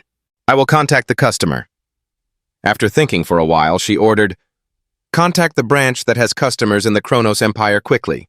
The customer on the other end of the line exclaimed, It seems like the mission in Cairo has failed. Elena stuttered as she recounted. Roman has guessed our intentions. He has set a trap and taken down all the assassins sent there. She couldn't help but feel the anger welling up inside her, and it didn't stop there. That bastard continued on to the headquarters in Kronos to destroy our leader. The other customer replied briefly, "Is that all you have to say?" Elena was stunned by his question. Elena's face suddenly became fearful. "So you guys use us as bait?" The customer on the other end of the line gently replied, "Don't be so serious." The guest began to analyze for Elena. "You have done as per the conditions. Although you have not killed Roman, rest assured. We will compensate you for your losses. You should also think again." The guest used Roman as a typical example. Roman's assassination was announced by the emperor, so the entire continent knew about it. The more she listened to the other guest, the more Elena's face became ashen. If the assassination fails, where will the empire's reputation be? We therefore have many options. You are just one of them. The guest on screen cleared his throat slightly. "Of course, thanks to you guys, we were able to achieve some of our goals. Is to make him leave the family to go to the empire." Elena, her face swollen and angry to the point of blood spurting, cursed, "Bastard!" Then drops of blood began to pour out from Elena's throat like rain. I immediately remembered the poison that Lucas forced me to drink. Is this the poison taking effect? Elena thought to herself, it seems like it's taking effect quite slowly. This, they had planned for. It has not yet taken effect, so we can go tell the Empire that Roman has come to Kronos. She looked at the smug customer with pity. Roman was truly a monster. Maybe your empire will pay for angering him, she said, but in hindsight, Elena looked intently at the other guest's smug face for a while. His smug face. There is much more I could reveal, but I will not let him know. The train of thought ended just as Elena fell to the ground. The other guest saw this and wondered, is this the end? Elena lay sprawled on the ground, her body dried up, the last assassin known throughout the continent. He ended his life on the 10th assassination mission in failure. The whole castle was burning fiercely. From within the fire, one could clearly see a human face. Roman stood silently from the outside, looking into the huge fire. A moment later, he couldn't care less about the castle and turned around to leave. The moonlight shone down on the layers of hills. Roman stood in the middle of a quiet clearing in the forest and said, "Come out, and don't hide anymore." At this time, rustling sounds continuously came from the lush leaves. From within the foliage, the silhouettes of mysterious men began to appear. They were slowly, step by step, approaching Roman. He looked at those monsters and couldn't help but let out a sound of contempt. Those monsters lurking in the dark, growing up by swallowing the pain and sucking the life force of people. Are you just the lackeys of the Empire? Is that all you guys have come here for? Roman looked them up and down. It seemed like the assassins were just bait. The Empire wanted to take us down, so they used all their strongest cards. This time I need to be more careful. I can't be careless. The monster raised its crimson eyes and growled, "You bastard, you're quite quick. I didn't expect you to have discovered that we were chasing you." Roman laughed loudly. Even when the monsters rushed at him, he didn't show any fear. I knew that from the moment he left the assassin's headquarters. He had a knife on his back. The monsters rushed at him just as he used his masterful skills. But even though he cut them apart, they would heal themselves. Seeing that, Roman thought to himself, no good. His sword is useless against them. A purple light appeared in Roman's eyes. He needed to add more magic power to his sword. Before Roman could even react, a monster rushed forward with a dark sword technique. But luckily, Roman managed to take a step back in time. It was truly unpredictable. Even though he was ready, Roman was still a little scared. They are too fast and strong. Was this the power of the Empire? It seems like this is dark magic. A stream of crimson energy stirred in the sky. Roman observed it as he began to analyze it. He had encountered similar opponents in the martial arts world. They are puppets of the demon church, he said, unexpectedly meeting them again in this world. Creatures that absorb human life force to develop their own power. This is a type of forbidden black magic. Roman's sharp sword collided with the monster's sword, creating a deafening sound. Did the Kronos Empire use some kind of sacrifice to summon them from hell? Roman suddenly froze in place. These demons. Roman's face instantly distorted, becoming filled with anger. Today, meeting me here is your doom. How can we, the celestial demons, lose to small fry devils like you? The next second, a fist flew straight towards the monsters, hitting them directly in the face. The monsters' entire bodies changed visibly as a small part of them began to disappear. But then, somehow, they quickly restored their original form. Roman raised his foot, as if he had planned it all out. Without hesitation, he stomped straight on the pile of corpses. However, the monsters still revived as if nothing had happened. Oh, they still revive after being destroyed. How can this be prevented? Roman fell into deep thought again. This dark magic uses magical power to survive. Normally, holy power is needed to purify them in order to defeat them. Roman's eyes suddenly lit up. It seems like I've found a way to limit the recovery of these monsters. But even if they were monsters, they still had weaknesses. First, when their bodies were attacked, they would fragment and emit light smoke. After fragmenting, they would slowly converge, at which point they would pause for a moment, only taking a defensive stance and not attacking. Next, I can continue to attack at the moment they are recovering. A red diamond-shaped object will be erected from the fragments. As they fragment, a light smoke will be emitted, accompanied by small red energy streams that circle around their bodies. Finally, after the smoke streams are released, they will slowly merge, with the thin smoke surrounding their bodies as the center. I will attack at that moment, severing the connection between the thin smoke and the red energy. That way, they will not be able to recover as before. I thought the monsters were taking the opportunity to charge forward and attack at the same time. But now, Roman no longer held back from them. All right, I've learned your movements, so you can't do anything to me. A melee broke out and the blood demons attacked violently. This time, Roman defeated those demonic monsters with just a few light movements. Roman stood in the middle of a purple halo, smiled and said, "As the leader of the demonic cult, how could I lose to you?" All right. The martial arts of the demon god sect are meant to use the caster's brutal strength to maximize the internal strength of the demonic arts within the body. Now that there is only one monster left, it seems like things are not going well. Those evil demons have completely failed against this bastard. This assassination attempt was unsuccessful. Not daring to think too much, the monster turned around and ran away at a dizzying speed. I need to retreat quickly. The monster flew away quickly while thinking back to Roman's abilities. Roman, this guy is truly more dangerous than I knew. He recalled his previous battles. His past battles had not shown his full strength, so his strategy to deal with him was not completely accurate. The monster accelerated and charged faster. This time the defeat was too humiliating, he thought, but it's okay if I fail. I'll do it again next time. Suddenly, he felt something was wrong. The monster looked down and let out a painful cry. "When did my legs leave my body?" Roman had a very serious expression, but also a bit surprised. Roman stood before a man who looked like an Egyptian mummy. His legs had been cut off, and he was fearfully dragging himself backward. Seeing this, he thought to himself, "So all the evil people, my subordinates, have been defeated by him?" Roman then held out the communication jade towards him and ordered, "Now you alone, contact the Empire and report everything as I wish." He looked extremely panicked and scared. His red and black eyes widened. Then, from the green jade, a voice came out. "Have you finished with that Roman?" He replied tremblingly, "His subordinate has completely failed." Hearing this, his voice became extremely angry. "You mean you failed to defeat him?" He was pointed at by the sharp tip of his sword, so he could only say, "Yes, Lord Charlton, what you judged about him was completely wrong." As he spoke, he was sweating profusely. "I had summoned demons from hell, immortal demons, but they all failed and were destroyed by him. I personally used spells on him, but I still couldn't successfully defeat him." Kneeling before the jade, the mummy continued, "Roman was a demon. His power was unattainable." Count Charlton also understood and said, "I see, it seems, Roman, you are there and controlling my subordinate, right?" Hearing that, he smiled with satisfaction again, and the Count knew he was there, so he turned to him and said, "You're really good. Not only did you come to the Empire to attack the headquarters of the Assassination Guild, but you also dealt with those demons summoned from hell." Scene changes to Earl Charlton. He was frowning uncomfortably. "Our plan to assassinate you may have failed for now."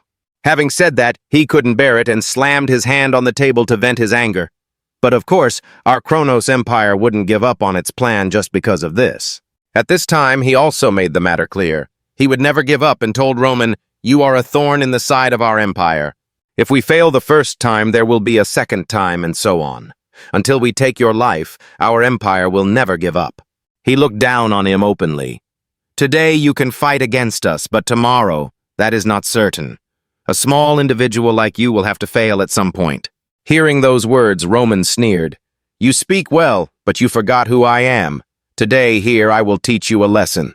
Immediately after, he grabbed the mummy's neck, Earl Charlton's subordinate, without hesitation. He got stronger and stronger until the guy's neck spurted blood. His whole body trembled as if sensing something was wrong. Count Charlton on this side looked very panicked, sweating profusely. Earl Charlton's face turned pale when he heard Roman's voice. "In the near future, I will personally send a gift to your mansion."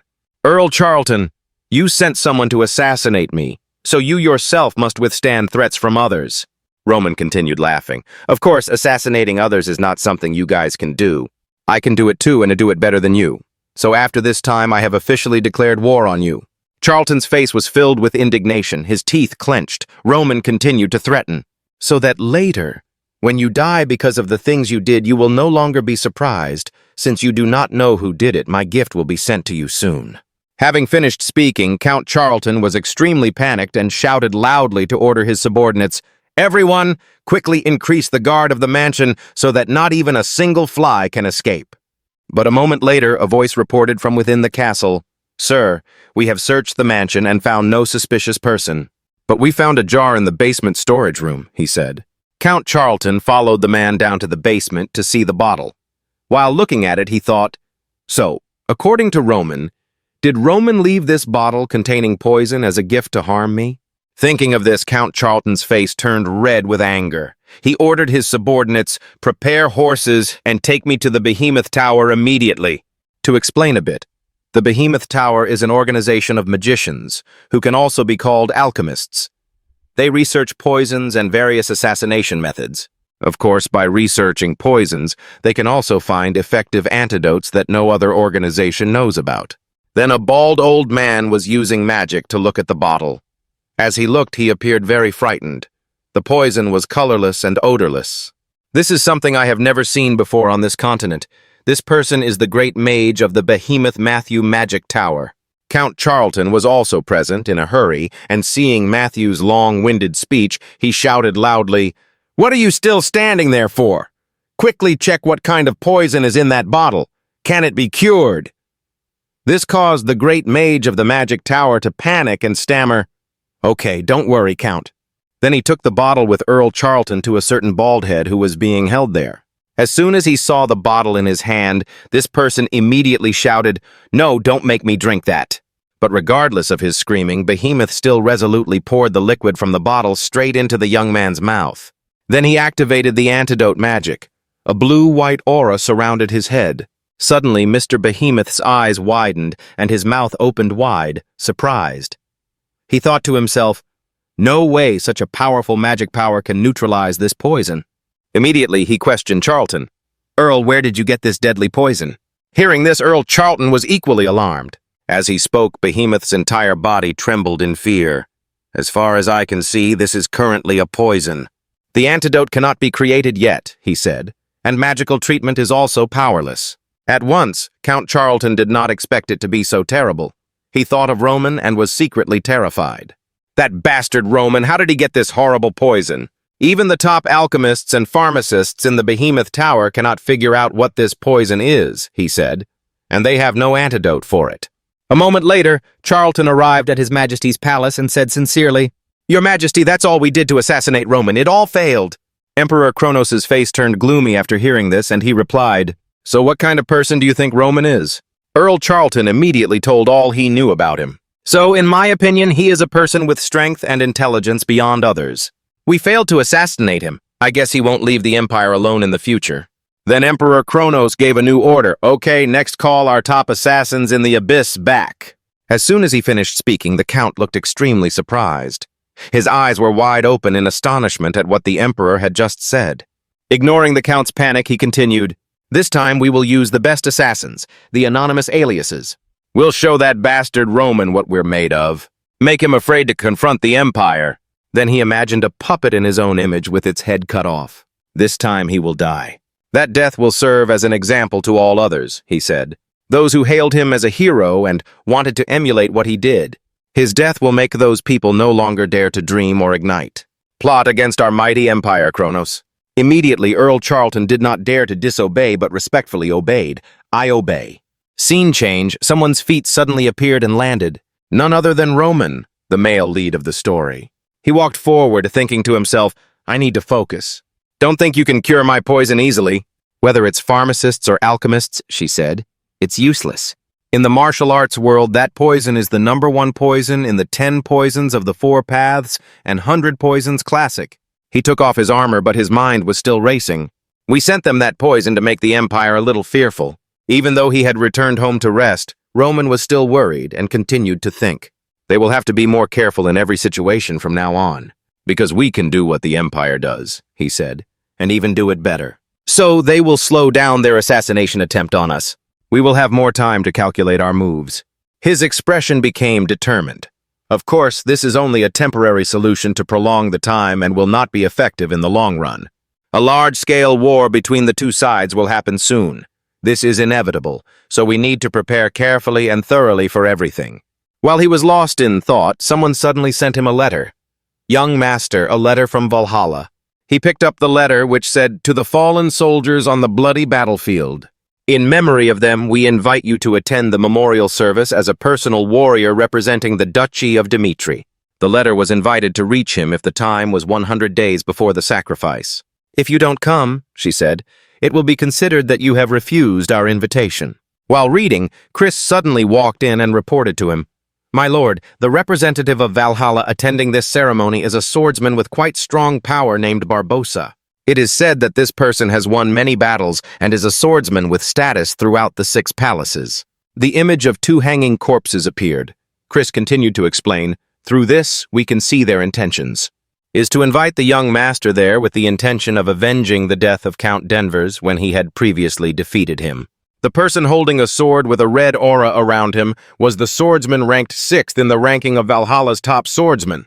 Also known as the Mad Swordsman, he is ranked 11th in the continent's top swordsman rankings. After listening, Roman laughed happily and thought to himself, So through this, we can see 2 opposite options when it comes to the actions of Valhalla and Kronos. Thinking about Kronos' people, he pondered again. In the Kronos Empire, they sent assassins to kill me day and night, taking advantage of my weak moments to act. On the other hand, Valhalla bluntly declared, they will use the strength of their top swordsmen to declare war on us head-on. Then Chris knew about it and advised him, This is too dangerous, sir. You don't need to get involved. The newly established Duchy of Dimitri has much to do now, he said, so your life should be given top priority. He put the letter on the table and said, I completely understand what you mean. I can refuse this invitation. But then he presented the reasons which led to unwanted consequences. If we refuse this invitation, he said, it can be said that Valhalla is an important and honorable kingdom for swordsmen. It will be used to say that we are cowards, and our reputation and prestige on the continent will be severely damaged. Then Roman looked at Chris seriously. One more thing. He told Chris and everyone else, Since you have chosen to follow me, I also need to show you my worth. Belief in a powerful and intelligent ruler who can cope with anything. Hearing that, Chris looked surprised and stared at Roman. The image just now immediately shattered, he continued. If, just with this incident of Valhalla, when knowing that danger was near, I proactively retreated in fear and did not dare to confront it, then how can I rule you in the future? Your words and beliefs will gradually collapse. Then he clenched his fists firmly and affirmed, I have decided, after 100 days I will go there at the invitation of Valhalla. His face was also extremely serious. This is the responsibility as well as the trust that I will let you see in a lord that you trust at the same time. The castle here was burned down, and corpses were scattered everywhere. A rumor spread among the assassins that the Ecorse family was completely destroyed when they received the mission to assassinate Roman Dimitri. Thanks to that, the number of assassination missions in the northeast region has decreased significantly. Especially, no one dares to take on any missions related to Dimitri. Roman's figure appeared, a sinister smile on his face, a warning that spoke louder than 1,000 words. That lesson had engraved the utmost fear into everyone's mind. At this moment, Kevin sat quietly on the sofa, lost in thought. This time, he had infiltrated the assassin's lair alone within the Empire's territory, a very reckless and dangerous decision. His face looked very worried for Roman, only blaming himself for not being able to protect him. He wondered when he would be able to protect him from danger. Kevin continues to think, a lot of people say we're growing at a much faster rate than before. But that's still not enough to keep up with him. To face the predators that dominate the continent, he said, we need to be stronger. Suddenly, someone's voice caught his attention. This time, I developed a magic circle that can increase the concentration of mana in a certain area. A blonde person is smiling and talking happily with someone. It's not perfect yet, but within half a year, I can reduce the errors and perfect it. This magic circle not only increases the power of magic. It was Felix. He was smiling happily and continuing to talk, which in theory, it can also be used for training purposes, said the awakened aura swordsman. Kevin also followed, hiding behind the wall. He listened to the conversation between Chris and Felix. Then suddenly, Felix looked extremely startled and surprised. Stuttering, really? Reckless. In front of him were Kevin and the others. He said sternly, "How many times have I told you? This is an unproven technique for safety." Kevin looked down seriously and replied, "Felix, do you know why we came here?" Kevin looked down and replied seriously, "Mr. Felix, do you know why we came here? It's important for us to be able to support the Roman master, even a little bit, in the future." After hearing that, Felix was equally surprised and looked at him with wide eyes. Thinking of Emperor Kronos, he continued to present. Because the enemy we face is an empire that has been ruling powerfully for hundreds of years. After listening, Felix understood, but he still carefully reminded, "But remember this, the most important thing is safety." Everyone listened seriously to Felix's instructions. If we become cripples before we can do something for our Roman master, then I have no face to see the Lord anymore? Then Kevin and everyone else happily smiled. Half a month later, on a beautiful sunset afternoon, the passage suddenly collapsed, shaking violently. Everyone was extremely panicked and shouted, "The road collapsed, be careful." Then the windshield appeared, a round green gas source emitted. Seeing that, everyone breathed a sigh of relief. They were saved. Luckily, there was a treasure. But suddenly, the blonde guy called out as if he saw something unexpected. "Hey, Morokin, look at this." Turning his head back, Morokin looked at something in horror and stammered, "This is..." In front of the two people was a large open space from within which a blue light emanated. Inside the outer ruins, there was a large tunnel. He wondered, who would build such a passage underground? Below, there are also some green letters printed on all the doors. Then both of them looked inside. Morokin spoke, "Everyone step back, mage, call Felix here." A moment later, Felix and Roman also arrived. Felix was touching the door to examine it. "This entire steel door is covered in magic," he continued. "If we try to break the door, it will explode. Let us try to use the dispel magic." His eyes flashed with a green light. Saying something, Felix was very absorbed in dispelling the magic. Roman stood behind and watched. Then the door opened immediately. It seemed like no one had been here for a long time, so after opening the door, a cloud of dust rose everywhere. A bright blue light suddenly appeared. Roman still stood straight, his face expressionless, arms crossed, looking forward. A series of arrows were shot from inside towards the two people. But luckily, Roman quickly activated his shield, making it impenetrable. The arrows that missed the target all fell to the ground.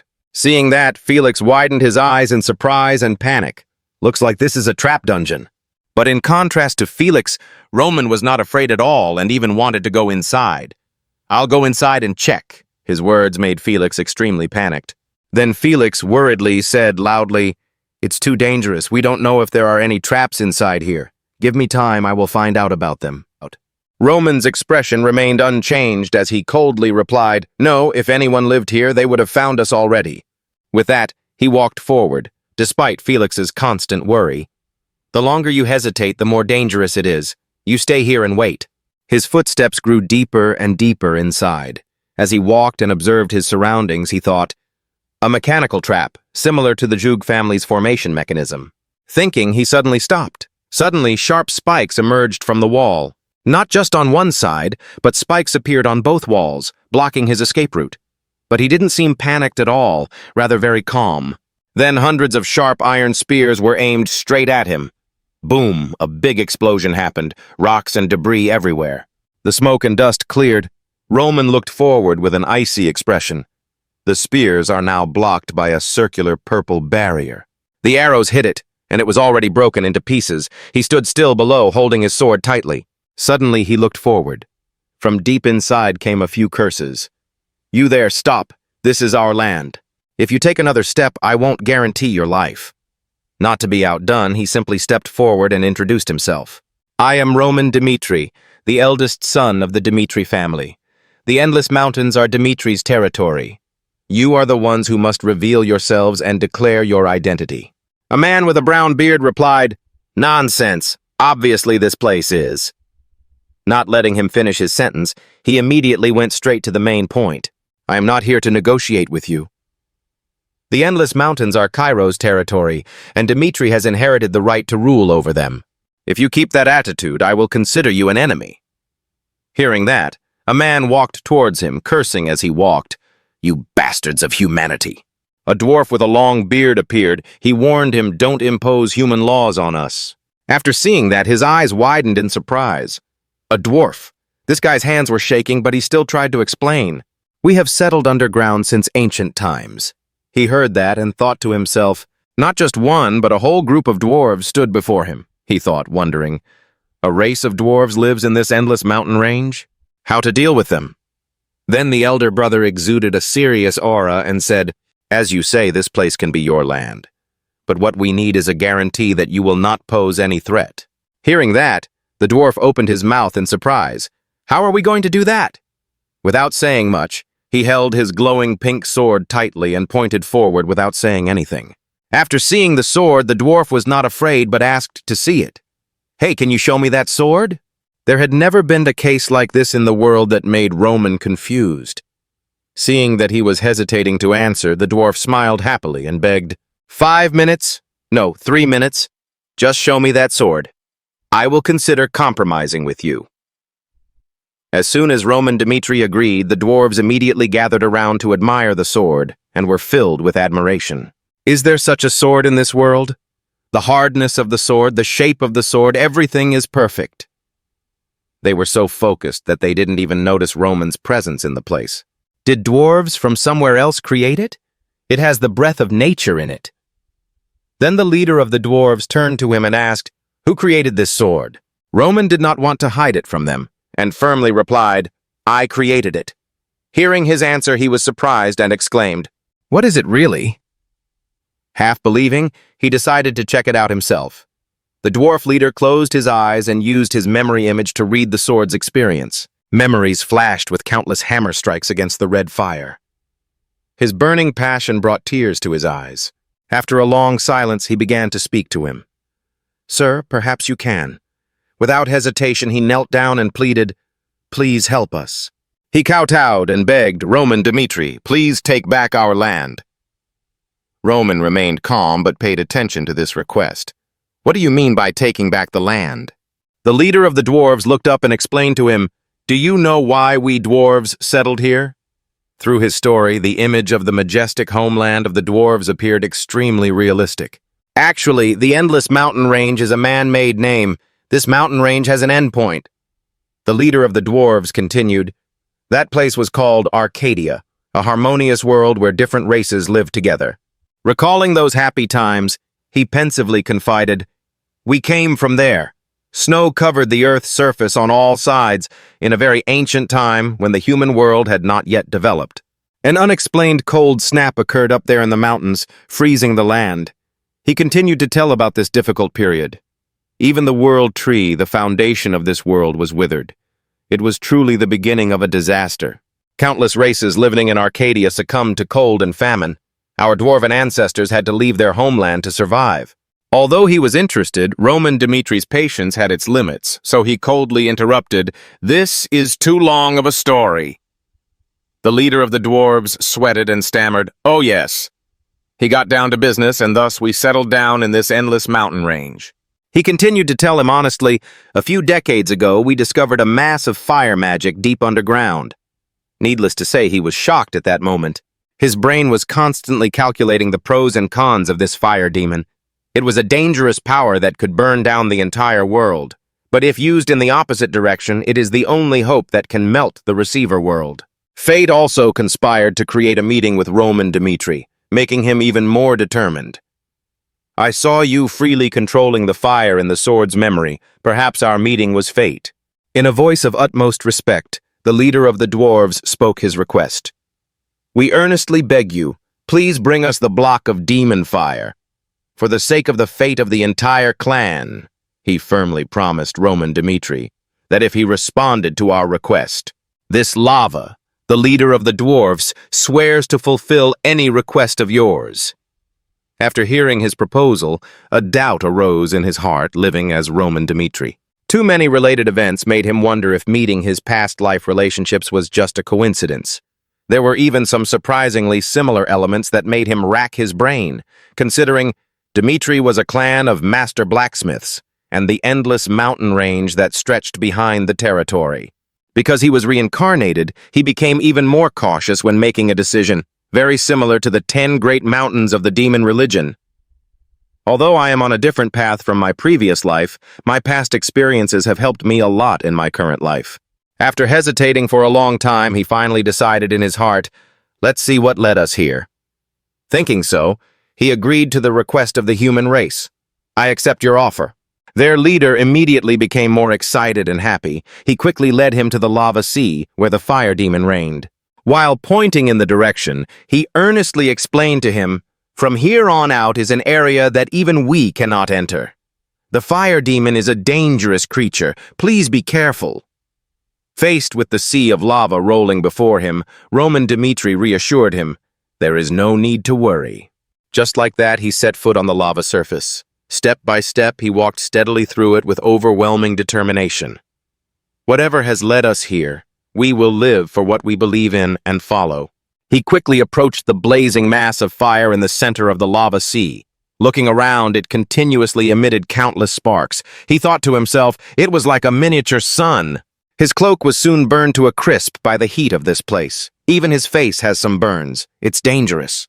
Its power made him silently acknowledge it, a heat that far surpassed even the impenetrable cold. If so, a normal person would have run away from this scene for 8 lifetimes. But with the main character's aura, Roman Dmitri resolutely walked straight towards the fire demon with the reckless thought that the only way to fight this fire is to absorb it. His eyes burned fiercely as he silently chanted, "Fire, divine art." His body burst with a powerful force. His arms stretched out towards the fire demon with the intention, "Come here, fire demon." Even though his arms were covered in countless wounds, he still refused to stop. If the path we take to the goal that destiny desires is one, then it is not the result of destiny. His confidence grew stronger as he saw the mass of fire approaching him. This is the life we choose. Roman Dmitri's eyes widened in disbelief. It was quickly filled with excitement. The mass of fire demons was beginning to take him in, the one blessed by the flames. Accept it. My destiny is bound to you by a strong bond. His soul drifted in consciousness as he replied to the fire demon with a resolute tone, I don't care who you are. He raised his hands in a gesture of complete and overwhelming possession. If you want to come with me, obey my orders. The fire demon glowed and told him with satisfaction that the answer was excellent. After subduing it, Roman Dmitri quickly returned to the cliff where the dwarf leader was waiting for him. Holding the fire demon in his hand, he appeared majestically from the sea of lava. The dwarves were stunned by this triumph. He had truly succeeded. He looked down silently at the burning mass of fire. Without hesitation, he gave it to the dwarf leader and told him to take it. In his mind, he was thinking, from generation to generation, our ancestors have taught us how disgusting human greed is. Facing the fire demon and Roman Dmitri, his thoughts had changed somewhat, but this person was different. He took the fire block from his hand. All the dwarves present bowed their heads in respect to him, truly thanking him. From now on, the dwarves will be loyal to Sir Roman Dmitri. The deal was successful. He smiled and promised them with satisfaction. That was enough. As Dmitri would never be hostile to dwarves, because you are also the beneficiary in this deal. A part of the fire demon has taken up residence in my dantian. His brain was working at full capacity again for his upcoming plans. We need to think about how to use fire magic in the future. Just after dealing with the dwarves' matter, another headache arose. Has the Continental Bank sent an ultimatum? Consul Redford urgently explained. If we don't pay 100,000 gold in half a month, he said, they will exercise their lenders' rights. If so, Redford will collapse. Viscount Redford of London asked tensely, "Is there nothing left to negotiate?" The magistrate replied helplessly, "Yes, the bank has said it for sure." The forced response from the bank gave him a headache. Sighing, he said, "His devotion over all these years is known to everyone." Throughout the years, Viscount London has worked tirelessly to save the country, but there are still too many problems to solve. London sighed and asked the consul, "What did the king say?" The consul helplessly reported to the Viscount, "It's still the same. His Majesty the King is no longer the same. Every day he is immersed in wine and debauchery. Besides playing around with girls, the king is also addicted to gambling. Whenever he has free time, he gambles." London had already guessed that the king was being psychologically manipulated, which was why he was living such a debauched life. There must be an outside force pulling the strings to help the king. As long as they exist, this problem will never be solved. His heart was heavy with the heavy responsibilities that weighed on his shoulders. So what should we do now? On his desk, he also kept a photo of himself with his beloved son. His face in the photo had a cheerful smile, completely different from the usual sadness just now. A loving father's voice was uttered. Despite his dedication, he still could not avoid the scandal of fabrication. People began to criticize Viscount London, the heir to the famous London family. So different from his respected father, Viscount London was branded as greedy and scum. After thinking for a while, he ordered, "The governor must make a list of forces that can help us." Regaining his dignity, London firmly concluded that he must first settle the debt with the Continental Bank. But after 10 meetings, he was also rejected 10 times. The identity of the person who refused that time is mostly familiar to everyone. They are all acquaintances, but most of them are cold and even refuse to meet. London has not given up yet. Desperate, London turned to the place where Roman Dmitri ruled. "Even this young country we come to beg." His lips pressed together in pitiful helplessness. But at this moment, even if it is just a straw, we must hold on to it. At this moment, Hans was busy running to find him. Sweat was pouring down his face as he rushed to tell him the news. "Today is exactly 1 month since the young master's instructions. Now we can go see him." Standing in front of a small, isolated house deep in the forest, Hans began to call out loudly, "Young master, it's me. Someone has been waiting to see you for several days." The door quickly opened. Roman Dmitri appeared calmly, responding to Hans' words. "I'm going out too." Seeing his demeanor, he secretly realized that he had changed again. He kindly asked, "Han Roman Dmitri, how is the young master's training?" He walked out with an excited look in return so we could focus on practicing. Without hesitation, he asked directly, "So who wants to meet me?" After meeting Roman Dmitri, London bowed and introduced himself to him. "Nice to meet you. I am Viscount London of Redford." He silently repeated the name Viscount London over and over again in his mind. He had learned top-secret information. London was at the top of the assassination list that the Imperial assassins Kronos were aiming for. London began to get to the heart of the matter at hand today. "It's embarrassing to ask you this on our first meeting. But could you lend us 100,000 gold coins?" Without hiding anything from Roman, he honestly explained the reason. That, if Redford fails to pay its debt to the Continental Bank, it will collapse. He emphasized Redford's status. "You know how important Redford is, right?" He calmly raised his teacup and took a sip, secretly smiled in appreciation of London's negotiating ability. It was smart to use importance instead of begging. London continued to convince Roman by arguing, "If Redford falls, the Kingdom Alliance will lose a solid shield against the Kronos Empire. So please come and help us," he continued. "Redford could not survive without outside help." The hot cup of tea in front of me was still steaming and smelling fragrant. It was Roman Dmitri's next words that left London feeling surprised. "I have heard rumors about you." His image in the rumors is that of the richest man in Redford who robbed other people's property and accumulated huge fortunes through cruel business tricks. The rumor was completely opposite to the real Viscount London. The person who humbled himself and came here to beg today made Roman very curious. People call him trash or cold-blooded scum, but the Viscount London we met today was far from the rumors. Explain to me, he asked him. He asked him a straightforward question. Why do you work so hard for Redford? London's face flashed with sadness as he replied, We are always under surveillance in the Empire, he confided in Roman Dmitri. I cannot become a patriot and rich like my father.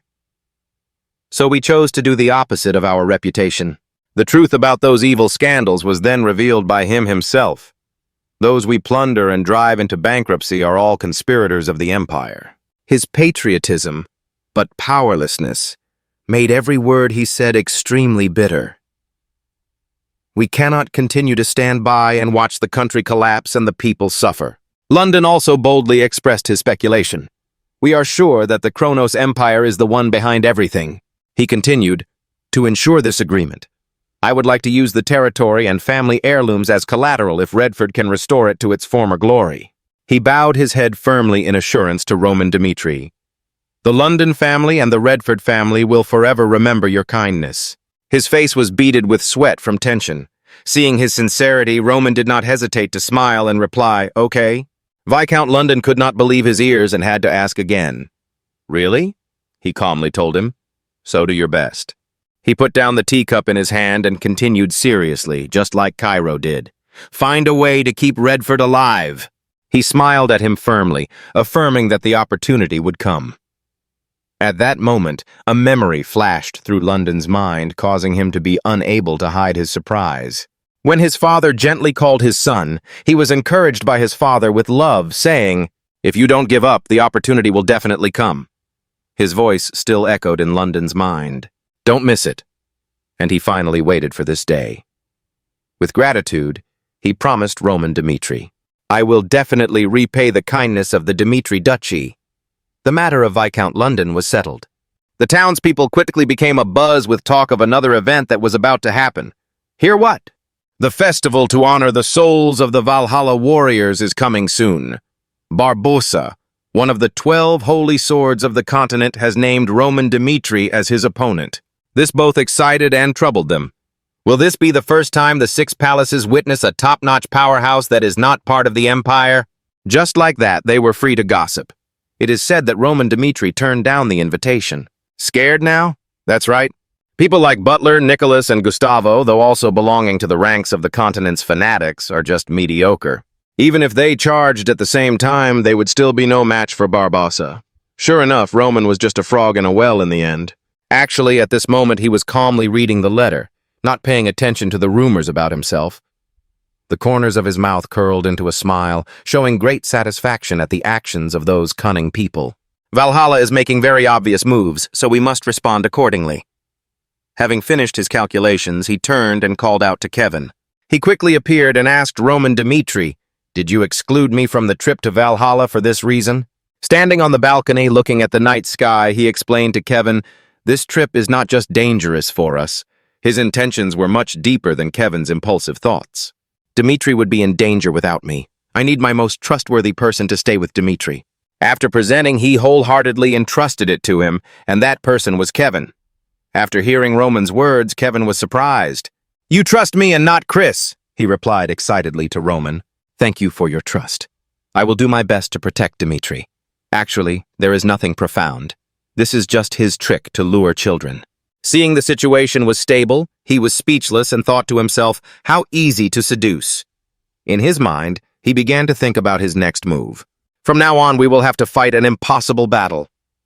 A big brain like yours, of course, already formed a decision. Therefore, we need to set a precedent. With a sly smile, he firmly asserted one thing, that the 12 swords of the Empire are not invincible. The wind blew and the trees swayed. Roman and the Viscount of London walked together in the garden. Roman suddenly asked, Why don't you tell the truth? Hearing that, he thought of the image of the king holding a glass of wine in his hand and the pink-haired girl leaning against him on the other side.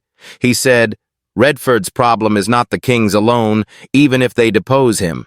A country without a king would be even more chaotic, he said, thinking of the people rising up in rebellion in the fire. It is better to bear the criticism. So, until Redford can stand on his own 2 feet, "The people don't need to know the truth," he said with a smiling face and a gentle voice without thinking for himself. "Even if they curse me." Hearing him say that, Roman remembered something. The evil scholar Yu Hyun. But he was a very special person. A scholar holding a fan covering his mouth and smiling, wearing a blue and white outfit with a black hat on his head. He believes that people are born good, and although he is the heir to a prestigious family, he does not care about fame and fortune.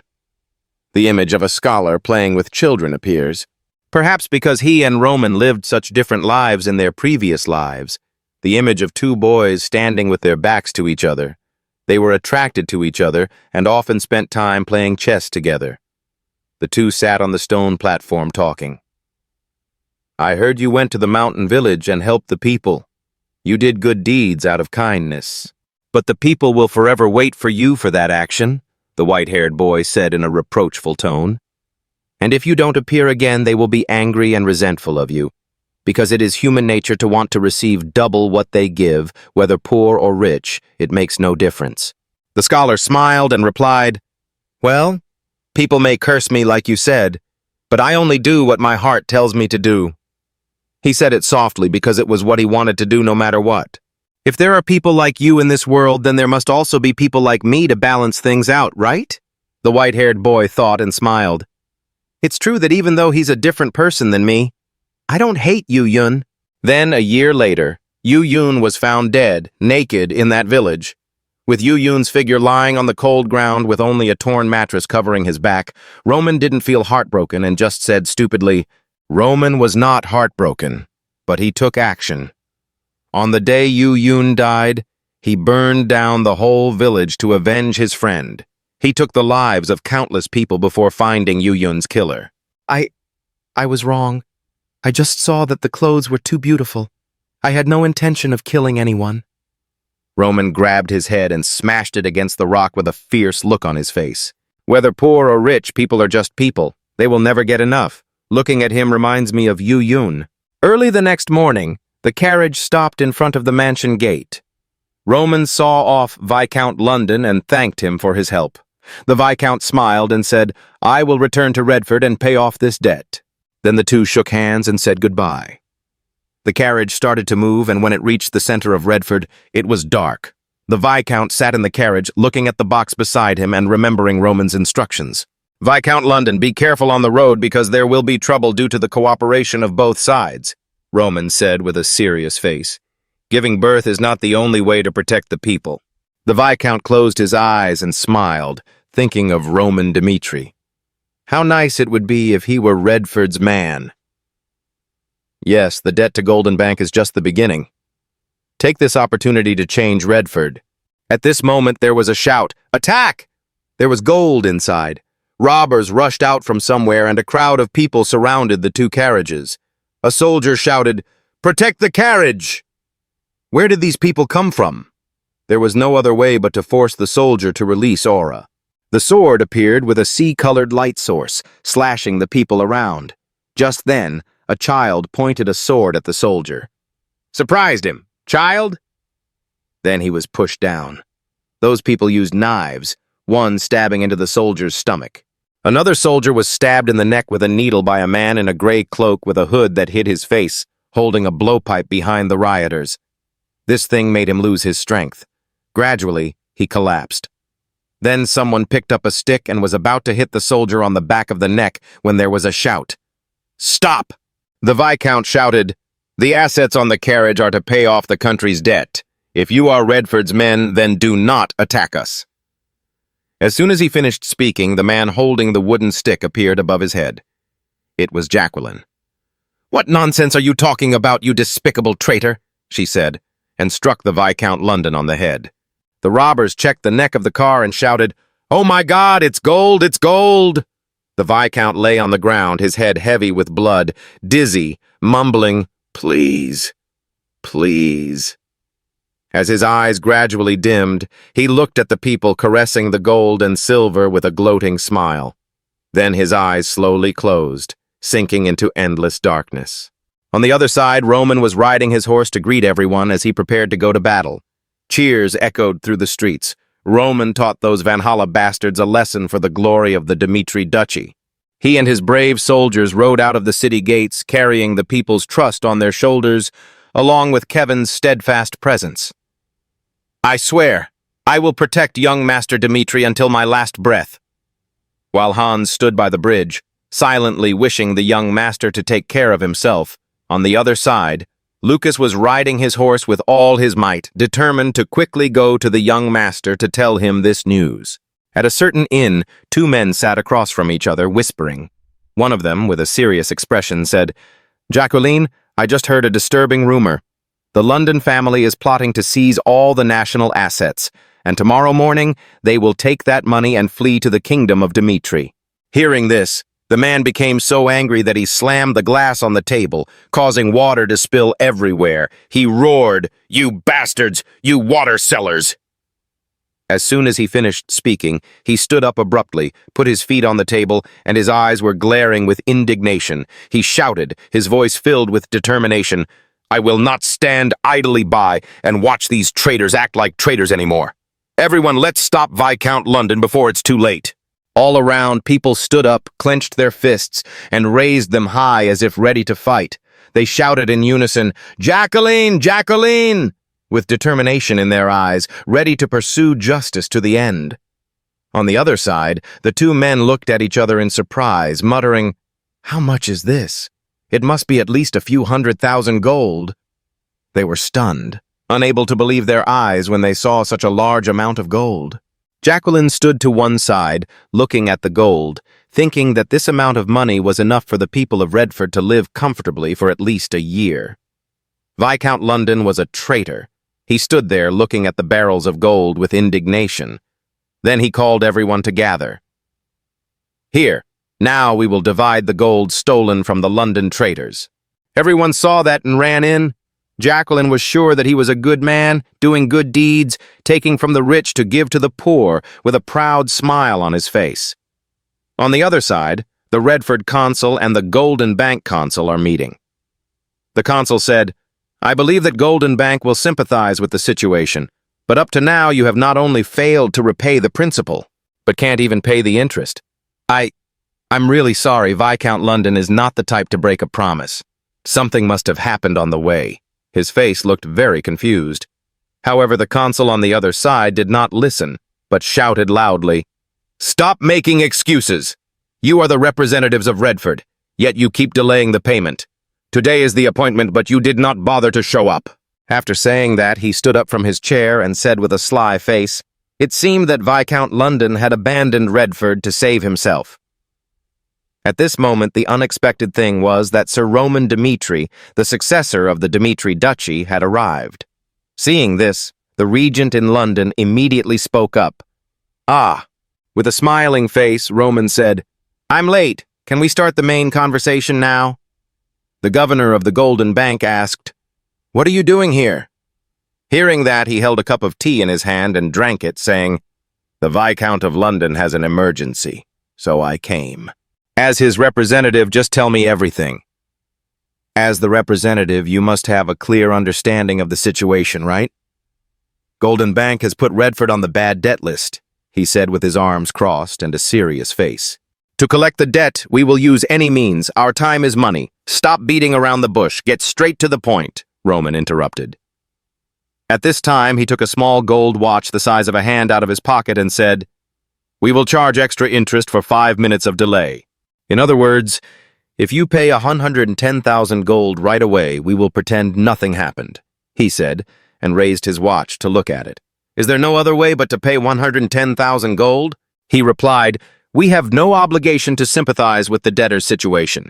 It is important that you have promised to pay the debt by today, so we are forced to charge additional interest for the delay." Roman heard that and said, "Let me ask you a question. What do you want, money or the destruction of the Redford kingdom?" Both the rulers were surprised when they heard that. He said, "What did you say?" Roman's tone became more serious now. There was no lender in this world who would defy war to collect debts. The consul on the other side heard this, angrily stood up and said, "Golden Bank is different from other lenders. Golden Bank's debt relationship is built on trust. The reason everyone pays their debts is because they have shown everyone the consequences of defaulting on them. We still don't understand that the Kingdom of Redford is in dire financial straits because of the king's debauchery. Yet Golden Bank still lends them money, a debt relationship based on trust? It's absurd. The other side's leader was extremely angry when he heard this and said, "You mean we intentionally pushed Redford to his death? By lending money?" Then he slammed his hand on the table. The deal was done. He walked past him. Then Roman said, "Listen to the whole thing about Redford's debt. I will pay it back with a smile on my face as if nothing had happened." Then the two sat down and signed the papers. The debt was settled. "I look forward to seeing you guys again in the future," he said and walked out. At this time, there were only two people left in the room. Consul Redford gratefully said, "Thank you, sir. Thanks to you, the Redford Kingdom has overcome this crisis." "I don't need your thanks. I don't help you without reason. Let me see Viscount London, then you take a cup of tea and enjoy it." Then he went to see him. Was he awake? Viscount London lay on the hospital bed, his head wrapped in bandages. He slowly opened his eyes, suddenly sat up and asked, "Roman, what's going on?" The gold in the car. Hearing that, he remembered the scene where he met Lucas outside the city. When we received the news and arrived, we found him lying on the floor. "The group of people who attacked you have already divided all the gold among themselves." Viscount London heard this and said in disbelief, "There is no way Redford is really dead." While he was thinking, Roman's voice rang out, "We have finished dealing with the Golden Bank matter." After saying that, he began to tell him everything. He burst into tears after hearing that. Redford owed Dimitri a great favor. He truly thanked him. Roman heard that and reminded Viscount London. It seemed he was misunderstanding something. Now is not the time to say thank you.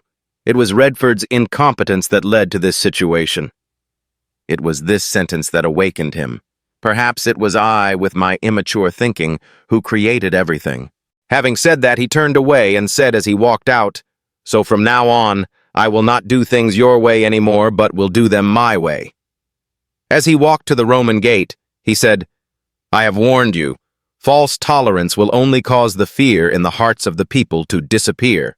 No one could have predicted what would happen, but he chose to trust the people. "Your choice was foolish," the Viscount said as he sat on the bed, listening blankly. "The result was that you broke your promise to me, and 100,000 gold could not solve the problem. If it weren't for me, the Redford Kingdom would have been caught up in the vortex of war." The image of people dying and suffering appeared before the two of them. The Viscount sat on the bed with a guilty face and said, "I'm sorry. I know very well that any excuses are meaningless right now. There must be some purpose to Sir Dimitri not abandoning Redford and paying our debt." Then he raised his head and asked, "So tell me what you want me to do." He laughed at that, then turned back to answer. "The deal between Dimitri and Redford is still in effect. 210,000 gold, no repayment deadline, but you must pay double later. I will let the people know the truth about what Viscount London did and was a patriot." His face now looked eager. "How about Viscount London launching a rebellion and usurping the throne of King Redford?" The Viscount was surprised to hear that. "Redford Tavern, let's drink for Redford." Everyone around raised their glasses and drank with a shout. The leader of which, Jacqueline, said, "Where is the owner? He said he would kill us. He allowed us to drink all this beer, so let's enjoy it." This person laughed and said, "Jacqueline, have you seen the fallen soldiers? It seems that the Aura swordsmen are not that formidable. If we join forces, we can defeat them. Even if the Redford royal family sends troops, we will fight to the end." As soon as he finished speaking, the main door opened. A man with blonde hair, named Chris, stood in the middle of the door, saying, "Find Jacqueline and bring him to see me." He was surprised to hear that. "What?" "They came to arrest me. They saw the soldiers coming and also picked up knives. One of them was so stupid that he held the knife towards Chris and shouted, 'Who the hell are you? Don't touch Redford's hero, die!' Then Chris drew his sword and slashed him, killing him instantly. The women nearby saw this and were scared, crying out, 'Ah, the head mixed with the boy's voice. This badge is not Redford's. Who are they?' Chris put away his sword and said, 'From this moment on, anyone who dares to block my way will be executed on the spot.' He looked to the opposite side and asked, "Are you Jacqueline?" "I am." Before he could finish speaking, Chris pressed his head down and dragged him away.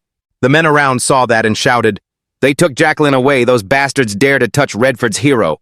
Each person held a tool in their hand, preparing to rescue Jacqueline, the benefactor who saved us when we were abandoned by the royal family. This time, it's our turn to save the hero. They all went to the square and then they ran out in a crowd calling Jacqueline's name. The crowd was furious. The stage was set. Roman was waiting for them in the square.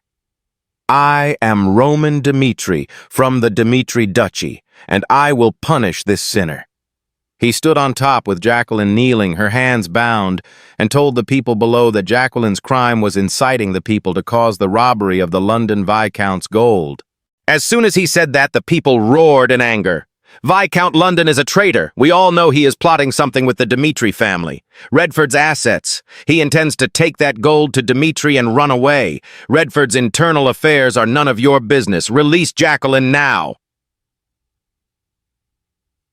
His face became more serious when he heard that, saying, "What evidence do you have for those slanderous words?" Hearing that, Jacqueline shouted, "Not just 10,000 gold, but 100,000 gold, such a large amount of money. If not to escape, then for what? You mean it's just someone else's speculation?" He immediately retorted, "Don't be fooled, it's the truth. Viscount London is a piece of trash that everyone in Redford knows." Then he threw the scroll on the floor for him to read. On it, the Golden Bank confirmed that Sir Roman Dmitri of the Dmitri family had paid the 110,000 gold borrowed from the Golden Bank on behalf of the Redford Kingdom. Roman said that 100,000 gold is to pay off Redford's debt. After receiving the ultimatum from the Golden Bank, the Viscount of London came to me and begged for a loan. It was your stupid actions that caused Redford to pay an additional 10,000 gold in interest and lose another 100,000 gold. This is the truth that you have been deliberately denying." Jacqueline did not believe it, still denied and defended her actions, saying, "That's a lie. It's definitely not like that. Viscount London is a trash who abandoned the country while its people starved." Roman heard this and said, "I said I needed proof. Your words cannot prove that Viscount London is a traitor." Hearing this, his face immediately turned astonished. He then went on to say at length about their actions, "If any of you can produce evidence that Viscount London is a traitor, I will release Jacqueline immediately." "Is the person you are accusing really a traitor?" The crowd below began to chatter. Someone asked, "Is he telling the truth?" The person standing next to him said, "Now that he thinks about it, his friend also went missing after applying for a job at Baron Green's mansion." People continued to speculate among themselves. At that time, I thought it was because of the business of the trade union that he had come to the capital. And above, Roman said solemnly, "I asked Viscount London why he accepted bearing the shame and criticism to defend the truth. He said, in this age of hatred, if the king, who is only there because of Redford, becomes the object of criticism, the flames of rebellion seem to engulf Redfort." He continued, "It will not be just a riot like today, but an uprising that can overthrow the whole country." Finished, Roman turned to the prisoner kneeling in front and asked, "Jacqueline, was this riot orchestrated by you?" That sentence made him startle slightly. Then his voice became hesitant. "What are you talking about?" But before he could finish his sentence, Roman interrupted. "The transport of gold by horse-drawn carriage to settle the matter with the Continental Bank was a secret known only to insiders. Who revealed that information to you?" As he said this, Roman emphasized each word, looking straight at Jacqueline. "And is that guy here?" Jacqueline replied hesitantly, "It was the tavern owner." Hearing that, the crowd standing below became even more confused. Having said that, he was startled again, a thought popping into his mind. "Now that I think about it, I haven't seen him since yesterday." Roman continued, "Don't you find it strange, when you can defeat the Aura swordsman escorting the carriage? You had the chance to see the truth, but you turned a blind eye." Speaking up to hear, his eyes slightly looked down, gazing at the blue-haired man kneeling in front of him. Remembering the people who helped sell the country, he could not help but continue bitterly, "You have been manipulated by the traitors of the Empire and crossed the line of no return. That is why Viscount London, who was always devoted to his country, had to shed blood. Innocent soldiers had to die. At this point, the images of fallen soldiers appeared before his eyes again. Then, once again, Roman looked at Jacqueline with cold eyes. "Jacqueline, do you really think you're the hero who saved Redford?" Jacqueline was surprised when she heard that. Her eyes filled with fear as she looked towards Roman. After hearing Roman's words, the hand that was gripping the weapon also gradually loosened and fell down. Following that, other weapons were also thrown to the ground one by one. Jacqueline bowed her head, her mind starting to become chaotic. He began to ask himself, "It's all a lie. What have I done?" He remembered back in the day when he was at a bar, he once said to someone, "You must be miserable working for a traitor like London. Definitely being exploited for wages."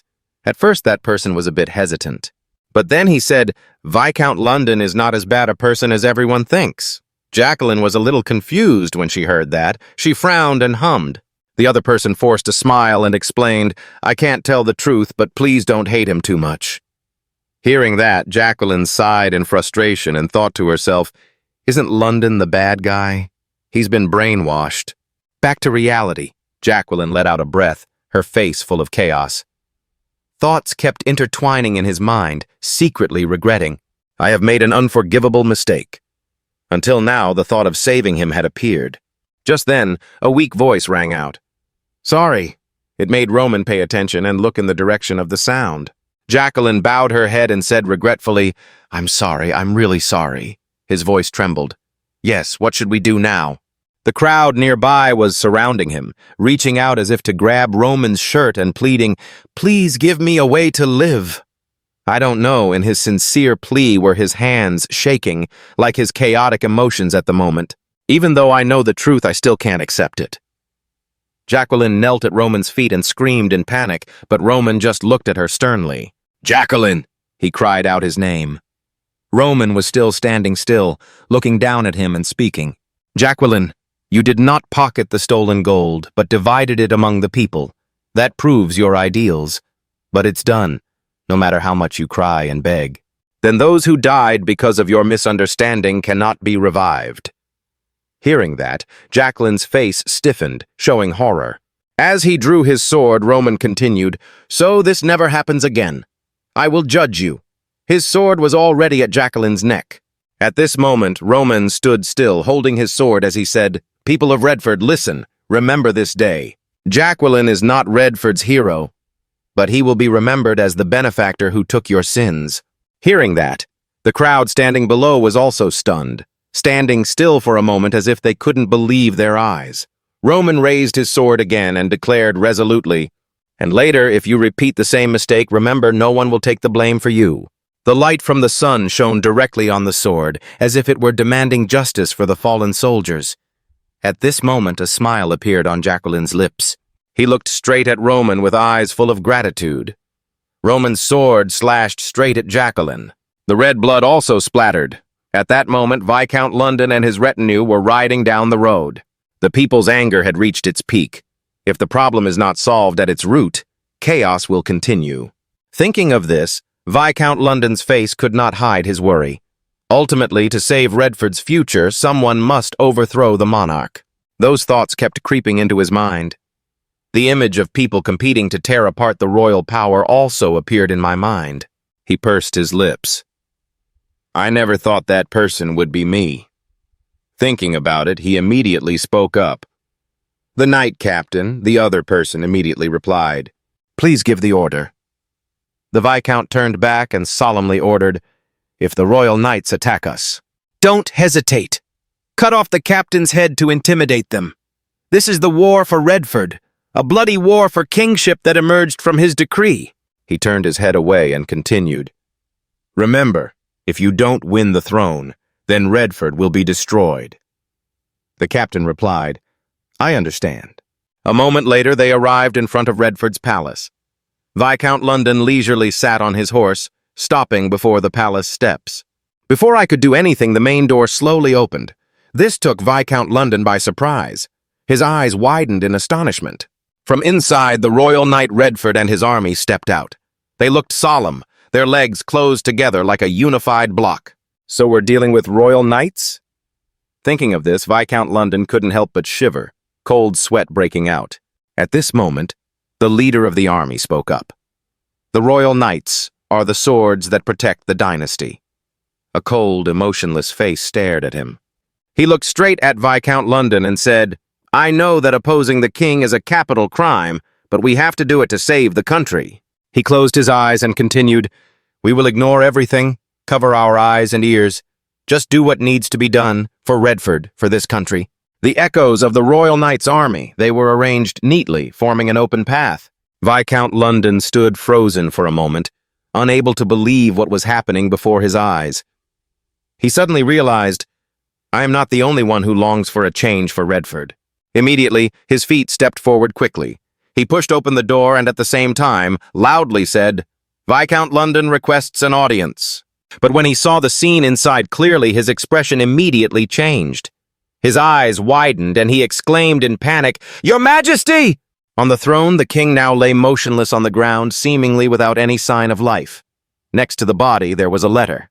London rushed over and opened the letter. In the letter were the Emperor's confessions. "London, I heard you were attacked, and I could not contain my anger at my own irresponsibility. I'm really sorry for leaving you behind. Knowing full well that you have devoted yourself to Redford, I have decided to expose the truth and leave this letter to you." As he read this, London hugged the king's body and could not contain his emotions. 2 streams of tears flowed down. But now, the king seemed unable to move. The letter continued, "One day I received a letter.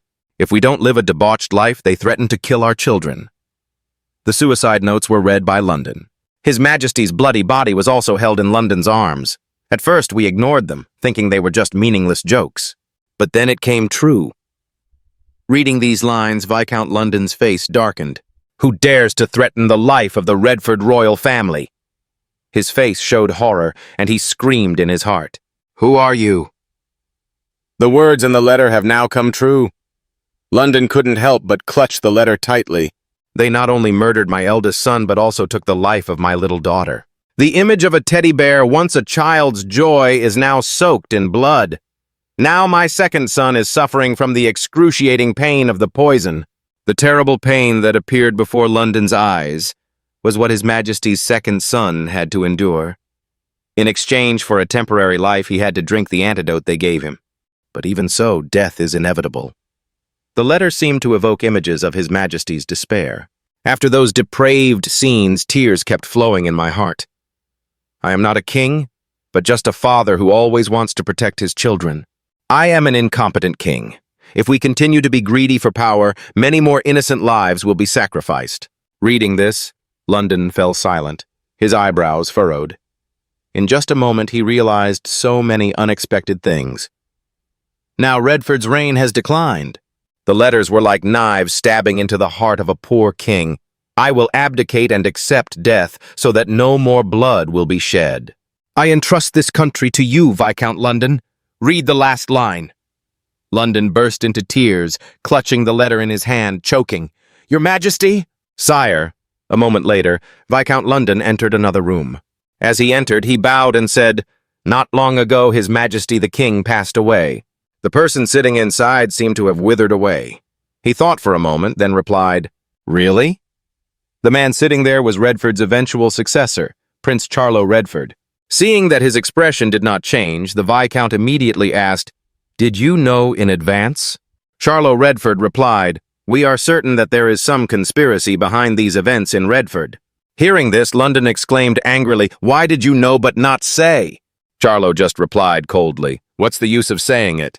His face seemed lifeless at this moment. He just smiled, embarrassed for himself.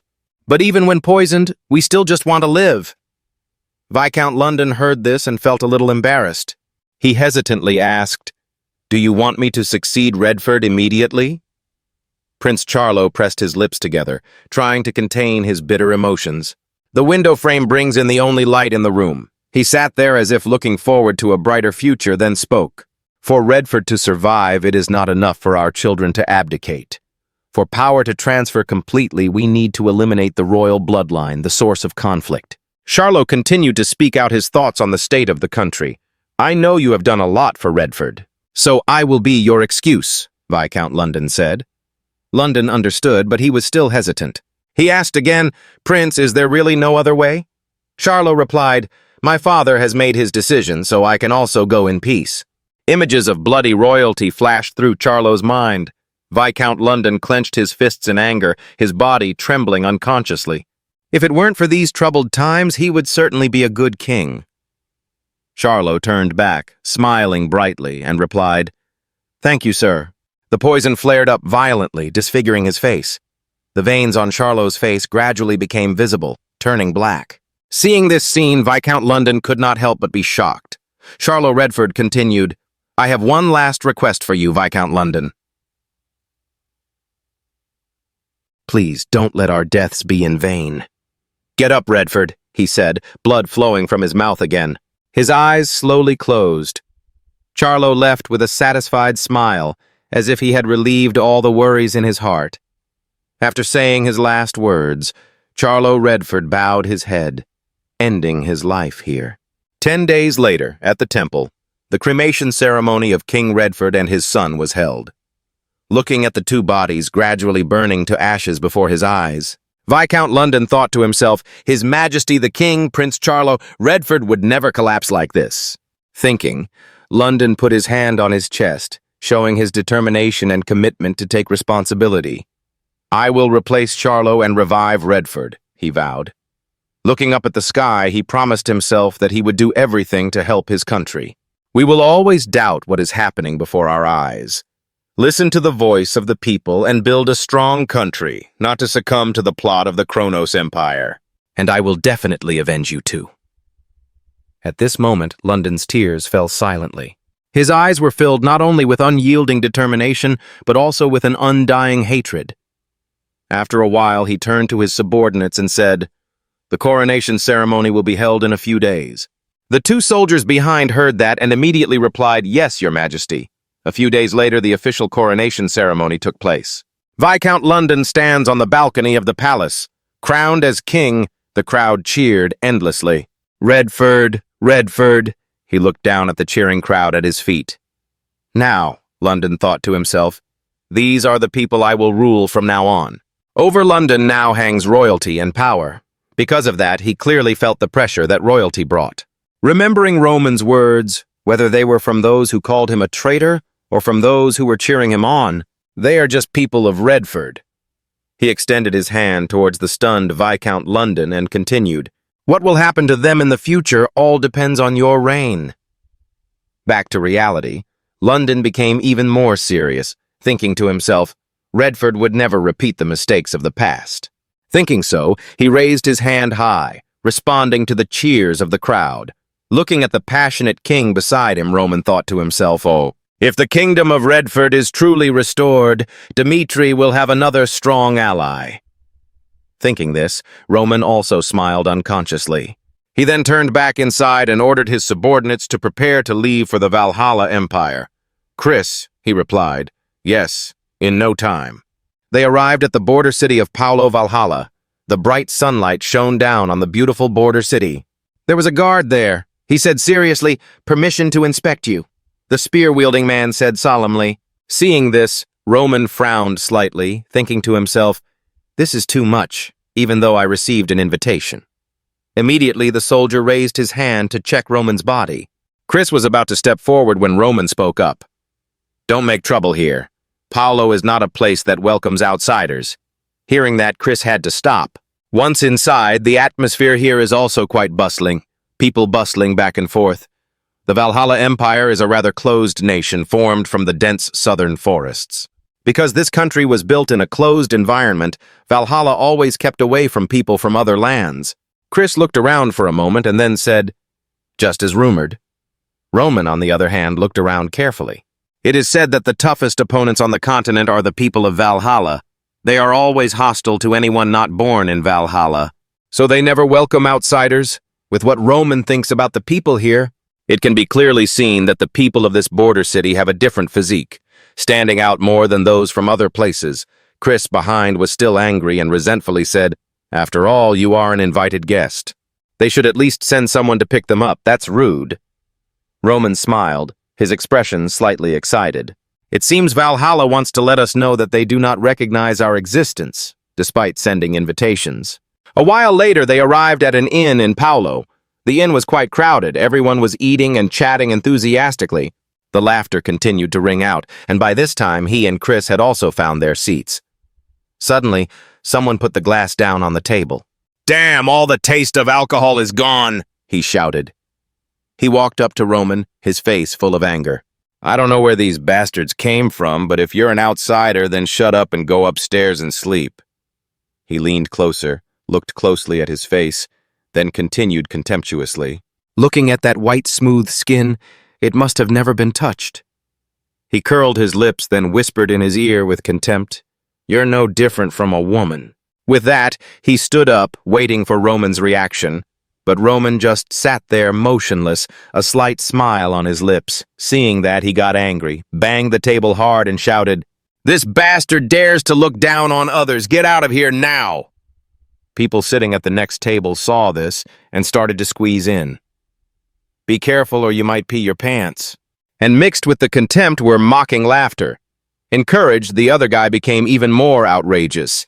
He laughed loudly and said, "If you dare to sit there again, I will grab your hair and drag you up there."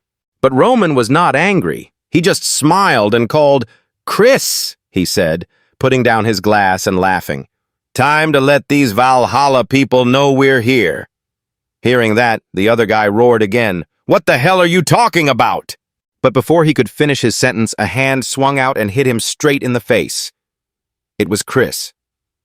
He pressed his head down on the table and then calmly replied. "Yes, sir," Chris finished as he took down the Valhalla man.